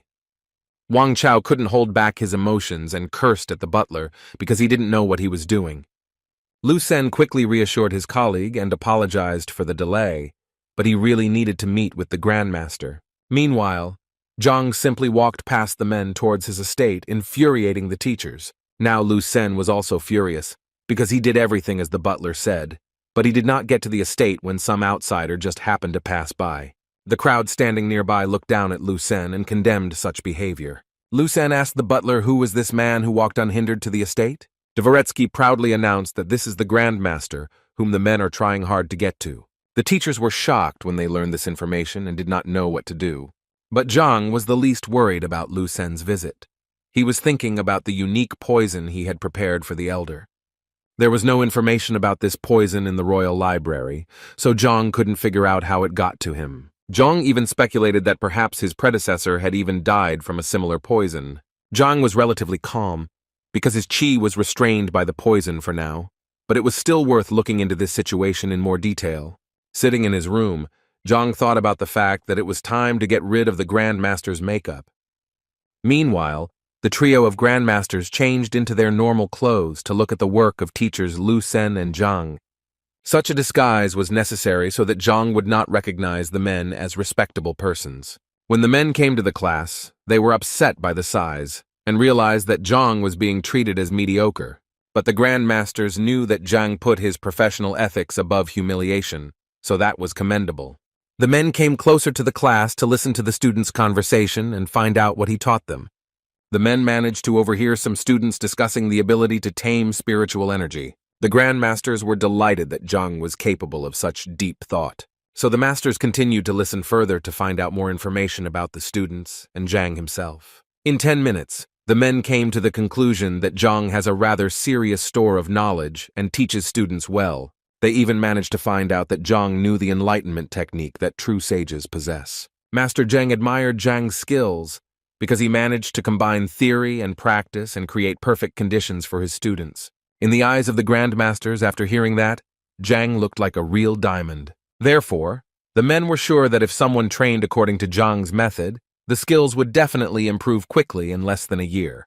The disciples who continued to discuss Zhang's techniques were dissatisfied with only one thing, that they were only free listeners. The masters fell into a trap when they heard that the two boys were only at joint classes. Student listeners envied those who had the opportunity to receive individual lessons with Zhang, because they could quickly achieve a breakthrough.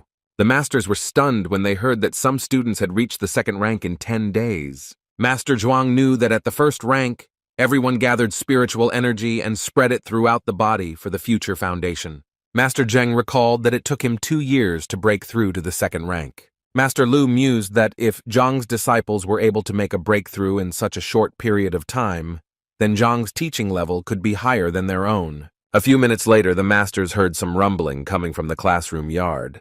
They decided to take a closer look at the source of the noise and find out what the matter was. Barely emerging from behind the high fence, the masters saw Yuan Tao trying to crush the huge boulder. The masters recognized that the boy had quite a strong defense, that if a 6th-rank master tried to break through it, it would be difficult for him.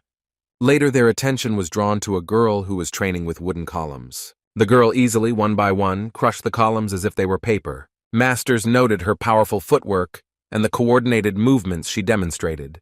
There were girls passing by Zhang's class wondering why the 3 elderly men were spying on the class, but the masters didn't pay any attention to it. After some time, it reached the masters that the girl who was crushing the columns was Wang Yin, who had recently injured her leg. Therefore, they wondered how she recovered so quickly and mastered a powerful technique. The next thing the masters saw was a boy holding a spear and practicing his new technique. When Master Zheng realized what the boy was doing, he almost shouted at the top of his voice that it was the confident spear technique. The masters quickly hid behind the fence so as not to expose themselves to Zhang's students. They asked their frightened colleague if he was convinced of his statements, but the man had no doubts. Master Zheng couldn't believe his eyes that a teenager, even at a basic level, had mastered such a technique. Master Lu assumed that the boy who was Wang Chao's former student had the basics, but he was still amazed at how the youth had achieved such a remarkable result in such a short period of time. The masters had to admit that Zhang was a true treasure among teachers if he was able to teach students like this. After getting rid of the Grandmaster's makeup, Zhang finally exhaled calmly and wanted to return to the classroom to look at the achievements of his students. On his way to class, he met Huan Yun and Bai Sen, who were extremely happy to meet him. Huan Yun understood that Zhang had some things to do, but she still wanted to bother him with something else. Zhang was happy to listen to the girl and help her if it was in his power. The girl told Zhang that she planned to give a picture painted by Zhang to someone for their birthday. But she understood that as soon as the noun received the picture, she would like to meet the author. Zhang had no burning desire to attend such an event, no matter who the nouns were, so he refused the girl. The girl insisted that Zhang agree, because it was about Elder Tian, where the emperor would also be. Huan Yun added that their teacher, Grandmaster Lu, who had invited Zhang, would be at the banquet. Zhang panicked for a second when he heard Grandmaster's name and was surprised that he knew about him. Zhang's panic was based on the fact that he thought Grandmaster had guessed who he was. Bai Sen added that other masters like Zhuang and Zheng knew about Zhang, so they would like to meet the teacher. Huan said that it was a great opportunity for Zhang to become Grandmaster's assistant. Zhang became wary and began to question the girl in more detail about the assistant's profession. The girl explained that in order to become an assistant to the Grandmaster, you need to have an auxiliary profession, which Zhang already has. Now Zhang understood why there were so few Grandmasters, and why the exam was so difficult. Zhang already had the rank of a one-star alchemist, so he wondered if he could pass the exam when he became an assistant. The personality of the Grandmaster is a formidable weapon, so the man became obsessed with the idea of getting the rank as soon as possible. The girl explained to Zhang that in order to become a Grandmaster, you must first become an assistant, and for this you need a mentor that Zhang can choose. Zhang was shocked by such a proposal and did not know what to say to the girl. After a few days of interacting with the masters, Zhang was not impressed with them, but he also couldn't pass up the opportunity to obtain the title of Grandmaster and learn more about poison. So Zhang still agreed to attend the banquet that was about to begin. In a few minutes, the carriage brought Zhang to Tan Manor, where many people had already gathered. The girl said that probably the distinguished guests have not arrived yet, so we will have to wait for them in the side hall. At the entrance to the estate, Bai Sen noticed his acquaintance Yui and entered into a verbal altercation with him. The green-haired boy was the master of the house and stood at the entrance to greet guests. Huan and Zhang moved on while the two young men continued to figure out their relationship. A few minutes after Zhang, Huan, and Bai Sen settled in the hall, Yu proposed tea using a special technology. He ordered that tea be prepared for the guests, and he also took up his position in the hall because he wanted to greet Grandmaster Lu in person. Huan introduced Yuya Zhang as a capable teacher from Hongting Academy. The girl also recommended Zhang Tianlong, the elder's only grandson. Tianlun was familiar with Zhang's name, and he asked the teacher if he would sometimes take part in the teacher evaluation. To Tianlu Sen, the famous teacher at Hongting Academy, was incredible, but Zhang also looked undeniably courageous. Bai Sen was seething with anger when he heard Yu talking to Master Zhang, who was a rather modest but talented man. Yu, when he heard Bai Sen calling Zhang master, advised Bai not to exaggerate. Master Yuan arrived at the estate and was immediately greeted politely by Bai Sen and Yu. When Yu saw Zhang, he approached him to express his sincere pleasure in seeing the master at the banquet. Yu was puzzled when Master Yuan called Zhang a master too. Yuan praised a painting that Zhang had recently painted, and Zhang modestly replied that he would be happy to teach the technique. Yu was completely depressed when he saw Master Yuan acting like a disciple in front of Zhang. Bai Sen was now satisfied that Yu had finally calmed down on Zhang. Yu could not understand how such a young man with a shameful reputation in the academy could be a master of calligraphy and admired by all. Yuan chatted with Zhang a little longer, but then decided to go to the general meeting place. Yu was angry that Master Yuan had personally approached Zhang to greet him. A few minutes later, Yu noticed the familiar figures of Master Lu Sen and Wang Chao in the courtyard. He happily greeted the men while Wang Chao glanced sideways at Zhang. Wang Chao asked Tian if he had carefully checked all the invitations and how he had allowed Zhang to be here too. Tian assured that everything was carefully looked over, but as for Zhang, he could not refuse him, since the teacher was a guest of Bai Shun and Huan Yu. Wang Tao did not believe that a teacher with a low level of education could make it to Elder Tian's day celebration.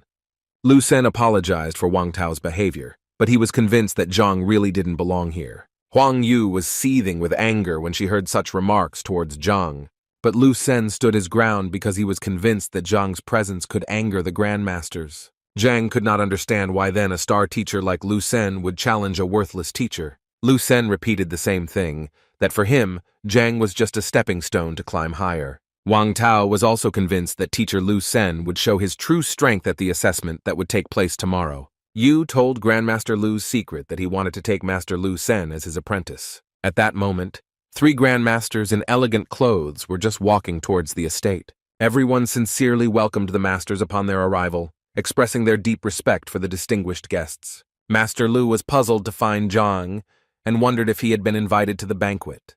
When Huan said that an honored guest was standing next to her, Master Lu pushed Lu Sen out of the way and ran up to Yu, mistaking him for Zhang. Other grandmasters also approached the boy, expressing their sincere admiration. But Huan said the men had made a mistake and approached the elder's grandson and pointed to Zhang. Master Lu cursed at the elder's grandson. Why didn't he immediately admit that he was not Zhang? And in a moment the masters gathered around Zhang, expressing the best words to him. Zhang tried to understand why the 3 grandmasters were looking for him, but Master Lu wanted to talk about it alone. Lu Sen tried to approach the grandmaster a second time, but this time too he was unsuccessful. Wang Tao, who wanted to protect his friend, was angry that grandmaster was not favorable to Lu Sen. Meanwhile, Master Lu couldn't get enough of his conversation with Zhang, expressing his most sincere praise. Zhang and the grandmasters headed to the elder's house, where they were greeted by a polite servant at the entrance. Fragrant, freshly brewed tea was poured into small cups from an exquisite service. The elder sat at a small table and prepared fragrant tea. When Zhang and the grandmasters entered the house, the aroma of tea simply enchanted them.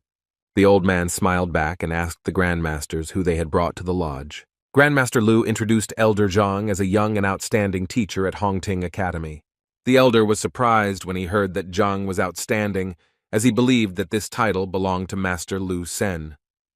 Grandmaster Lu agreed with the elder, but in his opinion, Zhang was not even slightly inferior to Lu Sen. In fact, he was even ahead of him in some ways. The elder was surprised by such a statement, because in the letter the grandmaster wrote something completely different. Therefore, he offered to pass the test so that you could taste his exquisite and unique tea. Zhang did not understand what the test was about, but the grandmaster insisted that it was a great opportunity. It was explained to Zhang that Tian tea is special. Many people dream of tasting this tea, because tea allows you to reach the tranquility of water for a short time. Zhang thought about these words, because thanks to the tranquility of water, one can concentrate on anything without succumbing to emotions. Even though Zhang had already reached this state at the basic level, he still didn't mind trying this tea, so he waited for the details of the test. Before starting the test, the elder invited teacher Lu Sen to the room. When Lu Sen entered the house, he greeted the elder and was ready to listen to him carefully. The elder said that he had heard that the teachers were quite outstanding at the academy, but unfortunately, he only had 1 cup of tea, so whoever passed the test would get it. The elder asked the grandmaster what he thought about this, and he was looking forward to the start of the testing. Zhang understood that the old man was not too interested in testing him, and what he was about to do would give Lu Sen a great opportunity to show off his skills. The old man said that since all those present had gathered for tea, the subject of the test would be mastery of the tea ceremony. Master Lu expressed his concern, because Zhang had not studied the way of tea. He is a painting master, so it would be unfair to him. The elder also expressed his admiration for painting, and Lu Sen has been familiar with this craft since childhood, so it will be more interesting than the tea ceremony. Therefore, the old man offered the boys to evaluate the picture. Whoever wins will receive a cup of tea. Zhang basically didn't care what to rate, although he would have to rummage through the library for tea. The old man went to the testing place and was about to show the painting that Master Lu had given him.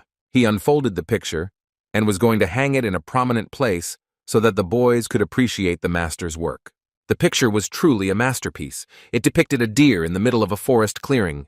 When the grandmasters saw the picture, they realized what was the matter, but decided to watch how events would develop in the future. Lu Sen was a little nervous when he saw the picture because it was level 5. The elder also confirmed that the picture was of the 5th level, but the author did not leave a signature. While the elder said that together with the grandmasters they would be the judges, Zhang also recognized the picture. Therefore, Zhang decided to invite Lu Sen to evaluate the painting first and give recommendations. Lu Sen was confident in his knowledge and hoped that Zhang would run out of excuses when he lost.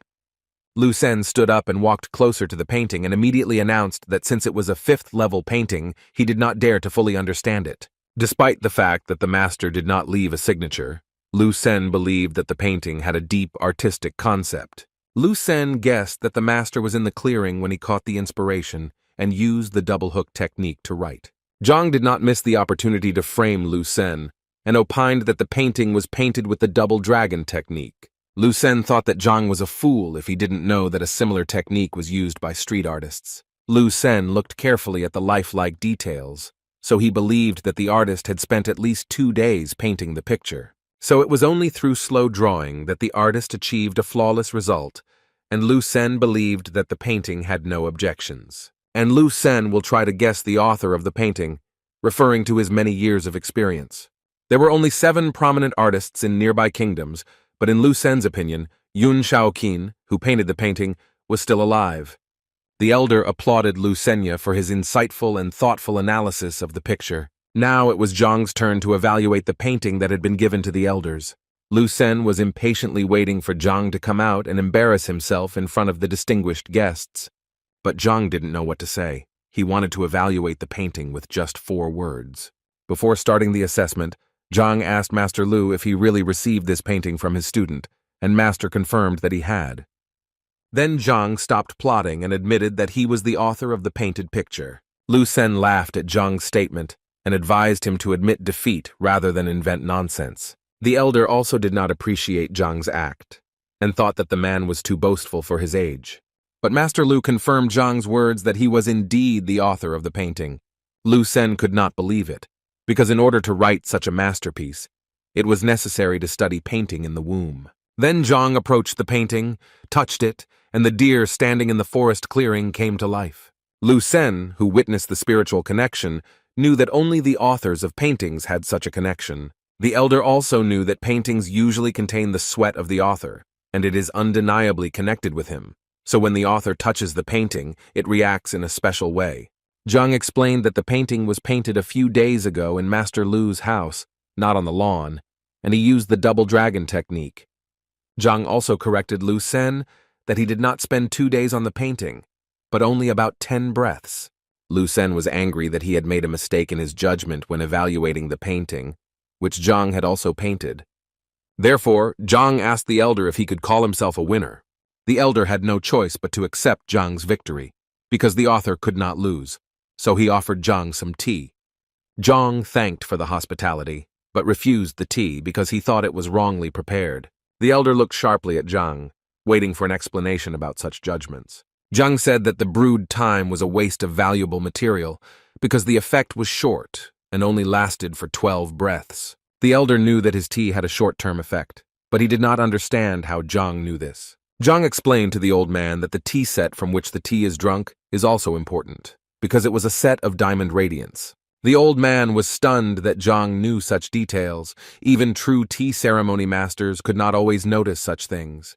The grandmasters were also shocked by Zhang's knowledge and suggested that he might also be a master of the tea ceremony. The old man fell to his knees and asked Zhang for help, so that he would not transfer the valuable product to the next person.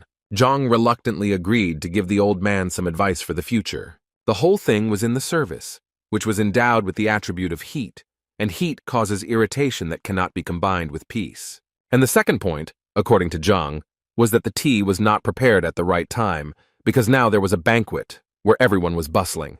Therefore, Zhang advised the elder to remember these important details that would be useful for progress. As a sign of gratitude, the elder handed Zhang a wooden box for his valuable advice.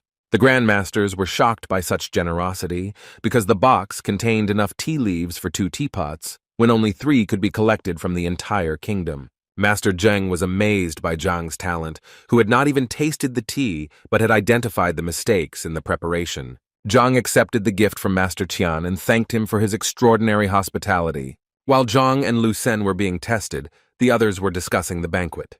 Zhang was the first to leave the elder's house, followed by the elder who said that he had many things to think about, so all the guests could be free. Wang Tao tried to find out from Lu Sen what was happening inside, but the man did not say a word. Stepping out of the estate, Lu Sen hit the first stone he saw with all his might. Lu Sen was angry because he thought that the elder's birthday would be a great opportunity for him to meet the Grandmaster, but Zhang ruined everything. Wang Tao tried to reassure Lu Sen and believed that his colleague would win the teacher's evaluation. Lu Sen had some plan. He remembered that Wang Tao had an alchemist acquaintance, so the man needed some pills. Wang Tao was worried about Lu Sen's decision, because the pills in question are capable of harming health and have a short-term effect. But there was no turning back for Lu Sen. He wanted extremely badly to defeat Zhang and become Grandmaster's disciple. Meanwhile, every resident of the town was doing nothing but discussing the teacher evaluation, which was about to take place soon. Zhang decided to go into his classroom to check what his students had achieved.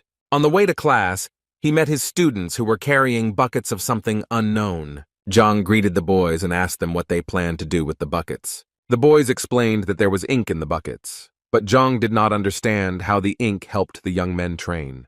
The fact was that as soon as the yin energy appeared in Zhao's body, she became even more attractive, and many cast ambiguous looks in her direction, and the boys did not like it. Zhang still didn't understand why boys needed ink if they could just kick suitors. The boys said that they had already been kicked out, but for 2 days, 3 strange elderly men walked around the class. To the boys, they looked as if they could not be defeated, so the young men decided to cover them with ink. Zhang thought when it came to the 3 elderly people and wondered if they were sometimes teachers. The boys were sure that it was not the teachers. Their object of interest was the girls of Zhang's class, with whom they probably imagined various dirty things. Zhang agreed that such actions were unacceptable, so he gave the go-ahead for the boys to be splashed with ink. The boys smiled and were glad that the teacher supported their initiative and did not scold them for it. Therefore, Zhang told the boys to return to the classroom for individual instruction as soon as they finished dealing with the abusers. Zhang sighed heavily that any stranger could walk into his class, and it confused him. Within seconds, Zhang heard shouts and commotion coming from the street. The teacher immediately ran to the source of the noise to find out what was the matter. The guys did get their way and poured ink on those they considered wrongdoers. When Zhang saw who was under the cover of ink, he immediately recognized the trio of grandmasters who confessed that they had been disguised in ordinary clothes and had therefore been misunderstood. Zhang was embarrassed when he realized what had happened, but he did not understand why the 3 men were secretly spying on his students. But the boys still did not believe that these were grandmasters, because in their eyes they were shameless grandfathers. After that, Zhang gave the boys a big kick to make them think before doing something. Zhang took the grandmasters to his room, where he gave them a chance to wipe off the ink and apologize to the men. The grandmasters reassured Zhang that it was not his fault because they themselves had provoked the students. Now Zhang was trying to figure out why the 3 respectable men were still spying on the class. Master Lu didn't know what to say, but he was preceded by Master Zhuang, who said that he had a friend whom they hadn't seen in a long time, and the atmosphere in the classroom was also good. Zhang did not believe that the grandmasters had come to his classroom for the sake of the atmosphere, because the classroom did not look the best.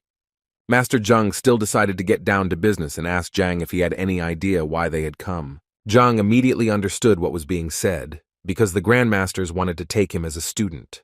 The masters even offered Zhang to choose anyone among them as a mentor. Zhang smiled and asked if he had the option to refuse such an offer. The grandmasters did not expect such a statement, because they were already ready to fight for Zhang. Master Lu decided that Zhang needed time to think before making such a serious decision, so he gave it until the next day.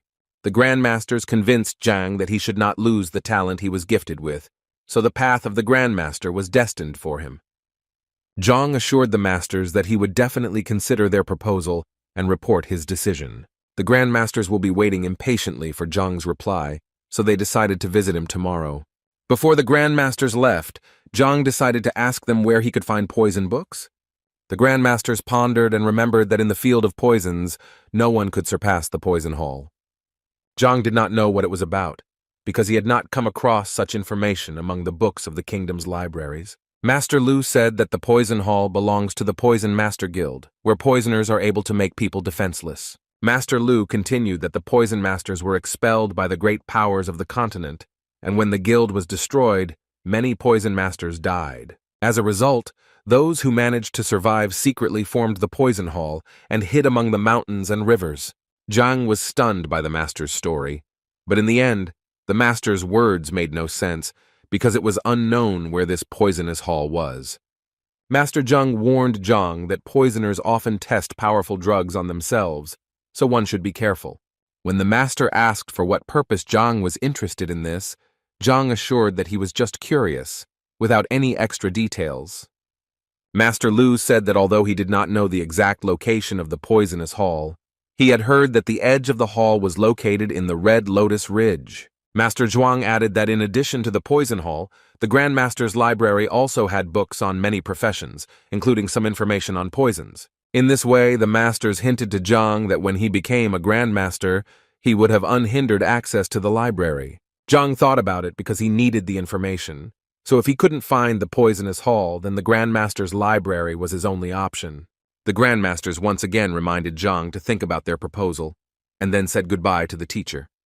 Zhang thought about how he should be, because he did not want to recognize any of the three masters as his teacher. And then the teacher had the idea that he himself could become a teacher in the role of Grandmaster Yan.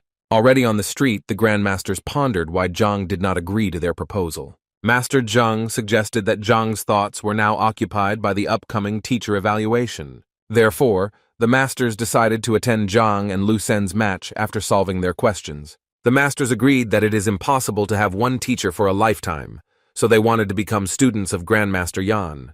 After all, according to the men, Grandmaster Yang was much more powerful than themselves, and thanks to him they could make a breakthrough. Zhang, having changed into the Grandmaster's costume, hastened to his estate. At the entrance, he was met by a butler who informed him that 3 Grandmasters were already waiting for a meeting. Zhang considered the question of who to send for the masters, but now there was no need, because the men had arrived on their own. Therefore Zhang asked the men for what purpose they had come to his estate. The men informed Zhang that they hoped to become his disciples if he did not refuse. Master Lu said that even though they were not as talented as Zhang, they were still willing to share their experiences. Zhang suggested that the reason men wanted to become disciples was that they could not make a breakthrough for a long time. The men agreed with this assumption and really hoped that Zhang would help them. Zhang poured himself freshly brewed tea and told the Grandmasters that he preferred a quiet life and did not like to reveal his identity. Nevertheless, Zhang revealed that he still revealed his identity in the Tianshuan kingdom and even helped others. The Grandmasters listened carefully to Zhang, but did not understand what he was leading to. After brewing some tea, Zhang said that during his journey he happened to meet a talented young man whom he accepted as his disciple and direct heir. Master Lu was stunned by the Grandmaster's statement and assumed that his disciple was Master Zhang Huang.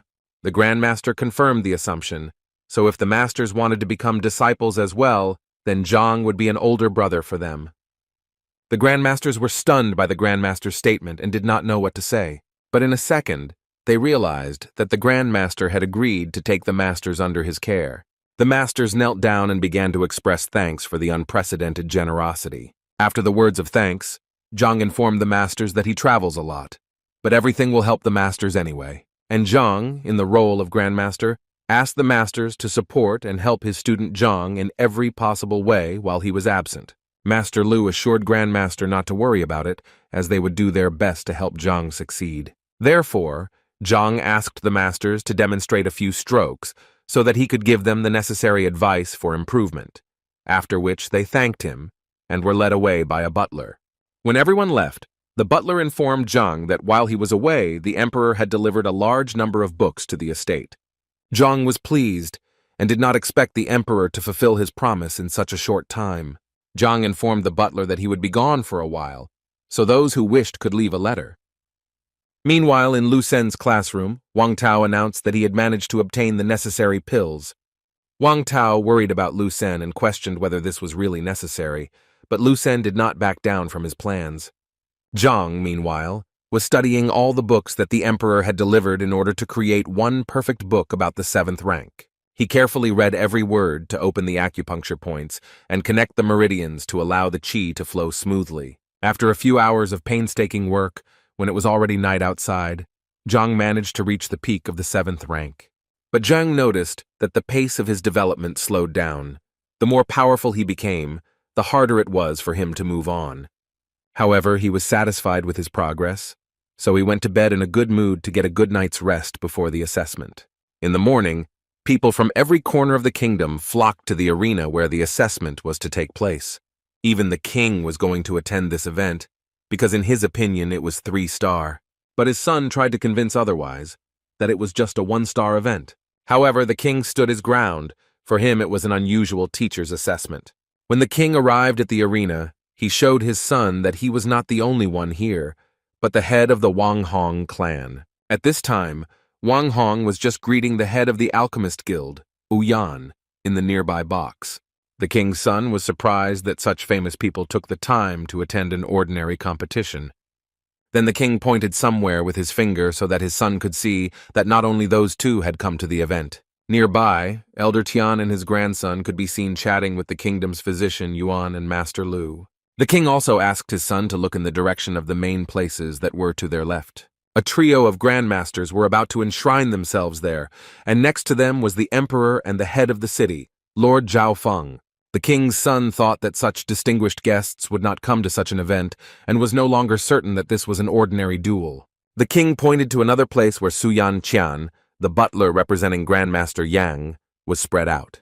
Therefore, despite the fact that the event is qualified as a 3-star event, the king considered that it is actually a 5-star event.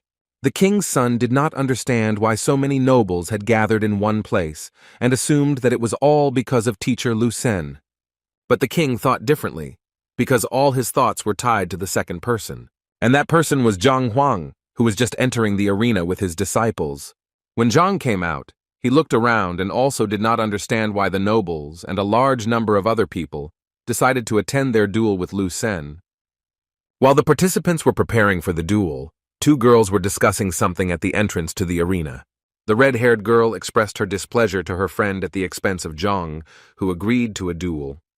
The girl believed that Zhang managed to get rid of the burden of shame only recently, and now he got into a new mess. The girlfriend of the red-haired girl asked why she is so concerned about Zhang. Because it seemed that the red-haired beauty Shen had fallen in love with teacher Zhang. Then the girls discussed among themselves who can win, taking into account the weaknesses and strengths of the participants. Shen noticed that Zhang's disciples had become much stronger and were likely to move to the second rank within a short period of time. Shen's friend turned her attention to Lu Sen's disciples, who were just entering the arena at that time. Lu Sen and his male team appeared in the arena quite confidently. Only Mo Xiao looked sad. Shen noticed that Lu Sen's students were no less than the Zhangs, and perhaps even better. Fierce discussions also began among the spectators of the arena that Zhang's students had no chance of victory.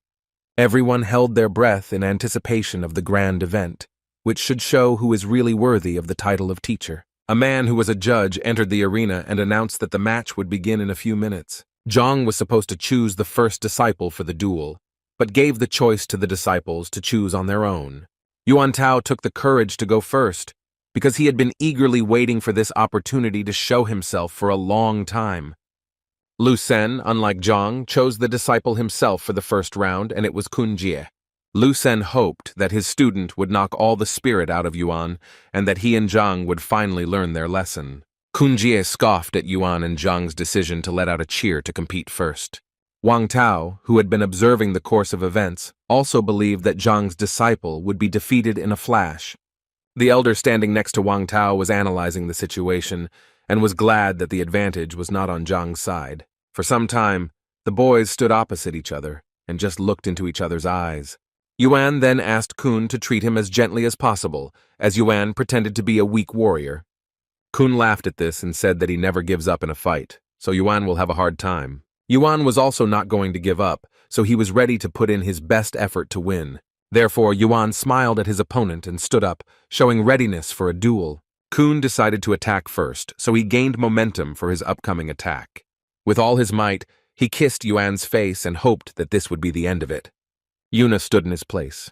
Touching the place of the impact, he joked that the impact was like a mosquito bite. Kun was shocked because Yuan didn't even try to block his punch, which was quite strong. Kun then decided to attack again and use the 18 strikes of the market this time. Punch after punch pelted Kun Yuan, but there was not even a scratch on the boy as Lu Sen's disciple rattled off techniques that resembled the names of dishes. The last one was Solera's iron palm, but Yuan gripped Kun's hand tightly. Yuan didn't like that Kun had become a vegetarian because Yuan didn't like that kind of food.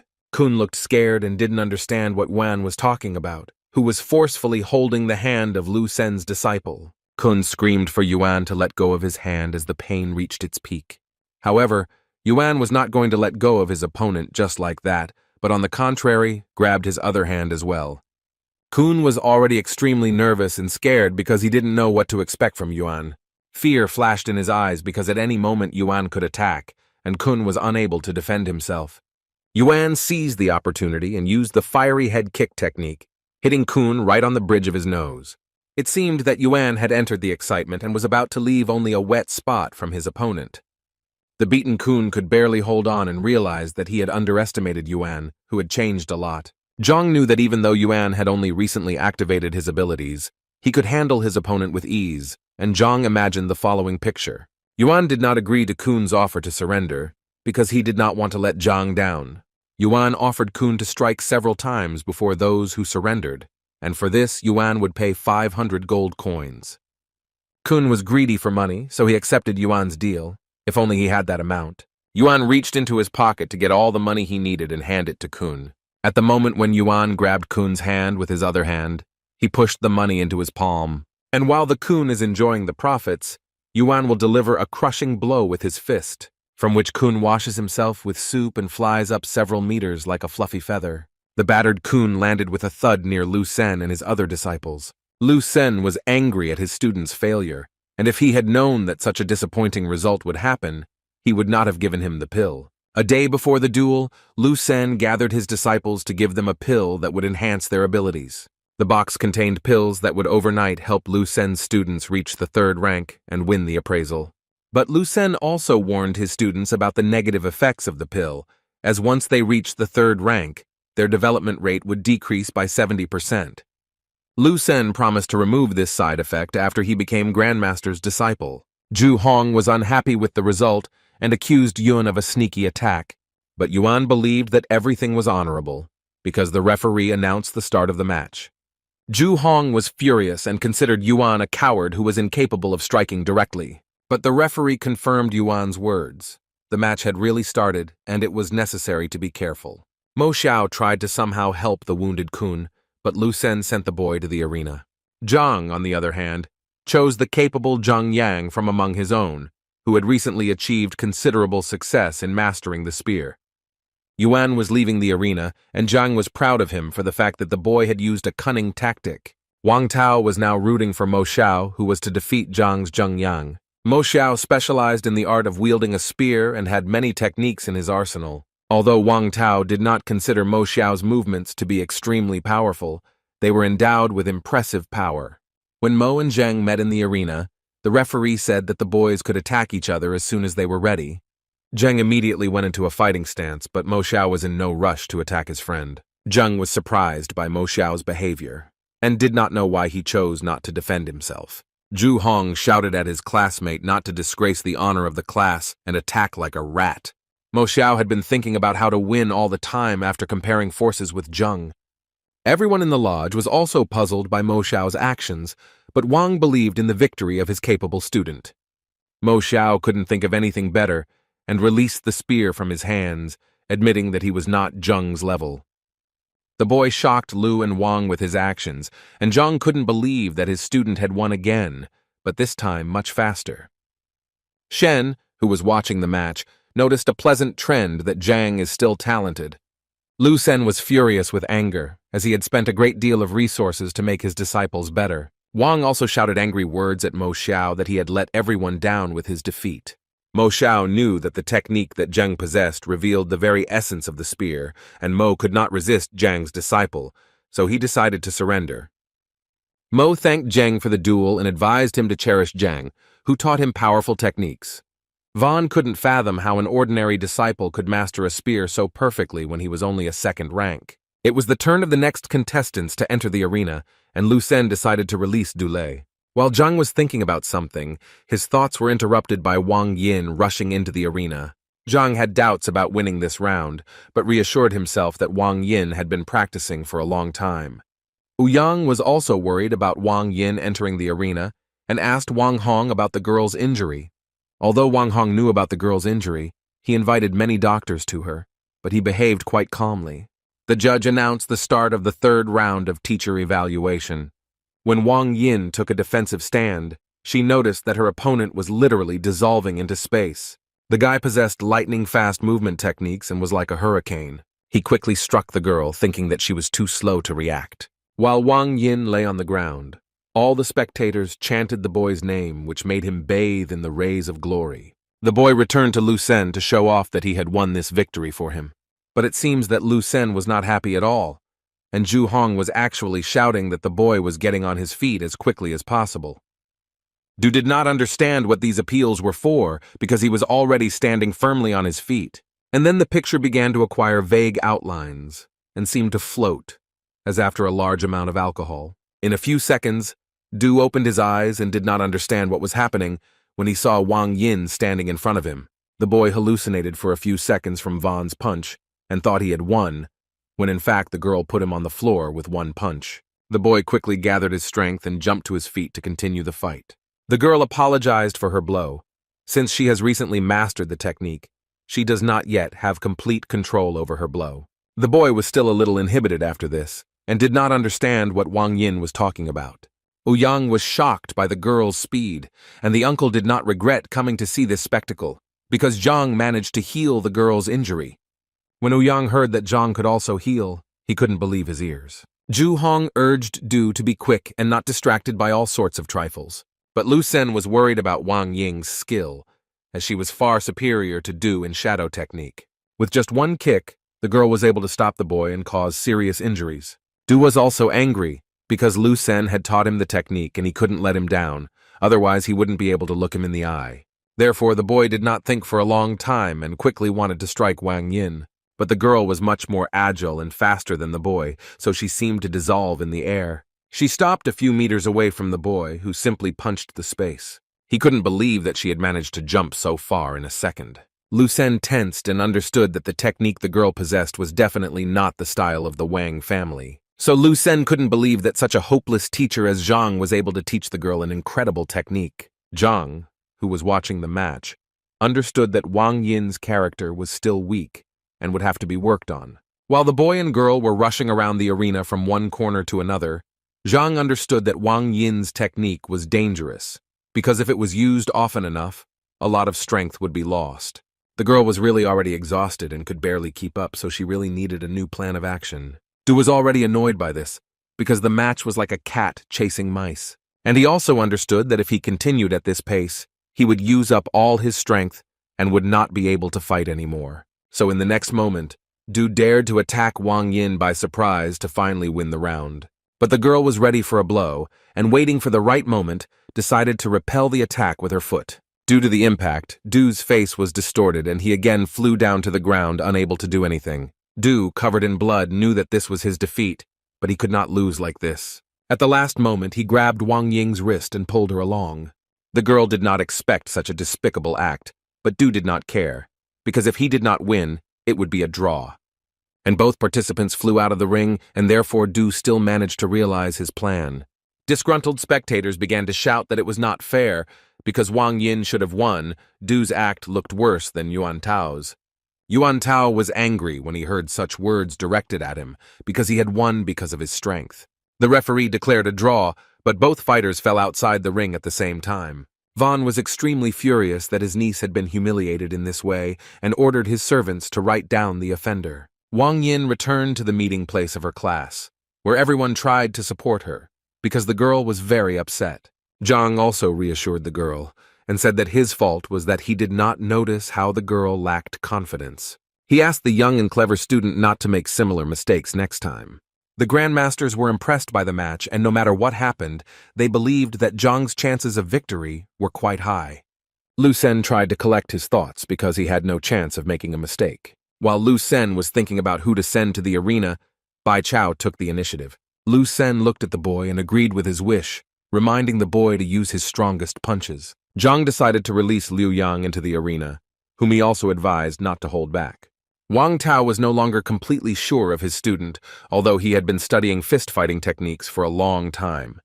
When the guys were in the arena, the judge gave permission to start the fourth fight.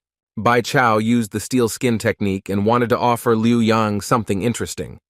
Bai wanted to fight Liu exclusively in hand-to-hand combat to see what Zhang had taught him. Liu thought for a second about such an offer from his opponent, and the next moment, Liu rushed to attack Lu Sen's disciple, so that he would not talk too much and fight for real. Bai appreciated Liu's enthusiasm and also rushed to meet the boy in order to win over him. Their fists collided with an insane force that could destroy everything around them. Liu noticed that Bai's steel was not that strong, but still some effort would have to be made. Bai also had to admit that Liu's punch was also quite good and compared it to his steel fist. Their eyes met, and it seemed that there was a tension between them that would destroy everything in its path. The boys threw a lot of punches at each other, but Bai felt that he was inferior to Liu in strength. Liu took the opportunity and decided that it was time to end the fight, that the audience had finally seen the winner. So the boy swung with all his might to finally show what he had learned from Zhang. Bai's eyes were full of fear that made him freeze in place and probably accept his fate. Liu hit his opponent in the shoulder joint, which cracked so that every spectator could hear the sound. Zhang was even a little upset, because in his opinion, Liu Yang still limited himself in strength. Bai's arm was twisted to the other side, and he himself grabbed his shoulder, grunting in pain. The audience was shocked that Zhang's disciple managed to break through the steel armor. Liu himself wondered how he managed to do this, and asked his opponent if he had really studied this technique. Bai shouted that he had studied everything and could not be considered weak. It was just that Liu was too strong. Liu then offered to fight again after recovery, but Bai refused the offer because he did not want to be beaten a second time. Bai asked the referee to accept his defeat and end the fight. The judge warned the boy that if he surrendered now, the teacher evaluation would end there. But the guy didn't care about the rating. It's better to be defeated than scored. The referee accepted Bai Chao's defeat and declared the evaluation over, with teacher Zhang winning. The friend had teased Shen for showing such interest in Zhang.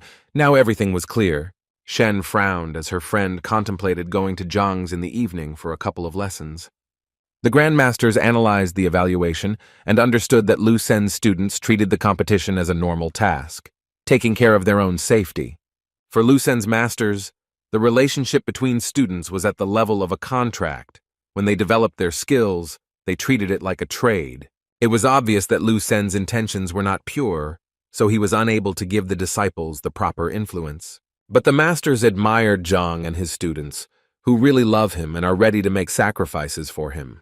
The masters had no doubt why Zhang had managed to win the attention of Grandmaster Yang. Meanwhile, Lu Sen decided to enter the arena before anyone understood why he was doing it. Lu Sen began to address Zhang, admitting that he had lost the assessment and that Zhang was capable of teaching his students. But for Lu Sen, strength mattered, and no matter how good a teacher Zhang was, Lu Sen challenged Zhang to a duel. Zhang was surprised by Lu Sen's proposal because he thought that he was already finished. Zhao Yao, who was determined, suddenly jumped into the arena where Lu Sen was standing. The girl was furious, and everyone looked away in anticipation of how the events would unfold. Zhao became angry with Lu Sen when it was already obvious who was the winner and who was the loser.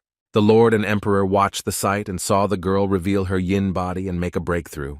Her eyes burned with anger, and her body underwent new transformations, making the girl stronger. Spectators were amazed that the girl made breakthrough after breakthrough extremely quickly.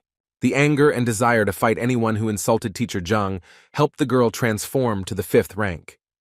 Lu Sen was stunned by the breakthrough of the girl who had been suppressing her cultivation all this time. Before Zhang could look back, his other students were no longer by his side. All of them stood proudly in the arena, ready to protect Zhang's interests because no one dared to insult him. It was now up to Lu Sen to decide whether he would dare to accept the challenge from the disciples. The Grandmasters were shocked by the students' behavior, because they risked their lives to protect their mentor. Grandmaster Lu could not believe that Zhang had managed to reach the highest degree of relationship with students. An honest and just mind and actions consistent with morality, these are the qualities that, according to the masters, a teacher should possess in order to earn high respect. Rumor has it that only 4-star Grandmasters can achieve this level of trust, but Zhang seems to have succeeded.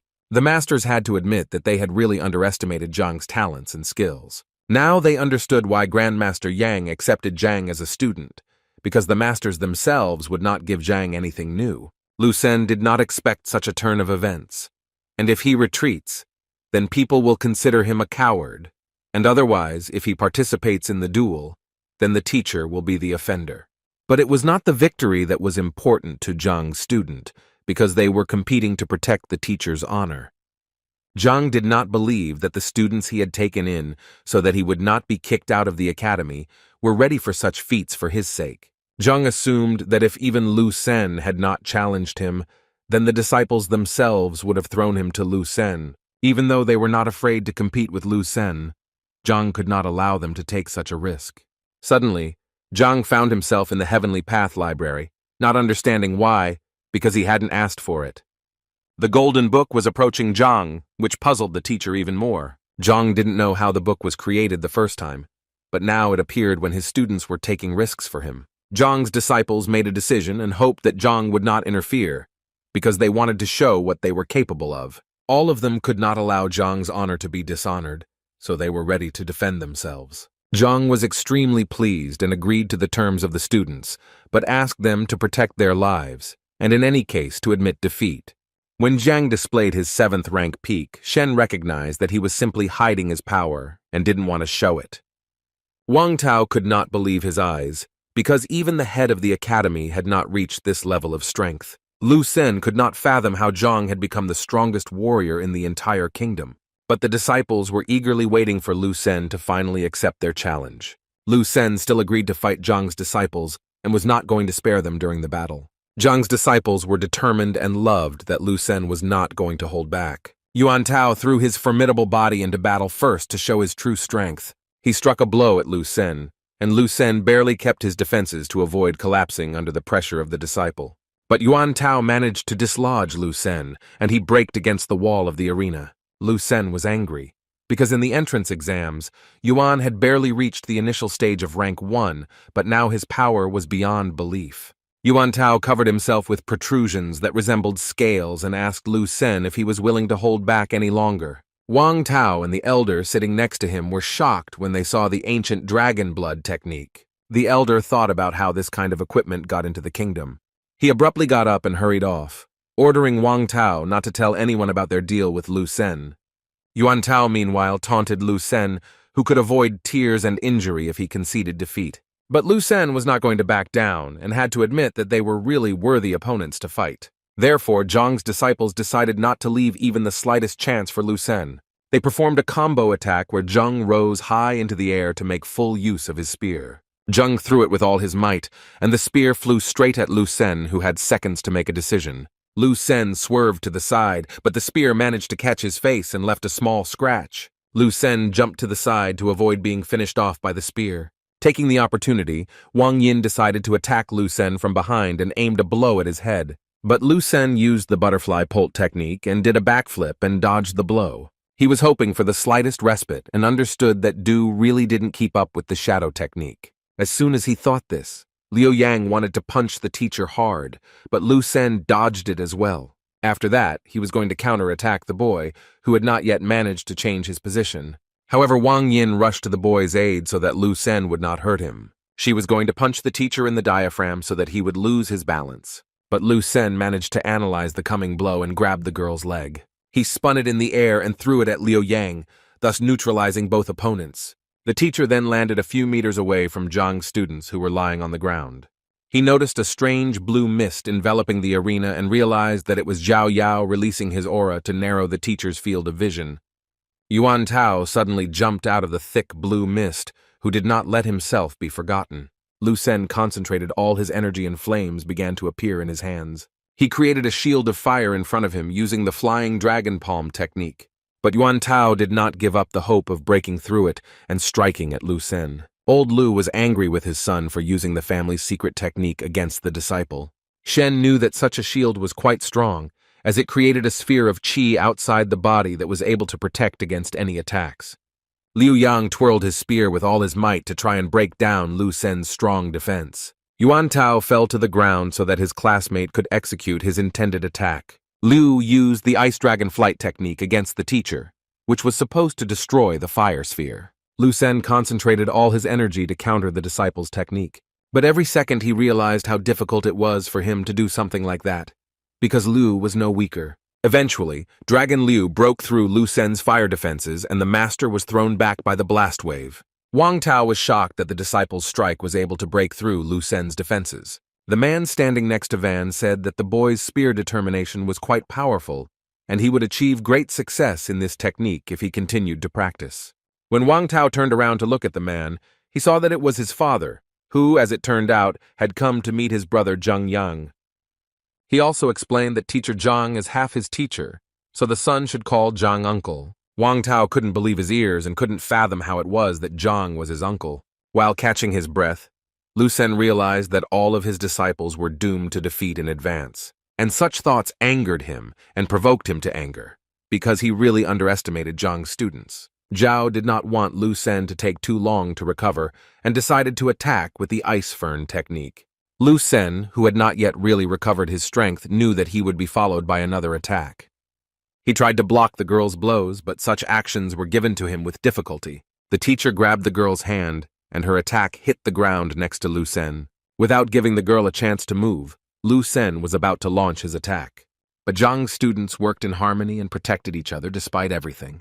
Liu gave Lu Sen a blow under his breath, causing him to become disoriented, and didn't immediately realize what had happened. Anger filled his eyes, and Zhang's snarls were already visibly annoying Lu Sen. Meanwhile, while Lu Sen recovered from the blow, Zhao tried to get out of his trap. But Zhang's disciples were in no hurry to leave Lu Sen without surprises, so they attacked every second. This time, Wang Yin took the initiative and gave the teacher a good kick on the shin. Taking the opportunity, Zhao decided to finish what she had started and used ice fern again. This time the technique was successful, and the girl managed to cover half of the teacher's hand with ice. Liu Sen's eyes became bloodshot with anger and veins began to appear on his face. He was so angry that he had to defend himself all the time that he scattered Zhang's disciples to the side. Shen's friend did not understand that Lu Sen could be so mean to the students because she always thought that he was kind to them. Shen tried to shout at Zhang to stop this nonsense, but the teacher didn't even hear her. Lu Sen, with hundreds of wounds, was not going to give in to Zhang's disciples and wanted to teach them. He tore off his cloak and shouted that he was a star teacher and would not allow such a thing to happen. While Lu Sen was focused on his own ego, large hands crept up from behind his back. Yuan Tao grabbed the teacher from behind and pressed him against him, preventing him from making any movement. Zhang's students were happy that they were able to achieve what they wanted and already felt the taste of victory. A few days before the assessment, Zhang's disciples secretly thought of a plan to teach Lu Sen. Zhao knew that Lu Sen possessed the dragon defense technique, and it would not be easy to break through such a shield. Zheng decided to take it upon himself to solve this problem with his spear, and Yuan Tao agreed to restrain Lu Sen for as long as it took to make things work. Liu shouted to Yuan that now was the best time for him to use his technique. Yuan Tao listened to his friend and immediately covered himself with scales similar to dragon scales. Lu Sen understood that the boy was extremely heavy and could not move even a millimeter. Zhang immediately understood what his student was up to. He used the rooting technique and stood firmly in one place thanks to it. Lu Sen tried to undermine the boy's fighting spirit with all kinds of shameful remarks, and he hoped that this would help him break out of the embrace, so he tried to realize what he had planned. But the attempt was not successful, and the teacher remained trapped in the boy's arms. Yuan Tao remained unperturbed as if he did not use any extra strength for his actions. But Lu Sen was incredibly furious and tried in every way to break free from such shackles. He saw that he couldn't do anything, so he hit the boy in the face with the back of his head with all his might. Yuan Tao cried out in pain, but continued to hold his abuser tightly. Zheng understood that no matter how strong his classmate was, he would not be able to restrain the teacher for long. So the boy rushed to help his friend to finish what he started once and for all. Zheng swung his spear to launch his decisive attack on the teacher. Zheng's spear flew towards the offender with determination and ruthlessness to show his true intentions. The sharp end of the spear stopped a millimeter from Lu Sen's chin. Zheng, who held his spear at the ready, demanded that Lu Sen concede defeat. But Lu Sen was not ready to admit defeat, especially in front of Zhang's disciples. He pushed Yuan Tao and used the boy as his shield to avoid the attack. If Zheng wasn't so good with the spear, he could have hurt his friend, but he came to his senses in time. Therefore, Zheng decided to attack the enraged Lu Sen from behind to help Yuan Tao. The audience was shocked by Lu Sen's act that the star teacher had fallen so low. Lu Sen pushed Zheng away, and he lost his balance and fell, dropping the spear from his hands. Yuan Tao, who was still holding the angry Lu Sen, was worried about Zheng and wanted to help him. Lu Sen seized the moment and tried to break out of Yuan Tao's arms again, but Wang Yin could not allow this to happen and came to the rescue to finally defeat Lu Sen. Wang Yin understood that Lu Sen was too persistent, but she was not going to back down either. So with all her might, she kissed Lu Senyu's face from her leg while Yuan Tao held him. Liu also decided to use the opportunity to charge Lu Sen with his fist. The blow landed squarely on Lu Sen's face and he winced in pain. Zhao was not going to forgive Lu Sen for his prank on Yuan Tao, who he used as a shield. The girl used the ice fern technique and was already rushing towards Lu Sen to finish him off once and for all. Wang Tao held his breath, because in a few minutes, something he had never even imagined could happen. Ouyang and Wang were also preoccupied with the events in the arena and were numb in anticipation of how the events would unfold. Zhang suddenly appeared in the arena and stood in front of his student to block her attack. The girl did not expect such a turn of events, but Zhang ordered her to stop immediately. Yuan Tao, who was still holding Lu Sen, did not think that Zhang would feel sorry for Lu Sen. When everyone stopped, Zhang ordered Yuan Tao to release Lu Sen from his tight embrace. The boy listened to the teacher and let go of Lu Sen, who also looked confused.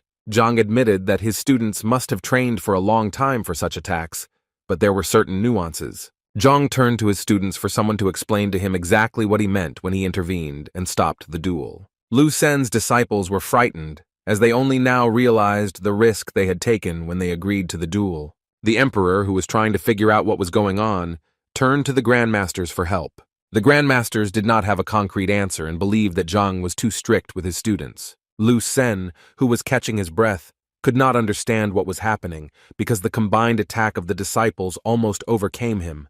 Zhang noticed that none of the students could explain to him why the match had stopped, so the teacher decided to do it himself. Zhang began to tell everyone about the mistakes that had been made in the duel with Lu Sen. Lu Sen was shocked to see how Zhang was detailing every movement of his students, showing great knowledge as a strategist. The grandmasters were shocked by the fact that Zhang talked about the correct construction of techniques and strikes, which are capable of creating miracles by multiplying the strength of fighters several times. When Zhang finished making his corrections, he inquired if everything had been absorbed by his students, and they nodded in agreement in response. Zhang liked that the students memorized information quickly, so he now gave the go-ahead for them to continue the duel until Lu Sen conceded defeat. The students were stunned by Zhang's decision because they believed that the duel was long over. Lu Sen also did not expect such developments and was shocked that Zhang stopped the duel just to point out the students' mistakes. A man appeared in the arena asking for mercy for Lu Sen, and therefore the match should not be continued. The man turned out to be Lu Sen's father, who came to kick his son for his shameful behavior. He also ordered Lu Sen to refer to Zhang as uncle, further humiliating Lu. The emperor and the lord also did not expect to hear such a thing, and thought that they had heard something wrong. But old Lu slapped his son so that he would finally show respect to Zhang, because he addresses Zhang as a brother. Old Lu was angry with his son and almost leveled him to the ground if Zhang hadn't intervened. Lu Sen rose to his feet and shouted to Uncle Zhang that even though he had won the grade, he would not become Grandmaster's apprentice. In order to achieve such a thing, one must first become a star teacher, and in Lu Sen's opinion, he was still a second-rate teacher. Old Lu took his son by the ear and dragged him away from Zhang, apologizing for bothering Zhang. Zhang reassured the old man that everything was fine, as Lu Sen just wanted to become Grandmaster's disciple, and being single-minded was a great trait. Zhang turned and saw 3 Grandmasters walking towards him, whom he gladly welcomed. He made a request to them about Lu Sen, who had not been behaving quite properly, but Zhang believed that Lu Sen was the perfect candidate to be the Grandmaster's apprentice. Lu Sen did not expect Zhang to show such mercy to him despite the competition. The Grandmasters folded their hands and bowed to Zhang in agreement with elder brother's words. The emperor was stunned that Master Zhang was older than all 3 Grandmasters. Zhang explained to everyone that he was Grandmaster Yang Huang's disciple, and also the only disciple. Lu Sen was depressed when he heard that, because all this time he had been competing with Zhang for the opportunity to become Grandmaster's apprentice, but for Zhang, it was already a past level. Grandmaster Lu agreed with Zhang's words and spoke positively of Lu Sen, offering him to become his disciple. Lu Sen knelt before the Grandmaster and gladly accepted his sincere offer. Lu Sen also apologized to Uncle Zhang for his actions because he was stupid and blind in his intentions. Lu Sen begged Grandmaster Lu for one request that he needed help with. Master Lu was willing to listen to the teacher, so he advised him not to be shy in his statements. Lu Sen admitted that he gave his disciples the crazy demonic breakthrough pill for the sake of victory, but he knows the negative consequences that he cannot fight against. Lu Sen's students were shocked by the teacher's confession and believed that his reputation would deteriorate after this. Master Lu also did not expect such a confession, because he understood that such a pill was forbidden to use. The other Grandmasters explained to Lu Sen that this would negatively affect the student's achievement in the future. Master Lu did consider Lu Sen to be a fool and had great doubts about helping to solve the matter. Lu Sen was in despair that even the Grandmaster was unable to help solve the problem. Zhang pondered that no matter how incredible the toxins were, he could still help Lu Sen's disciples by infusing his own ki. Therefore, he offered his help to Lu Sen, surprising the man with unprecedented generosity. Zhang promised that he would later prepare a medicine that would neutralize the residual poison in the students' bodies. Lu Sen fell at Zhang's feet and thanked the new uncle profusely for his help. But Zhang quietly asked Lu Sen if he still had those pills and could he tell where he got them. Lu Sen didn't know what to say to him because on the one hand he was indebted to Zhang for his help, and on the other hand, he didn't understand why the teacher was forbidden from taking the pills. Zhang's students were proud of their teacher and were finally satisfied that Zhang was being recognized as he deserved. Ever since Lu Sen had summoned Zhang, the disciples had been filled with anger, and that anger had motivated them to finally get Zhang respect. The judge decided to sum up the results of the competition and finally announced Zhang's victory. A few days after the evaluation, all the students in the academy seemed to have lost their minds and could no longer contain themselves, wanting to become Zhang's students. Zhang even had to ask his loyal disciples to go out and disperse the crowd, because Zhang could only hold joint lectures. Grandmasters praised their older brother, who himself did not expect such popularity. Zhang had a certain request for the Grandmasters, which they were willing to listen to. He said that his Grandmaster traveled a lot and had not made any record of Zhang's position, so the man wanted the Grandmasters to help him pass the Grandmaster exam. The Grandmasters accepted this request as an honor and were ready to help Zhang obtain the title. But the Grandmasters warned Zhang that there are certain requirements to obtain Grandmaster status. 2 things are required from the person himself, and the first of them is the achievement of the 7th rank, and the second is the mastery of the state of enlightenment of the serene water glade. Zhang knew that the second stage of mind cultivation was called serene water glade, but he had never heard of the state of enlightenment. The Grandmasters explained to Zhang that the state of peaceful water glade is when a person is able to concentrate and no one can distract them. The Grandmasters were about to explain in more detail, but Zhang stopped them because he was interested in something else. He wanted to learn from the masters how to develop the state of insight necessary for Grandmaster status. Master Lu was surprised by Zhang's question and didn't know what to answer for a while. But later, other masters explained that this state cannot be developed because it is a gift that a person is endowed with by nature. Zhang did not understand why he was not gifted with this gift, as he had already succeeded in the serene water glade. Master Lu rummaged in his pocket and handed Zhang the Stone of Insight, which would help to know Zhang's level. In order to be a Grandmaster of 1 star, the indicator on the stone must be 3, but the Grandmasters assumed that Zhang's indicator was much higher. But they also considered Zhang's young age, which could still affect the outcome, so the masters handed the stone over to Zhang for him to use at a convenient time. Zhang asked the masters where exactly he could pass the exam to obtain the title of Grandmaster.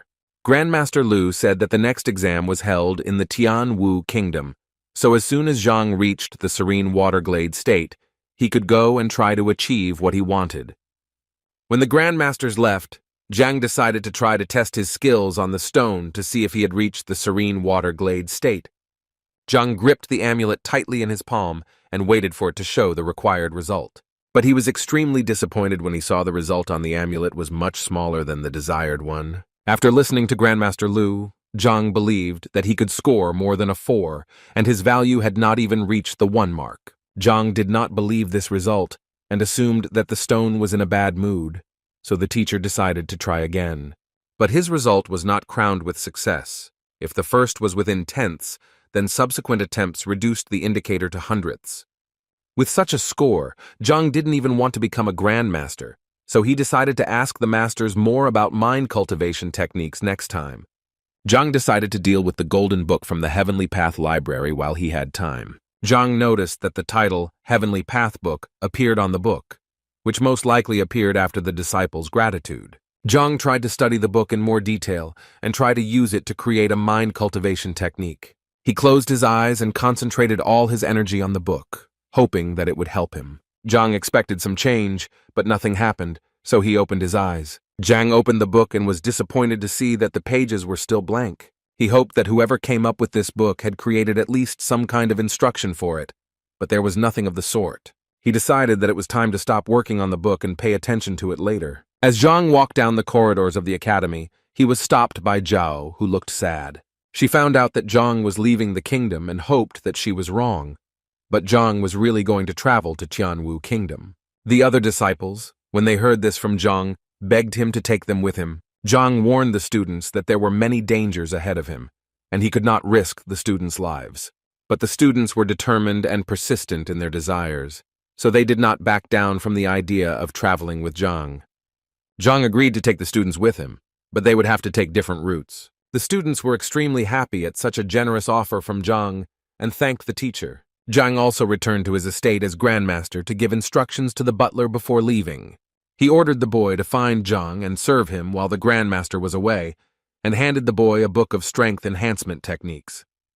The boy could not understand the grandmaster's generosity for such an incredible gift.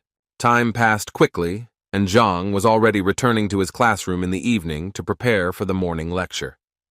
Hundreds of young people gathered to listen to Zhang's lecture at the arena where the evaluation was held recently.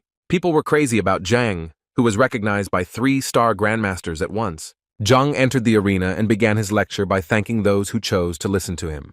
Zhang told the young students the basics of combining the energies of yin and yang with each other.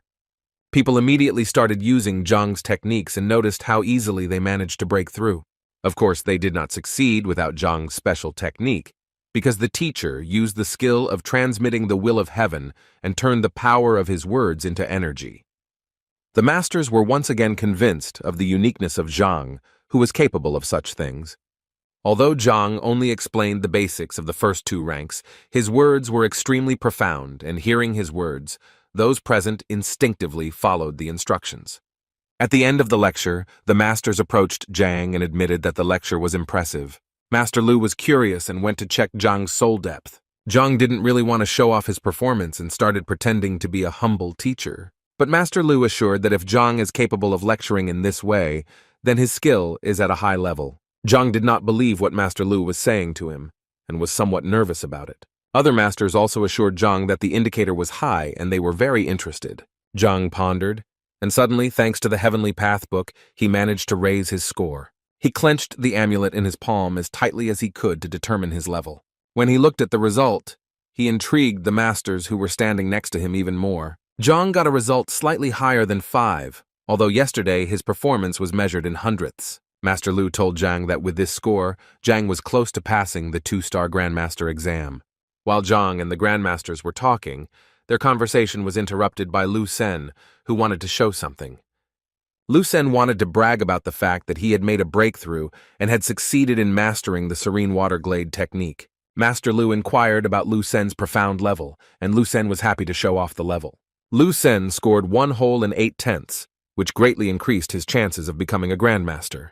But it seems that no one was as happy as Lu Sen himself, so the man was praised, and the topic of conversation changed. The masters returned to discussing with Zhang again while Lu Sen was out of business. Zhang was holding a medallion on which Lu Sen could clearly see Zhang's result. The result, which exceeded Lu Sen's result by 5 times, simply smeared the man on the ground. Finally, Zhang traveled to a neighboring kingdom, instructing the Grandmasters to deliver the disciples, and he himself went with Shenbing. 3 days ago, the girl suddenly asked when Zhang was going on a trip. Zhang, who had not spoken to Shen for a long time, did not expect to see the girl again. When the girl heard that Zhang was holding a route to a neighboring kingdom, she asked how he was going to get there. Zhang decided that his journey would go with the wind and he would ride an animal. The girl could help Zhang, because she was known about the Hall of Animal Breeders, which is nearby in the mountain ridge. Zhang asked Shen about the Hall of Animal Keepers, so that she could tell more about the place.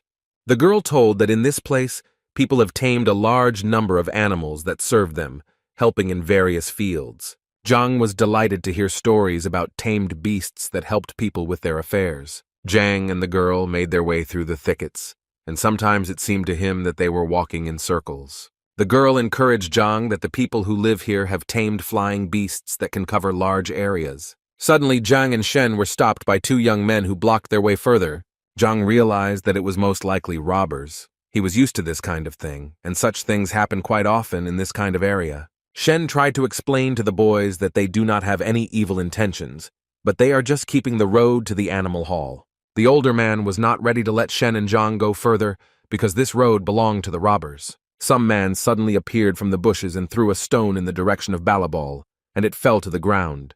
The man introduced himself as Yun Tao, the seventh prince of the Hanyu kingdom, and could help Zhang and Shen with their affairs if they waited a bit. Shen was indignant that their road was blocked and demanded an explanation why. The prince assured the girl that he had no evil intentions.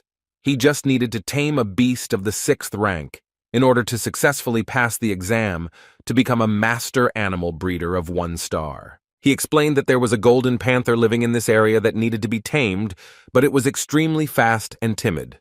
Shen looked at Zhang to see if he would mind waiting for a while, but Zhang was in no hurry, so he would have liked to watch the hunt. Shen and Zhang talked to the prince, who was interested in the purpose of their journey, and when he learned about the beast hall, he promised to help them. Shen was grateful to the prince for his concern, but it seemed to her that they could manage on their own, even though the prince was persistent. While the prince's servants were building a primitive trap, the prince still tried to convince Shen of the need for his help. Zhang carefully studied the traps and couldn't believe that such primitive things would help to catch a predatory beast, so he assumed that it wasn't that simple. Therefore, I decided to ask the prince directly about these traps so that he would tell in more detail. The prince was convinced that his trap was incredible and perfect because it was based on formations. The prince was well versed in this, because he studied not only to be a beast hunter, but also studied the formation in his spare time and was an assistant to the construction master. The prince explained in detail that the flags placed around are capable of radiating the spiritual energy of 8 different elements. When all the flags are set, then the prince will start hunting, and if he succeeds, then the panther will fall into a trap. After saying that, the prince waved the last flag in his hands with all his might. The surrounding meadow lit up like a Christmas tree, and in the middle of the ground a blue unknown sign was visible. Zhang watched the prince's actions with great admiration and was extremely impressed by this. Yun Tao was a construction worker, and just like alchemist workers or fighters, their work process was capable of summoning the book in the library that Zhang was about to peruse. Flipping through the pages, Zhang learns about many new techniques that were invented 3 centuries ago. When the prince finished, he rubbed his palms together and waited for the beast, but Zhang wanted to make adjustments. The prince did not like that Zhang showed even the slightest doubt about the strength of his formation. The servants also almost stoned Zhang for daring to judge the prince's formation. The prince was convinced that even a master of the 7th level would not be able to get out once he got to her, not to mention a beast of the 6th rank. Shen advised Zhang not to interfere, but Zhang wanted to explain something else to the prince. The prince did not want to hear anything from Zhang, so he advised that it would be better to see the result as soon as the beast was trapped. Suddenly there was a sound in the bushes nearby, reminiscent of the crackling of dry twigs underfoot. The prince became alert and realized that the panther was approaching the appointed place. The prince ordered his servant to set fire to something immediately until the panther appeared. The servant listened to his majesty and took a small device, removed the cap from it and began to blow. Shen explained to Zhang, who was interested in what they were setting fire to, that it was female pheromones to attract a predator. From the thickets of the forest appeared a large red beast with massive paws, sharp fangs, and attractive green eyes. The prince ordered his servants to be ready to activate the formation. The beast began to stir around as if it felt that it was in danger. The prince gave the order to enrage the beast and attack it to finally achieve the desired result. The archers drew the string on their bows and prepared to shoot in the direction of the beast. The alarmed panther saw that she was in danger from several positions, so she instantly ran away from where the archers were aiming to save herself. The prince ordered his servants to continue firing their bows to trap the panther. The panther ran everywhere, trying to hide from the arrows. The prince liked this course of events, because everything went according to the plan he had conceived. When Panther ran into the area where the trap was set, the prince activated it. Zhang watched this incredible sight with admiration, and understood that one had to be careful with the builders. The prince approached the angry beast and looked into his eyes, enjoying his own success. The prince turned his back on the beast, and was proud that he had finally managed to tame the panther. But the servants who looked at the prince looked frightened and warned the prince against the inevitable. One of the ensigns that supported the formation system suddenly fell, and destroyed the barrier that restrained the panther. The prince was still engrossed in his own victory, and ignored the fact that the panther was leaving the trap. When he felt her breath on him, he turned back and was shocked that the beast was freed from its bonds.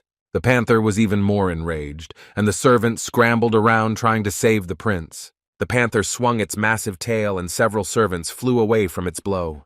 Panthera then turned towards Zhang and Shen's ambush, where she spotted a boy and a girl. She ran up to them, which scared Shen, but not Zhang, who behaved quite calmly and tried to calm the beast. But the beast did not succumb to any appeasement and wanted to destroy everything in its path. Zhang did not wait for the beast to harm him, so he quickly counterattacked the panther without any weapon. Shen and the prince were shocked that Zhang managed to fend off the angry panther with his bare hands. The teacher's blow sent the animal flying several meters away, and if it weren't for the nearby tree, the distance could have increased. Zhang was wiping his hands and trying to tell Panther that he hadn't attacked her, so it was her own fault for attacking him. The prince was still digesting in his mind what he had seen, how Zhang easily handled the 6th-rank beast. The panther scowled after Zhang's last blow and glared in his direction again. She opened her mouth and released her sharp claws, jumping straight at Zhang. Zhang realized that in the end, this was a wild beast, with whom there was no point in negotiating anything.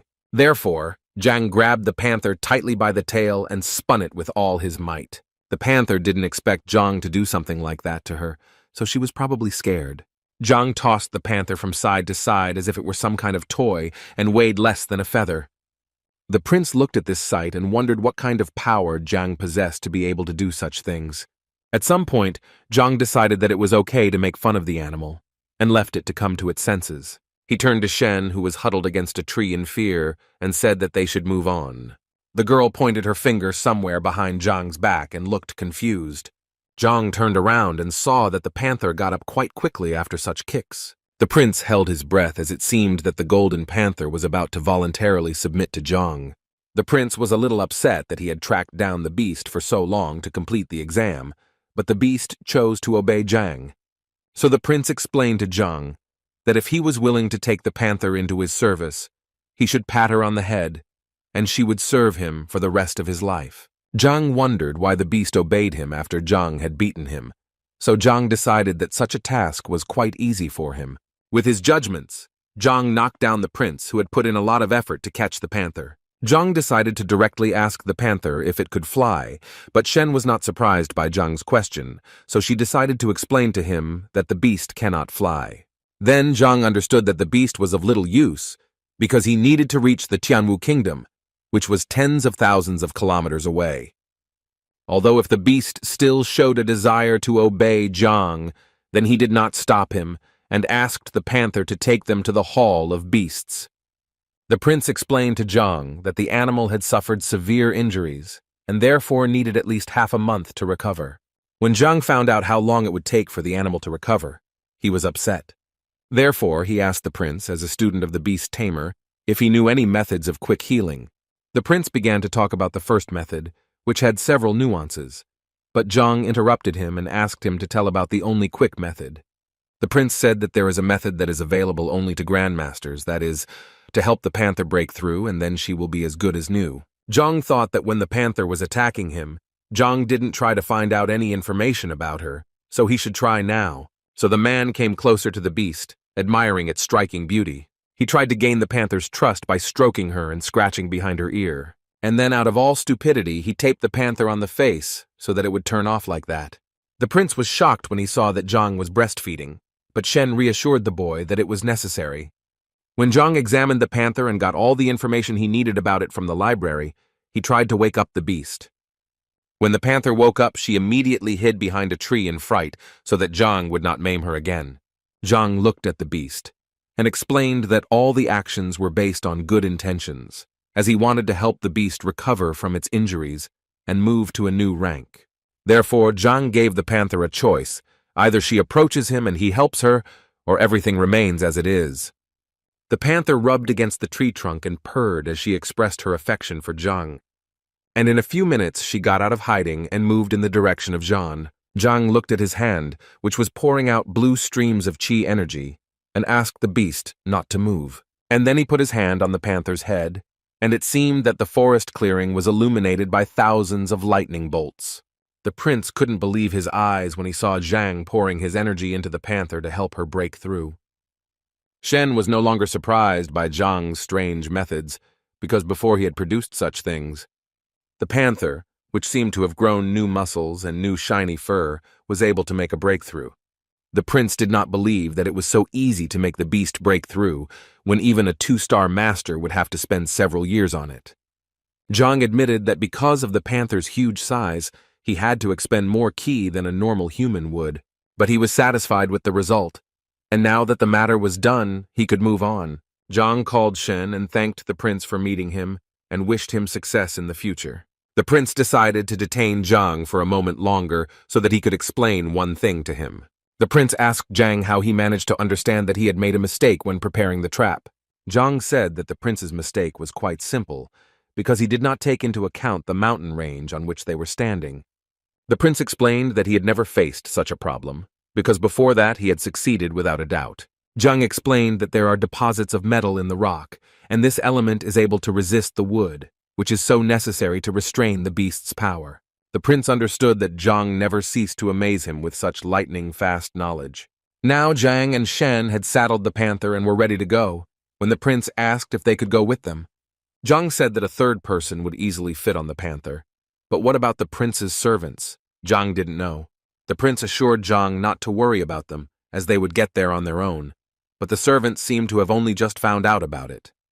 In this case, Zhang did not object and invited the prince to travel. They raced at breakneck speed through the thicket of the forest, not even having time to enjoy the scenery. But Zhang understood that 3 people still had a convincing weight, and it was taxing on the beast, so he needed to rest. Zhang was pleased with the beast, because thanks to it, he would be able to reach the hall in a few hours. Suddenly it dawned on Zhang that since he had tamed the panther, the prince had failed the exam. But the prince did not care about this, because if Zhang had not tamed the panther, then everyone would have died. Then Zhang became interested in what was needed to pass the exam and began to question the prince. The prince said that there are several stages. It is certain that first there must be a perfect theory about the beasts, and then after some training, the hunt begins. Zhang drew a parallel that the prince's exam is similar to the alchemist exam, which also has theoretical and practical parts. Zhang agreed to help the prince pass the exam and tame some new beast. The prince was overjoyed at Zhang's initiative and jumped to the heavens with happiness. He understood that if a master like Zhang helped him, then he would definitely succeed. Zhang tried to calm the boy down to find out what beast he had in mind to tame. The prince began to go through all the known animals and remembered which one he would like to tame. According to the prince, it was a bird, and when Zhang heard that it was a flying beast, he thought. But the prince explained that the bird he was going to hunt was small, a little bigger than the palm of his hand. Shen noted that a bird of this size is not considered a flying carrier, so it should be treated simply as a bird. The prince explained that the bird is not a fighter, but just very fast, and its strength is at the initial level of the 6th rank. Zhang understood that if the bird was small and also fast, it would not be easy to catch it. The prince told that somehow he destroyed the nest of this bird, and it haunted the team for several days, causing inconvenience. Zhang was amused by the story the prince told him, and he decided that the bird was quite stubborn. The prince said that after the incident, the bird dropped its droppings on his head right in flight. Every time it hits a target, it flies away several meters to continue provoking. Therefore, the prince did not know how to catch her, because she was quick with arrows. Zhang couldn't come up with any plan yet, because he didn't know what kind of bird it was and what its speed was. Shen advised Zhang that when the bird is close to the ground, you can try to catch it, but the prince insisted that the bird is faster than human reaction and cannot be caught with bare hands. The bird seemed to have heard the prince's conversation and was approaching the meadow where they were standing. The prince immediately recognized the winged defender and pointed out her speed to Zhang. In a split second, Zhang was able to make out the bird and see its brown coloring combined with its red beak and long tail. The prince was already visibly nervous and waited for Zhang to do something to catch the feathered one. The bird, as always, in her style, did not miss the opportunity to mock the prince and pecked him in the forehead with droppings. Zhang looked at the bird, and it was clear to him the trajectory of the flight, which could easily be calculated. The prince tried to convey something to the bird, but it didn't look like an agreement, more like swearing. Zhang instantly appeared behind the bird, and before she noticed him, he reached out to catch her. The prince was stunned by Zhang's transfer technique, who was by his side just a second ago. It seemed to the prince that Zhang was like a warrior from a legend, who had the strength of the 9th rank. Zhang held the bird in his hands, thinking that he had easily managed to catch it while it raged. Shen was surprised at Zhang's speed, that even such a fast bird did not have time to react. But for Zhang, everything was not important, so he called the prince so that he could finally tame the bird. The prince took the bird in his hand and literally began to chirp to it, speaking in the language of birds. Shen explained to Zhang that it would take 4 days to make a contract with the beast. Zhang did not like this term, so when he asked the prince about taming, the young man replied that he managed to arrange with the bird for 2 days.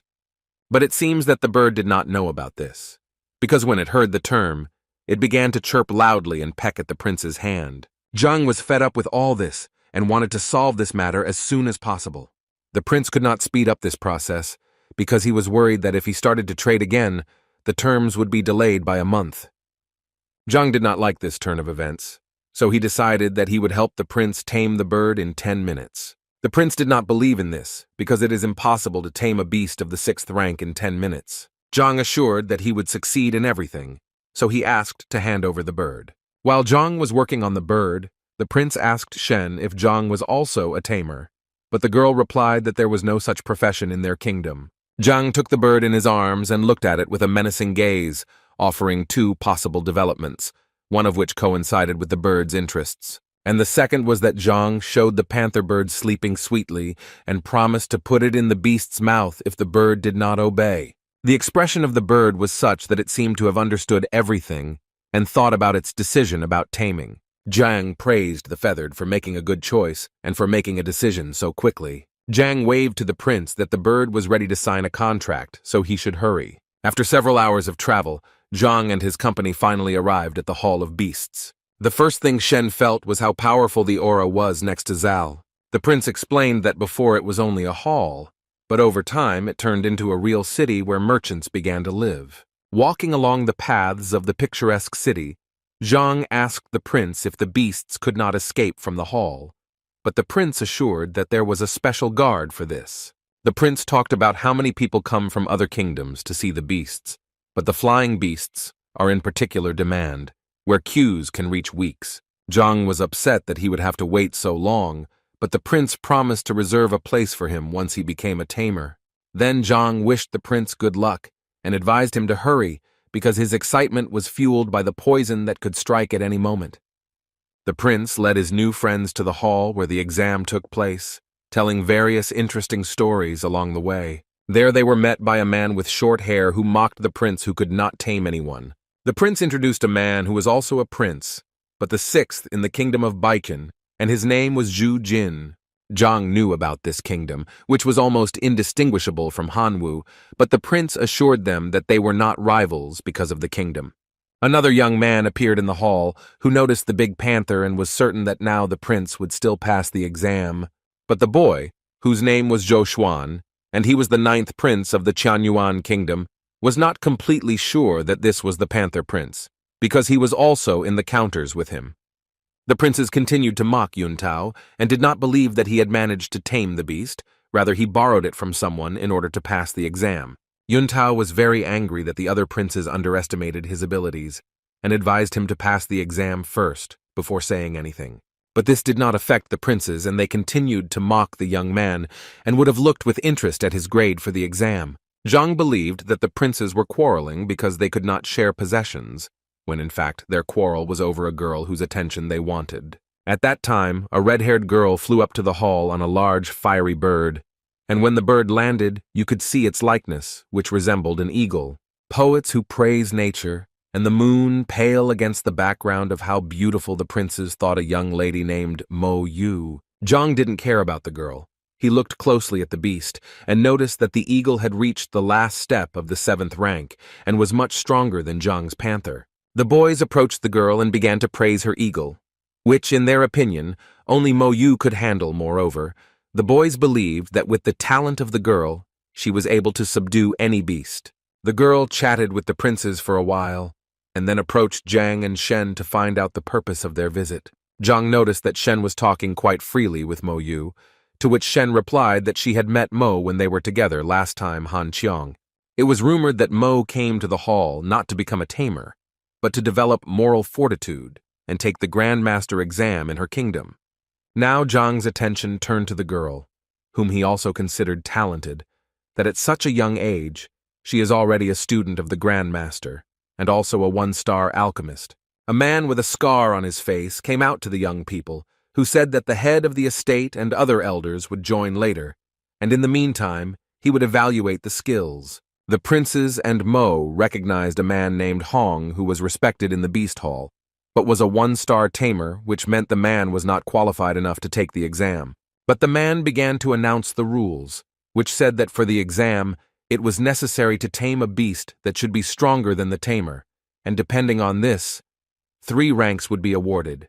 The man continued that depending on how advanced the beast was, as he trusted the tamer, the more chances to get a higher rank, and since no one objected, Hong suggested to start the exam. The first to display his beast was Zhou Xuan, who managed to tame the fanged wolf at the initial stage of the 6th rank, and with a result on the scanning crystal of 20. Zhang was surprised to see that the crystal used to test Luo Yang's trust was also used for beasts. Hong took a close look at the contestants, and decided that they had done well in 2 months, earning them the 2nd rank. The second prince also decided to show off his achievements with the tiger beast, where the result of trust on the crystal was no worse than the previous prince. Mo Yu, who was next, had tamed a celestial beast that was much more difficult, and the bird was rank 7, and the golden eagle's subjugation level had reached the 30 mark, which earned the girl the 1st rank. The princes knew that the girl was quite capable and talented, but they were still shocked by her result and began to envy her. Finally, it was Yun Tao's turn, assisted by Zhang, to demonstrate his achievements in taming the beast. The princes mocked the young man, that the first 2 ranks definitely did not shine for him, and if he received the 3rd rank, then it would be a shame, and in the worst case, he would simply not pass the exam. The golden panther had not been tamed by Yun Tao, so the tamer with the scar on his face waited for the young man to show off his beast. The boy was embarrassed, and did not know how to tell him that he tamed the little bird. When everyone heard who the boy had tamed, they fell into a depression, and no longer expected any outstanding results from the young man. The princes laughed out loud at the audacity of the boy who dared to voice such a thing to the tamer. So they continued to taunt him that Yun had not tamed anyone, but was flaunting some unknown bird. But the tamer was a formidable judge, and advised the princes to keep their mouths shut until he made an official decision himself. He looked the boy in the eyes and asked him to repeat whom he managed to tame during his travels through the forest. The boy understood that his statement sounded ridiculous, but still assured that he had tamed the little bird, and he did not have time to check the level of trust on the crystal. Therefore, the young man decided to demonstrate his prey by calling the bird with a loud whistle. The bird heard the call of its owner, and in a few seconds flew to the hall, flying around it several times. The bird ended its flight by perching comfortably on Yun's finger. The princes did not expect to see this because they considered Yun a liar, but now their faces showed surprise and curiosity about the bird. They didn't know that taming such a tiny beast was also considered taming and still thought that Yun had bought her from the market and let her out of the cage. Tamer Hong reminded Yun that the tamed beast must be stronger than the tamer, and the bird the young man was holding could be killed with his fingers. But Yun insisted that it was possible that the bird, although small and strange-looking, could fly at such an incredible speed that even 6th-rank warriors could not catch it. Hong was angry with Yun and thought that the young man wanted to trick him with his stupid prank. Hong poked his finger at Yun and said that the other members had brought beasts that were worthy of advancing to the next stage, unlike Yun's songbird. But Yun insisted that although the bird was strange, it was the 6th rank, and he was definitely no match for her. The princes also tried to tell Yunyu that he should not argue with Hun, who made it clear to the boy that he was not allowed to take the exam. Yun tried to convey something else to the examiner, but the man was stubborn and did not want to explain to the boy a third time. Zhang intervened in the matter, who advised Yun to not worry about this exam, because there are only unenlightened fools around. Participants who heard such statements from Zhang were shocked, because with such statements, Zhang was digging his own grave. Yun's eyes were already wet, because he hoped to try his hand next year. But after Zhang's words, he no longer believed in such a miracle. Hong stopped short and glared at Zhang to explain what he meant. Zhang didn't go back on his words and still thought Hong was a fool because his words had nothing to back them up, because he didn't check, and thus ignored all the rules. No one expected Zhang to start lecturing Hong, who was seething with anger at Zhang's words. Hong Feng considered himself a beast tamer with almost 40 years of experience in the business, and he demanded an immediate explanation from Zhang, otherwise he would not be well. Shen tried to calm Zhang down so that he wouldn't say too much, but Zhang didn't back down and insisted that Hong refused to admit his mistakes. Shen was already noticeably nervous, because she understood that the hall was surrounded by a large number of beasts that were about the 7th rank, and in the event of a conflict, it would be difficult for them to get out of the situation. Suddenly, 3 more men appeared in the hall. 2 of them were beast tamers, and a stout man named Feng was the master of the hall. Yun panicked when he saw the men, 2 of whom were 2-star beast tamers. The princes were convinced that Zhang was creating trouble for himself every minute, defying the wrath of the beast hall. Master Hall turned to Zhang to explain his words, because with such statements, he had actually questioned the competence of the 1-star tamer. Zhang believed that when someone makes a mistake, they should take responsibility for it, and wanted one of the masters to tell him about the bird that Yun tamed.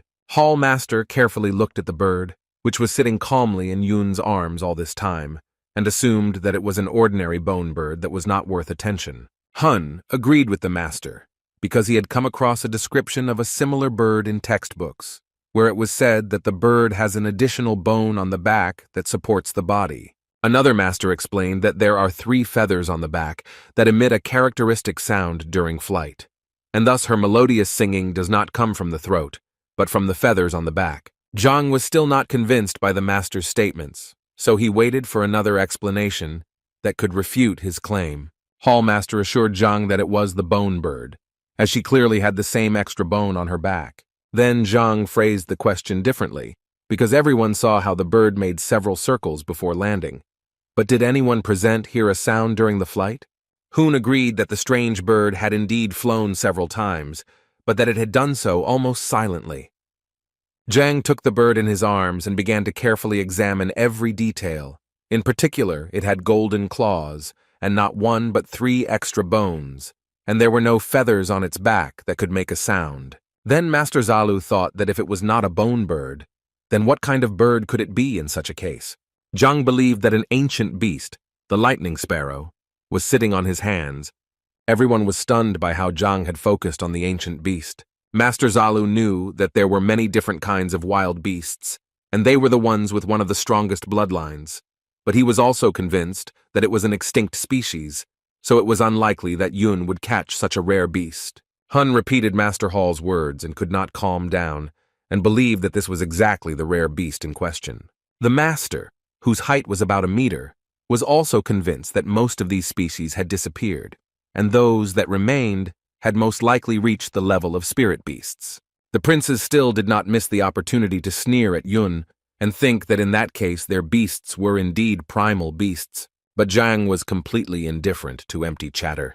He knew that the Hall of Beasts had the opportunity to check the pedigree of the beast, and only then would he be sure that he was wrong or not. In ancient times, spiritual energy was cruel and harsh.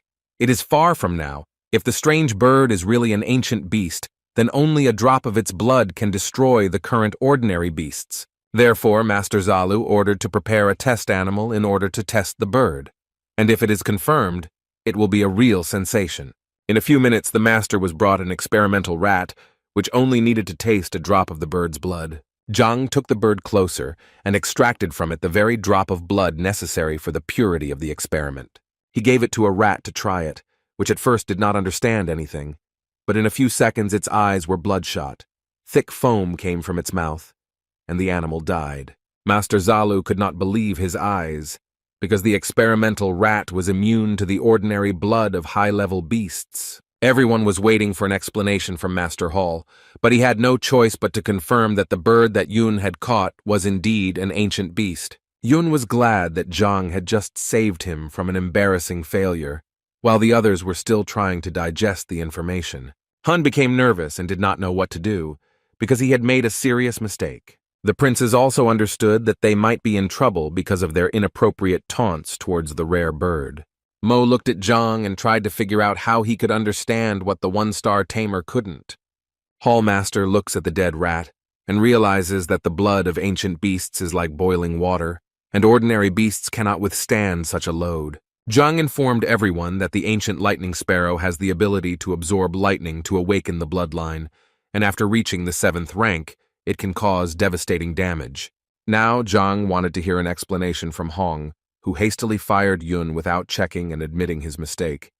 The man sighed heavily and now understood that he had made a serious mistake for which he would be severely punished.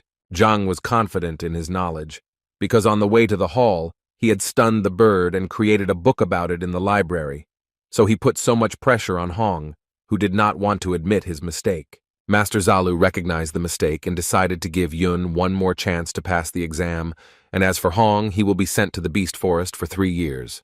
The princes were shocked by such a severe punishment and understood that it could not be appealed. Zhang quickly found out information about the animal forest from Yun and found out that it was something like a pigsty that only students usually go to. Hun was led out of the hall while he pondered how he had made such a blunder. When everything was settled, Hallmaster announced that he was ready to take Yun's exam. Zhang encouraged and wished the boy good luck with the exam he had to pass. While Yun was taking the exam, Mo decided to ask Zhang how he knew so much about the bird, assuming that Zhang was also a tamer. But Zhang denied the girl's assumption, which puzzled her, and now she was even more interested in how he managed to tame the bird. Zhang smiled back and said that the bird probably liked him, and began to serve him faithfully. The girl did not force the truth out of Zhang, but offered him a jade brooch from the 2-star Grandmaster Jian Shu in exchange for information. Shen was stunned by the girl's offer, because she knew how valuable the brooch was, even though it had a short-term learning effect. Zhang did not even listen to Mo's proposal to the end, because he was not interested in such a proposal. Meanwhile, the crystal showed that the subjugation level of the Yunyu bird was 40, which meant that the young man had reached an advanced level of taming. At an advanced level of domestication, there was a special bond between the master and the beast, and they entered into a contract. Reaching this level of domestication was already a big indicator. It meant that the bird was far from just following Yun. They had a special bond. Hallmaster tried to find out from Yun how he managed to reach this level, but Yun struggled to find the right words for it. At some point, the boy blurted out that all this was thanks to Zhang, who simply threatened the bird, and it agreed to everything. The masters were shocked by such a situation, because they did not know that the beast could be tamed in such a way. The master began to reconsider that perhaps it is necessary to tame wild animals in a different way, to treat them with violence, and not with caution and care. The master immediately asked Yun where he could find Master Zhang, who helped the boy tame the bird. Yun smiled and assured the master that there was no need for that, as Zhang was standing by ready to ask questions. Yun assured that even though Zhang is still young, he has quite strong abilities to tame beasts. In particular, he tamed a panther in 10 minutes. Hallmaster was shocked by such a statement, and could not believe that a wild beast could be tamed in such a short time. The master began to ask Yun what technique Zhang used to cope so quickly, or did he use something out of the ordinary? But Yun assured the masters that he did not notice anything strange, only that Zhang had beaten the panther, and after that she began to trust him. The masters did not know how to answer such a question, because they had never used such a technique in their practice. Yun also admitted that he tried to tame the panther himself, but underestimated its power and was saved from imminent death by Zhang. The masters still did not believe in such a thing, because they had put a lot of effort into learning the theory of taming and practiced a lot. But Zhang did it so casually. The master looked at Zhang mysteriously, but did not yet dare to approach him to talk. Master asked Yun if Zhang was a tamer who knew some new techniques. But Yun denied this and said that Zhang hadn't even passed the exam. Maybe he was just a novice who was learning such techniques as an amateur. Master asked Yun if he could ask Zhang if he was ready to become a tamer and take the exam right now. The master already had plans for Zhang, seeing him as a treasure that could help advance the tamer branch among the others. Yun approached Zhang and told him everything Master Zalu had told him. Zhang weighed all the pros and cons of this proposal, but he understood that he came for something else.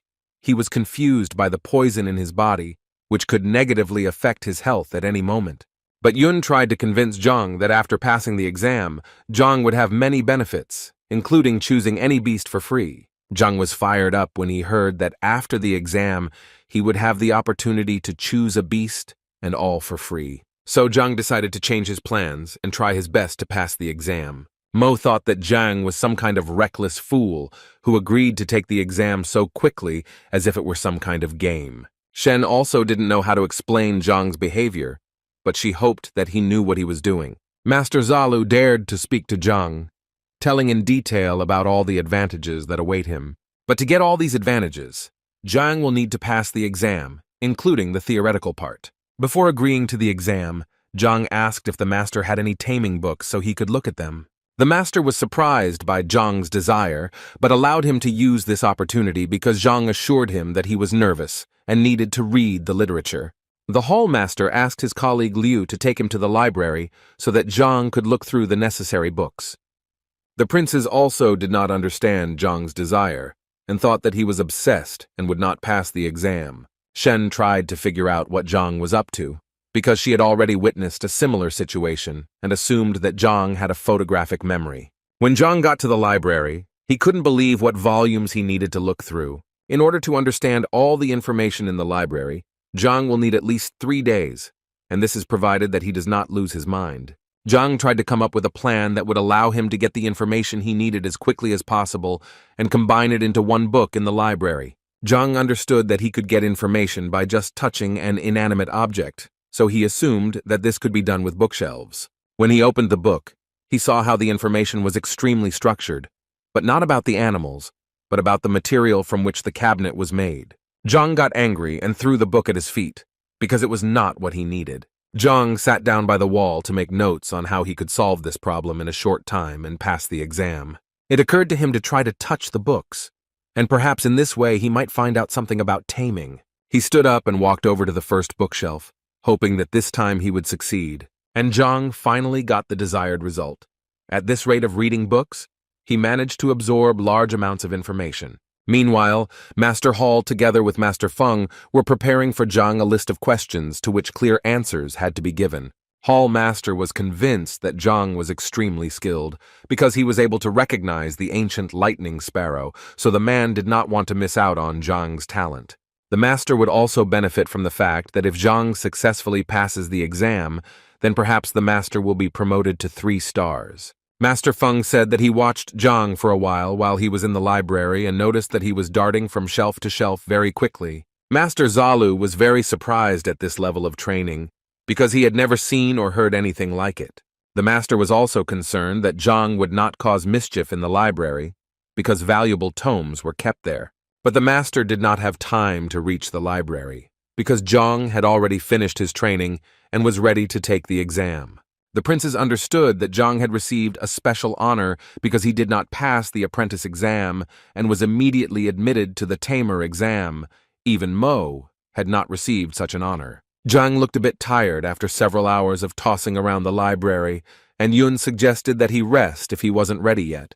But Zhang insisted that he was fine and could continue. However, he was not happy that the hall master was offering him a written exam. He understood that he could not hold a pen in his hands now, so he offered to pass the exam in the format of a discussion. The masters convinced Zhang that although this was a fairly quick way to pass the exam, it was also more difficult. Yun also told Zhang that he wouldn't have a chance to think about his answers, and one mistake could be fatal.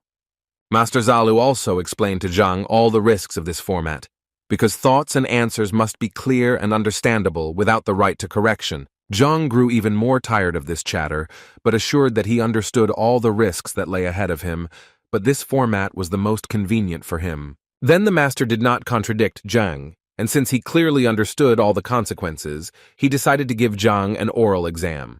No matter what question the master asked, Zhang answered it quickly and comprehensively, which made it clear to the masters that he was extremely talented, and it was no wonder that he was able to recognize the lightning sparrow. Zhang had taken the first stage of the exam with ease, so he was looking forward to the next one so that he could get it over with and get down to business. The master assured Zhang that he had successfully managed the first stage, so now it was time to move on to the second, where he had to tame the beast with half a month of time to spare. But Zhang didn't like this course of events, because it was too long for him, so he asked the masters if they had any untamed beast that could be tamed quickly. The princes were shocked by Zhang's statement and thought he was crazy because he did not understand what he was saying. Master Fen assured Zhang that each beast was extremely valuable, and there were no untamed ones among the hall, because such a beast could wreak havoc. Then Zhang looked at Eagle Mo and asked the girl if he could borrow her beast to tame it. The girl was outraged by Zhang's request and did not understand how such a thing could come to his mind, because a tamed beast is something like a second half for a tamer. Mo yelled at Zhang that it was very impolite to ask such a thing, and it was the first time she had ever heard someone ask such a thing. But one of the princes tried to convince the girl that letting Zhang tame her eagle was not such a bad idea. After all, the prince considered Zhang a narcissistic and arrogant man who believes that the theory and practice of things are similar. Besides, a high level of trust was developed between the girl and the eagle.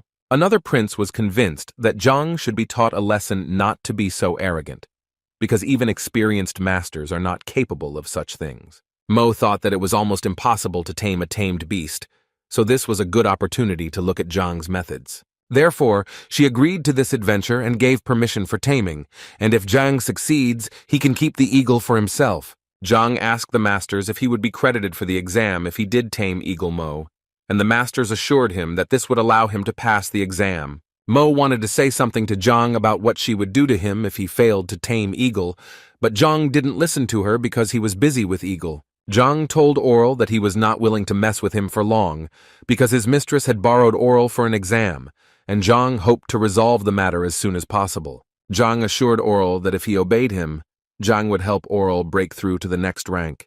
But Eagle defied Zhang and attacked him, but Zhang managed to dodge the blow and jump to the side. Oral was furious, and everyone who watched it was pleased that Oral would put the narcissistic Zhang in his place. Zhang did not put up a fight for long, and realizing the eagle's disobedience, decided to strike back at him so that the beast would understand who he was dealing with. He slapped the bird hard, causing it to fall to the ground with a thud. The masters were shocked that Zhang hit the bird so easily and the blow was able to stop such a formidable beast. Mo was angry that Zhang would allow such things to happen to her beast, but Yun tried to calm the girl down, explaining that it was a form of taming. Mo didn't understand how to tame a beast like that, but Yun explained that this was the method Zhang had used to help him in the forest. The girl panicked that Oral might take offense and fly away and did not trust Zhang's method very much. The princes were stunned that Zhang managed to take down the eagle with a single blow, who had an essentially phenomenal level of defense. Mo remembered the efforts she had to make to tame the beast, feed him, and even after that he did not willingly agree to serve her. The princes tried to reassure Mo that after the beating the eagle had a moment of weakness, and in a few seconds he would return to his usual state. But Yun insisted that this is just an effective technique that Zhang works on, and it is bearing fruit. The masters assumed that Oral still gave up in this fight, but they did not understand how it happened, because they also repeatedly used brute force on the beasts, but to no avail. Zhang stood contentedly next to the eagle and waited for the masters to confirm his success in the exams. The masters assured that for an accurate result, they need to check the level of obedience of the eagle, and then they will be able to make a final verdict. Zhang and Oral touched the crystal and waited for the result to appear, confirming or disproving Zhang's victory. One of the princes also tried to reassure Mo, because she already had a high level of trust from the bird, so it was unlikely that Zhang would be able to surpass him. Another prince also assured the girl that he would hardly be able to achieve anything with such a barbaric method. However, Mo was even more enraged by such reassurances, and she kicked the princes to stop them talking so much. The guys tried to do their best, and waited together with everyone for the results of the crystal. When the result of 45 appeared on the crystal, they could not believe their own eyes that such a thing was really possible. The master looked at the crystal carefully and pondered how Zhang had achieved such high scores. So the master had no choice but to acknowledge Zhang's absolute victory and declare him the tamer of 1 star. But Mo disagreed with this decision because, in her opinion, Zhang did not fulfill all the requirements of the exam. She explained that in order to successfully pass the exam, Zhang needed to tame a beast that should surpass the tamer in rank.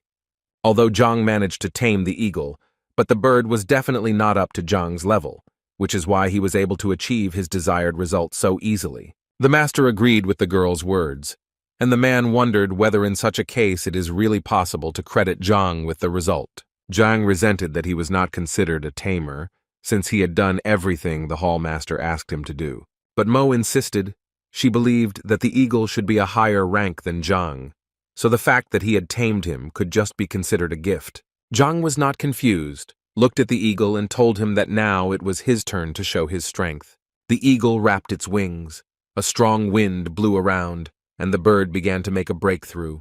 Hallmaster was stunned that the bird was making a breakthrough, and not just a breakthrough, but the evolution of the pedigree. Everyone looked with admiration at the bird, which became even stronger every second. Master Fen couldn't believe his eyes, because such a breakthrough is unique and quite rare, more like a mutation. The princes were no longer so negative about Zhang, who was able to achieve unique things with just one hit and made a powerful breakthrough for the beast. Mo couldn't believe that the beast she tamed hadn't been given any herbs or things like that to help make such a powerful breakthrough. But unlike Mo, Yun did not hide his admiration for Zhang's skill, who was still showing off his greatness. The bird that had completed its transformation looked incredibly majestic and even more powerful than before. Zhang looked at his new protege and wondered if he could be considered to have passed the exam in this case. The masters were stunned and speechless. After only a few minutes they recovered and had to admit that Zhang was indeed a master of his craft. Master Zalu hesitated for a long time, but still decided to ask Zhang about something that was bothering him. But Zhang seemed to have read the master's mind, and knew that he was interested in how the golden eagle had succumbed to the evolution of the bloodline so quickly. According to Zhang, it was quite simple, as he used the golden sparrow's blood essence and fed it to the eagle to achieve the desired result. Although the method looked rather strange and incomprehensible, Zhang had known cases where an ancient beast absorbed the essence of another ancient beast and reached the evolution of the bloodline. The masters thought about Zhang's words, but the result stunned them, so they decided that they should try things like this in the future. When Zhang finally passed the exam, he asked the masters which air beast was best to use to reach the Red Lotus Ridge. The master pondered and explained to Zhang that the ridge was thousands of kilometers away from the Tianwu kingdom, and if Zhang used even the eagle, he would reach his destination in about half a month. Zhang was upset by such long deadlines, and he also knew that there were lightning air beasts in the hall that could cover long distances in an extremely short time. The masters confirmed Zhang's information, but emphasized that they only had 2 such beasts, one of which was currently on its way. The other beast had a serious illness, so it was necessary to send a person to the kingdom of Beiwu, who brought Grandmaster Qingyang from there, who might be able to cure the beast. Zhang did not expect that the kingdom he was in had the same doctors for humans and beasts. Therefore, Hallmaster promised Zhang that as soon as the beast recovered, Zhang would definitely be able to use it, but at a high price. Zhang did not expect to have to pay for this and hoped that he, as a tamer, could use the beasts for free. The master explained to Zhang that a 1-star tamer can ride beasts below the 8th rank, but to use stronger beasts you need 2 stars. Zhang didn't expect that there would be such a reason that no one had warned about, but he quickly got over himself and decided to pass the exam to get 2 stars. Mo couldn't believe how big Zhang's ambitions were, because the girl had put in a lot of effort, and a lot to achieve the recognition she has now. Hallmaster was about to explain to Zhang what was necessary for the exam, but his speech was interrupted by a young man running to the hall. The servant wanted to inform the master that the Grandmaster had arrived and was waiting for an audience, and that things seemed to be very bad. Everyone present went to another hall where there was a sick animal, and waited for the Grandmaster to say his word about this situation. When the Grandmaster arrived at the hall, he examined the beast, and realized that it had a fever. But from time to time, the beast looked up at the sky, as if looking for its mate. But Qingyang was informed that if this is indeed the case, then it is unlikely that it will be possible to find the other half for the beast that died, because it will take a long time. Ching understood that if he did not find a mate for the beast, it could end badly for him, so he needed to solve the problem in an alternative way. Ching suggested in such a case that the animal be castrated in the hope that this would help solve his problem. But Chin's words awakened the beast, and it looked at him with an angry look. The beast hit Chin with all his might, causing him to fly towards the wall and crash into it, leaving behind a thick trail of dust.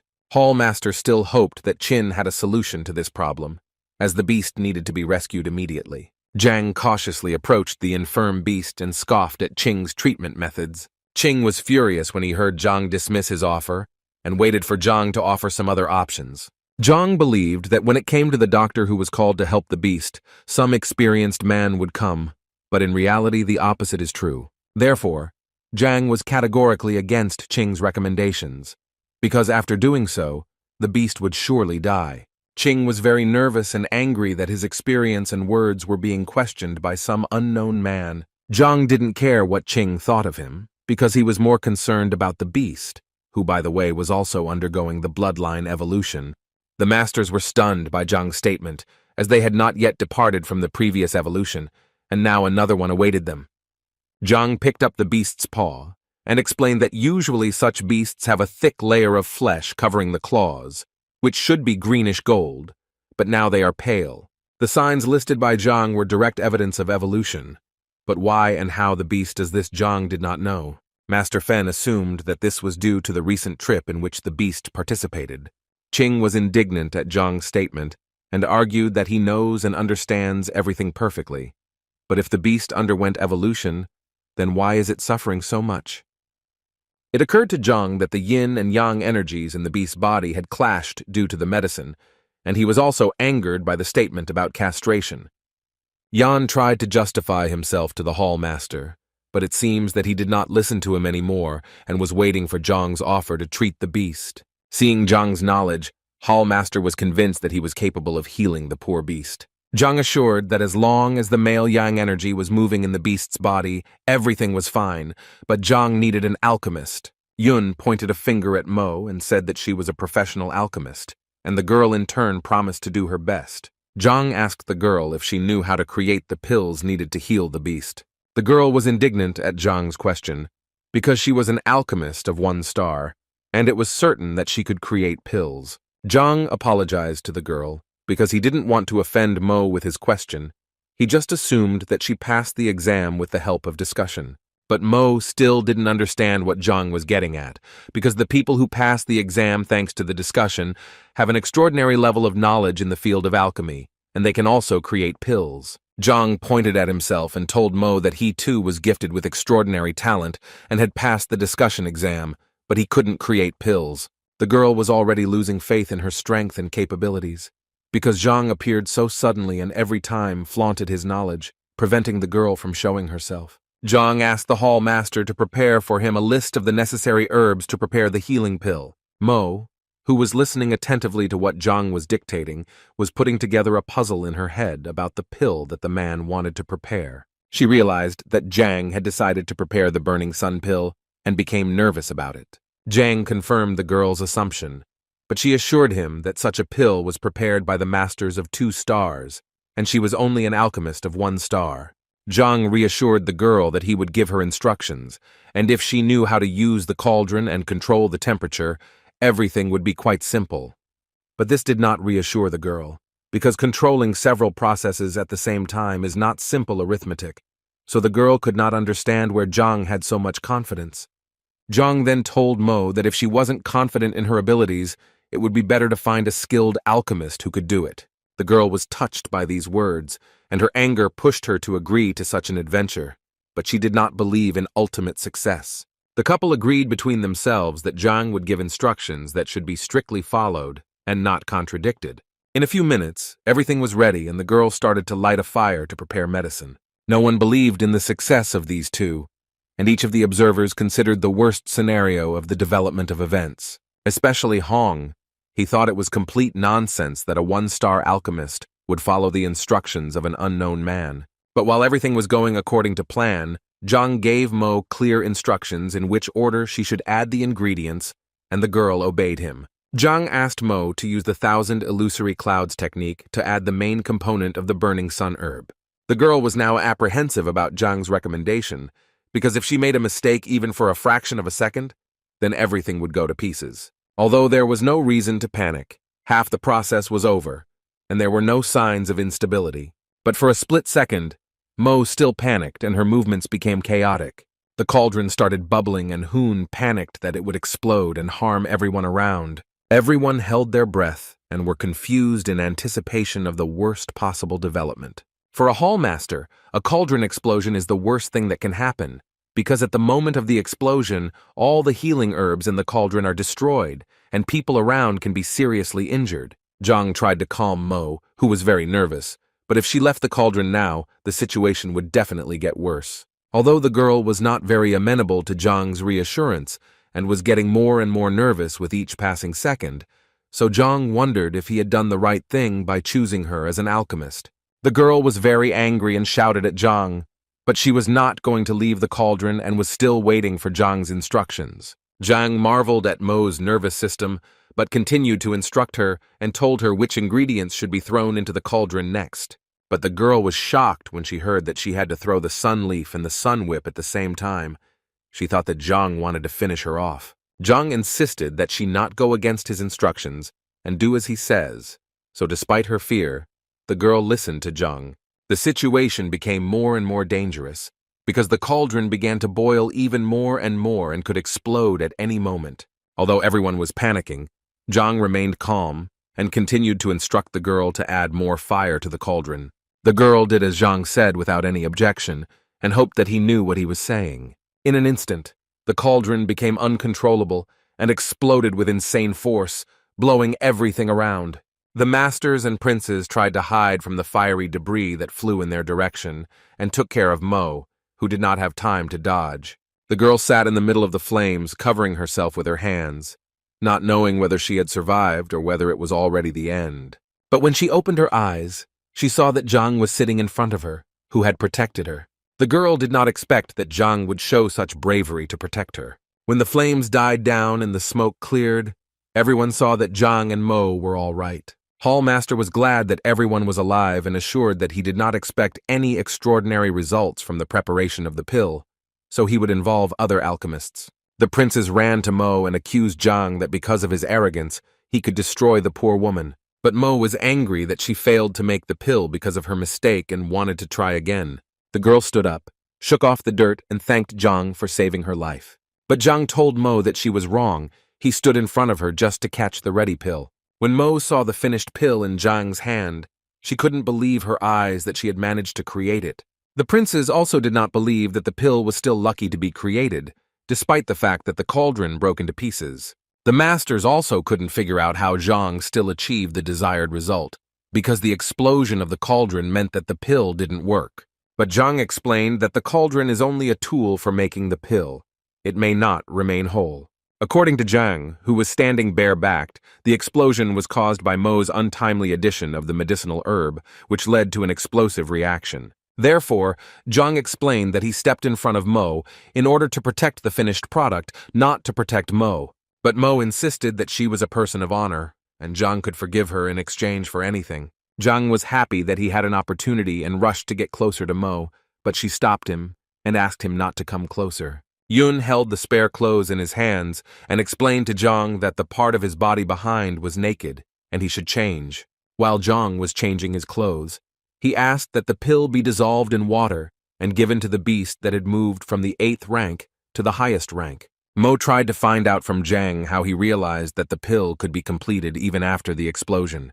Zhang, who was reluctant to share his secret, assured the girl that he was just lucky, but Mo did not believe in such luck, so she hoped to learn something from Zhang. Zhang realized that the girl would not let go of him just like that, and he would have to explain certain things.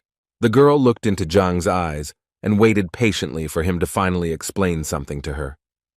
Zhang explained that there are many factors that can affect the creation process, including the material from which the cauldron is made, the number of preparations in it.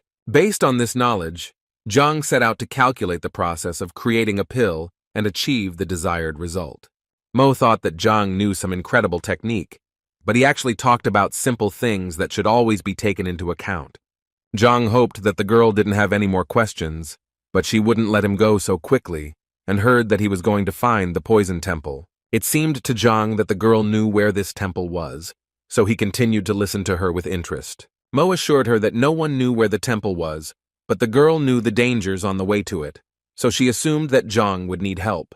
Zhang smiled back and assured Mo that if the temple was there, he would definitely find it, and everything else was minor.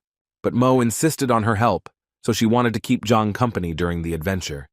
She also added that she knew someone who could help get inside, and in exchange, Zhang would teach Mo alchemy. Zhang decided to accept such a proposal, and decided that he and Mo would go on a journey at dawn. Zhang didn't miss the opportunity to joke with Mo that she didn't have a flying beast, so they would fly at him. But Zhang warned the girl that she would have to pay only 38 stones for the transportation services. The girl was angry that Zhang made fun of her, but she tried not to show him her emotions. The next morning, Zhang said goodbye to all the masters, received the Tamer mark, and left the Golden Panther with Shen Bin as a token of gratitude. Together with Mo Zhang, he saddled the beast, which he had recently cured of an ailment, and together they set off in search of adventure. Mo said that first they need to get to Red Lotus City and find the Herb King there. The girl told Zhang that the Hall of Poisons is a state secret, and according to rumors, the only way to find this hall is to talk to the King of Herbs. Zhang listened intently to Mo as she explained that there were 13 such kings living in the Red Lotus City, but they would try to get to the most powerful one. The girl told Zhang that she will show where this king lives, but does not promise to meet him, so Zhang should be afraid. But Zhang reminded Mo about paying the beast, and the girl quieted down. They landed a few meters away from the city, so that the heavenly beast wouldn't be noticed and wouldn't cause trouble. Mo led Zhang through the streets of the city, which looked quite busy, with people hurrying somewhere, buying and selling. Zhang decided to ask Mo what she knew about the man she wanted to introduce Zhang to. Mo said that the man is sick now, and she thinks that Zhang will be able to cure the man as well, since Zhang was like a doctor. Zhang was not happy with such a proposal, but he had no choice, so he suggested that the girl wait while he got ready. Zhang decided that if he wanted to use the library for treatment, it was best to disguise himself. The girl was stunned when she saw Zhang's masking technique. Zhang looked even younger now. The hair color was white, and it was shorter and pulled back into a ponytail. Overall, he looked quite similar to the butler from the estate where Zhang was the grandmaster. Mo could not understand why Zhang decided to disguise himself, but he explained that it was his medical methods. After a few minutes, Zhang and Mo witnessed a dialogue between two men who looked upset. Mo immediately understood who they were talking about and informed Zhang that they had come to where they needed to go. Mo, together with the reincarnated Zhang, went to the door of the estate and announced that she had brought a doctor to the king. Before letting Zhang go, the servant asked how many stars he had in his specialty. But Zhang did not lie and admitted that he was not really a doctor yet. Mo tried to fix the situation somehow and assured her that even though Zhang was not a doctor, he had excellent medical skills and could easily treat the beasts in the beast hall. The servant was interested in the information, and he still decided to let the guests into the Tsar's estate. When Zhang and Mo entered the estate, they saw an emaciated old man sitting in a cart. Zhang came closer to the Tsar and looked him straight in the eyes, but the old man did not want to start a dialogue. The butler asked if Zhang had managed to see anything, but Zhang did not jump to conclusions. Afterwards, while the old man expressed his distrust of Zhang, the teacher said that he had one secret method that could heal the Herb King. Dvoretsky was excited by the fact that there was hope for saving the Tsar and was ready to cooperate. But Zhang assured him that he didn't need anything while the old man continued to express his displeasure. Zhang slapped the old man on the head and he lost consciousness, which infuriated the butler. Zhang hastened to reassure the butler that for his method, the person must be unconscious in order to diagnose the disease. Mo also couldn't understand what Zhang was doing because she had read many medical books and had never heard of such a method. The butler lowered his ardor and decided to rely entirely and completely on the actions of Zhang the doctor. Zhang reported that the great Herb King was leaving the world of the living because of his own sins. The butler got angry again and advised Zhang to choose his words more carefully. Mo was already panicking too, because it seemed that Zhang was not helping much yet, but rather harming her. The butler was already ready to crush Zhang like an ant for such shameful behavior. Meanwhile, the old man came to his senses, and Zhang was about to tell him something important. Zhang looked the king in the eyes and spoke only the treaty of Gu, which touched the old man to the core. The butler looked at Mo in the hope that she would explain something, but the girl did not understand anything either. Zhang explained, "The Gu contract is very similar to a death contract between a tamer and his beasts." So Zhang believed that the Beast King had become a victim of the Gu treaty and accepted his submission. Recognized someone as his master, his life was no longer in his hands. The old man was frightened and could hardly utter words but begged for salvation. Zhang agreed to save the old man, but before doing so he put forward a condition. Zhang emphasized that he needed to get to the poison hall, and he hoped that old Zhang would be taken there after he recovered. But the butler reported that there was great chaos. The gate was closed and even his master could not get there. The butler advised Zhang to wait at least a year, when it would be safer to visit the place. Zhang was stunned by such terms and did not want to accept it at all, because he had come too far. That's why he insisted on being taken there, and whether he survives or not is up to him. The butler looked at the Tsar and at Zhang, hesitating between a decision but still agreed to Zhang's terms. Zhang was happy, and a smile appeared on his face. Now he was ready to treat the infirm old man. The butler suggested moving to another room where there was a bed, but Zhang asked to stay put. Zhang took a needle from his pocket and threw it at the old man, and it flew away like a comet, leaving behind a trail of fire. The old man sat patiently and watched the treatment process, hoping for a miracle when the needle hit his body. Zhang tensed because the needle did not hit the worm that was poisoning the old man's body. Therefore, Zhang emphasized to the old man that he could cure him only if he was unconscious. Zhang slapped the old man again and Tay fainted, while Mo and the butler were shocked. It turned out to be much more difficult to destroy the worm than it seemed at first glance, and Zhang poked needles all over the old man's body. Zhang held a dozen needles in his hands and was already very angry that he could not achieve what he wanted. Needles were sticking out from everywhere, but the worm continued to migrate and was now on the old man's bald spot, where Zhang was trying to drive another needle. The old man regained consciousness in a few seconds and hoped that Zhang had finally put him out of his misery.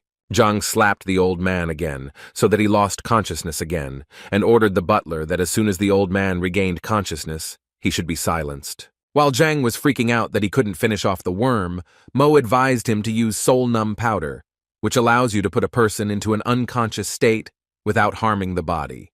When Zhang heard talk of the powder, he wondered if Mo had it to use. Dvoretsky was shocked that Zhang did not know about such a basic pain reliever that was used quite often. The butler took out the powder and gave it to Zhang, who was angry that no one had done it sooner. Zhang held the powder up to the old man's nose and Tay inhaled the required amount of powder. Zhang noticed how the old man's body relaxed and was now able to work much better. Finally, when the worm appeared on his arm, Zhang thrust a needle into it with all his might. The worm did not like this procedure, and the blue larva broke out. Butler and Mo were stunned when they saw the same goo worm that was harming the old man. Zhang reported that now the cause of the great herb king's illness had been neutralized, and he would soon get better. The old man began to regain consciousness, and the butler immediately ran to him if he needed help. The old man grabbed his head, which probably hurt a lot after the slaps, trying to figure out what was the matter. The king was afraid that he would be beaten again, but Zhang assured him that there was no need, because the worm had already been removed. Such words seemed to cheer up the old man even more, and he felt how much better he felt. The king got up and immediately fell at Zhang's knees, thanking him for saving his life. The old man could not thank him, because the worm had been eating away at his body for a long time, and now his strength was exhausted, so the king hoped that Zhang would help him recover. Zhang rubbed his beard as if pondering something, but agreed to help on one condition.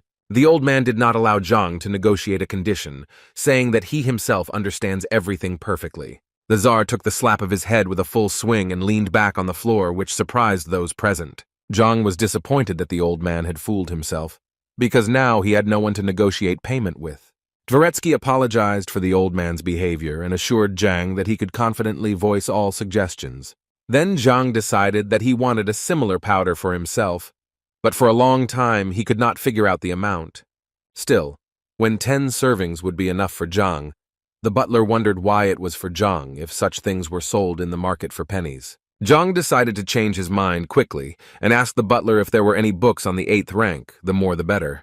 Dvoretsky said that over the years it was possible to collect several hundred secret manuals of the 8th rank, so finding them is not a problem. Zhang was happy at this news, and while the butler was busy looking for manuals, Zhang helped the old man restore resources. In a few minutes, Zhang managed what the 3-star doctors could not do, and now the old man was completely healthy. Zhang wondered why someone like the Herb King would accept the Gu Treaty and allow himself to be manipulated. The old man did not willingly answer Zhang's question, saying that it was a long story and that the person with whom he made a contract was the master of the Hall of Yads. The old man emphasized that he was not the only one who had fallen into this trap, as each of the great Herb Kings of previous generations had also contracted and become puppets. Zhang understood that the only reason the Gu Treaty would work was because the master had died. The old man confirmed Zhang's words and informed him that the master had been dead for a long time. Dvoretsky was not lying when he said that there is an internal conflict in the Yadiv Hall, because at the moment, 3 candidates are vying for the main position. The old man wanted to thank Zhang for his help, but also tried to warn him of the danger and wait a certain time. But Zhang could not wait long. Then the old man told the teacher that there was another way. The confrontation in the Hall of Poisons can end with the arrival of a special ambassador from the headquarters of the Poison Hall. Zhang was very interested in this information, and he tried to find out as much as possible about it. The old man scratched his bald head and tried to remember if there had been anything similar in history, although he believed that the ambassador could resolve the conflict in half a month, or else he would have to wait. Zhang understood how badly he needed the books from the Poison Hall to get rid of the poison in his body, so he couldn't wait that long. But the old man advised Zhang to wait, but if this option does not suit him, then the Tsar will show the way to the hall, but does not guarantee safety.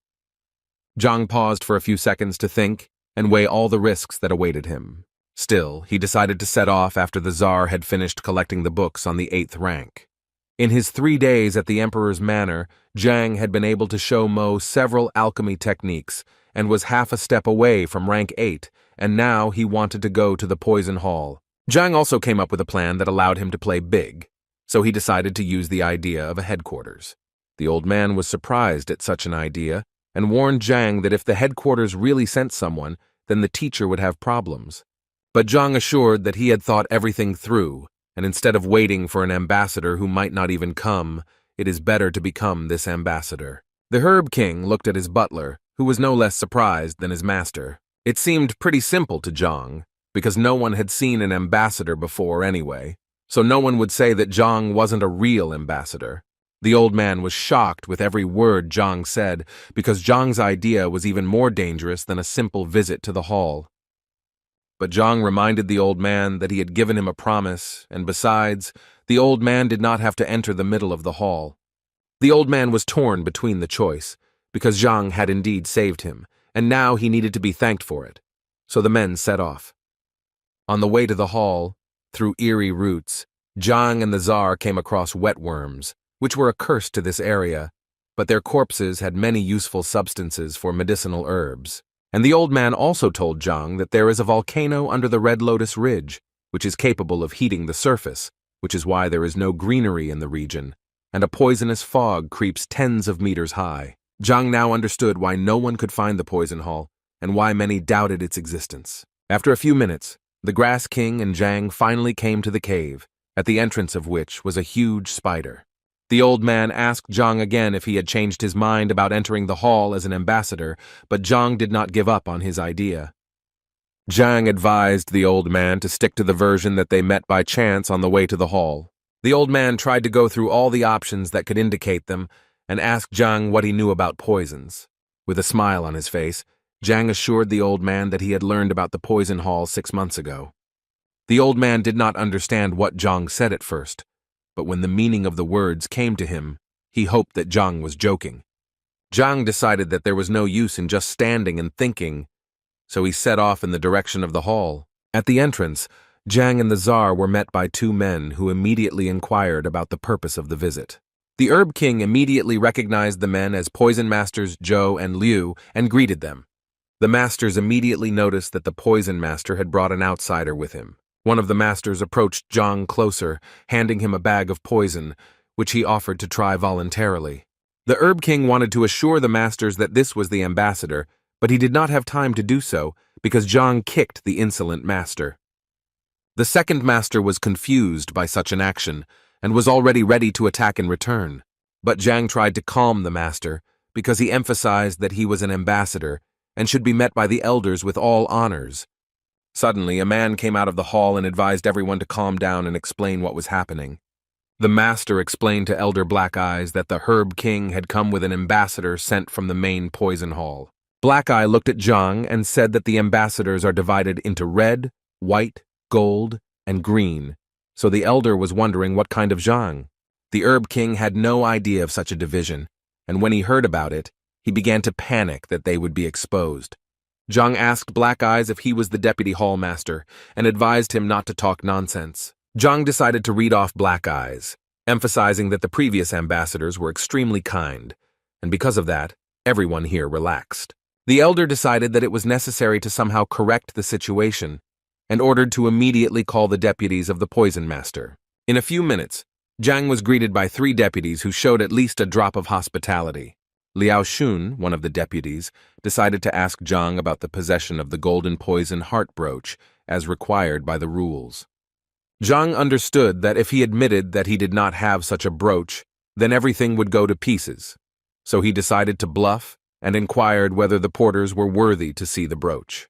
Yao Qin entered the dialogue and introduced himself as the first deputy master and said that he had a high rank that made him worthy. Zhang emphasized that he had come to the hall to appoint a new master, so at this stage everyone was equal until they demonstrated their skills. Zhang confidently stepped towards the hall and said that he wanted to elect a worthy leader, not a bunch of slobs.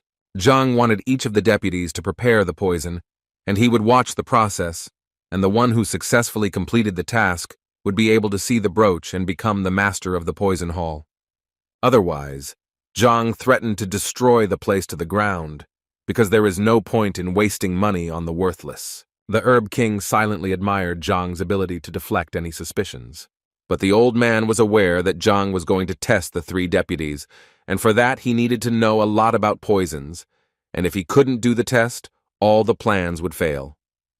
Liao Xun tried to find out more from Zhang about the inspection he had planned. Zhang said that the exam will be held in 2 stages. The first is the preparation of a strong poison, and the second is the preparation of a poison that the deputies came up with on their own. The more complex the poison, the better. Zhang gave the deputies 2 hours to prepare so they could think of a strategy. Meanwhile, Zhang turned to Black to show him the storehouse of books, because he seemed to have an order to find a certain book. The elder was surprised at such a request, but decided to take Zhang to the library, but Zhang assured him that it was enough to tell him about the place. He would find the way himself. When Zhang got to the library he had dreamed of for so long, he could not believe that he would be able to realize it so easily. Therefore, he had no reason to worry, and he decided that now is the time to read books to deal with the poison in his body. Meanwhile, Liao Xun and Black Eye were trying to figure out if Zhang was really the ambassador. Liao Xun was sure that it was unlikely that a mere outsider would want to break into the formidable poison hall just like that. Black-Eyed agreed with this, but at the same time did not rule out the version that Zhang was an imposter, although he did not understand the motives. Liao Xun thought about it and understood that there was nothing valuable in the poison hall except for poisons, so it was unlikely that anyone would risk their lives for poison. But Black Eye reminded Liao of one thing, and the boy understood that it was about what was hidden under the volcano. Black-Eyed suggested that perhaps the news of this thing could have reached the outside world. Liao decided that the best way to find out at least some information was to ask the Herb King. Therefore, in a few minutes, Liao and Black-Eye questioned the Herb King about how he met the ambassador and why the old man looked so cheerful. The king explained that it was the ambassador who saved him from his illness and ordered him to be taken to the Hall of Poisons. Liao was surprised, because even his mentor could not get the goo contract placed in a human body. Suddenly a servant burst into the hall with urgent news that the ambassador had arrived and was requesting an immediate audience with the master's deputies. Liao and Black Eye were surprised, because it seemed to them that the ambassador had already arrived. Liao tried to ask the Herb King what was going on, but the old man turned pale and seemed to swallow his tongue. When everyone went outside, the Tsar noticed that Lu, his butler, was standing next to the ambassador, who remembered the road from only one word. Liao greeted the stranger and asked him to show the golden brooch, as the rules required it. The man smoked a pipe and put his hand in his pocket to reveal the brooch, and introduced himself as Gu Mu, a 3-star poison master, representative of the headquarters. When Liao saw the brooch, he realized that before him was the real ambassador of the headquarters, but he now did not understand who had come to this. Gu continued to smoke his pipe and saw Liao's nervous look, so he asked if he was okay. Liao said that before Gu arrived, another ambassador had arrived, and now Liao did not understand anything. Gu explained that the head of the Yadiv Hall only sent him to choose a new master and to take away a certain thing for a certain time. But Liao tried to convey to Gu that 2 hours ago a man had arrived at the hall and had gone to look through the books in the library. Gu assured that this was absurd, and the ambassador could not be without the brooch, so he demanded to be taken to this impostor. Liao gave an immediate order to the black-eyed elder to fetch Zhang, who was in the library. Zhang entered the hall and asked if the deputies were ready for the inspection he was going to conduct. Liao told Zhang that the ambassador had arrived and showed his brooch, so Zhang needed to confirm his identity. Gu looked at Zhang and said that it was some kind of bad luck, to which Zhang reacted aggressively and told Gu that no one allowed him to open his mouth. The Herb King almost gave his soul to God when he saw how Zhang behaved defiantly with Gu. Gu was offended by Zhang's words and became extremely angry and was about to teach a lesson for such audacity. Gu took a puff of smoke from his pipe and was about to show the true anger of the ambassador. Zhang tensed and understood that bad things were waiting for him, so he needed to react quickly. Gu blew out a thick gray smoke that flew straight at Zhang at great speed. Zhang cleared the thick smoke with just one wave of his hand and warned Gu that he was making a big mistake attacking him. Gu was even more angry and did not think that the impostor he was about to teach would be so insolent. Gu's hand came extremely close to Zhang's face as he asked why Gu was still alive. Gu jumped back and was shocked that Zhang knew his name since he hadn't introduced himself to him. Zhang poured out all the information he knew about Gu Mu, how he reached the top and who he studied with and why he came to the poison hall. Gu seethed with anger because only close people knew about the information that Zhang told, in particular about the order to the poison hall. Zhang wasn't going to stop and told another secret of Gu consuming the green snake herb to increase potency. Zhang also knew that Gu was applying bone-corroding powder to his Shenhong acupuncture, and regardless, Gu had reached the limit and could die at any moment. Gu was furious to the core. He tried to understand how Zhang knew so much about his life. Zhang told Gu that he was his teacher's elder, but Gu had never heard that his teacher had an elder. The Herb King and his butler were as stunned as the ambassador, for they knew nothing of such information. Zhang explained that he likes to travel and often lives outside the hall, so teacher Gu could not have known about the elder's existence. Gu was extremely puzzled and could not believe his ears that such a thing was possible. Meanwhile, Zhang offered to cure Gu, who had lost his life force and only Zhang could fix everything. Gu knelt down and begged Zhang to cure his illness so that Gu could finish off his enemies in peace. Liao and Black Eyes opened their mouths as they listened to the dialogue between Zhang and Gu, unable to believe that such a thing was possible. Zhang agreed to help Gu, but warned the ambassador that there were certain rules that the Herb King had to tell him. The old man said that for treatment, it is necessary for the patient to be unconscious, because the Tsar was convinced by his own experience when he recovered after the Treaty of Gu. Gu was surprised when he heard that Zhang, who he thought was the elder, had managed to get the Herb King to his feet. The Herb King assured that this is exactly how it was. A few days ago, the old man was saying goodbye to the world, but Zhang saved him. Zhang understood what Gu was worried about, because he would be unconscious and entrusting his life to another person. Zhang quickly rushed to Gu's side to tell him something in secret. Zhang approached the ambassador and assured him that if he wanted to finish him off, he would not use such cheap methods. Sweat began to appear on Gu's face, because seeing how quickly Zhang moved towards him, Gu knew that there was an extremely powerful man in front of him. Zhang looked into Gu's eyes and smiled as his plan worked, and he managed to trick Gu. Gu prostrated himself in front of Zhang and began apologizing to him for being disrespectful. Zhang, on the other hand, emphasized his good intentions, that when he cured the Tsar, and learned about the conflict in the Hall of Poisons, he could not bear it. First Deputy Master, Elder Black Eye, and Gu finally understood Zhang's good intentions. Zhang decided that since the real ambassador had arrived at the hall, there was no point in him staying here any longer. Gu inquired from Zhang when they would begin the healing process and what it would take, but Zhang assured him that nothing was needed and that they could begin now. Before Zhang could even proceed with the treatment process, Gu began beating himself until he passed out. Zhang assured the ambassador that there was no need for this, because there was a special powder, and within 10 minutes all the poisonous aura disappeared from Gu's body. Gu was about to thank Zhang for his help, but Tay assured him that Gu's condition was more serious than it appeared, so 3 procedures would be needed.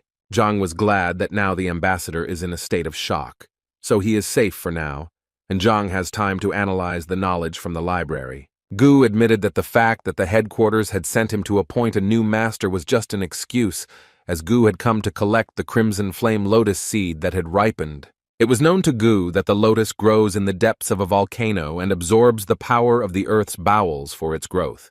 Thus, a practitioner who absorbs the seed has an increased chance of overcoming the 9th rank. Zhang understood that the percentage of breaking through to the next rank was not high, but it was still better than nothing. Gu emphasized that he only needed 1 seed for his breakthrough, and he was willing to give the rest to Zhang as a token of gratitude. Zhang decided to leave the lotus seed matter to Gu. After all, he is an ambassador, so there is no need to interfere in this matter. Finally, after several hours, Zhang had time to analyze his knowledge of poisons. When Zhang delved into the Heavenly Path library, he realized that the understanding of poisons was an extremely deep and broad concept. Meanwhile, Gu tried to announce his intentions that he would hold an exam to select a hall master in the near future. Gu also reminded of his intentions regarding the lotus, the seed of which he was going to take away, and the leaves and flower he would leave to Zala. No one in the hall disputed Gu's intentions, but the first deputy reminded that the seeds would take at least 3 days to ripen. Gu then ordered that the best resting room be prepared for his elder during this period. Meanwhile, Zhang analyzed all the information and was in despair because he learned that inside him was not poison, but a poison germ that merged with the soul and blood and made treatment impossible. Zhang cried because he just wanted to be happy, but instead he only had about 10 years to live. But suddenly, Zhang realized something else, that for such poisoning there must be someone who knows poisons with at least 7 stars. But Zhang is an ordinary orphan, and someone wishes him harm.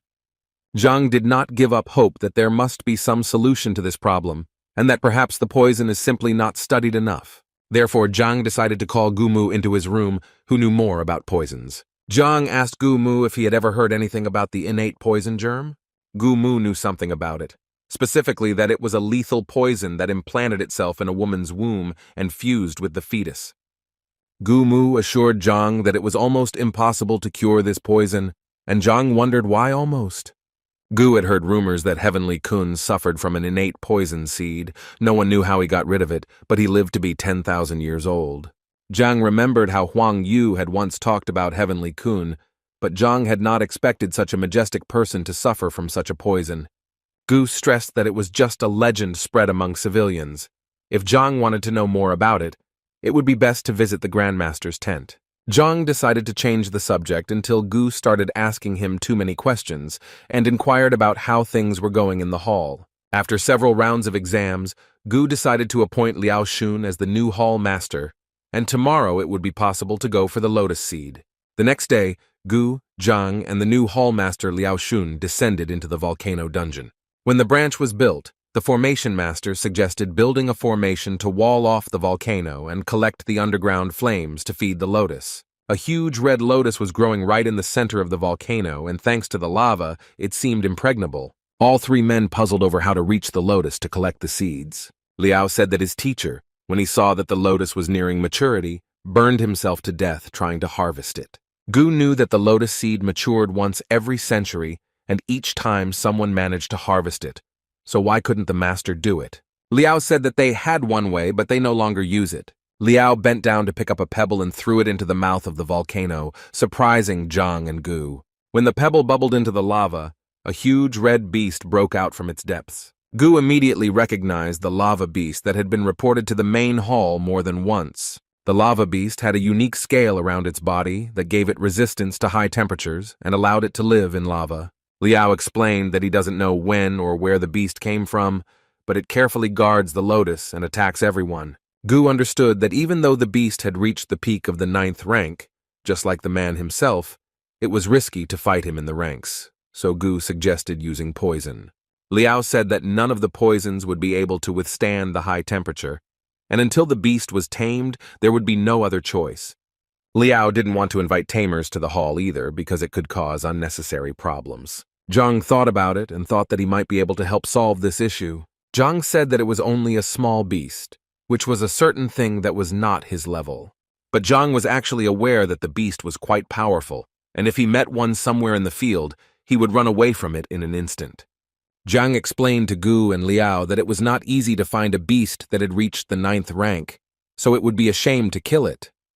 Zhang turned to Gu Mu and gave the man the opportunity to tame the beast and then take the lotus seed with ease. Gu panicked, because even on solid ground it would be difficult for a man to defeat such a giant, let alone lava. Gu wanted to shift the responsibility to the new hall master, but Zhang reassured Gu that he would give him advice. Zhang tried to encourage Gu that this was a great opportunity to tame such a powerful being. If Gu follows Zhang's instructions on taming, he will easily achieve the desired result. Gu was excited that he had a great opportunity to prove himself, so he asked how best to prepare. Zhang said that there would be no preparation, as the beast probably preferred the lotus and the time spent on preparation might not allow for the seed to be collected. Zhang assured Gu that it was quite simple. Just jump down and hit the beast and then follow the instructions. Gu began to sweat. He thought that it was necessary to gain the trust of the beast first and not just jump down from where you can never come back. But Zhang tried to reassure Gu that he would be nearby and could intervene at any moment. Gu collected his spirit, and since he understood that poison is useless in this case, only physical strength remains. Gu took out swords from his sheath to properly defend himself against the lava beast. Gu took another deep breath before charging into a duel with the dangerous beast. Gu swung his swords with concentration, leaving trails of glowing energy behind him. Gu managed to knock the sharp stones from the ceiling of the cave, distracting the beast and approaching him. Gu first struck the lava beast's tail, but immediately felt strong resistance. Gu realized that the beast had thick armor, and his weapons were unable to break through it. So Gu quickly jumped away from the beast to reconsider his tactics. The man managed to jump to one of the walls of the mouth of the volcano, where the beast was clearly visible. The beast was enraged and also decided to attack in response, releasing fireballs from its mouth. Gu didn't expect the beast to be capable of such a thing, so the man had to quickly dodge the attack. But the beast wasn't going to stop and fired a volley of fireballs straight at Gu. Gu managed to stay safe, but he knew he might not last long, so he asked Zhang for help. But Zhang could not say anything yet, and advised to continue the battle until the right moment. At some point in the battle, Gu didn't notice the beast disappear from sight, and the man panicked a little. The beast suddenly broke free from the bench and scrambled up the rock straight towards Gu. Gu managed to block the beast's attack by crossing his swords, but with each passing second it was getting harder and harder to hold back the beast. Zhang decided to enter the game, and with the help of Qi communication he gave instructions not to resist, and to hide the sword in the ring. Gu was surprised at this decision because if he removed the swords, he would die from the beast's attack. But Zhang insisted, and Gu did as he wanted. If Zhang wanted to finish Gu, he would have done it long ago. The next piece of advice from Zhang was no less surprising. He asked Gu to tilt his head forward. It seemed to Gu that Zhang was sending him to his death, because in front of him was a healthy open mouth of the beast. Gu pushed aside his doubts and decided to trust Zhang's instructions, so he stuck his head forward. The beast did not expect this from Gu and stood back, watching the events in surprise. Gu did not understand what had happened or why the beast retreated, but Zhang was already giving a new instruction to grab the beast's tail. Gu obeyed the instruction and quickly rushed to the tail before the beast realized what had happened. The man clung tightly to the beast's tail and waited for Zhang's next instructions. Zhang ordered to hold the beast tightly by the tail and not let go no matter what. After a few minutes, the beast's body went limp and he stopped resisting, and then completely lost consciousness. Gu did not understand what had happened, because when he fought with the beast he was full of hatred, but now he did not resist. Zhang, who calmly observed this spectacle, advised to drag the beast to land. Gu did so, and within a few minutes the giant lava beast was lying unconscious on the rock.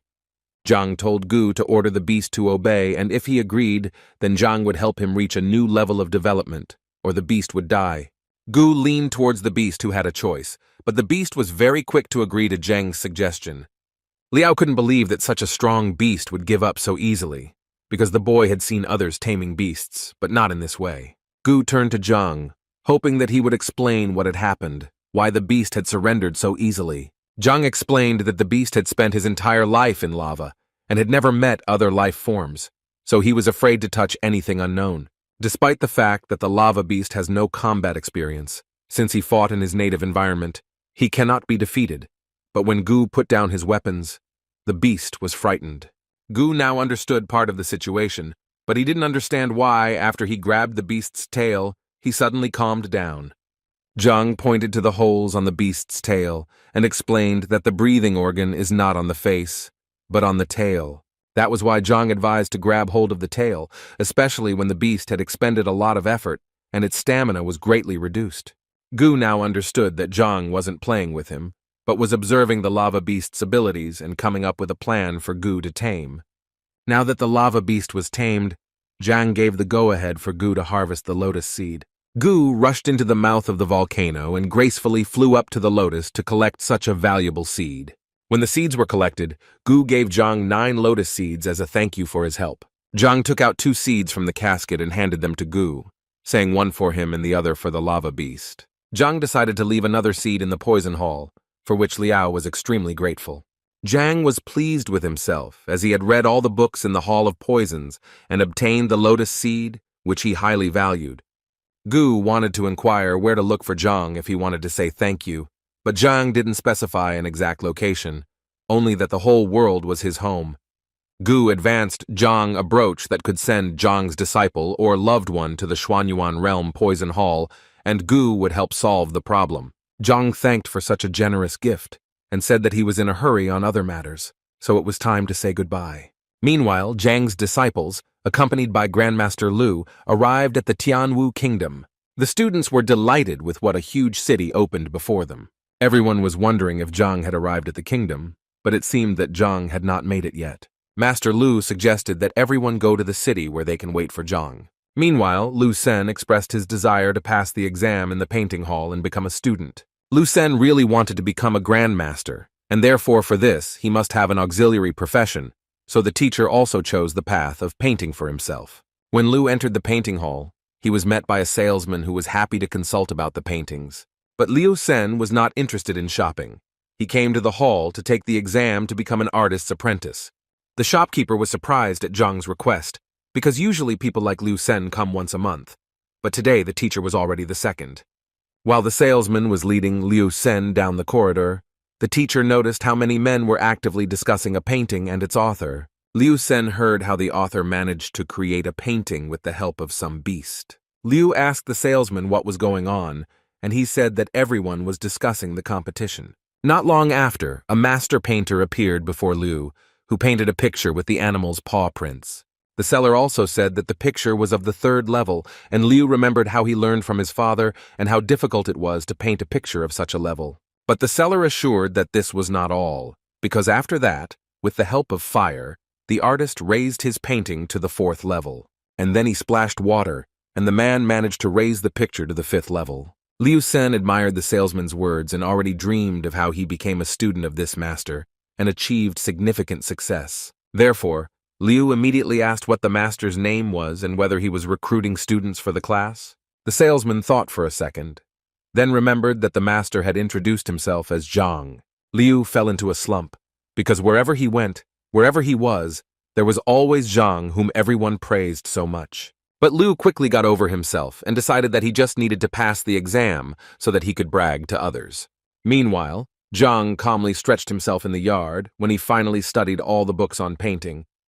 Before, Zhang could draw a picture of the 5th level, but he did not understand many things, but now his knowledge has increased several times. Zhang realized that he had collected a lot of books in the Heavenly Path Library while he was in the Beast Hall, the Poison Hall, the Artist Hall, but now he needed to navigate among them somehow. If he had the golden page, it would make things easier, but Zhang didn't understand why the first one appeared and the second one appeared when his students defended themselves. So Zhang assumed that the golden page appeared because of the disciples, so he decided to try to take a few more under his tutelage. While walking through the streets of the city, Zhang noticed that he was being followed by a group of men who were at various stages of the 7th rank. Zhang had been practicing for quite some time, but had yet to fight, so he decided to practice on men somewhere outside the city. The men noticed that Zhang was leaving the outskirts of the city and decided to follow him. The leader emphasized to his followers that Zhang must be alive, because they could have problems. When Zhang and the thieves found themselves in the forest, the men began to suspect that Zhang had set them up on purpose. Zhang stopped in the middle of the clearing and said to the men that he had seen them all the way, so it was time to show up. The leader came out first and said that together with the boys they wanted to ask for some paintings. Zhang was surprised, because he thought that the group of robbers wanted to rob him and not ask for a picture of the 5th level. One of the thieves took out a knife and threatened Zhang not to talk too much because it might end badly. So the next moment the man rushed towards Zhang to teach him a lesson. Zhang, calmly standing still, almost pushed the robber aside with his little finger. Zhang looked at his hand, because he didn't expect such strength from a 9th rank, so he decided to be careful not to finish anyone off. One of the robbers was afraid of Zhang's strength and did not want to attack him anymore, but the leader insisted that their advantage was in numbers. The bandits couldn't think of anything better than to attack Zhang not alone, but together, to increase the chances of victory. Zhang prepared to defend himself to see what the robbers who dared to challenge him were capable of. The leader looked up excitedly, because his attention was somewhat distracted, and he wanted to understand what was happening. Zhang was also surprised when he looked around and saw the creature's familiar outline. The heavenly beast whom Zhang once saved in the hall flew to Zhang's aid. The bandit leader was frightened when he saw the beast, which was half a step away from the 9th rank. The beast did not spare anyone. His anger was unrelenting. The robbers flew to the sides as if they were made of cardboard. The leader underestimated Zhang because he did not know that he had tamed such a deadly beast. Zhang was furious because he wanted to deal with the robbers on his own, but the beast ruined his plans. Instead of words of thanks, he shouted at the beast, which stunned the 2 robbers and prevented Zhang from testing his strength. Only the leader remained, who begged for mercy and asked to be released for all the money in the world. Zhang pretended not to notice the man and continued talking to the beast. Afterwards, Zhang reluctantly returned to the leader and admitted that his plan to compete had failed. At first, the man did not understand that Zhang was addressing him, but there was no one else on the lawn besides them. Zhang offered the leader a deal. Since he had spent a lot on renting the beast, he wanted the robber to cover these expenses. When the man heard that Zhang demanded 100,000 from him, he burst into tears, because it was all his savings. But the robber had no choice, and he agreed to give Zhang the money so that he would not test his strength on him. Zhang heard the sounds of fighting coming from another corner of the forest, so he wondered what was going on there. After mounting the heavenly beast, Zhang went in search of the source of the noise coming from another corner of the forest. At that time, a certain man was fighting a healthy bear, which did not spare its opponent. The man did his best to fend off the attacks of the bear he was trying to tame. The man grabbed the bear by the paw and was about to throw it over him to momentarily stun the beast. Zhang, who was observing from a bird's eye view, noticed that the man and the beast were of the 8th rank. The man noticed Zhang and asked him why the elder was watching this spectacle. Zhang realized that the man was very observant, but since he assumed that Zhang was an elder, the teacher decided not to reveal his persona. Zhang transformed into Grandmaster Young and gracefully descended to the ground to greet the man. Zhang explained that he was just flying by and happened to notice a fight with a bear, and it fascinated him. The man couldn't judge Zhang from the outside to say anything about the rank, but Zhang's beast made the man believe that he was a respectable person, so the hunter happily greeted Zhang. The man said that he tried to tame the bear, which is essentially the king of the forest, but because of his greed, the man wanted to achieve what he wanted. Zhang promised the man that he would help with the taming, which made the man very surprised and wanted to thank Zhang for his help. Zhang offered the man a deal. He would help him tame the bear, and he would become his apprentice. Zhang noticed that the man was thinking about why he had decided to take him on as his apprentice. The man was embarrassed and waited for Zhang to explain his generous gesture of help. Zhang said that he watched the battle with the Crimson Tiger as the man combined various techniques, but was unable to demonstrate them to their full potential. Zhang assumed that the man was a grandmaster and combined the incongruous despite the injury. The man tensed. How did Zhang manage to understand his status, because he didn't look like one and didn't even have a grandmaster emblem on him? But it was enough for Zhang to watch the man fight the tiger, anticipating the enemy's deadly blows and dodging them. The man thought about the fact that in front of him was not just an elder, but also a grandmaster. Zhang confirmed the man's assumption and said that he was traveling the world, and it had been years since he had been approached for a title. The man understood that Zhang was at least a 9th rank, so he was most likely a 3-star grandmaster.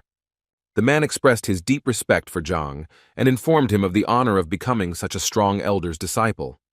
Zhang said that the bear the man was fighting had not yet reached its peak, so if the man managed to increase its development level to the top of the 9th rank, then the matter would be solved. The beast hunter said he was aware of this and had tried more than once, but could not find anything to enhance the beast's development. Zhang handed the man a red pill that would help with this, and to begin with, the bear had to be stunned. The man took the pill and began to look at it skeptically, wondering how an ordinary healing pill would help solve the problem.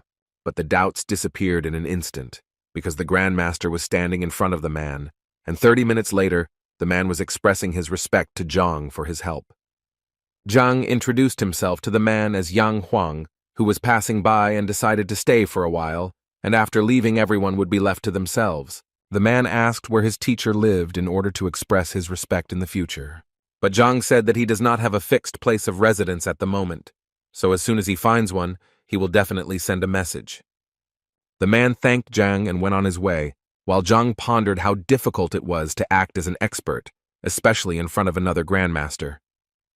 Zhang realized after a second that he wanted to ask the man where the Qianwu Academy was in order to recruit some students, but eventually forgot about it.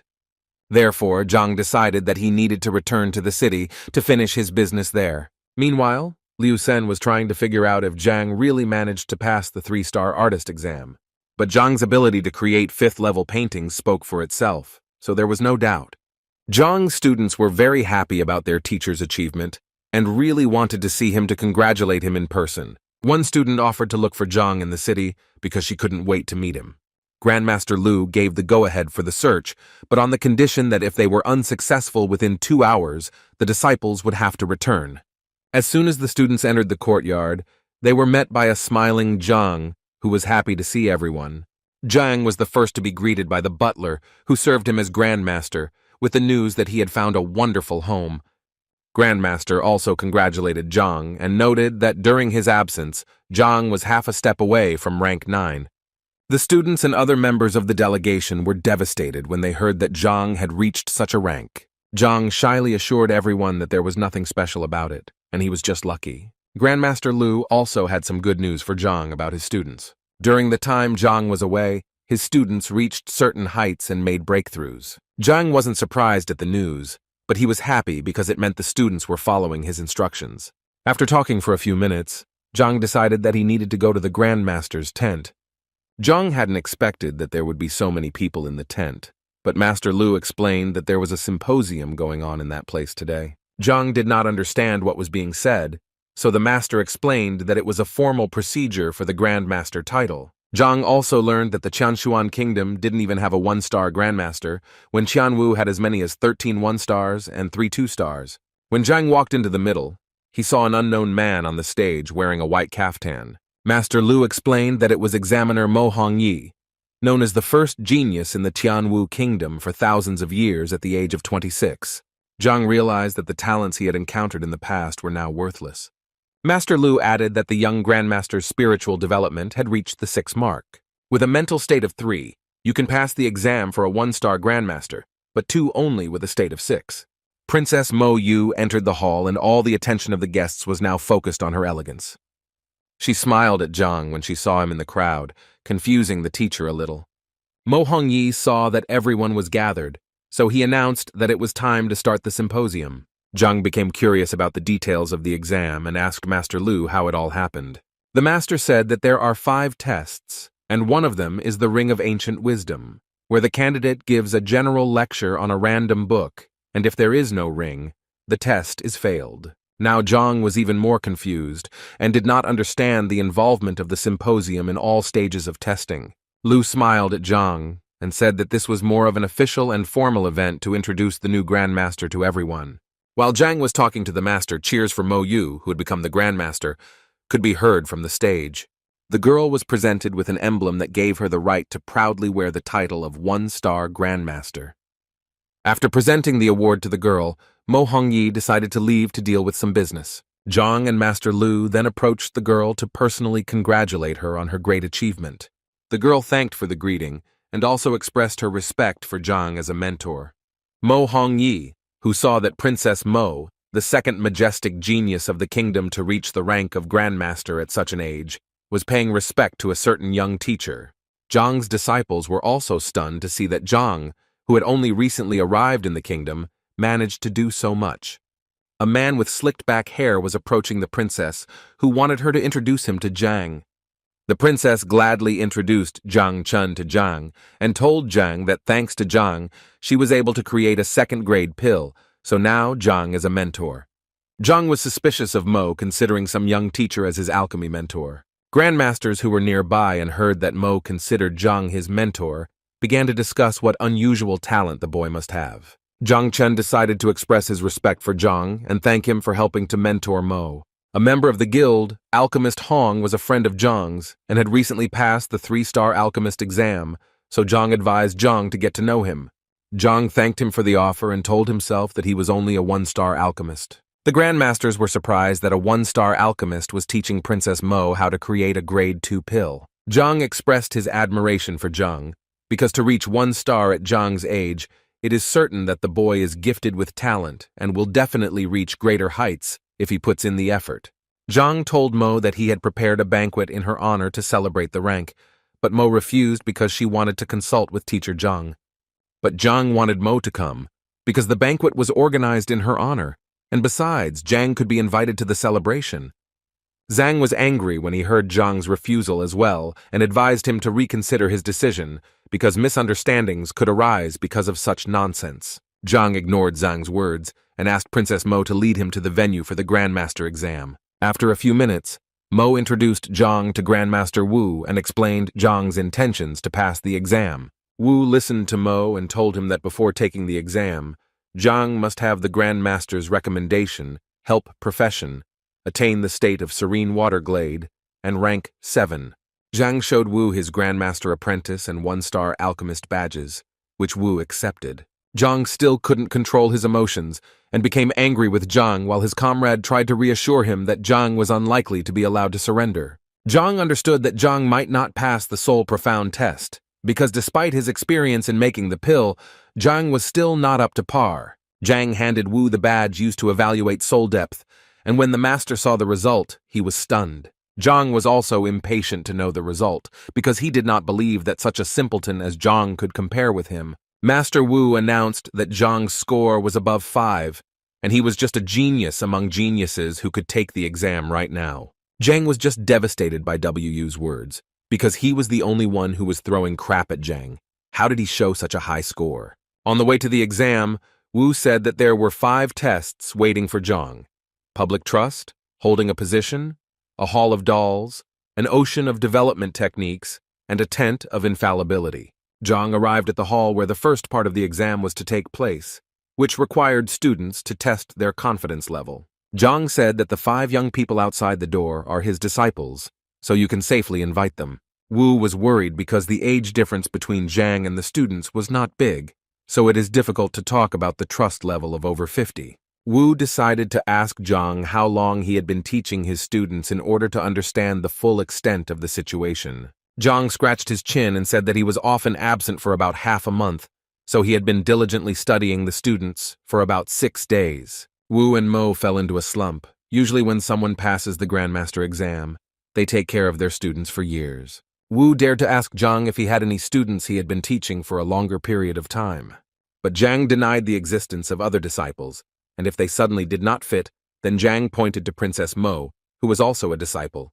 Wu decided not to drag out the process and allowed Zhang to summon his disciples, but reminded him of the terms of the trust level. Zhang looked out the door and called to his disciples, who assured Zhang that they would not let him down. Once again, Zhang resented that Zhang had brought such young disciples and did so little to educate them, so Zhang looked forward to Zhang's failure. Mo dared to ask Zhang if he was joking when he said that he spent so little time on the students, but Zhang admitted that in all seriousness, he spent about 8 hours on them. Mo was shocked and didn't understand what Zhang hoped for when he spent so little time with the students. Wu left the room to report that the result of the trust had manifested itself quite quickly. Mo and Zhang entered the room, and when Mo saw the result, she couldn't believe that such a thing was actually possible. The level of trust between the students and Zhang had reached 85 marks, a result usually seen in students studying with a grandmaster. Wu was surprised at the result, because the ratio between parents and children is about 60, and Zhang has a trust level where both parties trust each other unconditionally. Zhang was also shocked that Zhang had managed to achieve such a large score in such a short period of time. Zhang was already angry and trying to figure out who this Zhang was after all, which was more and more surprising with each passing minute. Mo guessed that Zhang would pass the test, but she didn't expect him to do so with such an impressive result. The students bowed their heads and apologized to Zhang for not being able to live up to his expectations, but he assured them that everything was fine. Grandmasters and Mo were shocked that the disciples were dissatisfied with such a high level of trust. Wu told Zhang that with this level of confidence, the teacher had passed the first test, so now it was time to move on to the second. Wu explained that Zhang needed to create a first-level pill, but that it would not test his understanding of creation, but his ability to impart knowledge. Wu wanted to tell Zhang something else, but he didn't listen to the end and went to the room where the exam was being held. Mo tried to convey to Master Wu that Teacher Zhang was incredible at what he did. To pass this stage, Zhang needed to successfully create a pill and score 50 points or more. Zhang was looking forward to Zhang's results, because the previous ones had surprised him, so he assumed that the teacher would score no more than 55 points. Zhang found himself in an empty room with only a cauldron in the middle to prepare the pill. Zhang was approached by a metal doll holding the ingredients for making a pill. The ingredients varied in their assortment. There were both popular and rare herbs. After showing Zhang the ingredients, the doll went to light the cauldron to prepare the pill. Zhang observed the actions of the doll and understood that it makes many mistakes, and thus it is impossible to create anything. After a few minutes, a sound was heard to announce that the doll had failed to prepare the pill and now needed to be given instructions to improve the process. Zhang understood everything, and it was even better for him to give instructions to a doll that would not suffer from loss of concentration. As long as it followed the instructions, it would create the pill without a doubt. Meanwhile, Mo and Wu could see Zhang's first grades according to his work. At first, the score may be low, but as Zhang gives correct instructions, the score will increase. But with wrong instructions, the score will fall. Zhang noticed how Zhang's score was increasing and it worried him, although his friend reassured him that the mistake was only a matter of time. In a few minutes, Zhang already had 40 points and he had not yet made a fatal mistake, which angered Zhang even more.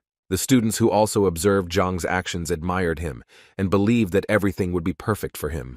The result increased to 60 points. Wu recorded a new record, which had been held for a very long time.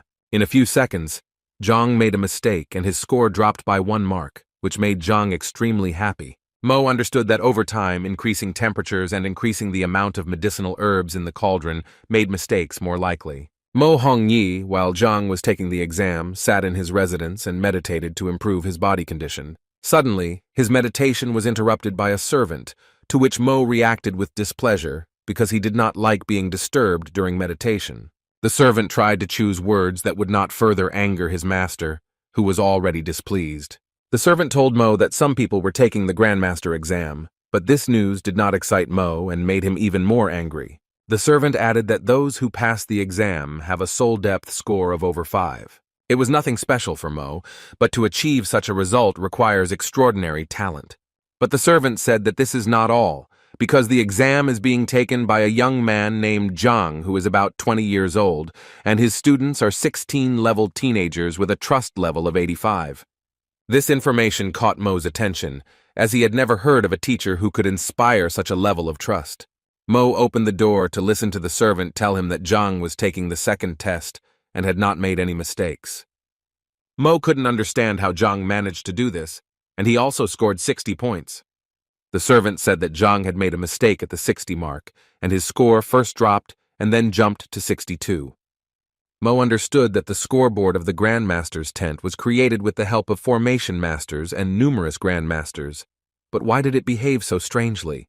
When Mo heard that the situation had happened 3 times, he was shocked and wanted to know Zhang's current result.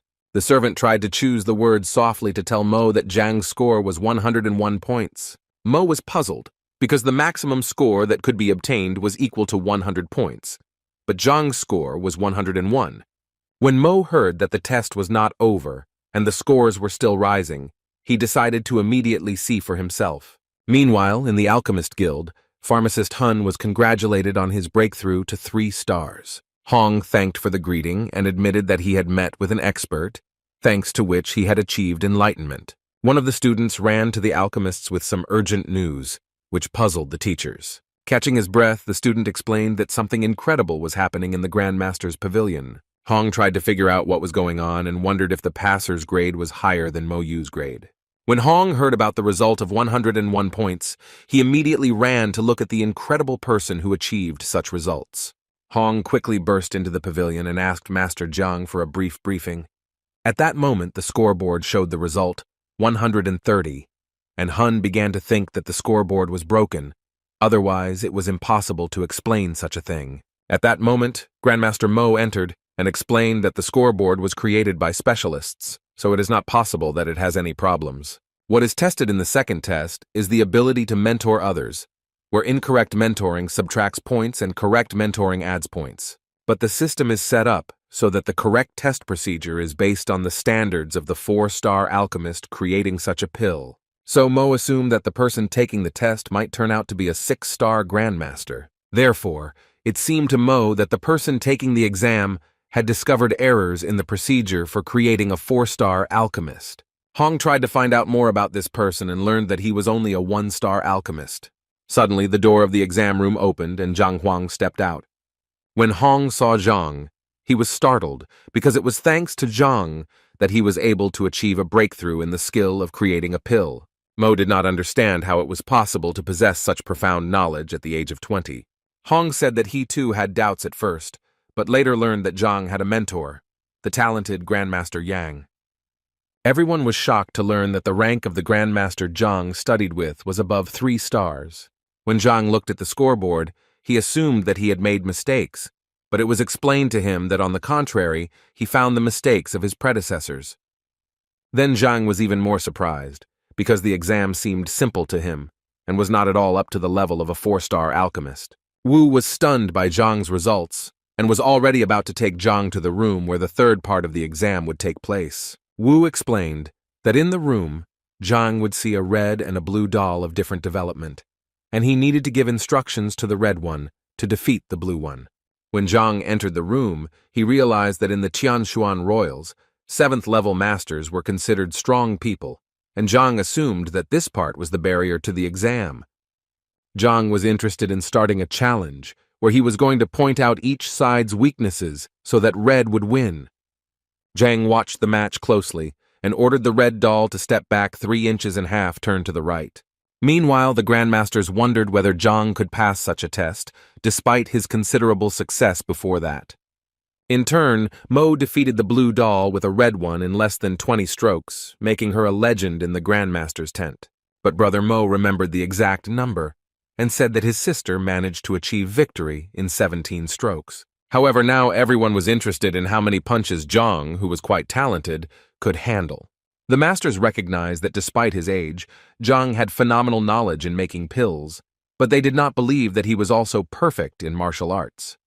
Zhang knew that the initial display would take about 300 breaths, and in another 10, the task would officially begin. 335 breaths later, Zhang was angry that Zhang's martial arts skills were not very good. The masters understood that everyone has their own strengths and weaknesses.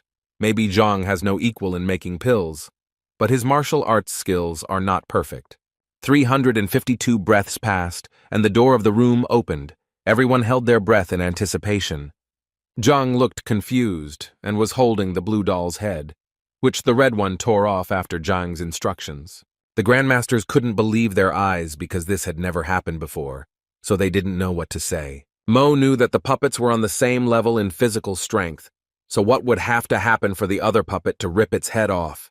In such conditions, an outsider could give instructions to one doll, which preferred and tore off its head. Mo decided to ask Zhang how many hits it took for the red doll to beat the blue doll. Zhang raised the head of the blue doll and said that the red one only needed one fatal blow. The masters were shocked, because they believed that Mo's result was excellent, and could not assume that victory was possible with one blow. Wu was extremely heartbroken to learn how the red doll had destroyed the blue one with just one blow. Zhang explained that everything is quite simple. You only need to predict the place where the blue doll will stop and order the red one to strike. The masters could not understand how it is so easy to predict the place where the doll will stop. Zhang tensed, because to predict such a thing, one must fully see the course of the battle, the physical condition, the speed of the puppet's movements and blows, and much more. Zhang was worried that he would have to pay something for the mutilated doll, but he was assured that everything would be restored in time. Then Zhang calmed down, but was still anxiously waiting for the results to be announced to see if he had passed the exam. Wu assured that he has no doubts about successfully passing the exam. Before the next stage, Wu told Zhang that the ocean technique was waiting for him, which contained a large number of books, among which Zhang would choose a random one and lecture on it. The lecture will be evaluated not only by a large number of teachers, but also by the Bell of Wisdom, which has absorbed the knowledge of the sages of the past. As soon as Zhang steps up to the podium, a random book will be waiting for him and he can begin. Zhang walked over to Ocean and looked at him carefully, putting his hand in the middle. Everyone held their breath, waiting to see what book Zhang would eventually get, and whether he would be able to hold a lecture. Zhang managed to pull out the book on the many palms of the water glade. Now he had time to prepare. The Grandmasters understood that Zhang Nu had fallen into the hands of the Qing as one of those who were astute in martial techniques. Holding a book in his hands, Zhang announced that he was ready to begin his lecture. Wu was surprised and said that there was no need to rush anywhere, because Zhang had time to prepare. But Zhang didn't need it. He thought it was a waste of time, so he decided to start his lecture. When Zhang declared that the book was fundamentally written in error, and hence the interpretation was not correct, everyone was shocked. Zhang said that the technique described in the book has nothing to do with the water element. Meanwhile, on the other side of the door, Hong and Zhang's disciples held their breath and waited for Bell's verdict. Hoon knew that the more strikes the bell made, the more correct the lecture was. 5 strikes meant the lecture was perfect. The students were worried that this was quite a difficult task, and were afraid that Zhang would fail it. One of the Grandmasters sneered that Master Mo was lucky to get his hands on the technique he had been learning just before the exam. Zhang was unlikely to be so lucky. The first ringing of the bell made all those present pay attention to themselves, and they began to count the number. The master with short mustaches believed that if the bell rang so quickly, then the lecture was short, and 1 strike was the limit. Meanwhile, the masters who listened to Zhang's lecture made a discovery for themselves, because they did not expect that the book was written with errors. Mo, who also studied engineering, could never think that she was doing anything wrong. Brother Mo reluctantly admitted that Zhang was indeed capable, and now he was his rival. The masters on the other side of the room assumed that since there was only 1 bell, Zhang had missed a lot. But their thoughts were interrupted by 3 more bells, which tied the score with Grandmaster Mo. The bells were not going to stop and gave a 5th loud strike. Zhang set new records because before that only Mo Hong had better results. The incense stick did not have time to burn out, and Zhang managed to succinctly recount the contents of the book and set a new record. Master Lu was proud of Zhang and his extraordinary talent to reach such remarkable heights. The bell struck for the 6th time, causing panic and chaos among the masters who had seen such a thing for the first time. A servant ran to Master Guan, who was immediately looking for the head of the Grandmaster's pavilion. Guan, who was the deputy, said that the leader was now engaged in his own development and asked him not to disturb him. The servant was worried about Zhang, who was showing incredible results in the exam. Guan did not believe that Zhang's strength and skill could match that of Mo Hong himself. But the servant said that the bell rang without stopping as many as 5 times, and puzzled all the Grandmasters. Guan calmed down, because if the bell struck 5 times, then the person passing the exam has absolute knowledge. However, the servant reported that the bell did not stop at 5 strikes and rang the 6th, and now 7 in total. Guan hesitated, because the 7 blows indicated the appearance of a sage, and Guan did not believe that such a thing was possible. That is why the servant was so worried about the events and decided that such an event deserved the attention of the head of the pavilion. In a few minutes, all possible bells rang throughout the city, and the men were perplexed. This meant that Zhang deserved to be admired by the sages. In other words, his skills exceeded the 4-star level. The servant was shocked that such a thing was even possible, because he had never seen anything like it before. But Guan did not understand why the harmonic transfusions of 100 bells sounded just moments before ending. It seems that the answer to this question could only be obtained when the grandmasters appeared. Guan quickly reached the pavilion to find out what was going on and talk to the grandmasters. Grandmaster Wu didn't expect to see Guan and didn't understand why he looked so confused. Guan asked Wu why the harmonious transfusions of hundreds of bells that should last like a tea break stopped within a few breaths.